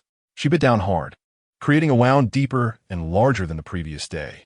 As for the bar area, the fish-headed girl had taken Zhou Bai's former seat. Resting her chin on her hand, she exchanged sweet glances with the tilted bartender. Yet in a moment, her sweet smile turned into a fit of rage as she hurled the plate in front of her to the ground. Observing the patron states, Zhou Bai confirmed that the tavern had once again descended into madness. Thus, he wrapped his coat tighter and prepared to leave swiftly. At that moment, a sharp whistle pierced the air outside the tavern. A patrolling guard, donning a red hat and wielding a red baton, burst through the door. The baton struck the table with force, sending shards of porcelain flying. The patrons halted their actions, staring blankly at the guard. The proprietress, frightened, covered her ears. "He's back. He's back again. Why has he been coming here so often lately?" Zhou Bai, noting the implications in the proprietress's words, quickly inquired, "Has he been coming frequently recently?" The proprietress, trembling, crouched down. "Yes, for over half a month now. He never used to behave this way, but now he comes every day." Over half a month? This implied that something had transpired in the tavern more than half a month ago. Zhou Bai wished to ask further questions, but the proprietress had already cowered in fear to a corner. The tilted bartender also repeatedly bowed in apology to the guard before he finally exited. Seeing that the time was approaching, Zhou Bai stepped out of the tavern. "We hope to see you again," echoed the farewell of the beckoning cat behind him. Zhou Bai glanced at the moon above before making his way into the rest area across from the tavern. He leaned against the window, watching his patrons gradually emerge from the tavern's main entrance. After 5:20, employees began to clock out from the back door. The tongueless waiter, the crooked-headed bartender, the beckoning cat, and an unfamiliar rotund chef all emerged from the back door at different intervals. Aside from the proprietress, the tavern staff had concluded their shifts. It was only at this moment that Zhou Bai collapsed onto his bed, succumbing to slumber. This sleep lasted a full 10 hours. As the clock approached 4 in the afternoon, he finally roused himself from his repose. He first checked his phone to confirm the time before venturing out for a meal. After dining, he gazed out the window towards the tavern. Nearby, the limping old man continued his incessant wandering. Pondering briefly, Zhou Bai resolved to step outside for a closer look. As the clock struck 6, the elderly woman should have finished preparing dinner. Yet, when Zhou Bai glanced at his phone, it distinctly displayed 4:45 in the afternoon. The previous day, he had mentioned 5 o'clock, while his phone had read 3 o'clock in the afternoon. Today, he claimed it was 6, yet the time on his phone remained 4:45. There seemed to be no discernible pattern. Observing the limping old man lost in his thoughts, Zhou Bai attempted to strike up a conversation, but the man could only repeat the same phrase. Unable to extract any useful information, Zhou Bai turned back to his room, planning to return at the same time the following day. Zhou Bai lingered in the waiting area until 11 in the evening, when he noticed the tavern had displayed its open sign. He then strolled across the street and entered the establishment. This time, the fish-headed girl had already taken her seat at the bar, occupying the spot where Zhou Bai had sat during his previous visits. He cast a glance at her, sighed in resignation, and chose a seat by the window instead. Chapter 67. The waiter's hint seated by the window, Zhou Bai turned his gaze towards the bar. The crooked-headed bartender and the fish-headed girl were engrossed in lively conversation, leaving Zhou Bai with no opportunity to request his due. He peered into the tavern's interior, seeking the proprietress's location in hopes of gathering more information about the underground cellar. Just as he leaned in to get a better look, the tongueless waiter appeared beside him, balancing a tray. He retrieved a glass of orange liquor from the tray and set it before Zhou Bai, furrowing his brow at the drink. Zhou Bai contemplated a polite refusal, but the waiter gestured towards him. Confused, Zhou Bai met his gaze. The waiter stealthily surveyed the surroundings, ensuring no one was watching, before quietly placing a note before Zhou Bai. After doing so, he feigned nonchalance and resumed serving drinks to other patrons. Zhou Bai was left in astonishment by this sequence of events. A clandestine note? What could it mean? With curiosity, he picked up the note, which bore a hastily scrawled message. Consuming more than 3 cups of alcohol may lead to cognitive distortions. Though brief, the information was undeniably provocative. The experts from the Great Xia Kingdom's analysis team widened their eyes in disbelief upon reading the note. In the realm of eerie tales, it is indeed a rare occurrence for information to be conveyed directly to players. Has Zhou Bai inadvertently triggered some hidden content? Or does the attendant possess ulterior motives that connect him to Zhou Bai?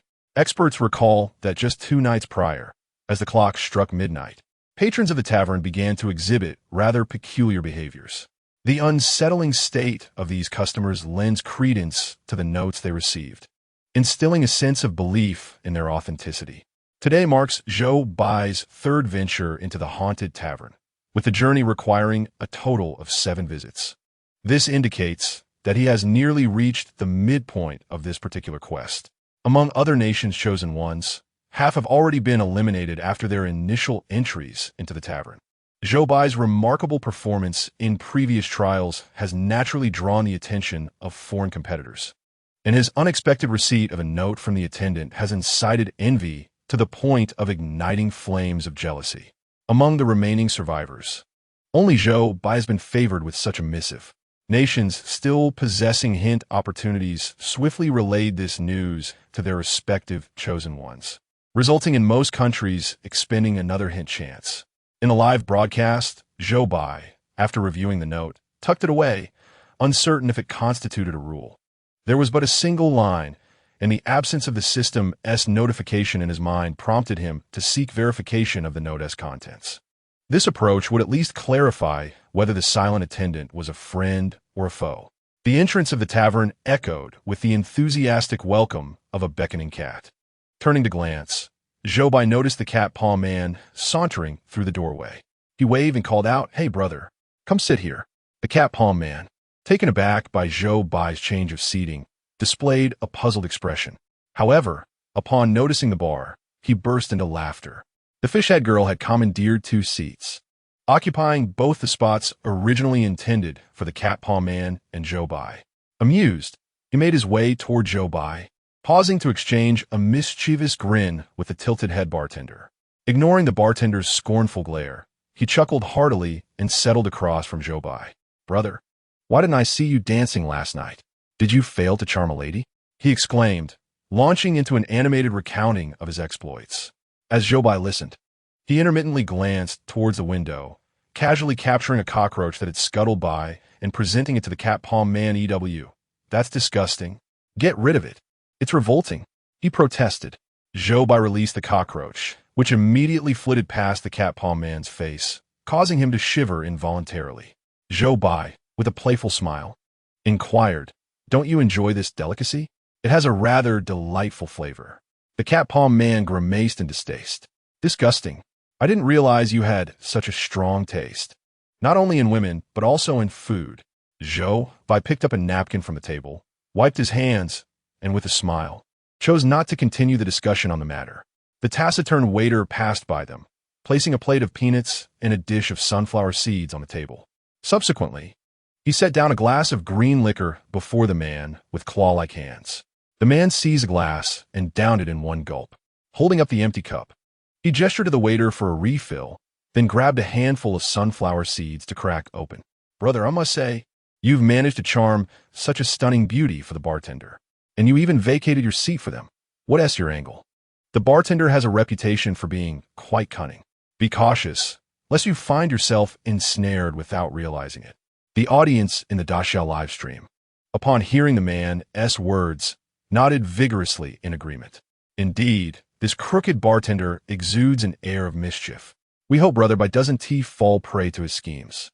The man, seemingly a regular of the tavern, could potentially possess some insider knowledge. Zhou Bai had mentioned striking a deal with the bartender to assist him. Yet, the fact that he had not yet received the invitation raised concerns among the audience. After subtly disparaging the crooked bartender, the man leaned closer to Zhou Bai, saying, "Next time such an opportunity arises, save it for me." Heh. Zhou Bai internally rolled his eyes, thinking, "What are you on about? Didn't you find a companion yesterday?" Upon hearing this, the man's spirits lifted significantly. "Ha. Since we're on the subject, we must have a proper chat." In the midst of his chatter, he downed yet another glass of liquor. The peanuts and sunflower seeds on the table were rapidly dwindling. Noticing the man's glass was empty, the waiter promptly brought him a third drink. Zhou Bai fixated on the liquor before him, finding it increasingly difficult to absorb the man's incessant prattle. Oblivious to Zhou Bai's altered demeanor, the man lifted his glass and downed another shot, his third. Zhou Bai mentally noted the count and then glanced at the table, where only a few peanuts and seeds remained. The man placed his claw on the last peanut, grimaced slightly, and then tossed it to the ground. Zhou Bai, spotting an unfortunate cockroach scuttling by the window, reached out and captured it, presenting it to the man. "Here you go." The man accepted it with a thanks before popping it into his mouth and chewing with relish. Witnessing this scene, Zhou Bai felt a wave of revulsion wash over him. Chapter 68. Do not go to the second floor. The audience observed the man's actions with keen interest. They discerned that Zhou Bai had intentionally been verifying the accuracy of the note. Upon seeing the outcome, the entire Daxia livestream erupted with excitement. Verified. The content of the waiter's note is indeed correct. It appears this waiter is here to aid Zhou Bai. Splendid. We have gained a teammate. Zhou Bai, having confirmed that consuming 3 glasses of liquor would indeed induce cognitive errors, felt a renewed sense of purpose in his quest. This symptom manifests as perceiving food as inedible while considering inedible items as food. Zhou Bai recalls the frenzied demeanor of the patrons during the late hours, sending a chill down his spine. What might the tavern resemble if they were allowed to drink themselves into a stupor? Zhou Bai finds it difficult to fathom. Nevertheless, He is still plagued by doubts regarding the server's motivation for sharing this information. At the entrance of the tavern, the sound of a customer entering echoes. The man with cat-like claws eagerly peeks to see. Since taking his seat this evening, he has lost count of how many times he has gazed toward the entrance, only to be met with disappointment each time. Fortunately, this time he finally spots the person he has longed to see. As soon as the winged girl appears, he dashes away from Zhou Bai to reach her. Zhou Bai can only shake his head in resignation. He swirls the orange liquid in his glass and takes a delicate sip before lifting his gaze forward. The patrons at the table ahead are receiving a glass from the server. After delivering the drinks, the server approaches Zhou Bai, discreetly tossing a note onto his table as she passes by. Another note? What is the server trying to convey? Zhou Bai, intrigued, picks up the note, which bears a few hastily scribbled words. Do not go to the second floor. The second floor? Zhou Bai recalls the invitation he is on the verge of acquiring. Meanwhile, the audience watching the live stream finds the crooked bartender increasingly loathsome. The seventh rule of the tavern's back door states, invitations to the second floor are kept by the bartender, who holds the authority to distribute them. This rule indicates that the crooked bartender is closely linked to the second floor. Yet, the mute server warns against going there. Is the second floor perilous? If so, does the bartender, who controls the invitation distribution, also become untrustworthy? The server is attempting to deter Zhou Bai from ascending to the second floor. There exists a clear contradiction between these two individuals. Zhou Bai hesitates, uncertain whom to trust. After a moment's contemplation, he rises from his seat and strides toward the staircase. The staircase before him leads to the second floor. Beside the stairs, the sign pointing upward continues to ooze a crimson liquid. This scene bears no resemblance to a typical locale. In horror films, those bold enough to venture into such places often meet a swift demise. Zhou Bai turns around, only to find the server silently standing behind him, nearly causing the audience to shatter their screens in fright. I say, can we refrain from switching to Zhou Bai's perspective next time? We cannot compare to him. Please consider the audience's heart's capacity. However, the viewers remain unaware that Zhou Bai himself is quite startled, though he manages to maintain an outward calm. Why are you following me? He inquires, noting the absence of anyone else nearby. The waiter opened his mouth and gestured incessantly. Zhou Bai was utterly bewildered. Fortunately, the waiter quickly regained his composure, took out a piece of paper, and awkwardly scribbled a line before handing it to Zhou Bai. Upon receiving it, Zhou Bai glanced down and read, "The item you seek is located in the underground cellar." A sudden shock surged through his heart.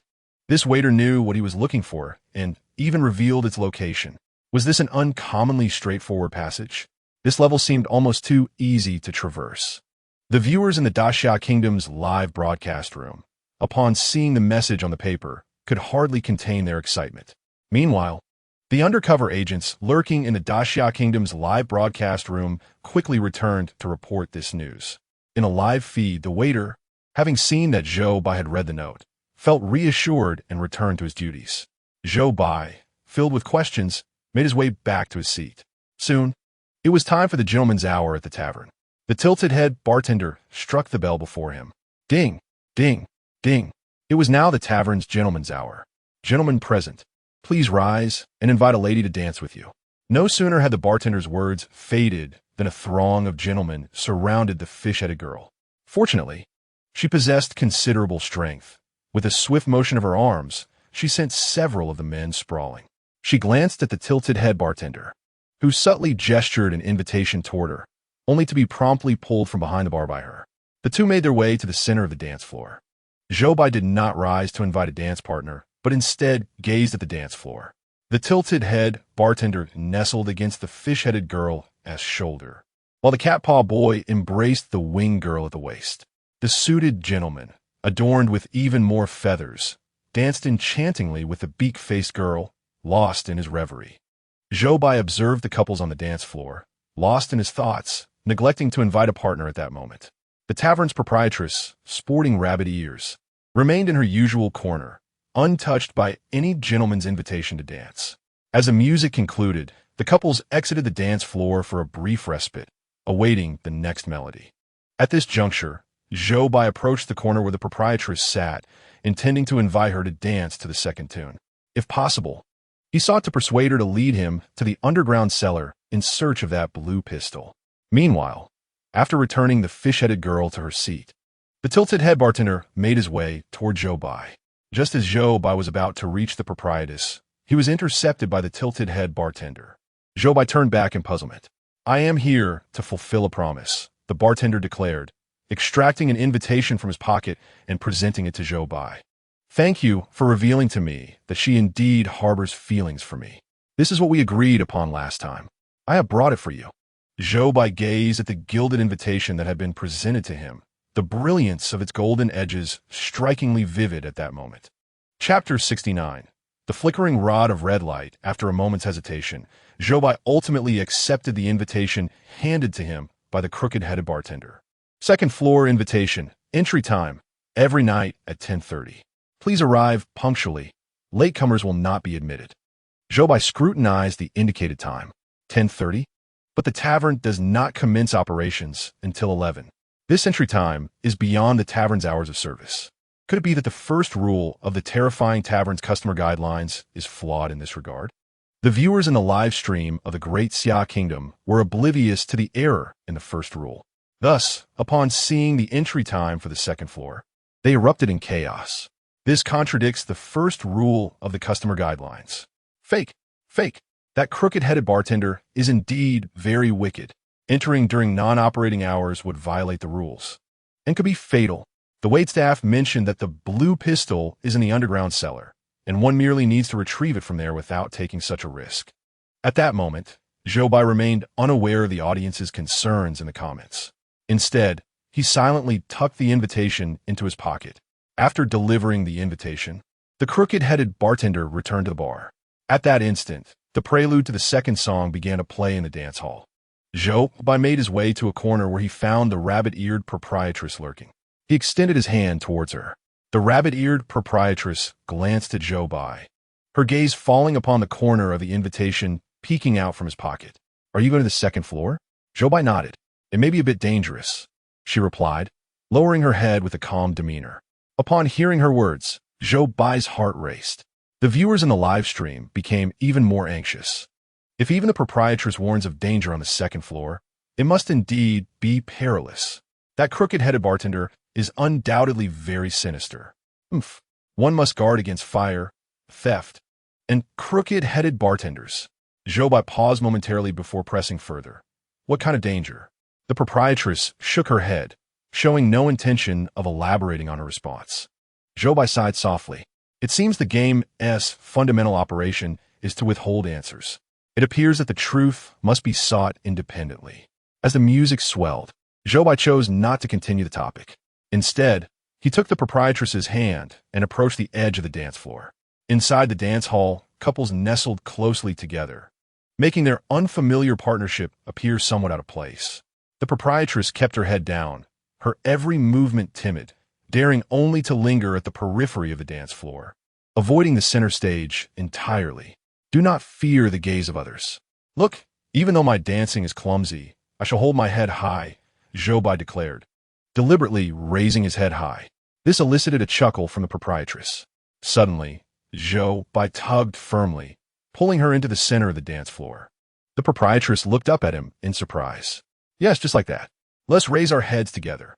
Zhou Bai spoke in an exaggerated tone deliberately. The landlady finally relaxed in response to her words, a smile gracing her face. "Indeed, you dance exceptionally well." Upon hearing Zhou Bai's compliment, a glimmer of light flickered in the landlady's eyes. The music gradually transitioned into the chorus, and she began to forget the gazes of others. In the center of the dance floor, she took delicate steps, swaying her arms confidently. Even familiar acquaintances momentarily found themselves taken aback. The clawed man stood by the edge of the dance floor, watching the landlady dance in a daze. The girl beside him, infuriated, swung her arm and struck him on the back of the head. The pain brought tears to the clawed man's eyes, forcing him to pitiably withdraw his gaze. As the song concluded, the lights in the dance floor brightened. The rabbit-eared landlady seemed to have indulged in a beautiful dream during the song. As the lights illuminated, the dream shattered, and instinctively, she covered her face. Outside the tavern, a sharp whistle pierced the air. Zhou Bai furrowed his brow and glanced toward the door.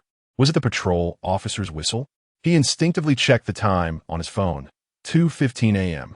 They had arrived a full 40 minutes earlier than the previous day. A sense of unease crept over Zhou Bai. With the sound of the whistle, the music and conversations within the tavern abruptly ceased, plunging it into silence. However, a crunching sound from a corner became painfully conspicuous. No one in the tavern paid any attention to it, except for Zhou Bai, who turned his gaze toward the source of the noise. In a corner of the dance floor, a man in a suit leaned against the wall, nestled with a girl with a beak-like nose. The girl bowed her head, as if cradling something in her hands. Zhou Bai caught a fleeting glance, and his heart leaped into his throat. Soon after, the sound of shattering porcelain echoed once more. The patrol officer, wearing a red hat, brandished a red baton and brought it crashing down onto a glass on the table. The clattering noise resonated repeatedly. The patrol officer's hat was pulled low, obscuring his expression. After shattering every glass in the tavern's hall, he strode into the dance floor, heading toward the corner. The girl with the beak-like nose turned her head upon hearing the footsteps behind her. Zhou Bai then beheld her bloodied mouth, and in her hands, she cradled the man's severed hand. The patrol officer raised the red baton high and brought it down forcefully, striking the man in the suit on the head. After the blow, the man's eyes slowly regained a semblance of clarity. However, Zhou Bai noticed that the red baton in the patrol officer's hand flickered ominously after striking the man, reminiscent of a glow stick nearing the end of its life. The fifth rule of the terrifying tavern's customer code states, the tavern is under strict control, and patrol officers in red hats frequently appear. Regardless of what they do within the tavern, there is no need to fear. However, should they brandish black clubs, one must promptly vacate the tavern. Zhou Bai's heart tightened at the thought. If the crimson clubs transformed into ebony, what sort of scene would unfold within that establishment? Zhou Bai was certain he did not wish to witness it.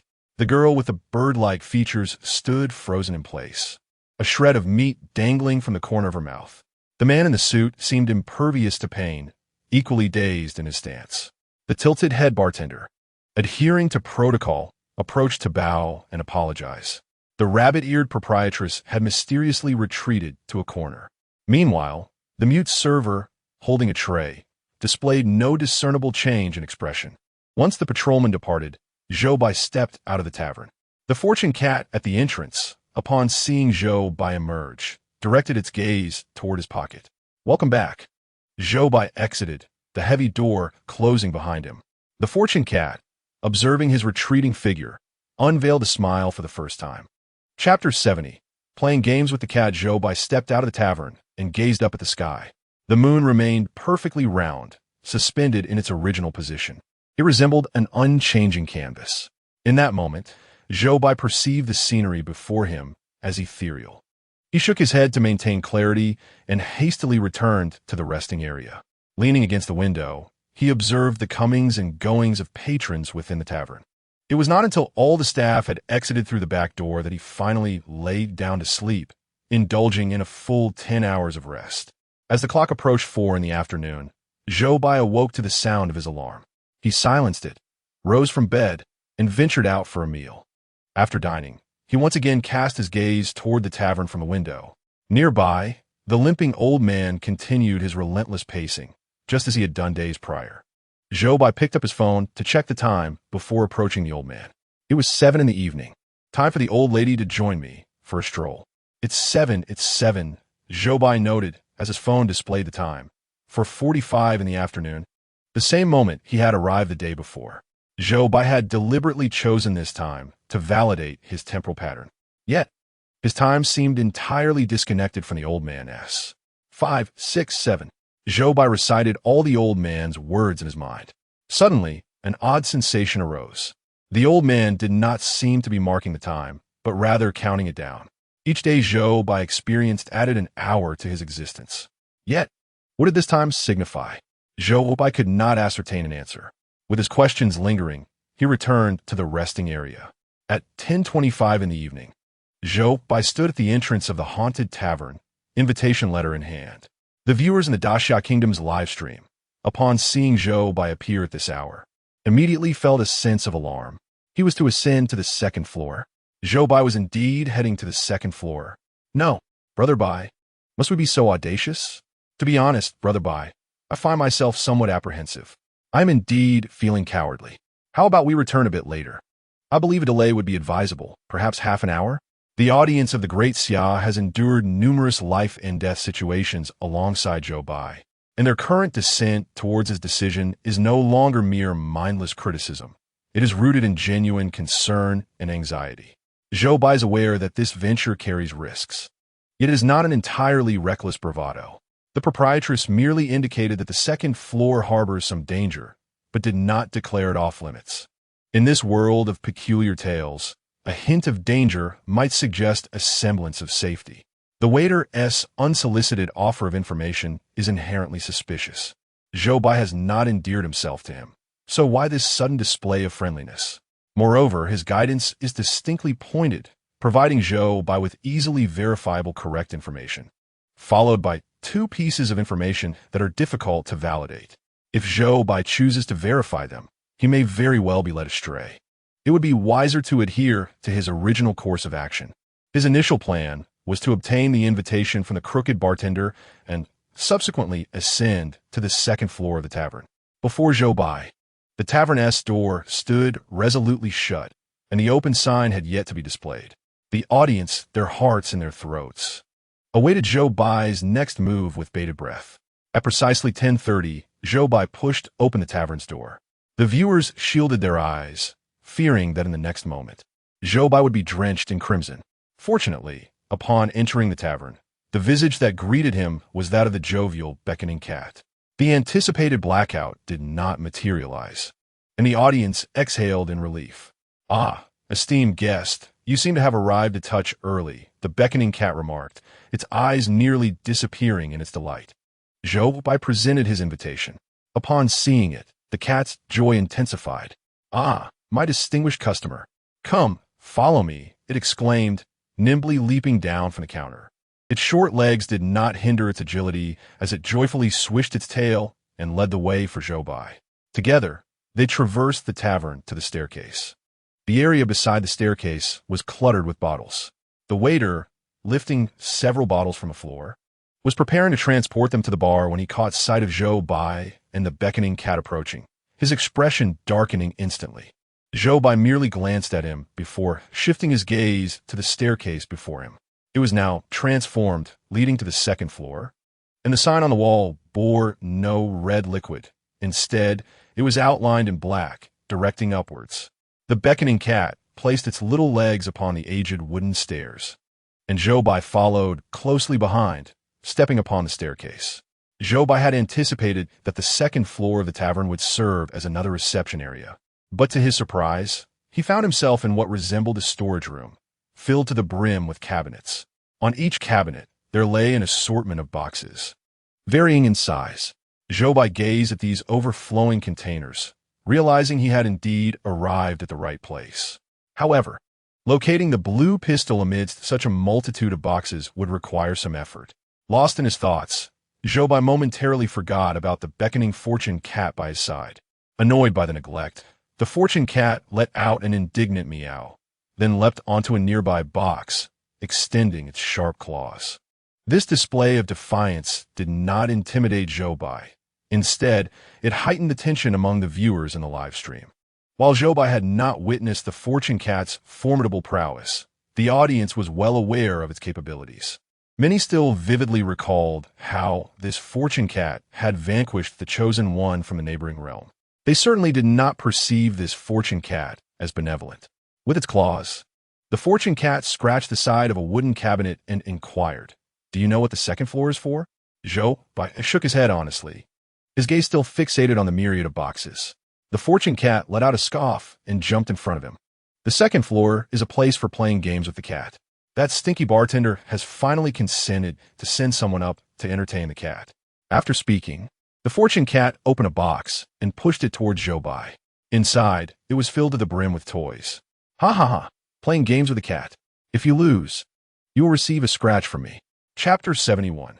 The rules of the fortune cat. Zhou Bai looked down at the box overflowing with toys, laser pointers, feather wands, battery-operated mice, and rolling balls. The assortment was quite impressive. The short-legged fortune cat extended its paw and extracted a laser pointer from a box. Let us play with this.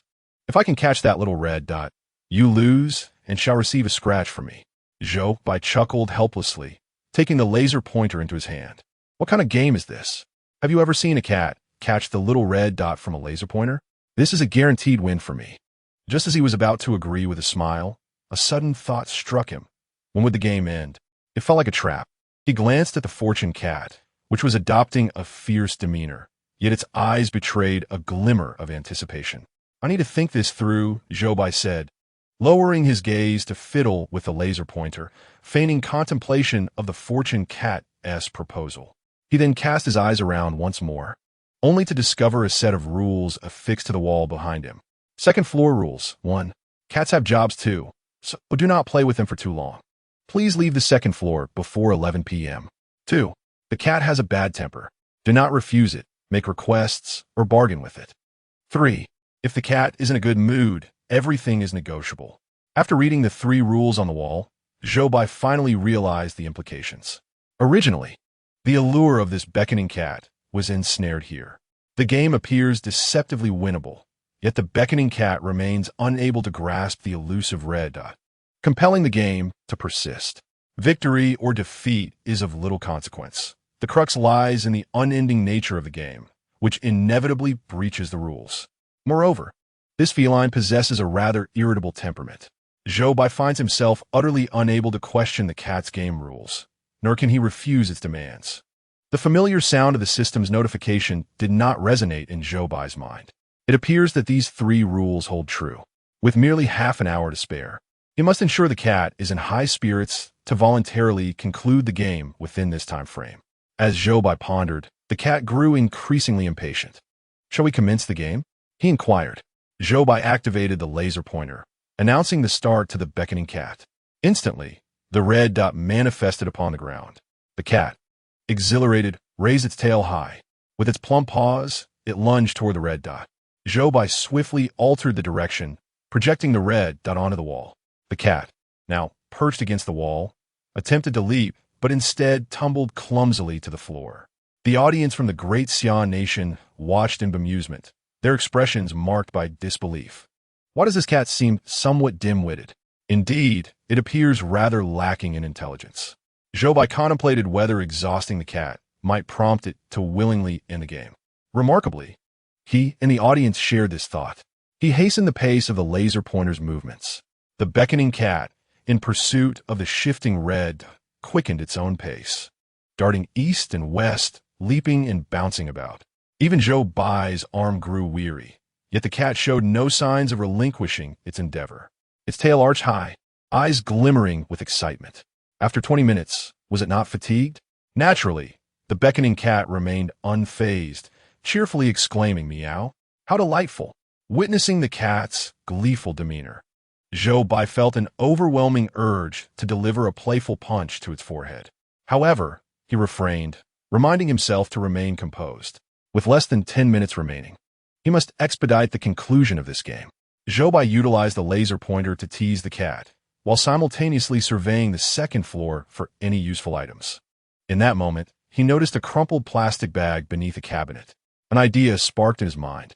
Seizing the opportunity while the beckoning cat lunged for the red dot, he quickly crouched down and retrieved the plastic bag from the floor. The audience from the Great Xia Nation observed Zhou Bai's actions with puzzled expressions. Soon, they witnessed him opening the plastic bag, crouching down to place it before the beckoning cat. As they beheld Zhou Bai's movements, those among the audience who owned cats began to grasp the situation. Ha ha ha! Zhou Bai understands cats. Tell me, has he ever owned one? I surmise this beckoning cat will be utterly captivated by the allure of the plastic bag. Yet, this is a creature from a world of eerie tales. Perhaps it is indifferent to such trivialities. The beckoning feline, a symbol of prosperity, ceased its pursuit of the elusive red dots and turned its gaze towards the plastic bag held by Zhou Bai. Without hesitation, it climbed into the bag, curling itself up within its confines. Sensing the opportune moment, Zhou Bai swiftly secured the bag and descended the stairs, oblivious to any irregularities. The cat remained entranced by the rustling sounds emanating from the bag. Indeed, its intellect seemed rather limited. Zhou Bai placed the plastic bag upon the counter on the first floor. The cat, having been immersed in its playful realm, was taken aback upon the bag's opening.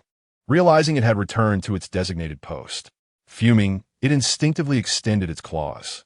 However, it was now on the ground floor. Zhou Bai chuckled, gently lowering its claws.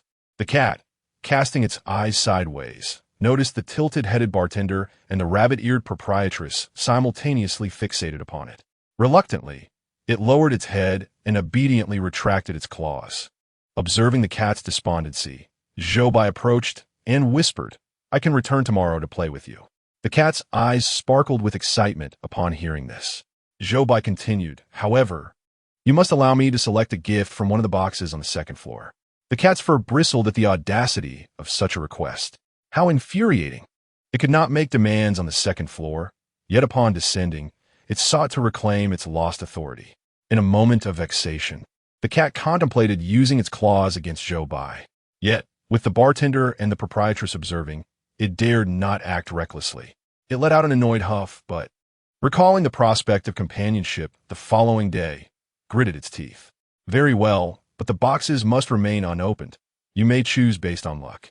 Zhou Bai, recalling the multitude of boxes on the second floor, felt a wave of exasperation wash over him. Opening them one by one, he feared he might not even locate the blue pistol within half an hour. Was this cat truly demanding he engage in a game of chance? The difficulty had escalated dramatically. "Are you certain I cannot open them to choose?" Zhou Bai tentatively inquired. The cat immediately extended its claws, signaling that its patience had reached its limit. Zhou Bai wisely chose to withdraw, sealing his lips. As the clock struck 11, a waitress approached. Casting a cold glance at Zhou Bai before hanging the open for business sign, he settled into a window-side seat as customers gradually trickled into the tavern. Chapter 72. How can different colors coexist? The tavern soon buzzed with life again. Zhou Bai occupied his seat by the window, while a mute waitress approached with a tray, intending to place a glass of orange liquor before him. Zhou Bai waved his hand in refusal. The waitress's expression darkened considerably. He turned away, ignoring her, absorbed in his own thoughts. At that moment, a message from the analytical team of the Great Xia Nation reached his mind. There was no need to venture into the kitchen. It contained no blue pistol. This revelation was undoubtedly the most valuable piece of information uncovered by the analytical team. It turned out that just 10 minutes prior, a chosen one from the Monkey Nation had seized the opportunity to sneak into the kitchen while the chef was momentarily absent. The kitchen was turned upside down, and in the process, the chef met his untimely end. He sacrificed his life, yet his demise inadvertently benefited other nations. Consequently, the remaining chosen ones, like Zhou Bai, received hints from their respective countries. Zhou Bai had been pondering how to infiltrate the kitchen for a search, but now that option could be dismissed, significantly easing his task. The tavern's layout was rather straightforward.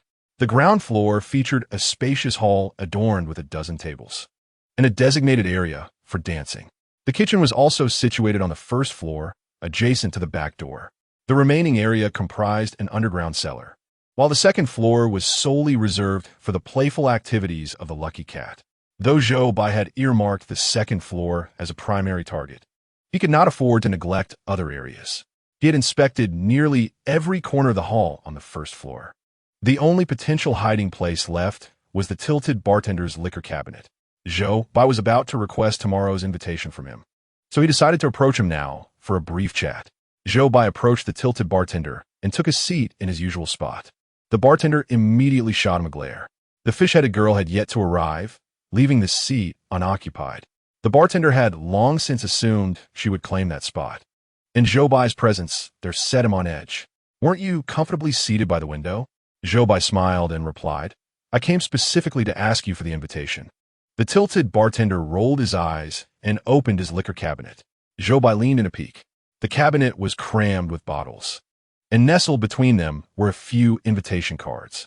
It seemed the bartender was not particularly invested in helping the Lucky Cat find companion. Had Zhou Bai known the invitations were so disregarded, he would have requested them directly from the start. The bartender might have simply tossed him a pile. What a loss. He mused, having unwittingly gifted someone a bride. The tilted bartender tossed an invitation in front of Zhou Bai. Take it and go. Zhou Bai, grinning, picked up the invitation and continued. What other treasures do you have hidden in your other cabinets? Besides liquor, what else could there possibly be? The bartender retorted with irritation. Zhou Bai, undeterred, maintained his playful demeanor. Since assisting the bartender in winning over the fish-headed girl, Zhou Bai had grown bolder in his presence. I don't believe you, unless you show me what's inside. The bartender, growing impatient, urged him to leave. Just then, a welcoming voice from the outside announced the arrival of the lucky cat. The bartender turned to see the fish-headed girl entering the tavern, causing him to panic. He hastily urged Zhou Bai to leave, his tone betraying his agitation. Will you leave if you see her? Zhou Bai calmly nodded. In a fit of frustration, the bartender flung open an entire row of cabinets. Zhou Bai quickly scanned the contents, confirming that nothing of interest was present before finally rising from his seat. The tilted head bartender sighed in relief as Zhou Bai departed. At that moment, the girl with the fish head approached and took a seat opposite him. The two engaged in light-hearted banter, creating an atmosphere imbued with a whimsical charm. Zhou Bai returned to his original spot, stowing away the invitation, and began to idly survey his surroundings. At the entrance of the tavern, the cat-claw man entered, arm in arm with the winged girl. They settled into a corner without so much as a glance in Zhou Bai's direction. Meanwhile, the suit man and the beak girl maintained their steady relationship. Feathers had fully covered the hand that had been bitten. Zhou Bai's gaze drifted toward a corner where the rabbit-eared madam typically lingered. To his astonishment, a glass of green liquor sat there, a rarity indeed. He found it peculiar, for he had frequented the tavern numerous times and had never witnessed the madam indulging in drink. What could have prompted this sudden change? As the tavern's gentlemanly hour arrived, the tilted head bartender struck the bell before him. Ding, ding, ding. It was now time for the gentleman present to rise and invite a lady to dance. Zhou Bai stood and made his way to the madam. The glass of green liquor before her was now empty, and her demeanor appeared somewhat disoriented. He waved his fingers in front of her. How are you? Are you all right? With a playful grin, the madam inquired. Why are you holding out 3 fingers? Zhou Bai was momentarily taken aback. According to the tavern's 4th rule regarding backdoor regulations, employees must enter through the back door, and all must identify how many fingers the madam shows before starting work each day. A wrong answer results in a mandatory day off. However, the rules did not specify what should happen if the madam were to miscount. Zhou Bai extended his hand to assist her in standing. It's all right. I came to invite you to dance, but you seem a bit tipsy. The madam waved her hand dismissively, chuckling. Not at all. I am perfectly lucid. After saying this, she lifted her glass and shook it in front of Zhou Bai. Tell me, can green liquor, orange liquor, and red liquor coexist in the same cabinet? Zhou Bai, puzzled, replied, of course. Isn't that how your cabinet is arranged? The madam shook her head sadly. But they all think I'm making a mistake. How can red, green, and orange liquor be stored together? I've begun to think that perhaps they shouldn't. As she lamented her drunken musings, Zhou Bai remained bewildered. Just then, a patrolman's whistle echoed from outside the tavern. He burst in, brandishing a red stick, and the sound of shattering porcelain filled the air. The madam, now slightly inebriated, forgot to lower her head in fear. After smashing several glasses, the patrolman approached her, raising his stick to strike. Chapter 73. The lame old man's time, the crimson staff struck the proprietress upon her head, flickering several times before returning to its normal red hue. The proprietress swayed slightly. Zhou Bai, standing nearby, instinctively reached out to assist her. However, the tilted head bartender was quicker, arriving at the proprietress's side. It's nothing. You'll be fine shortly, he assured her with the demeanor of a concerned elder, gently guiding her to a chair. He then bowed repeatedly in apology to the patrolling officer. The officer, clutching the red staff, exited the tavern. With a sigh, the tilted head bartender gazed out at the moon. Alas, I wonder how much longer this tavern can endure. Progressing through the levels requires locating the blue pistol and ensuring the tavern's continued operation. It seems that the latent survival crisis of this establishment is gradually revealing itself. Zhou Bai lifted his gaze to see a waitress standing in the shadow against the wall, watching them intently, causing his heart to sink. There was undoubtedly something amiss with the alcohol served in this tavern. Yet, the proprietress had partaken in the drinks today, implying her unawareness of the potential issue. It is highly probable that the liquor, initially safe, had since been compromised. Only the proprietress possessed the key to the wine cellar. And the journey of the wine from the cellar to the patrons had involved merely two individuals, the tilted head bartender and the mute waitress. Contemplating this, Zhou Bai turned his attention to the tilted head bartender, who was pouring a glass of plain water with care and handing it to the proprietress. Zhou Bai pondered briefly before softly inquiring, "That waitress, she must have joined not long ago, right?" The tilted head bartender, upon hearing Zhou Bai's question, furrowed his brow in deep thought. Indeed, she came about half a month ago. Half a month? The proprietress had previously mentioned that the patrolling officer's frequent visits began around that same time. It appears that the waitress is quite suspect. Zhou Bai felt it necessary to offer a warning. The tavern's liquor is of great importance, and allowing a newcomer to handle it alone may not be wise. The tilted head bartender regarded Zhou Bai with a grave expression, his gaze fixating on the back of Zhou Bai's hand. With a faint remnants of fine hair lingered, subtle yet discernible upon close inspection. Following his gaze, Zhou Bai glanced at his own hand, realizing the bartender's previous offering of the green liquor was linked to this observation. "Are you affiliated with that organization?" the bartender inquired. Zhou Bai looked at him in confusion. Noticing Zhou Bai's reaction, the bartender chose not to pursue the topic further, merely nodding in acknowledgement. "I will be vigilant." He then returned his focus to tending to the proprietress. Zhou Bai paused momentarily, suddenly recalling the white-bearded badge that Lei had gifted him, still tucked away in his pocket. Could it be that the tilted head bartender was referring to this? Uncertain of the badge's significance, Zhou Bai had no intention of seeking clarification from a bartender. The time had come for him to depart from the tavern. Within the establishment, the patrons began to regain their senses, gradually making their way outside. The proprietress gently rested her hand on her head, appearing to have regained some clarity. After bidding farewell to them, Zhou Bai exited the tavern. At the entrance, the beckoning cat, upon noticing the invitation peeking from Zhou Bai's pocket, squinted its eyes in a joyous manner. It waved its arms up and down, exuding a cheerful aura as it seemed to call out a warm welcome for his next visit. Zhou Bai stepped out of the tavern and returned to the opposite rest area. Upon entering his room, he adhered to the routine established in previous days, leaning against the window to gaze at the tavern across the street. Nothing seemed amiss on that side. After 5 o'clock, all the tavern staff gradually concluded their shifts through the back door. Zhou Bai yawned and shook off his lethargy, leaning closer to the window to scrutinize the waitstaff's every action. This time, Zhou Bai finally unearthed a clue. The hobbled old man, who habitually loitered around the tavern, vanished around 8 o'clock each evening in a particular direction. Remarkably, the path taken by the waiter as they departed was identical to that of the old man's disappearance. Zhou Bai's heart raced. He sensed an ominous presence drawing nearer. With this unsettling feeling, he struggled to lie down and succumbed to slumber. At 4 in the afternoon, Zhou Bai awoke to the blaring alarm. With dark circles under his eyes, he hurried to the window. Sure enough, the hobbled old man was still pacing outside, just as he had been in previous days. Zhou Bai swiftly exited to grab a meal, glancing at his phone, which read 4:20. He quickened his pace toward the old man, who continued to mutter to himself, "It's 8 o'clock. I should take a bath. 8 o'clock. 8 o'clock. An hour has passed." Evidently, the old man's sense of time bore no relation to that displayed on Zhou Bai's phone. Rather, with each passing day for Zhou Bai, the old man seemed to gain an additional hour. Zhou Bai's heart raced. He strolled back to the rest area, attempting to compose himself while mentally organizing his thoughts.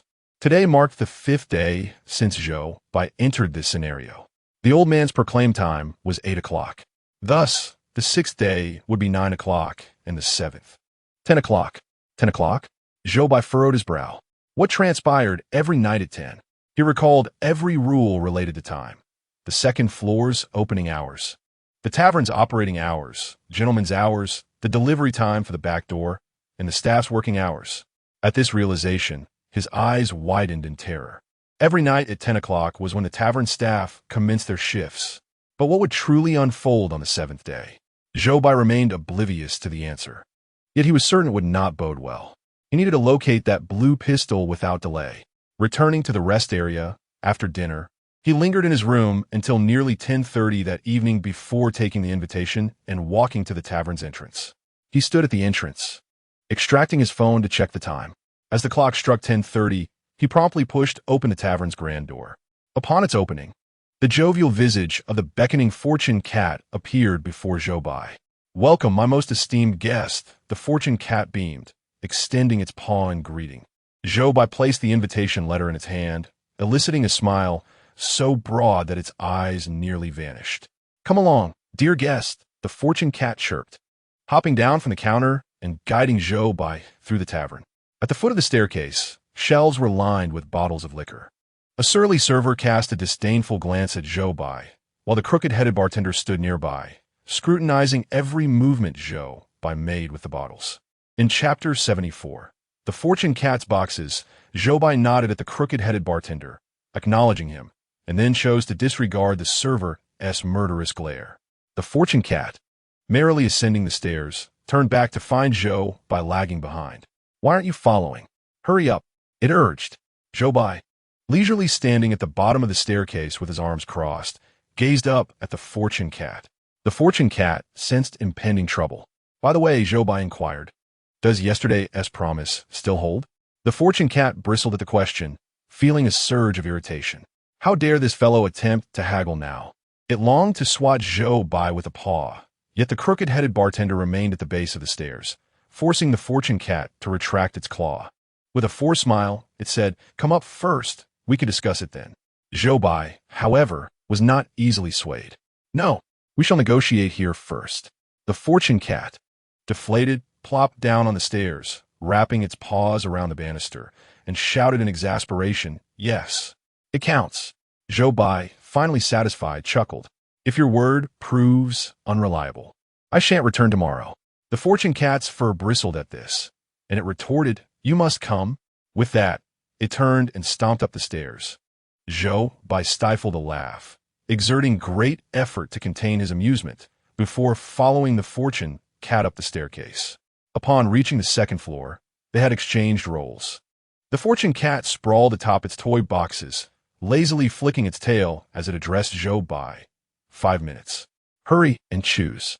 Without wasting time arguing with the feline, Zhou Bai approached the cabinets, beginning his selection. Yet, the sheer number of boxes on the second floor was overwhelming. Standing amidst them, he felt momentarily dazed by the variety of sizes, styles, materials, and patterns. How could he possibly discern whether any of these boxes contained a blue pistol? Casting a glance at the Fortune Cat, he found it sprawled lazily atop a box. Sighing, Zhou Bai resolved to rely on his own luck. He scrutinized the boxes lining the shelves. Typically, a handgun should measure between 15 to 25 centimeters. Zhou Bai, possessing limited knowledge on the subject, could only rely on his scant memories for conjecture. Thus, he set his sights on a box that conformed to the standard dimensions. Yet, even with this criterion, a plethora of choices remained.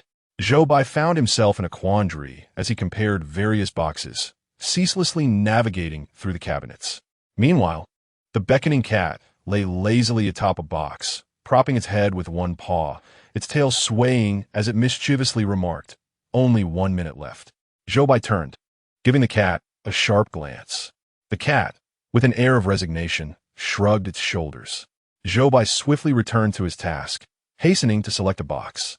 Time was of the essence, and he could only rely on chance. Amongst the multitude of boxes, he chose one that was metallic in texture and appeared congruent in style with a handgun. "This one will do," Zhou Bai declared, cradling the box as he approached the beckoning cat.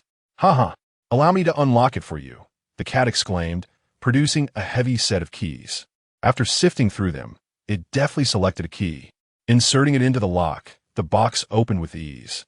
"You can do it yourself," the cat chuckled, gazing at Zhou Bai with a grin. Ignoring the cat, Zhou Bai took a deep breath and opened the box. The cat erupted in laughter. "Well, this thermos is quite nice. ISNT it. It's a gift for you." Disheartened, Zhou Bai closed the box once more. The cat, witnessing Zhou Bai's reaction, only laughed harder. Observing its gleeful demeanor, Zhou Bai felt a twinge of unease. It seemed the cat had begun laughing even before the box was fully opened. Did it know the contents of every box? Zhou Bai regarded the cat with suspicion. The cat, catching Zhou Bai's gaze, leapt down from the box. "What are you staring at? Hurry, I want to play a game. If you lose, I'll scratch you." It extended a claw, feigning ferocity. Zhou Bai retrieved a laser pointer, engaging the cat in a game for 20 minutes. Then, he produced a plastic bag from his pocket. The cat's eyes widened in disbelief. "Meow. I distinctly disposed of all the plastic bags from the second floor." It was incredulous that Zhou Bai had brought one with him. Reluctantly, the cat averted its gaze. However, when Zhou Bai placed the plastic bag before it, the cat couldn't resist diving in. Zhou Bai hoisted the cat and returned it to its designated workstation. The cat was irate but found itself powerless against him. As the tavern resumed its operating hours, the cat had no choice but to commence its duties. The crooked-headed bartender stood at the bar. Zhou Bai approached with a smile, extending his hands. "Here's the invitation." The bartender slapped an invitation into his hands, and Zhou Bai wisely made his way to a window-side seat. The mute server, with a dark countenance, approached with a drink in hand, presenting it before Zhou Bai. Then Zhou Bai smiled, waved his hand, and politely declined him. The waiter shot Zhou Bai a fierce glance before turning to serve other customers. The tavern once again buzzed with liveliness. Unsurprisingly, the fish-headed girl resumed her seat opposite the tilted-head bartender. The cat-claw boy entered with the winged girl.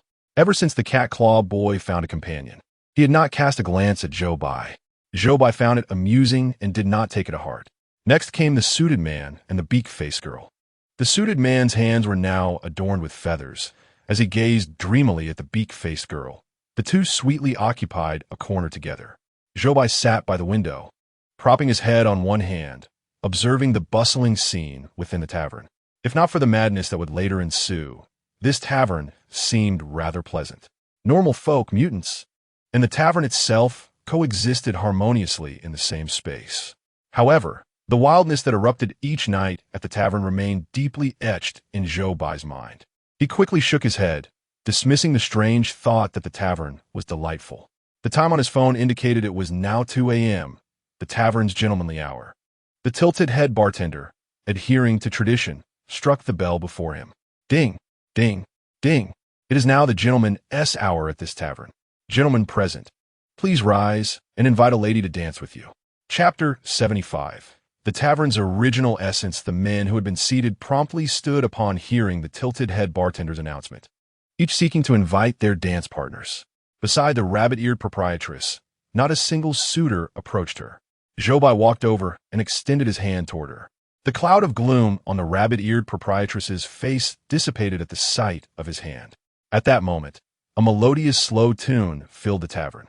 Zhou Bai and the rabbit-eared proprietress glided onto the dance floor amidst the music.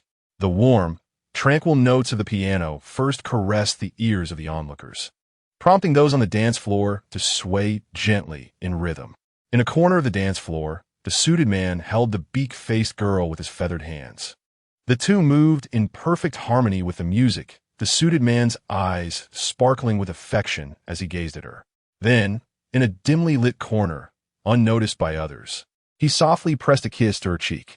At the center of the dance floor, the tilted-head bartender was embraced by the fish-headed girl, spinning without rhythm. Dizzied, yet joyful, he laughed heartily. Leaning closer to the fish-headed girl, he whispered something in her ear, only to see her erupt in laughter, playfully slapping him, nearly sending him to the ground. Fortunately, her other hand quickly steadied him, preventing a fall. The music in the dance hall shifted from a soothing melody to a lively tempo. After one song, the rabbit-eared proprietress was already glistening with fine beads of sweat on her forehead. Her face radiated with a sparkling smile. She took the initiative to grasp Zhou Bai's hand and dashed to the center of the stage. Amidst the cheerful music, it seemed as though she had forgotten her timidity. Tilting her head back, her feet touched the dance floor, keeping rhythm with the music, producing a series of rhythmic claps. The sound was vibrant and fervent. Even the others on the dance floor appeared to be swept away by this infectious atmosphere. They gathered around the rabbit-eared proprietress, moving in sync with the music, their feet striking the floor in harmonious unison. Zhou Bai was astonished by this scene. Since his arrival in this realm, he had never witnessed such joyous revelry in the tavern. Perhaps this was the essence of what the tavern was meant to be. On the tables inside, goblets filled with crimson liquid floated into the air, swaying as if dancing to the music. Outside the windows, a breeze lifted fallen petals from the ground, causing them to twirl and cascade into the dance floor. The revelers, surrounded by a sea of blossoms, joyfully concluded the tavern's gentlemanly hour.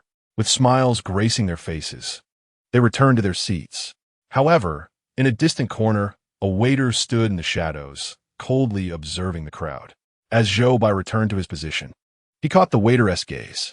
The eyes of the waiter shimmered with a ruthless intensity that sent a chill down Zhou Bai's spine.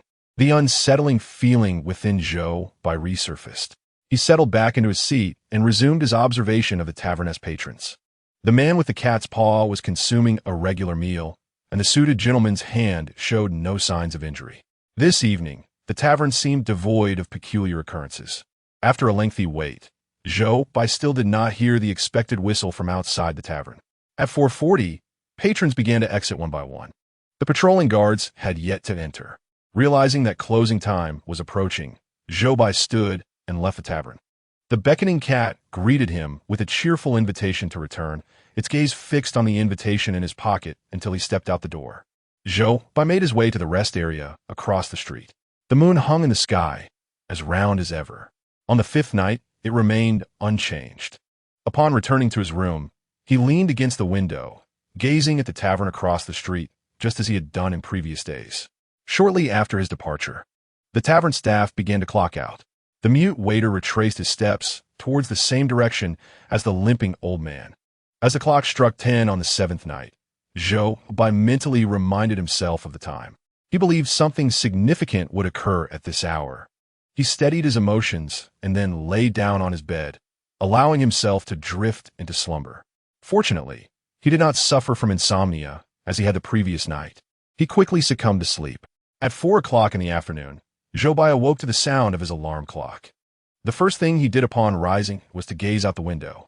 Outside, the limping old man still lingered near the tavern. Additionally, Zhou Bai noticed a garbage truck parked at the back entrance of the establishment. After waiting for approximately 5 minutes without the proprietress emerging to dispose of any refuse, the truck departed on its own. According to the tavern's second rule, the garbage truck may arrive at any time to collect waste. The proprietress will personally take out the garbage. If the truck waits for 5 minutes and she has not appeared, it indicates there is no garbage to be thrown out today. It may leave without hesitation. Zhou Bai reflected on the events of the previous day. It was possible that if no unusual occurrences transpired within the tavern, the proprietress would not need to take out the garbage. Observing the garbage truck's departure, he ventured out of his room in search of food. After dining, he picked up his phone. At this moment, it was 4:50 in the afternoon. Although he had long speculated about the words the limping old man might utter, he felt compelled to verify his assumptions. Exiting the lounge, he approached the old man, who was still muttering to himself. "It's 9 o'clock. I can begin my journey now.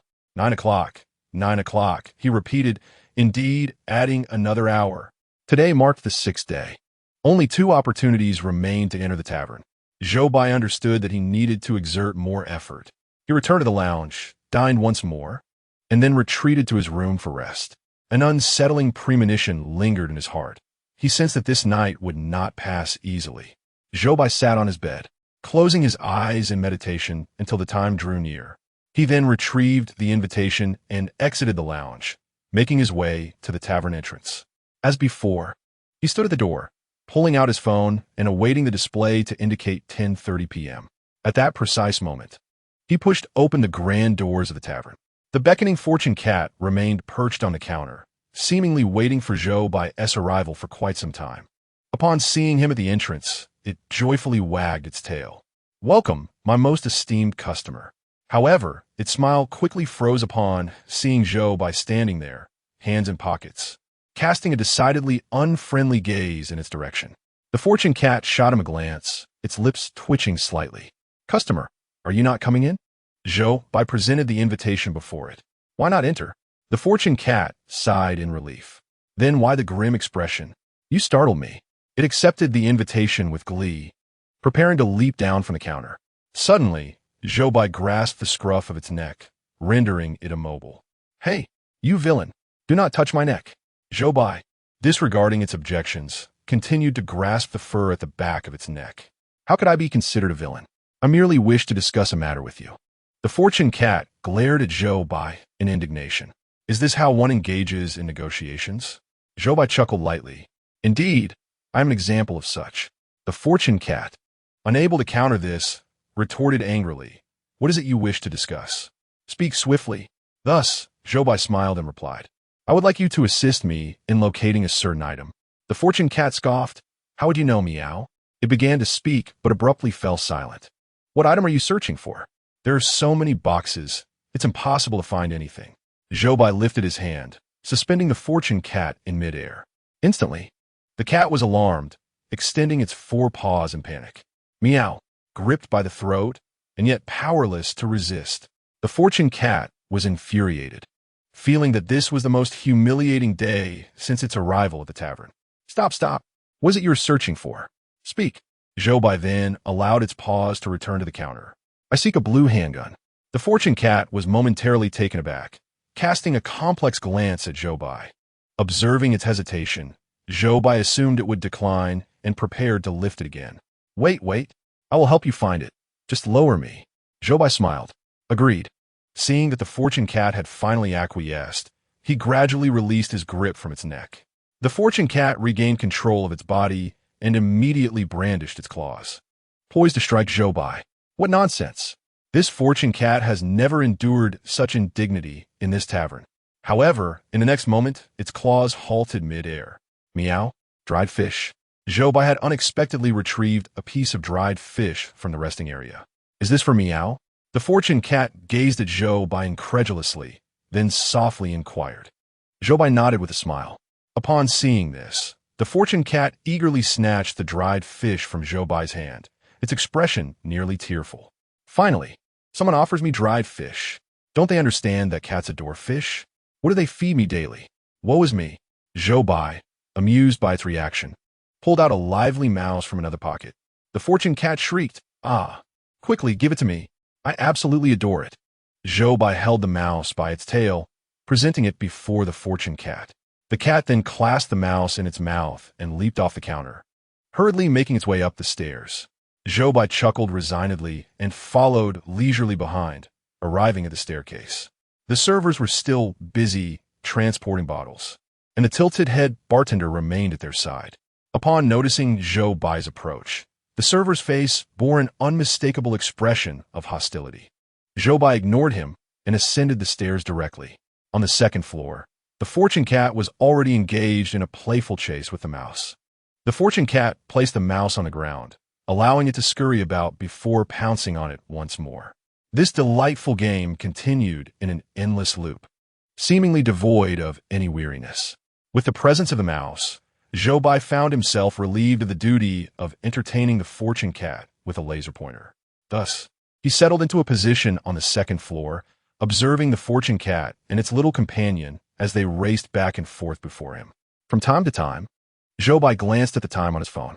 As the clock approached 11 in the evening, he contemplated how to signal the fortune cat to pause its play. However, much to his surprise, the fortune cat halted of its own accord before he could utter a word. It gingerly clutched the mouse in its mouth and found an empty box, carefully placing the trembling creature inside. The mouse nestled in the corner, shivering, while the fortune cat merrily fetched a piece of cloth to cushion its new friend's south resting place. Clearly, the fortune cat had adopted the mouse as a companion, ensuring that it would not feel lonely in the future. Yet, the mouse's life might become rather grim as a result. After settling its companion, the fortune cat approached Zhou Bai. I am a cat of my word, it declared, before reclining once more, resting its head upon its paw lazily. The third shelf on the right, second level, fourth box from the left, that's the one. Following its guidance, Zhou Bai moved to the indicated cabinet. There atop the specified location lay a rather ordinary wooden box, approximately 20 centimeters in size, coated in a layer of dust, suggesting it had long been forgotten. Zhou Bai retrieved the box and presented it to the fortune cat. The feline then produced a substantial keyring, for which it deftly extracted a singular key. With precision, it inserted the key into the lock of the box, turned it, and then withdrew it. All done. You may open it yourself, the fortune cat said languidly. Sinking back onto the floor, Zhou Bai, taking a deep breath, attempted to quell his rising excitement at the prospect of victory as he contemplated the unremarkable box before him. The audience in the Great Xia Kingdom's live stream shared his tension, their eyes fixed on the box that lay before him. Then, they watched as Zhou Bai placed his hand upon the lid, slowly lifting it open. The contents of the box gradually revealed themselves to the viewers. Nestled within was a blue handgun, approximately 15 centimeters in size. The moment the weapon came into view, the audience erupted with excitement. Found it! The blue handgun! They cheered. Zhou Bai was the first to discover the fabled blue handgun, securing his status as the chosen one. It's in the bag. This guarantees a level clearance, they exclaimed, their enthusiasm palpable. Zhou Bai carefully extracted the blue handgun from a box. At that moment, the mechanical announcement echoed through the air. Congratulations to the chosen one of the Great Xia Kingdom for acquiring a blue pistol. Chapter 77. Two Choices. The audience in the Great Xia Kingdom's live broadcast room erupted in collective cheers upon hearing the news. Zhou Bai finally felt a sense of relief. The announcement continued. The chosen one now faces two choices. 1. Conclude this dungeon immediately, allowing you to leave the horror tavern at once and achieve a level clearance. 2.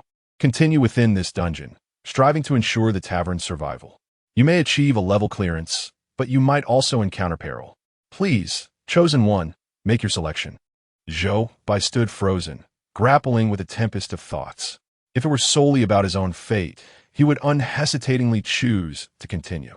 However, as the game pertained to the destiny of the entire Great Xia Kingdom, he felt compelled to deliberate with utmost caution. The audience in the live broadcast room engaged in fervent discussion. Achieving level clearance is commendable, but remaining could lead to unforeseen dangers. I believe it is unnecessary to gamble one's life for a level clearance. Zhou Bai's safety is paramount. The additional rewards are insignificant. Yet, the implication of the announcement suggested that if Zhou Bai opted to leave, the tavern would be doomed to perish. As the heated debate unfolded, a mechanical voice urged them once more. Please make a decision promptly, chosen one. Zhou Bai furrowed his brow in distress. Deep within, he yearned to select the second option. However, if he wished to avert the arrival of ominous tales upon the Great Xia Kingdom, he must possess absolute confidence in achieving level clearance before making his choice. He mentally assessed the difficulty of attaining level clearance when, suddenly, a commotion erupted from below the tavern. What do you intend to do? The voice of the tilted head bartender was filled with surprise and anger, followed by the sound of shattering porcelain. The fortune cat, which had been lying on the ground, immediately stood upright, its ears perked, attentively discerning the clamor from below. In an instant, it dashed down the stairs. The shriek of the rabbit-eared proprietress echoed upward, followed by the fortune cat's growls. Zhou Bai's grip on the blue pistol tightened, his muscles tensing with the exertion. The mechanical voice persisted in its urgency. Please make your choice immediately, chosen one. Damn it, Zhou Bai cursed under his breath. I choose the second option. As for the rest, I will fight fiercely for a level clearance. You have made your choice and cannot alter it. Next, you must assist in the tavern's survival to clear the level. Zhou Bai had no time to wait for the tedious announcement to conclude. With the blue pistol in hand, he swiftly descended the stairs. In the tavern's ground floor hall, the tilted head bartender clutched a stool, yet his hand bore a long gash from the shattered glass. The beckoning cat assumed an aggressive stance, its teeth and claws stained with blood. They remained frozen in this position, paralyzed by fear, as the waiter gripped the landlady's neck from behind, his other hand clutching an open bottle of colorless liquid. Upon seeing Zhou Bai rush towards him, a taunting smile spread across his face. Zhou Bai's eyes fixated on the bottle in the waiter's grasp, while he raised his blue pistol, aiming it directly at him. The waiter immediately shielded himself with the landlady. Turning to face Zhou Bai, the blue pistol trembled in Zhou Bai's hand, preventing him from pulling the trigger. The waiter's laughter grew increasingly derisive as he pinched the landlady's chin, attempting to force her mouth open, while his other hand prepared to pour the colorless liquid into her mouth. Realizing the waiter was about to administer the liquid, Zhou Bai swiftly seized an ashtray from the table and hurled it at him. The ashtray flew directly towards the waiter's hand, causing him to lose his grip on the bottle, which soared into the air, spilling its contents onto the floor. The landlady desperately turned her face away, yet several drops of the liquid inevitably found their way into her mouth. The waiter winced in pain as he shook his injured hand. Seizing the opportunity, the beckoning cat leapt into action, its claws aimed at the waiter's arm. The waiter cried out in agony, and the landlady seized this moment to free herself from his grasp. Thus, the waiter found himself entirely alone. Zhou Bai hastily raised his blue pistol, aiming it at the waiter before squeezing the trigger. At that instant, a blue phantom bubble was swiftly propelled from the gun, expanding rapidly and enveloping the waiter entirely. The bubble transitioned from a deep blue to a lighter hue, and with the waiter, they vanished from the tavern. Zhou Bai stood in stunned silence, gazing at the spot where the waiter had disappeared, then lowering his gaze to the blue pistol in his hand. What manner of firearm was this? The tavern was now in disarray. Shattered bottles, broken chairs, and blood splattered across the floor. A few customers began to enter, their expressions frozen in shock at the chaotic scene. The beckoning cat, undeterred, oscillated its bloodied paws, welcoming them from a distance. Suddenly, a piercing whistle echoed from outside, and a patrolling officer burst into the tavern, brandishing a red baton. Ignoring the other patrons, he advanced directly towards the landlady, raising the baton above his head before crashing it down onto her. As it descended, the red glow flickered ominously, extinguishing completely just before it struck her. The baton in the patrolman's hand had turned pitch black. The fifth rule of the tavern's customer code stated, "The management within the tavern is exceedingly strict, and the patrolmen donning red hats frequently appear. Regardless of their activities inside the tavern, there is no need for fear. However, should one witness them brandishing a black baton, it is imperative to vacate the premises immediately." The landlady's face revealed an expression of anguish as she urged the crooked-headed bartender, "Quick, close for business." Turning her gaze to Zhou Bai, she implored, "You must leave at once." Zhou Bai sensed that the tavern was steadily escalating into a crisis. He cast a concerned glance at the landlady, then at the crooked-headed bartender, who nodded reassuringly at him, indicating that there was no cause for alarm.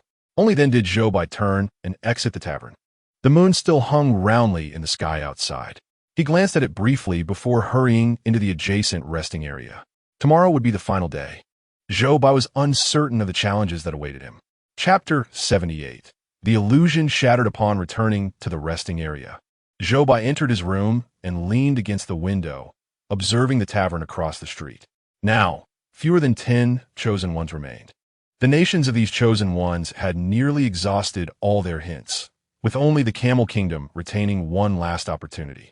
Consequently, the Camel Kingdom informed their chosen ones of the method by which Zhou Bai acquired the blue pistol, allowing them to achieve a significant level of progress and receive a reward that dispelled the haunting tale of the looping train that plagued their nation. Although no additional rewards were granted, this news was splendid in their eyes. In the live stream of the Great Xia Kingdom, viewers watched Zhou Bai leaning against the window, anxiously pondering what might transpire tomorrow. Suddenly, a flurry of comments from Camel Kingdom viewers appeared in the chat, expressing their gratitude. "Thank you, my dear brothers. We all wish for the success of the valiant Zhou Bai and his challenges. Long live the friendship between the Camel Kingdom and the Great Xia Kingdom." The audience from the Great Xia Kingdom was momentarily taken aback, then began to chuckle at the unexpected turn of events. Fortunately, this light-hearted interlude alleviated the otherwise tense atmosphere in the live stream. As the clock struck 5 in the morning, the tavern staff began to emerge through the back door. Zhou Bai waited until all the employees had finished their shifts before leaving the window and lying down on his bed. Tomorrow marked the final day, which would likely not be easily surmountable. Thus, Zhou Bai resolved to ensure he had ample sleep. He diligently cleared his mind of thoughts and gradually drifted into slumber. At 4 in the afternoon, the alarm clock rang punctually. Zhou Bai awoke to its sound, silencing it before rising to the window. Outside, The limping old man was still lingering near the tavern. After confirming that there were no anomalies, he stepped outside to have a meal. Once he finished eating, he exited the resting area and approached the old man. The audience of the Great Xia Kingdom had precisely calculated the time when Zhou Bai would rise from his slumber, eagerly awaiting him in front of their screens. Everyone was aware that the conclusion of this particular episode was imminent, resulting in an unprecedented surge in viewership for the night. The live broadcast displayed a limping old man, his head bowed, moving with a distinctive gait. Just as Zhou Bai drew near, the old man suddenly turned his head to gaze upon him, offering a smile. It was 10 o'clock in the evening. It was time to commence work. Zhou Bai found himself rooted to the spot, frozen in place. This old man, who had previously wandered about in a daze, exhibited an entirely different demeanor today. A chill surged through Zhou Bai's spine. He stared rigidly at the limping figure, who continued to advance while occasionally glancing back at Zhou Bai with an enigmatic smile. Instantly, Zhou Bai felt a tightening of his internal alarm. He endeavored to maintain his composure, swiftly retreating to the resting area. Regardless of the old man's intentions, Zhou Bai understood that vigilance was imperative this night. Upon returning to his room, he cast his gaze toward the window. The old man remained, incessantly loitering in front of the tavern. Moments later, Zhou Bai noticed a garbage truck arrive at the rear entrance of the establishment. The truck lingered for only a brief moment before the proprietress emerged with a small bag of refuse. Seeing her exit eased Zhou Bai's tension somewhat. It appeared the effects of that colorless liquid were not severe. He settled back onto his bed, closing his eyes to gather his thoughts. As the hour approached 10, he rose from his resting place once more, glancing towards the window. The limping old man had vanished from the street, reigniting Zhou Bai's unease. Seizing the moment, he grasped his blue handgun and exited the resting area, heading toward the tavern's rear door. If the old man was indeed awaiting the staff's arrival, he would likely enter the tavern to enact some scheme. To ensure the tavern's safety, Zhou Bai could not afford to wait until opening hours to investigate. Thus, he resolved to approach the rear entrance of the tavern, risking a venture. Positioning himself at the back door, he noticed the proprietress already waiting there. However, her expression was strangely peculiar, marked by an unnerving calmness. Particularly when she saw Zhou Bai approaching, she exhibited no hint of surprise. As if he were merely an ordinary employee of the tavern, Zhou Bai regarded her closely, and she, in a stupor, extended 3 fingers toward him. "How many?" she inquired. "3," Zhou Bai replied.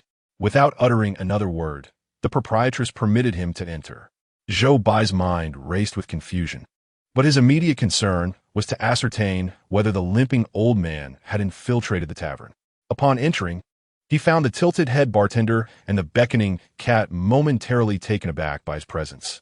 Yet they swiftly resumed normalcy.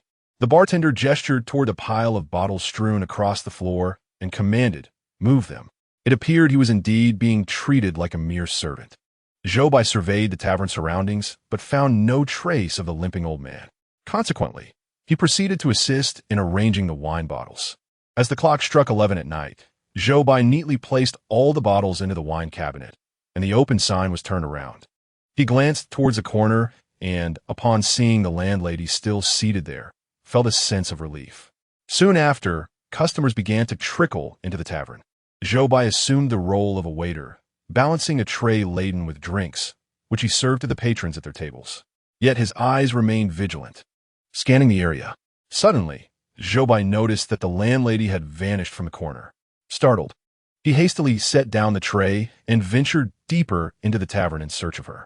In the distance, he spotted the landlady descending the staircase towards the underground cellar, accompanied by a limping figure. A wave of alarm surged within Zhou Bai. It was the limping old man who had entered, managing to persuade the landlady to assist him in accessing the cellar.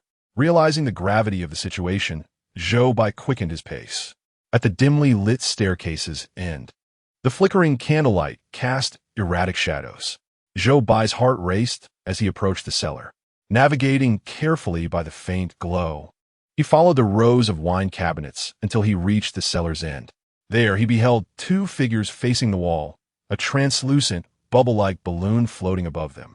The landlady held a pair of scissors in her hand. Recalling the 6th rule of the underground cellar, In the cellar, sharp objects are to be feared. If someone possesses one, intervene immediately, or dire consequences will ensue. Zhou Bai rushed forward to stop her. However, it was too late.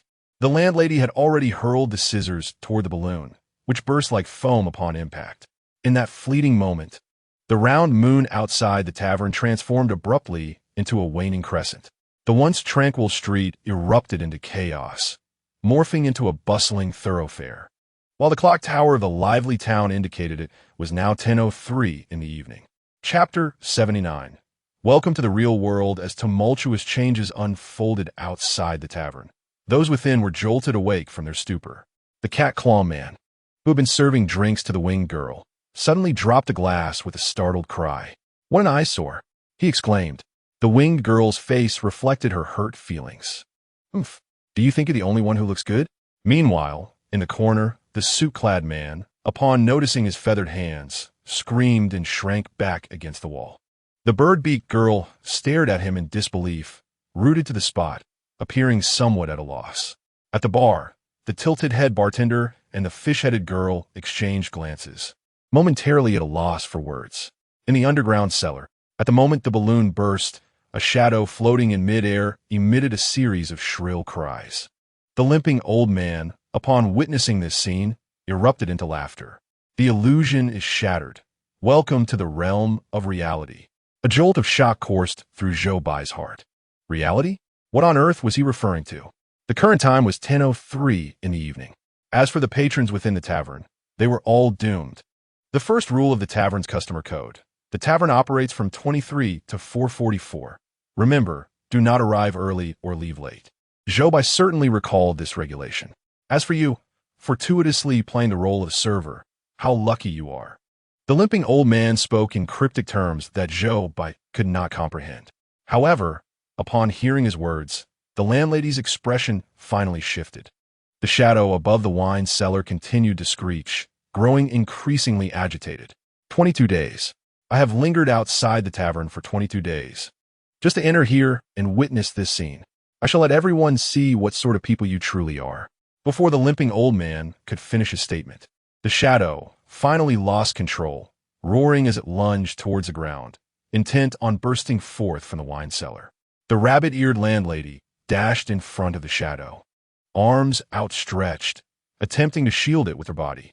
She clenched her eyes shut, bracing for the impending agony. Yet, apart from a fleeting searing pain at her rabbit ears, there was no other sensation. Confused, she opened her eyes to find that the shadow had been enveloped by a blue bubble. A blue pistol appeared at her side, held tightly in the hands of Zhou Bai, standing behind her. The blue bubble encased the shadow, transitioning from deep blue to light blue, until both the shadow and the bubble vanished entirely. The limping old man, witnessing the spectacle, stealthily slipped out of the wine cellar. The landlady turned in astonishment to Zhou Bai, only to hear him inquire, "Are you all right?" Inside the wine cellar, the candle flickered erratically, yet the black smoke emanating from the landlady's ears caught Zhou Bai's attention. A surge of alarm washed over him. Was this pollution? The temperature within the wine cellar gradually dropped. The candle's flame flickered, dripping blue liquid. The flame diminished, seemingly on the verge of extinguishing. The fifth rule of the wine cellar. Inside the wine cellar, there is but one candle for illumination. It shall never extinguish. If you witness it extinguishing, please immediately inform everyone and vacate the tavern at once. Zhou Bai sensed that the entire tavern was on the brink of collapse. He gazed at the black smoke on the landlady's ears, then back at the candle, and suddenly felt a profound sense of helplessness. It seemed that no matter how hard he tried, he could not prevent everything from spiraling into chaos. The audience in the Great Xia Kingdom's livestream felt a surge of dread upon witnessing this scene. It was over. The tavern might be doomed. Was Zhou Bai destined to perish? I am at a loss as to what further measures could salvage this tavern. Zhou Bai gripped the azure pistol tightly in his hand, the peculiar material of the weapon leaving faint impressions from his grasp, though he was oblivious to this detail. Taking a deep breath, he reignited his resolve for battle. Since this was a choice he had made, he would fight with all his might to see it through. Until the final moment, no one could foresee the outcome. "Come, we must leave," he urged, seizing the landlady's wrist and leading her towards the staircase.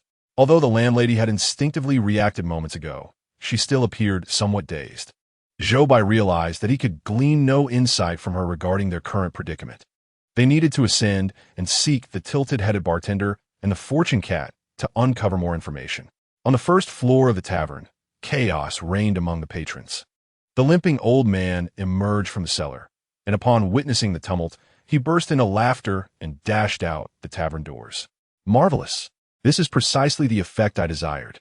He flung the tavern doors wide open and surged into the throng outside. At that moment, a multitude had gathered beyond the tavern's entrance, each individual bearing some physical deformity. Some were missing limbs, others lacked eyes or ears, all wielding torches in their hands. At the forefront of the crowd stood a one-legged elderly woman, leaning on a cane, her presence commanding attention. The limping old man hurried to her side, nodding in acknowledgement before retreating into the crowd. The one-legged matron took a few steps forward and called into the tavern, "Listen to me inside. I grant you 10 seconds to contemplate. If you are willing to sever your mutated appendages, we shall overlook your transgressions and still accept you. However, should you insist on remaining with this tavern, you will vanish in flames alongside it in 10 seconds. After her proclamation, a rugged man emerged, brandishing a formidable blade that glimmered ominously under the moonlight. The patrons within the tavern gazed in alarm towards the entrance. The tilted-headed bartender cast a penetrating glance at the girl with the fish head before picking up a stick and stepping outside. The fortune cat, perched on the counter, leaped down to stand alongside the bartender, adopting a posture that suggested readiness for battle. The one-legged matron chuckled upon seeing only 2 individuals emerge from the tavern. "We cannot accept this creature, a monster spawned from a cat. As for this tilted-headed one, he remains unmutated and can join the fray at any moment." With that, the rugged man directed his blade toward the fortune cat, which extended its claws and emitted a low growl. The tilted-head bartender grasped the stick and positioned it before the beckoning cat. Chapter 80. Incinerating the Tavern. Within the realm of Blue Star, the other Chosen Ones' live streams were equally chaotic.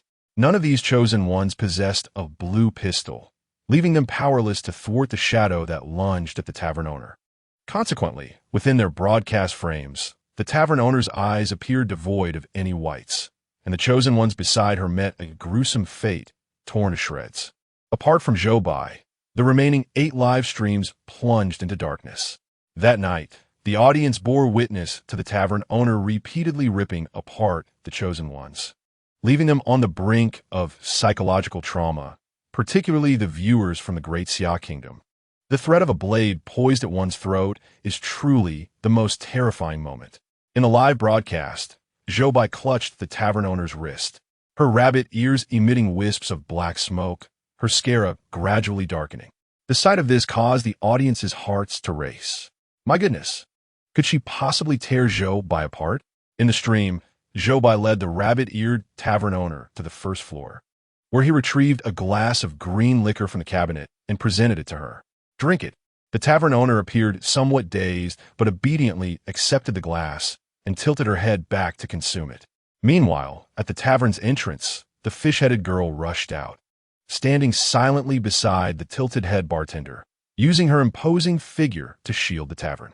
The bartender turned to her, his eyes shimmering with tears of emotion.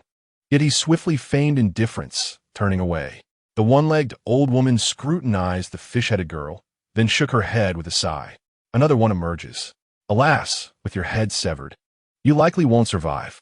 The tilted-head bartender shot a fierce glare at the old woman, while the fish-headed girl displayed unwavering determination, entirely devoid of fear. Inside the tavern, after the rabbit-eared tavern owner consumed the green liquor, the expansion of her black pupils began to subside. Zhou Bai then guided her through the panicked crowd within the tavern to the entrance, where they beheld the scene of themselves, 3 protectors of the tavern, confronting 100 adversaries. Zhou Bai's gaze swept around, and the starkly different sight outside the tavern momentarily dazzled him. Welcome to the real world. At that moment, Zhou Bai realized that the limping old man's earlier words bore this meaning. Among the crowd, the limping old man's face emerged before Zhou Bai. It seemed that the 100 individuals standing opposite were the final obstacle Zhou Bai had to confront in this instance. As this thought crossed his mind, he tightened his grip on the blue pistol. The one-legged old woman regarded Zhou Bai with interest. Ah, another normal person has arrived, and he's accompanied by a rabbit-eared beauty. Bring that beauty over and remove her ears, then you may be together. Zhou Bai pulled the rabbit-eared proprietress behind him, his gaze sweeping over the torches held by the crowd, a chill creeping across his face. I can't shake the feeling that your intentions are far from benign. The old woman chuckled softly. We treat normal individuals with utmost kindness. Even towards the mutated, we extend our tolerance. If we sever the mutated parts, we can coexist harmoniously. Zhou Bai retorted coldly. Amputating the mutated portions merely serves to suppress pollution. If there are no further signs of mutation, why should we resort to such measures? Since his arrival at the tavern, Zhou Bai had observed that the mutated patrons did not continue to transform as they did in other instances. Except when drugged, their conditions seemed relatively stable. He surmised that this stability stemmed from the 3 types of liquor offered by the tavern, though their effects appeared insufficiently reliable. Otherwise, there would be no need for patrolmen. Upon hearing Zhou Bai's words, the old woman's demeanor shifted to one of fury. How can you claim they 1T continue to mutate? Retaining these mutated parts will only lead to ongoing transformation. We have all borne witness to this. Pain is the most effective means to curb pollution. Zhou Bai turned, gesturing towards the patrons within the tavern.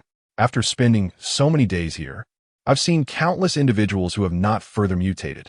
The one-legged matron followed his pointing finger, looking into the tavern. There, every individual, whether mutated or normal, displayed fear in their eyes. She believed herself to be the harbinger of justice. Yet at that moment, she sensed that she was the source of their terror.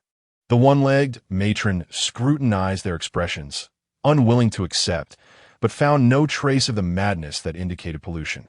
She was nearly swayed by Zhou Bai's arguments. At that moment, the limping old man noticed her wavering resolve and quickly stepped forward from the crowd. Do not be deceived by their temporary appearances. How can mutated beings coexist with the normal? Look at that man whose hands are covered in feathers. Lin Yazi witnessed firsthand how he was tainted by associating with a mutated girl. Upon hearing his name, the man in the suit fearfully concealed his hands. Zhou Bai glared at the limping old man, questioning how he had come to such a state, attributing it to Lin Yazi's foul play. The one-legged matron, upon hearing this, immediately turned her gaze towards the old man. What do you mean by that? The limping old man stepped back nervously. No, that's not it. You should trust me. Not these people. We cannot coexist with the mutated. We endure pain to maintain our distance from them. Why should they expect normal individuals to live harmoniously with the mutated? The one-legged matron found herself at a loss, rooted in place, unsure of which path to choose. At that moment, the limping old man gleefully pointed at the rabbit-eared proprietress hiding behind Zhou Bai. Look, she is mutating. Thus, the gazes of hundreds converged upon her. Pain was etched upon her visage, as dark smoke emanated from her ears, progressively engulfing them in a sinister hue. The corruption from the shadow was overwhelmingly potent, rendering the previous glass of green liquor utterly ineffective in quelling her transformation. Consequently, the rabbit-eared proprietress grimaced in anguish, revealing the terrifying visage of a mutant in the throes of madness. The hobbled old man continued with palpable excitement, proclaiming, "My intuition was correct. This tavern cannot be allowed to stand." Amidst the crowd, a voice rang out, calling for the tavern to be set ablaze. In unison, the throng behind the one-legged matron raised their torches, chanting, "Burn down the tavern! Burn down the tavern!" Chapter 81. The proprietress's ears upon hearing this outcry. The lucky cat's fur bristled in alarm. Its claws extended, back arched, and eyes narrowed in fury at the crowd. The tilted-headed bartender gripped his club tightly, while the fish-headed girl raised her fist, and Zhou Bai aimed his blue pistol squarely at the one-legged matron in the front row. The atmosphere was charged with impending chaos. It was then that the one-legged matron noticed the blue pistol in Zhou Bai's possession. You dare wield a gun that conjures illusions? It appears you remain obstinately blind to the truth. Behind Zhou Bai, the rabbit-eared proprietress's blackened affliction had nearly reached her roots. her once white eyes now almost entirely shrouded in darkness. The hobbled old man pointed at the proprietress, exclaiming, "She's losing her mind. She's on the brink of insanity. She will soon turn on us." At this, Zhou Bai swiftly redirected his weapon towards the old man, prompting him to silence himself and shrink away into the crowd. "This gun can only strike one at a time, while we number in the hundreds. Surrender now to avoid further bloodshed. Aside from that fish-headed one and the cat, the rest of you shall be welcomed," the tilted-headed bartender declared, extending his hand to clasp that of the fish-headed girl. "I shall not abandon either of them." The matron's countenance darkened with fury. Meanwhile, the expression of the rabbit-eared proprietress grew increasingly tormented.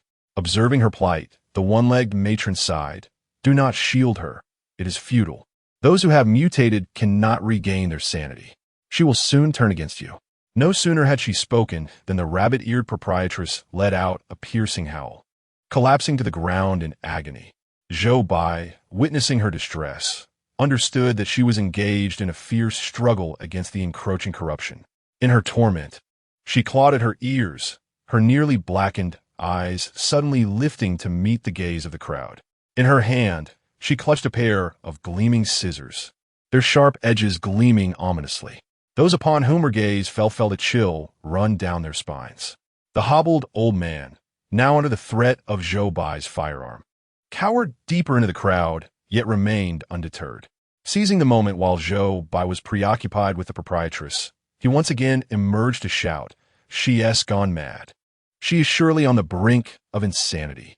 Immediately, the proprietress raised her scissors. The individuals opposite her tightened their grips on their torches, apprehensive that if the proprietress truly lost her sanity, they might be compelled to hurl the torches towards the tavern. However, they did not witness her launch an attack. Instead, she aimed the scissors not at others, but towards herself. Crimson liquid dripped from the crown of her head as she methodically snipped away at the base of her ear. With each cut, her facial expression contorted in agony, beads of cold sweat cascading down her forehead. She endured a total of 10 cuts before the blackened remnants of her ear fell to the ground. The onlookers on the street were left in shock. Not a single soul daring to utter a sound. All present had experienced suffering, allowing them to deeply empathize with the torment the proprietress was currently enduring. The only sound that pierced the silence was her sharp intake of breath as she gasped in pain. The severed rabbit ear dropped to the earth, and the proprietress, trembling, struggled to rise. Zhou Bai promptly extended a hand to support her. At this moment, her eyes had regained a stark clarity, devoid of the haze of pain. The one-legged old woman, finally emerging from her profound shock, reflected, "Very well. By severing your own rabbit ear, you have demonstrated your willingness to align with our cause. Come forth. We shall welcome you." The crowd, sensing the proprietress's apparent submission, felt the tense atmosphere begin to ease. The lone ear that remained dangled limply behind her head as she took a frail step forward, supported by Zhou Bai. Though her complexion appeared pallid from the loss of blood, a resolute light still shone in her eyes. "The act of severing my ear does not imply that I shall relinquish my tavern. I acknowledge that pain can suppress corruption, yet I do not believe it to be the sole means of doing so. I am willing to accept Lin Yazi, who chooses pain as a method to combat corruption, as a staff member of the tavern. Those who opt for alternative methods are also welcome within these walls." The proprietress stood directly opposite the one-legged old woman, her petite form speaking softly, yet her words struck fiercely at the old woman's heart. She glanced towards the tavern, where the patrons still regarded her with trepidation, prompting her to lower her gaze. After a lengthy pause, she exhaled deeply. "Today, I may spare this tavern. However, mutants in this town will face discrimination, making the tavern's survival unlikely." Upon finishing her statement, she turned to the crowd and commanded, "Arm yourselves, leave 10 to guard the tavern. The rest may return." As she issued her orders, she directed the crowd to disperse. The limping old man, unwilling to see his efforts go to waste, approached her. "Are you truly going to let them go? If these people lose control, our entire town will be in peril." The one-legged old woman cast a cold glance at him and dismissively remarked, "I know my own limits," before ignoring him entirely. The limping old man dared not speak further and could only follow behind her, silently departing. Yet, he occasionally turned back, glaring fiercely at the patrons within the tavern. The crisis had finally reached a temporary resolution. Zhou Bai assisted the landlady as she entered the tavern. The lopsided bartender quietly took the hand of the fish-headed girl, following closely behind them. Inside the tavern, the fear in the eyes of the customers had yet to dissipate. The lopsided bartender approached and fetched some bandages, returning to help the rabbit-eared landlady tend to her head injury. Zhou Bai surveyed the dazed faces around him, then glanced at the disarray within the tavern, lowering his head with a sigh. Tonight was the final night. How could he ensure the survival of this establishment? His hand unconsciously tapped against the blue pistol, and then his gaze fell upon it. He noticed a slight dent where he grasped the firearm. A pistol capable of creating illusions? The words of the one-legged old woman echoed in Zhou Bai's mind, causing him to suddenly awaken with clarity. If he could restore the tavern to its former state, might not survive?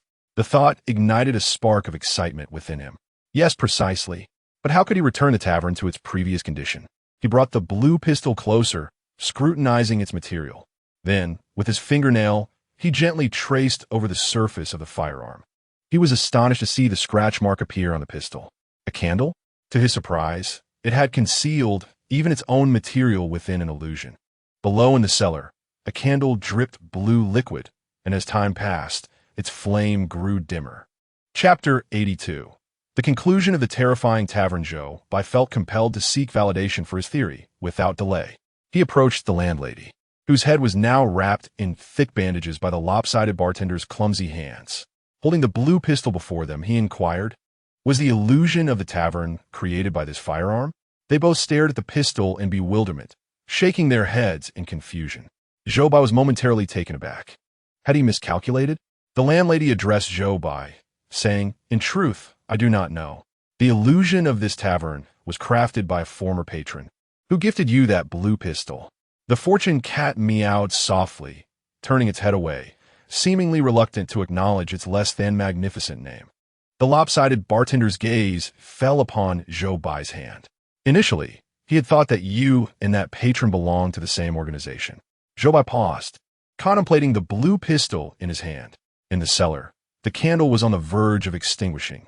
Yet, Zhou Bai's mind continued to engage in a fierce internal struggle.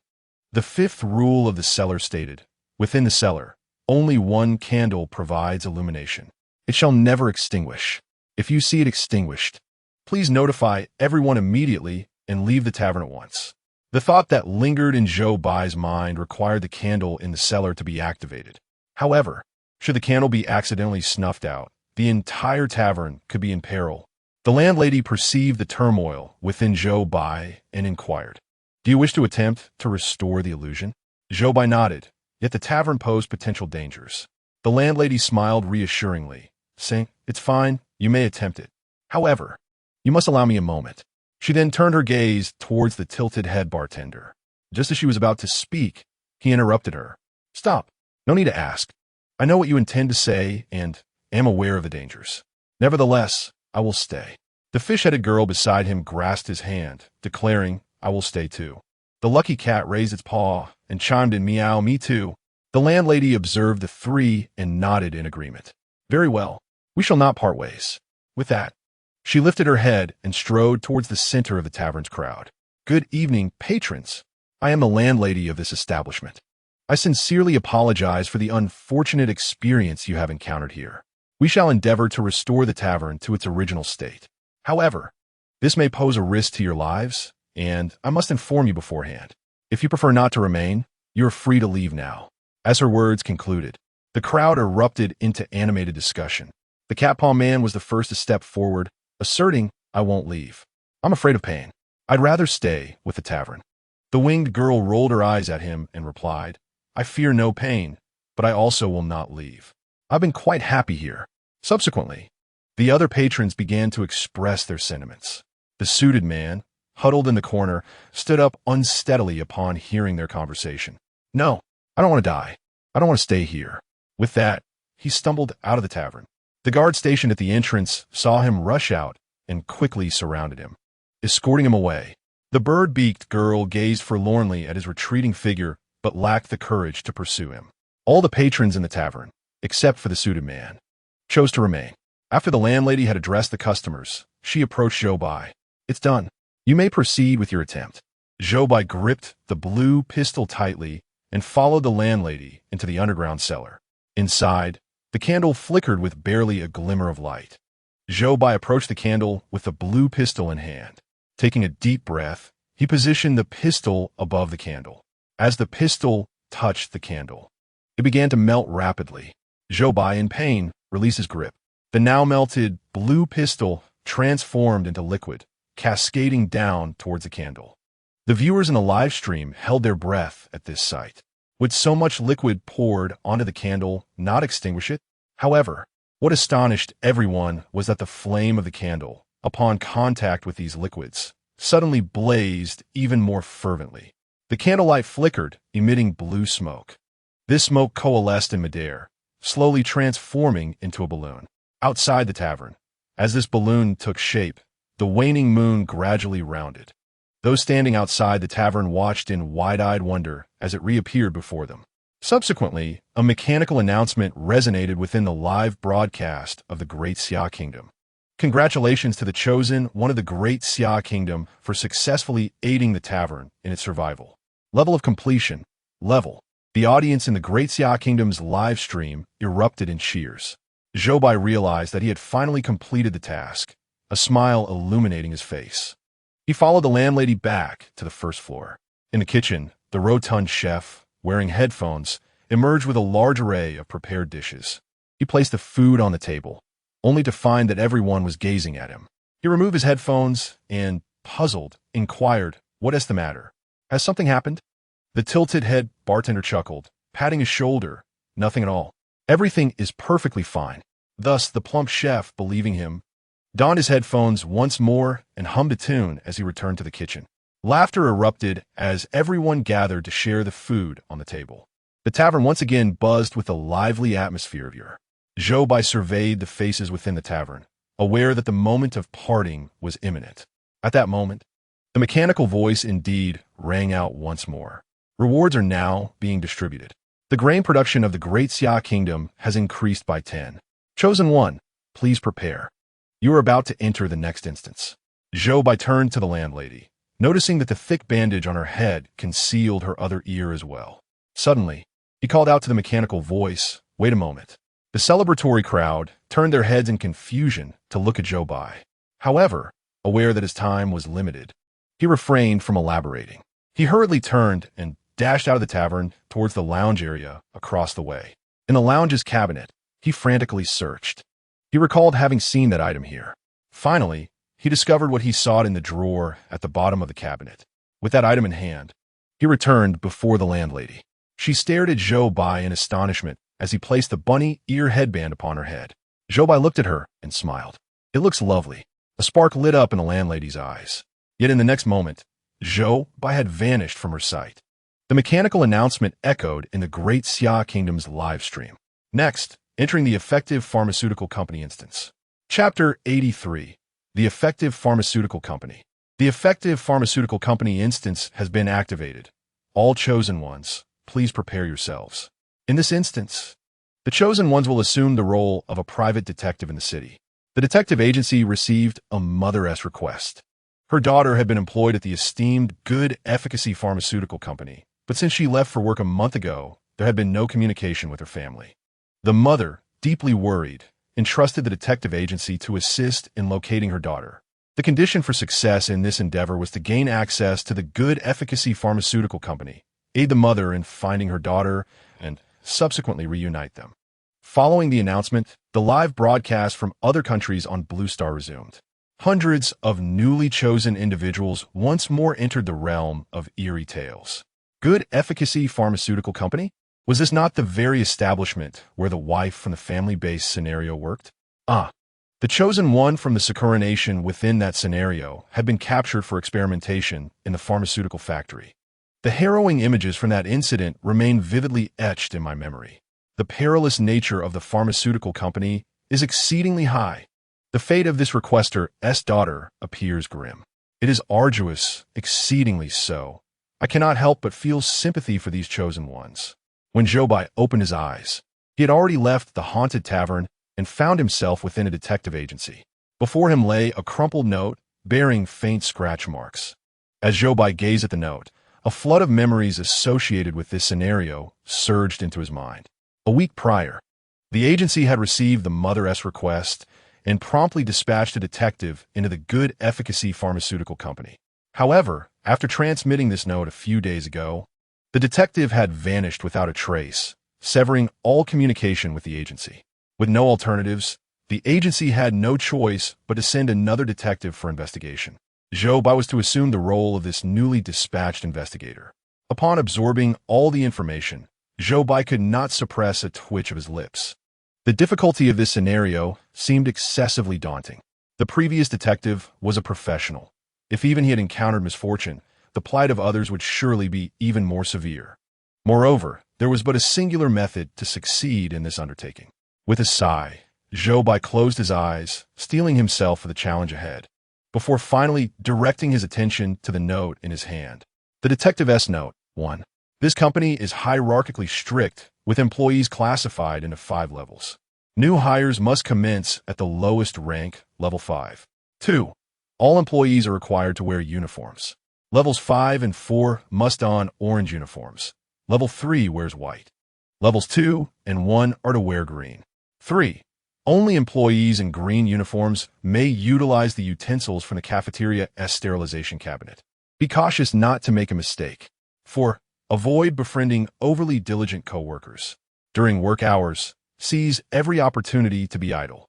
5. The RD department is located in the easternmost building of the company. 6. The company provides dormitory accommodations. If your roommate emits chewing sounds in the middle of the night, do not be alarmed, nor should you open your eyes. They may simply be hungry. 7. Upon leaving the pharmaceutical company, please remove your uniform. Do not let the ordinary citizens of the city know that you come from the esteemed, effective pharmaceutical company. No matter how enticing the conditions may be, do not submit a volunteer application form.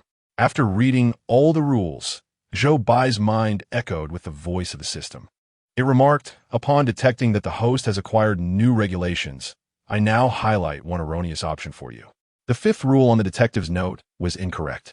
Zhou Bai glanced at that rule. The Research and Development Department is located in the easternmost building of the company. Upon finishing, he couldn't help but furrow his brow.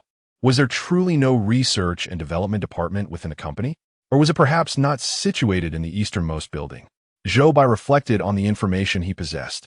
During the first instance, his wife had mentioned that the effective pharmaceutical company in the city did not have a Research and Development Department. However, this instance was set in the city, and circumstances might be different.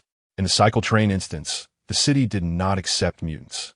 If mutations were to occur in this instance, it would imply that the level of contamination in this world was continually escalating. Contemplating this, Zhou Bai's expression grew grave. He tucked away the detective's note and set off towards the effective pharmaceutical company. The company was located in the outskirts of the city, accessible by only one bus route. Today marked Zhou Bai's first day at work. He gathered his modestly prepared belongings and boarded the bus heading to the effective pharmaceutical company. This city indeed appeared far more vibrant and bustling than others. Even the bus to the outskirts was filled with passengers. Having grown accustomed to encountering mutants in the world of strange tales, Zhou Bai found himself somewhat uncomfortable surrounded by ordinary people on the bus. As the vehicle progressed towards the pharmaceutical company, the number of pedestrians dwindled. When the bus finally halted before the entrance of the effective pharmaceutical company, Zhou Bai disembarked from the rear with his luggage in hand. At that moment, he noticed that all the passengers were casting him peculiar glances. According to the 7th rule on the detective's note, when leaving the pharmaceutical company, please remove your uniform. Do not let the ordinary citizens of the city know that you come from the effective pharmaceutical company. Zhou Bai felt a stiffness in his back, a sensation that only subsided once the bus had driven away. Holding his simple belongings, he walked through the company's entrance. After briefly verifying his identity at the front desk, a member of the administrative department came to guide him through the onboarding process. Upon completing the formalities, he received 2 sets of exchangeable orange uniforms and was escorted by the administrative staff to the dormitory. The employee accommodation assigned to him was a double room. Zhou Bai took the key and, following the room number, located his designated dormitory.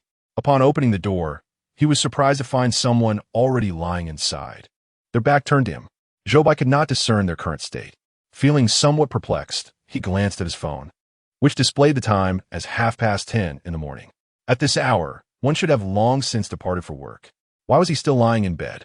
Zhou Bai, filled with confusion, dragged his luggage to another vacant bed. Considering that his roommate might still be asleep, he endeavored to minimize the noise he produced. Gently, he unzipped his suitcase and arranged his belongings.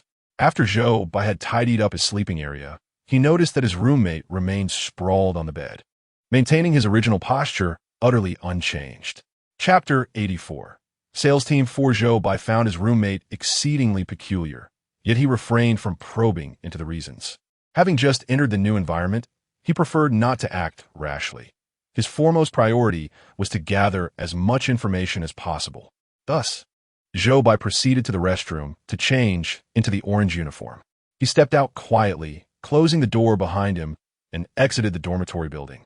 Next, he needed to report to the department in which he had secured employment. Zhou Bai had applied for the position of a salesperson. Thus, he was assigned to Sales Team 4. Following the receptionist's guidance, he arrived at the office designated for Sales Team 4. The team leader, surnamed Chun, was a middle-aged man nearing 50, exuding an air of strict professionalism. He possessed the kind of demeanor that would instill a palpable fear of idleness among the employees within the office. Upon entering the office, Zhou Bai observed the staff diligently immersed in their tasks, an ominous premonition rising within him. Team leader Chun donned the orange uniform, with a badge indicating his level 4 status prominently displayed on his shoulder. In contrast, the other members of Sales Team 4 also wore orange uniforms, yet their badges indicated a level 5 status. Zhou Bai lingered at the entrance, peering inside, where he spotted team leader Chun standing behind an ordinary employee, one hand on his hip while the other gestured emphatically towards the computer screen before them. A chill ran down Zhou Bai's spine as memories of his former employment came rushing back. Once again to be a cog in the corporate machine. How daunting it seemed. He rapped gently on the office door, but seeing that everyone was engrossed in their work and no one acknowledged him, he stepped inside. Team leader Chun, noticing someone had approached him, finally lifted his gaze to Zhou Bai. Zhou Bai, feeling somewhat awkward, offered a sheepish smile. "Hello, Team leader Chun. I am the new salesperson reporting to Sales Team 4. It is a pleasure to meet you." Upon hearing this, Team leader Chun remained silent, his expression cold as he regarded Zhou Bai. This gaze made Zhou Bai feel as though he had just committed an error. He forced a stiff, awkward smile. Meanwhile, the audience in the live stream began to sense that something was amiss with Team leader Chun. Why was he acting so strangely? The rules clearly stated that one should not take work too seriously. Team leader Chun's fervor raised suspicions. Zhou Bai stood there, grappling with the thought of what he might have done wrong moments ago. However, at the same time, the chosen one from the land of cherry blossoms swiftly captured the admiration of leader Chun. Standing tall, he respectfully bowed at a 90-degree angle upon seeing leader Chun, who then responded with a satisfied smile. The experts from the analysis team of the Great Xia Nation were surrounded by a wall of screens, and at that moment, one of them noticed the scene from the land of cherry blossoms. Something was amiss. Leader Chun's demeanor was inappropriate.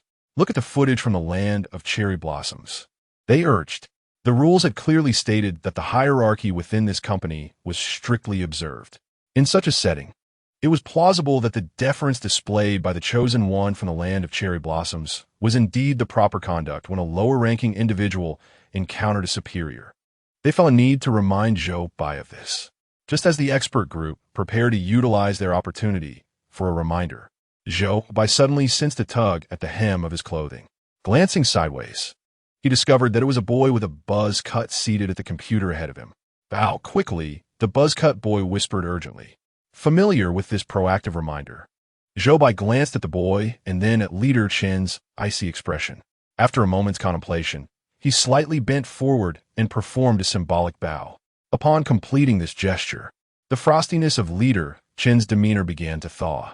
The expert group exhaled in relief, grateful to have avoided a reminder.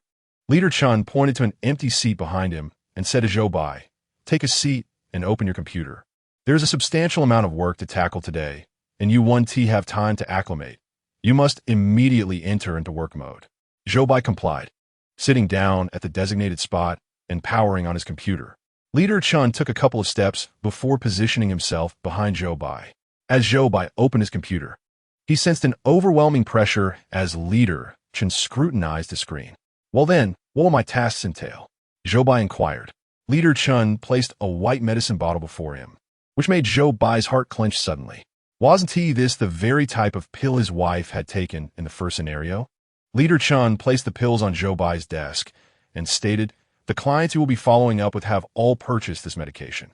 Your daily responsibility will be to contact these clients and inquire if they wish to continue their purchases." He gestured towards Zhou Bai's computer screen and added, "Open this spreadsheet. It contains all the clients you need to reach out to." Zhou Bai opened the computer and discovered a list of over 100 names, each residing in the city. It seemed that pollution was indeed on the rise. Not feeling rushed to make calls, Zhou Bai recalled the rules. During working hours, one should seize the opportunity to take it easy whenever possible. This was a skill he had honed well. Thus, he pretended to diligently sift through the spreadsheet, occasionally taking out a notebook and feigning to jot down notes.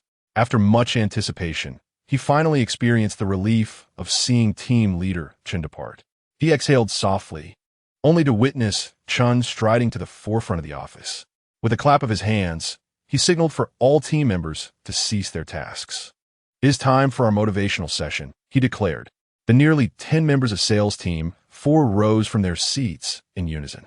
With his resonant voice, team leader Chun greeted them. "Good morning, friends of sales team 4. His words were met with a harmonious chorus from the entire office. "Good, very good. Sales team 4 will excel." Chun was evidently pleased with their enthusiastic response. Next, each individual was encouraged to motivate themselves with a personal mantra. "Liu Mai," Chun called, directing his hand toward a girl in the front row. She promptly shouted, "Let us work even harder today." "LV Dong." Chun pointed to a boy seated in the second row, who immediately responded, "Let us get it done." One by one, each member was singled out, and upon being called, they shouted their own slogans. Finally, Chun pointed at Zhou Bai, who quickly exclaimed, "Let us go." Instantly, all eyes turned toward Zhou Bai, who awkwardly clenched his fists and mimicked a cheering gesture, shouting, "Come on." The office erupted in fervent applause. "Come on, come on, come on." In the midst of this impassioned atmosphere, Zhou Bai found himself mechanically clapping along. After what felt like an eternity, the applause finally subsided, allowing him to return to his seat, wiping the cold sweat from his forehead. At that moment, Chun began to supervise each person's work progress, starting from the front row. The office was soon filled with the sounds of keyboards clattering and phones ringing. Zhou Bai idly moved his mouse, feigning diligence while discreetly monitoring Chun's movements. Finally, when Chun stepped away to the restroom, Zhou Bai relaxed. He casually sifted through the materials on his desk, discovering various guides on workplace conduct. Opening the drawer, he stumbled upon a new set of regulations titled Employee Work Code of Conduct. 1. In outward behavior, one must respect superiors and adhere to their directives. 2. Approach work with seriousness. Do not shirk responsibilities or procrastinate. Complete assigned tasks punctually. 3. When encountering employees of level 2 or level 1, lower your head and gaze at your toes to express utmost respect. 4. Employees of varying ranks will have distinct conditions for work, dining, and accommodation. Always be mindful of your rank and refrain from exceeding its bounds. 5. The company offers a monthly opportunity for reevaluation. The prerequisites for upgrading to level 3 necessitate the submission of a volunteer application form. The company's electrical supply is somewhat unreliable, occasionally resulting in power outages. However, this should not cause alarm. Simply wait a moment, and it will be restored. If a colleague suddenly vanishes from your side, there is no reason for concern, nor should you inquire about their whereabouts. The company's management is quite stringent. It is advisable not to wander about during the night, lest you attract the attention of security personnel clad in black. Upon reviewing all the regulations, Zhou Bai's mind resonated with the system's voice. He perceived that the host had acquired new rules, which indicated an erroneous option. The 6th clause of the Employee Code of Conduct was identified as incorrect. Zhou Bai scrutinized that particular rule and surmised that the company's frequent power outages were indeed factual. However, the underlying cause of these outages likely did not stem from poor voltage.